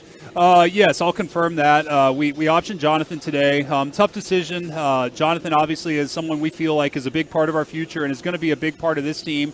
Got off to a pretty good start and then has really slumped of recent. I think we're seeing it in some confidence that he's lacking right now, and it's really hard. It's hard competing at this level when you don't quite have the stuff to get big league hitters out, and it's not a stuff issue necessarily. It's a location, command, and consistency issue. We need to get Jonathan right. He's going to be a big part of our success this year. And in terms of Spencer, Spencer is coming off an injury. He has very good spring training up until he got hurt. He's gone out on rehab. He's looked really, really good. He feels great. He's in a great spot, and we're excited to see him contribute. It's GM Chris Young here with you on The Fan. What does the run differential thing mean to you? Well, it just means that we're playing clean baseball. I mean, we're pitching well. Offensively, I think it speaks for itself, and I think that when we win, we're finding ways to continue to pile on and really expand on our lead. So it's not going to last the entire season. We're not going to win games, scoring 15, 16 runs all season, but there are going to be moments where it really puts pressure on the other team to win a game like that, because they're going to have to use more bullpen pieces. And, collectively, I think that's how you win series, is that you go through the other team's pitching and it puts you in a better spot to win tomorrow night's game. And so, counter to that, it takes pressure off of our pitching. So it allows us to use non-leveraged pitchers at times. And, so I think it's important. And the offense has no doubt given us a cushion in a lot of games where we've been able to set ourselves up for the next day. And there's sort of a compound effect of that. But I recognize it's not going to last all year. We've got really stiff competition ahead, and we're going to have to find a way to win games that are tight. The sustainability, it doesn't take like a math genius to figure out how tough it would be to do it. But, yeah. I mean, at least for what we've seen, just pretty good teams don't blow teams out like this. It takes great teams to put together this body of work. Look, those are your words, not mine. I take it one day at a time, and I'm not going to get ahead of ourselves. We're off to a really good start, but there's a long way to go. And I believe in our group. I believe in the character, the makeup, the way we play, the leadership, the coaching staff. They've all done a great job. And I just want us to continue to play clean, good baseball day in, day out. The results will take care of themselves. Is the cell phone heating up? Are you getting through a work day with one battery, or you need to swap out, or how's that going? I need the battery to die about halfway through the day. That would be pretty good. I can put that away. And, throw that exactly. away. Give a couple hours apiece. But you guys are dealing from a position of strength now, aren't you? If people are calling you. Look, in terms of the trade market, that will materialize in time. I mean, there's a lot of parity throughout the league right now, and I think that it's going to take time to kind of flesh that out.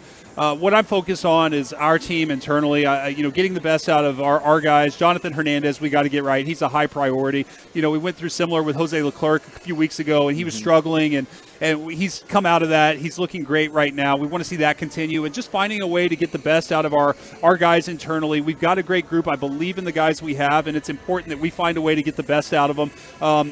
In terms of the phone blowing up, what has been really cool is our fan base, and hearing from so many people in this community who are proud of their team, who are out here at the ballpark and rooting us on, and every day cheering our group on. That has been the cool part for me. That has been the most rewarding part of that, and I want that to continue.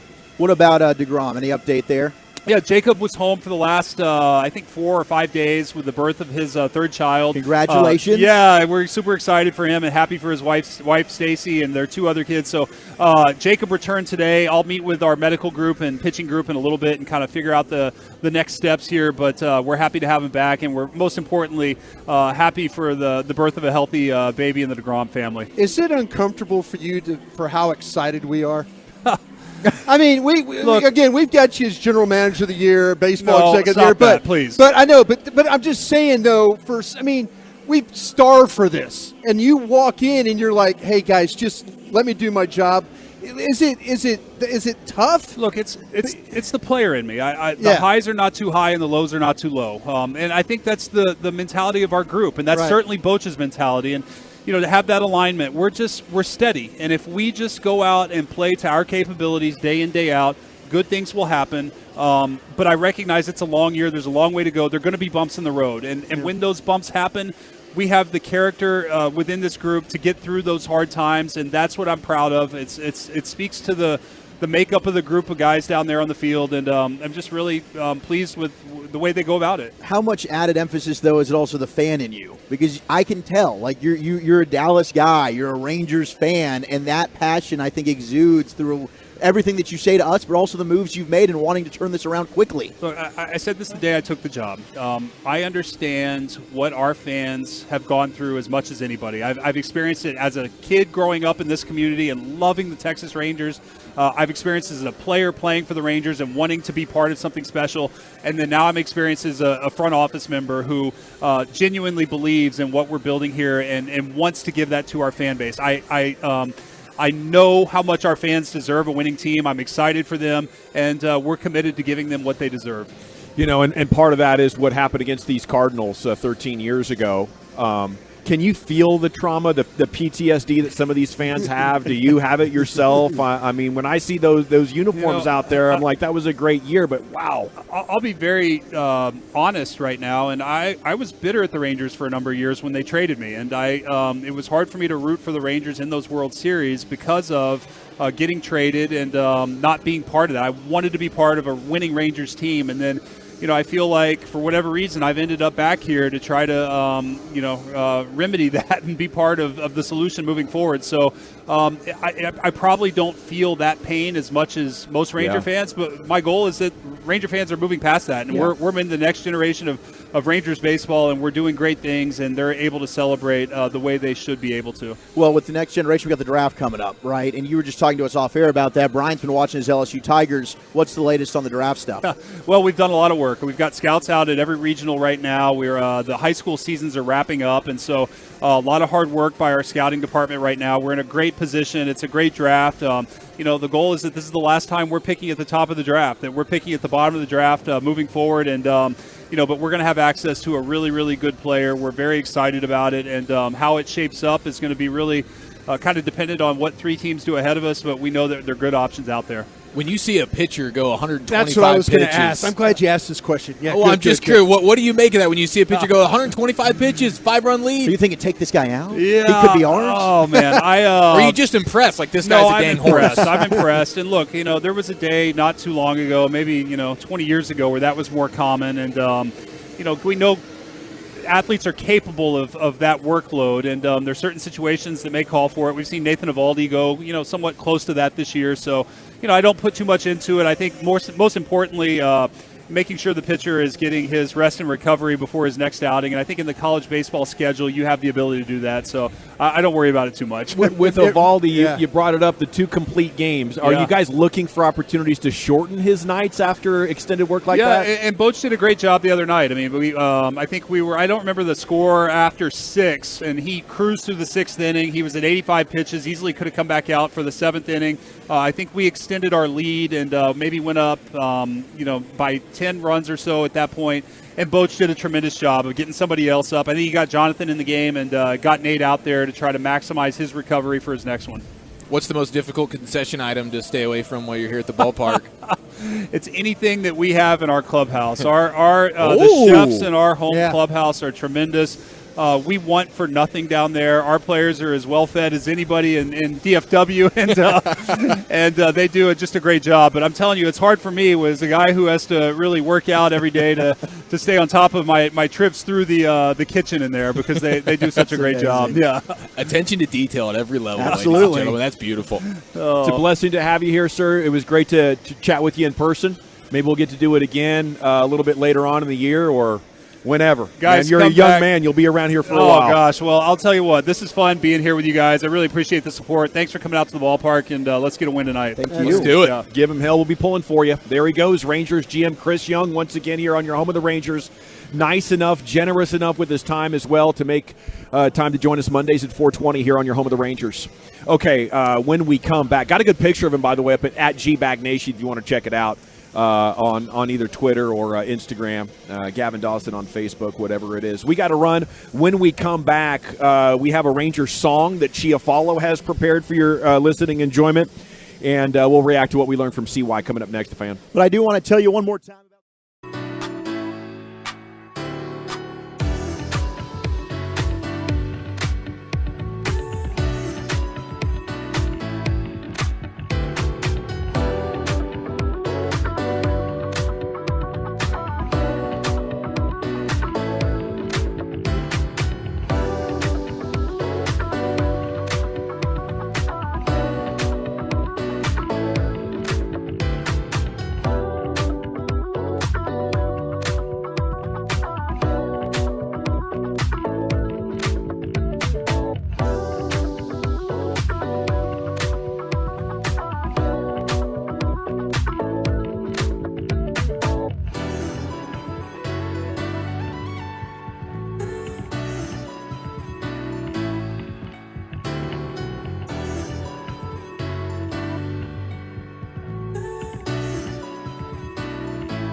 Welcome back. It is the G-Bag Nation here on 105.3 The Fan as we're chatting up with John Blake here of the Rangers. He just set us up with Chris Young live and in person. Marcus Simeon tomorrow. The What? Players Show. Hello. Marcus Simeon tomorrow. Marcus Simeon tomorrow. I think he's leading the AL in two baggers right now. He's a beast. Crushing. And it's time now for more Rangers fun. Here's the man of the hour, Eric Chiafalo. All right, so Bruce Bochy made history over the weekend just by winning games. That's just sort of what he does. He has now moved into 10th place all time in terms of the managerial wins list in MLB history. He's an absolute savage. I was inspired by that, okay? Now, I was inspired in an artistic way. And I don't know that I'm necessarily confident in it, but it's the thought that counts, right? I think so. The thought that it's counts. the effort that counts. It is the thought and Yeah, the just effort. trying to show love to my guy, Boch, and especially just this Rangers team in general. We have had some, the critics have already turned in some early reviews of this. I just want to forewarn your guys' ears and bodies. Well, who got to hear it? What to expect? Just some anonymous critics, music critics about the record. Choppy doesn't count. Cataclysmic cluster bleep was one writer's thoughts after hearing it. Another said the entire duration of the record is offensive to all music ever created. Okay. So those are just two of the critiques to this point. That sounds promising. But we'll see what you guys think. This is paying homage to the best team in baseball, the best manager in baseball history. Let's go ahead and do this thing. Oh,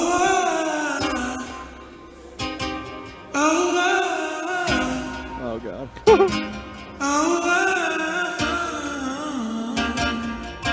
You know you're crushing, you know we stare, manage forever, and we'll be there. We want Young's love, the ace to star. We love Globe Life Field, but we still miss the part. Division leaders, boys keep playing. It's just June, F what they're saying. A healthy Garver, I can't believe my eyes. And every time still feels like the first time. And I'm all like, Bochy, Bochy, Bochy. Bochy, Bochy, Bochy. Like Bochy, Bochy, Bochy, Coach. I hope you'll always be mine, mine. Bochy, Bochy, Bochy. Like Bochy, Bochy, Bochy. Bochy, Bochy, Bochy. I hope you'll always be mine. Performed and written by myself, produced by the man Robert James Belt. Well, Bobby did a fantastic job. He ad-libbed his balls off on that, too. I think he did great. And you know what, Eric? Fantastic work. I mean, I don't know how the apple fell so far from the tree because you've got some musician talent in the family. Like your younger brother is literally a John Mayer cover singer. Yeah. I don't know what the hell happened because my ears are bleeding a little bit. But my family was offended by it. You That crushed may or may it, not baby. be where the music reviews came from. You crushed it. Directly in-house there. I love it. I think that's a banger. One of them said, if you gave me millions of years of life on Earth to come up with one complimentary syllable for that record, I'd tell you just have to kill me now. Oh, no. So that's sort of where that was. But it sounds like you guys loved it. You liked it. And that's the song of the summer. That's the bravest thing you've done since you went wireless on Radio Row at the Super Bowl. That was you. really incredible. Bochy, Bochy, Bochy, oh. Now, how much did you think after you recorded and listened to it just to bag it? Or did you say, man, I've done all this work? There was at every step of the way, there were moments where I thought I should just forget that I ever even had this thought. But Bochy just brought that out of me, man. It's that kind of inspiration. He'll get the best out of you one way or another. Yes, he will. That's why we love him. That's why we are celebrating not only Bruce Bochy, but also Chris Young and every player on this baseball team. Hell yeah. You know what I'm saying? Because not only do they deserve it, but it's been a long time coming. And I'll tell you what, when Chris Young went on with us last segment and talked about how passionately he wants to give the fans what we want, despite the fact that the Rangers traded him 15 years ago. He was bitter about it at the time. But now he's a man on a mission, and I wouldn't bet against him. I wouldn't either. And, I mean, I love that interview with him. I think everybody that texts in, anytime we have CY on, it's just rave reviews. They can hear the enthusiasm and the passion that he has every time he talks. And, look, this Rangers team, they got a lot of good young parts. They keep spending money. I talked about earlier in the show, the expectation has changed for me. I was hopeful this could just be a playoff team. This is legitimately a World Series contending team right now. I don't think there's another team in the sport that's playing better baseball than the Rangers. No, there might not be a better team in all of sport, period. Yep. You know, you might have to go to like Victor Hovland or Brooks Koepka to find any sport entity that's performing better than these boys right here. Yeah, I mean, somebody thought the Nuggets were going to go toe-to-toe with them, and then it was like, no, the Rangers are still better than the Nuggets. We saw that. I mean, it's been a month since the Rangers lost 2 games in a row. It's been more than that since they've lost 2 in a row to the same team.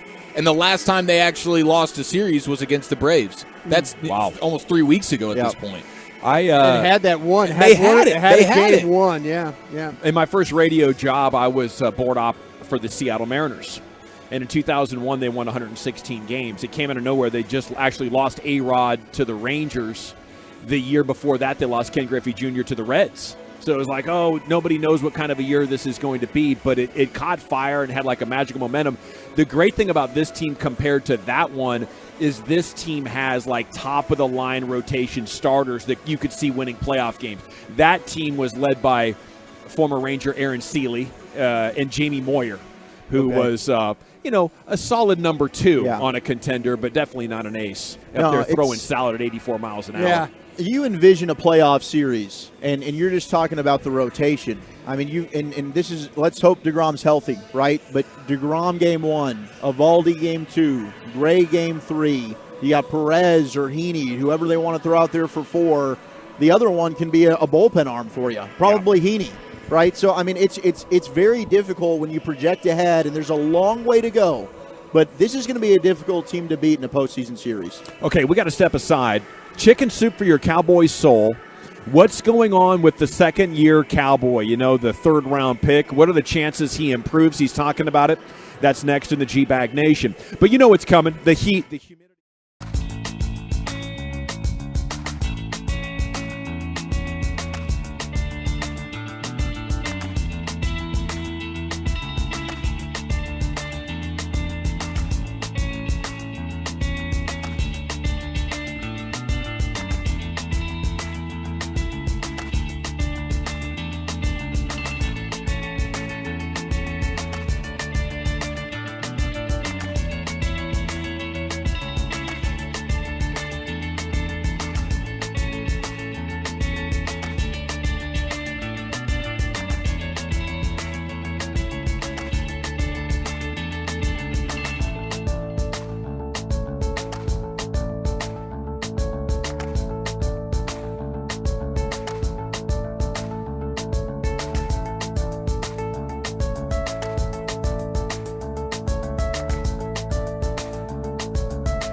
Fan Studios, secured by DFWSecurity.com. You're rolling with the G-Bag Nation on 105.3 The Fan.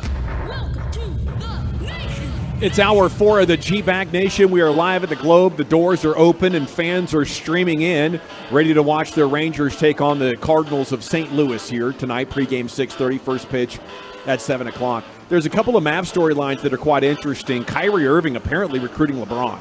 And a popular former head coach turned broadcaster says the Mavs are trying to hire him to be on their coaching staff. And we'll talk about that story, reset you on those coming up in about 20 minutes when we hit the expressway.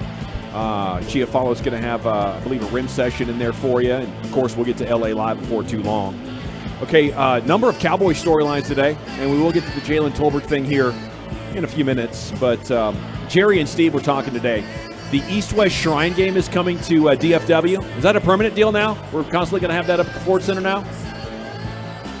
Yeah, it sounds like what they want to do. They've kind of moved it. It used to start, it was in Palo Alto, California, and they've kind of moved it around to different locations and stuff like that. But this is the best seniors, or yeah, no? it's very similar to, like, let's say it's the like Senior Bowl. It's a Senior Bowl. Yes, but yeah. it's just it was always done. The East-West game was always done as a charity on the West Coast, as for the hospitals and things out there, and so it was always parallel.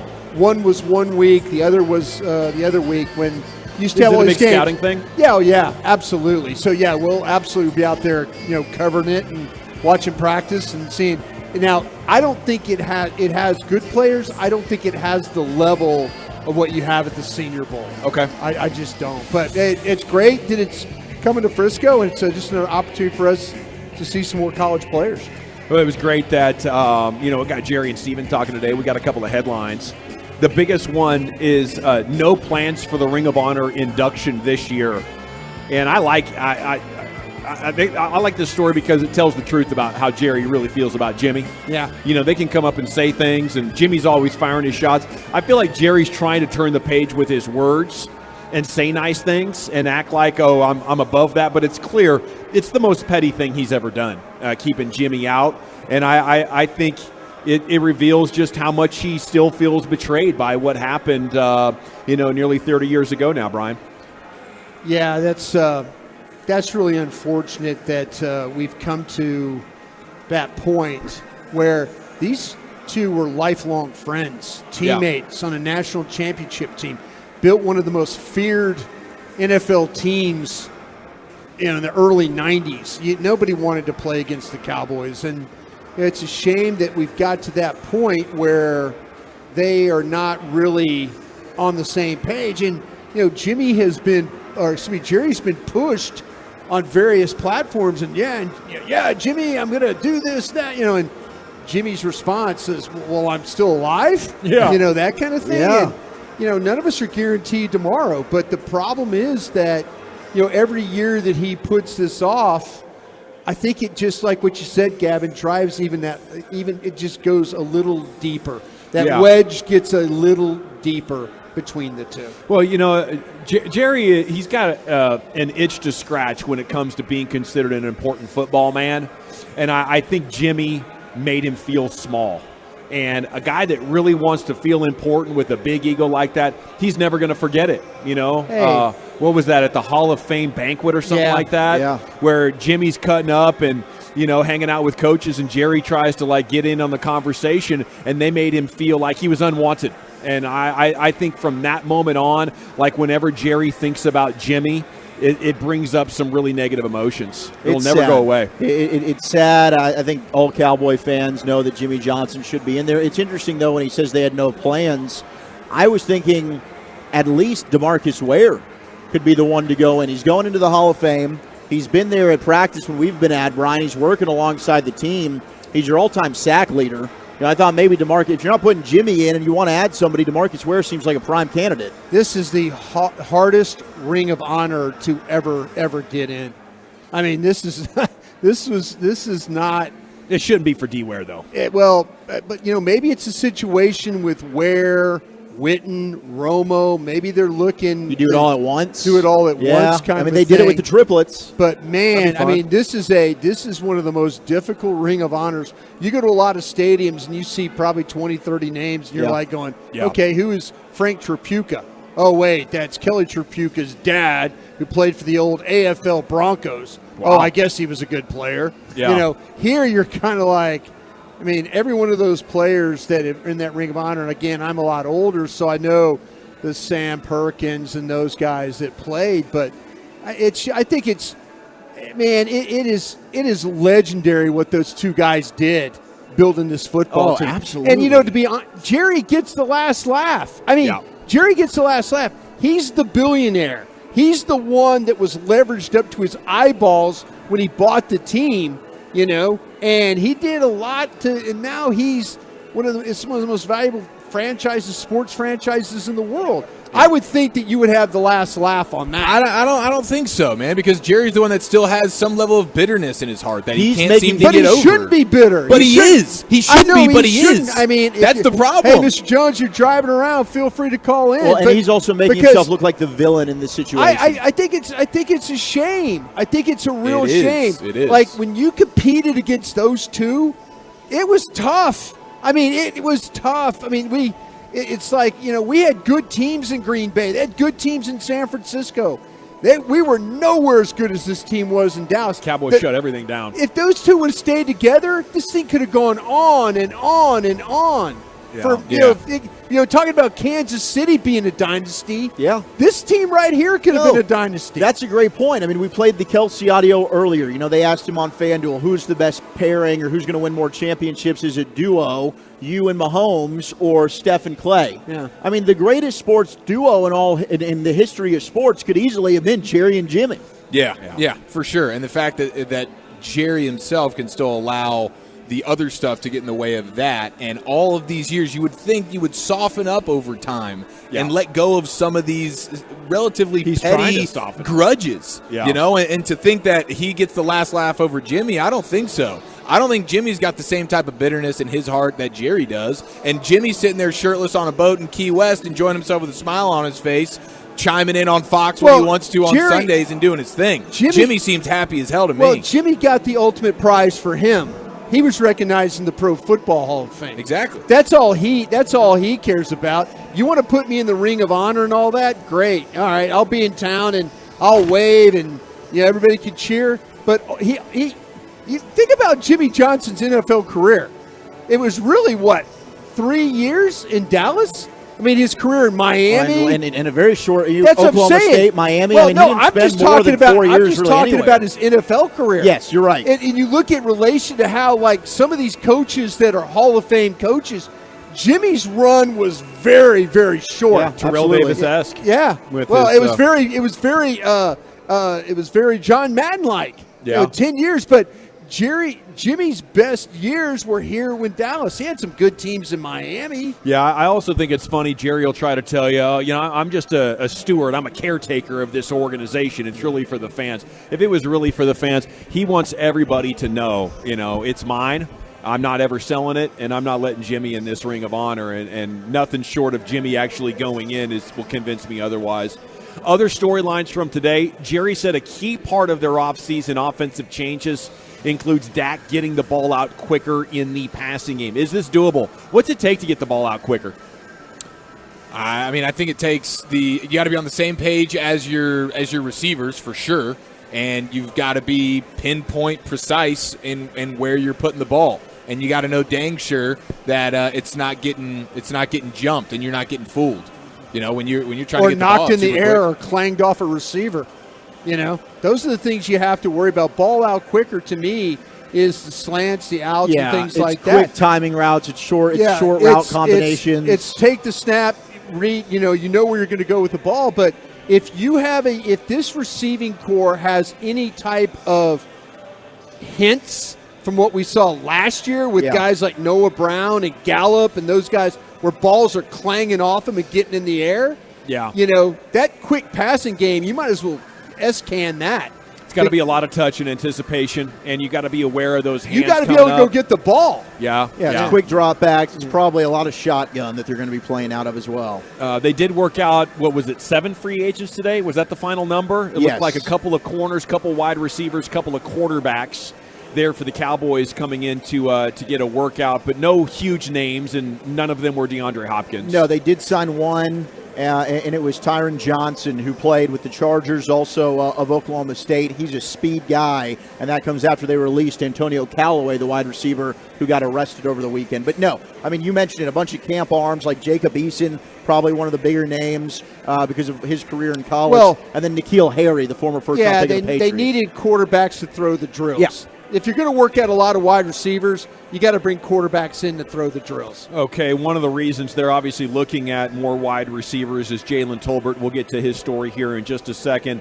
Jerry and Steven were asked about DeAndre Hopkins, and they gave an answer that you would expect. Nothing doing there. Like our room? Yeah, and then, Jerry said there's nothing imperative for me to wrap up anything when he was asked about the Dak Prescott contract. Said he'd like to get another one done here before training camp, but nothing is imperative.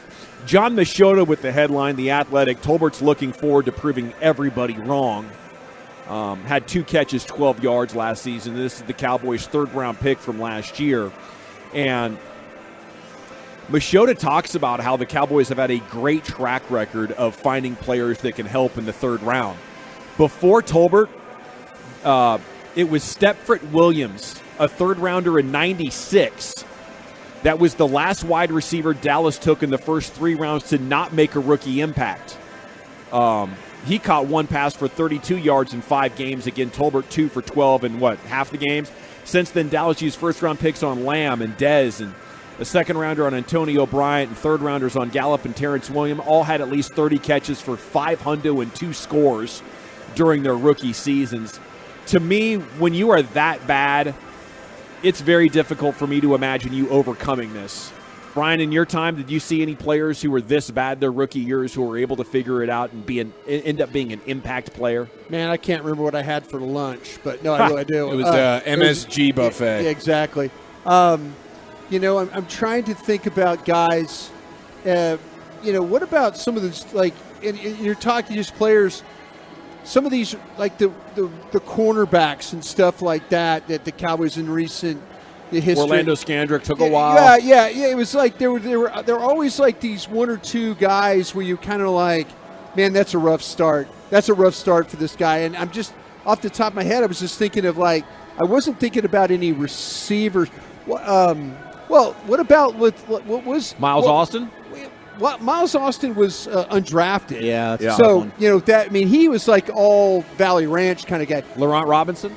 Laurent Robinson would be a guy that you would have to think But he really about. only worked with Romo. Sorry, I keep cutting you off, Brian. No, you're doing me a favor by thinking of guys because, what do we think about Noah Brown? What do we think about Cedric Wilson? What do we think about, I mean, these were guys that were just kind of afterthoughts. Then all that of a developed sudden, into legit like Cedric Wilson would be a pretty good example. Yeah, Cedric Wilson's a good one. I do think that what's bad for Jalen Tolbert is over the last 4 even to 10 years. You go back to AJ Green and Julio Jones draft. Wide receiver used to be a position where the rookies didn't hit the ground running. That used to be a position you thought of. That takes a little while. They don't transition immediately from college to the pros. That's changed with Justin Jefferson's of the world, Jamar Chase, right? So the expectation level has been very different, especially for a guy that they were thinking about taking in the 2nd round and then took him in the 3rd. So I think he's been hurt by that. I'm not writing Jalen Tolbert off because there was a lot of things I liked about him coming out. I think he's talented. It was a terrible rookie season. I get why some fans are out on him, but everything we've seen this offseason, he's been putting in the work. So we'll see. Bros, I just saw something. What happened? The Rangers will be putting Jacob deGrom on the 60-day IL to make room for Spencer Howard, which would make deGrom's first day eligible to return June 28th. Okay. He goes from the 15-day IL to the 60-day IL, still with the right elbow inflammation, so we will not be seeing Jacob deGrom anytime until the end of the soon. month. Yeah. A few weeks. Well, obviously, elbow sucks for a pitcher. Like, is there a worse thing to be hurt? Maybe the shoulder, but it couldn't be Tommy John or else they would have said something. No. But CY did say with us, right, that he was going to go down, he was going to talk with the trainers, and I think they're in a very blessed situation where the rotation's been so damn good. They're not in a rush to have him. This is very disappointing, don't get me wrong here, especially when you paid a guy this much money, but to me, it's all about late half of the season, post-All-Star break. You want Jacob deGrom to be cruising then. You know what? If they keep playing like this, there you go. If they keep playing like this might be one of those blessings at the end of the year. Exactly. For sure. Where, like, we're getting into some serious games have to be won at Houston. Games have to be won in Tampa. Yeah, August, Games September. have to be won and now you're just basically you're resting him. Instead of, we haven't heard any catastrophic setbacks. And to me, this might be one of those, it's going along so well with the rotation. Yeah.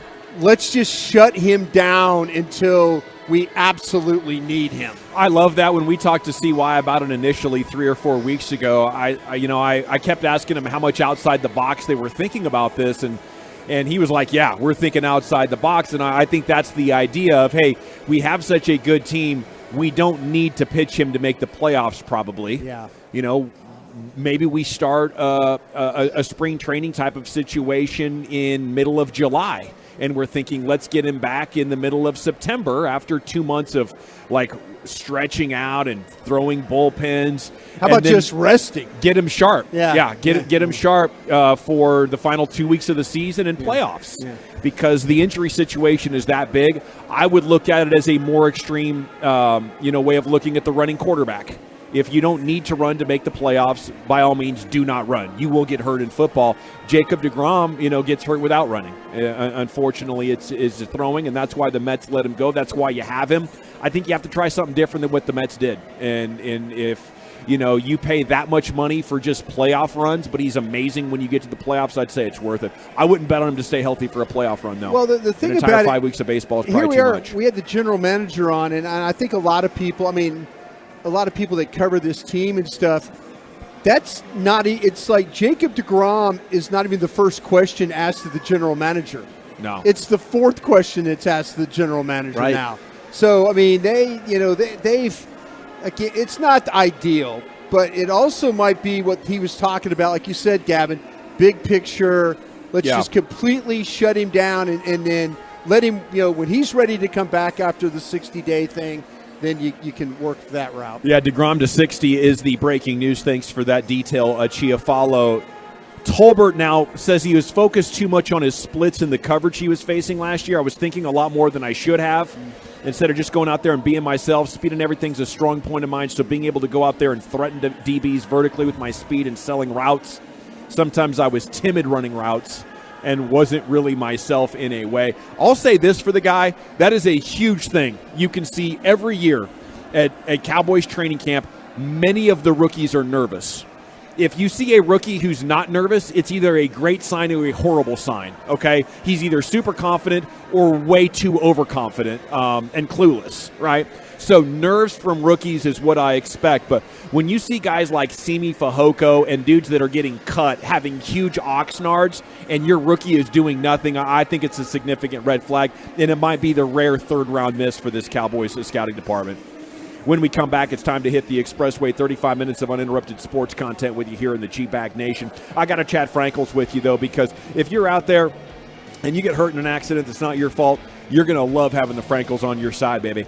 Frankel and Frankel, they've been fighting for victims of negligence here in DFW for a quarter century now. And if you're hurt in an accident, not your fault, you're going to love having the Frankels on your team. I've had to call them twice, a couple of vehicle accidents over the years. None of them our fault. And the Frankels were amazing. When it comes to making a full recovery, you got to think about a couple of things. Lost wages. You might not be able to get to work. Vehicle repair, vehicle replacement. You're talking about pain and suffering, okay, for decades, rest of your life maybe. You deserve to be compensated for these things. Frankels make sure that happens. So negligent party hits you. Think of the Frankels as your car.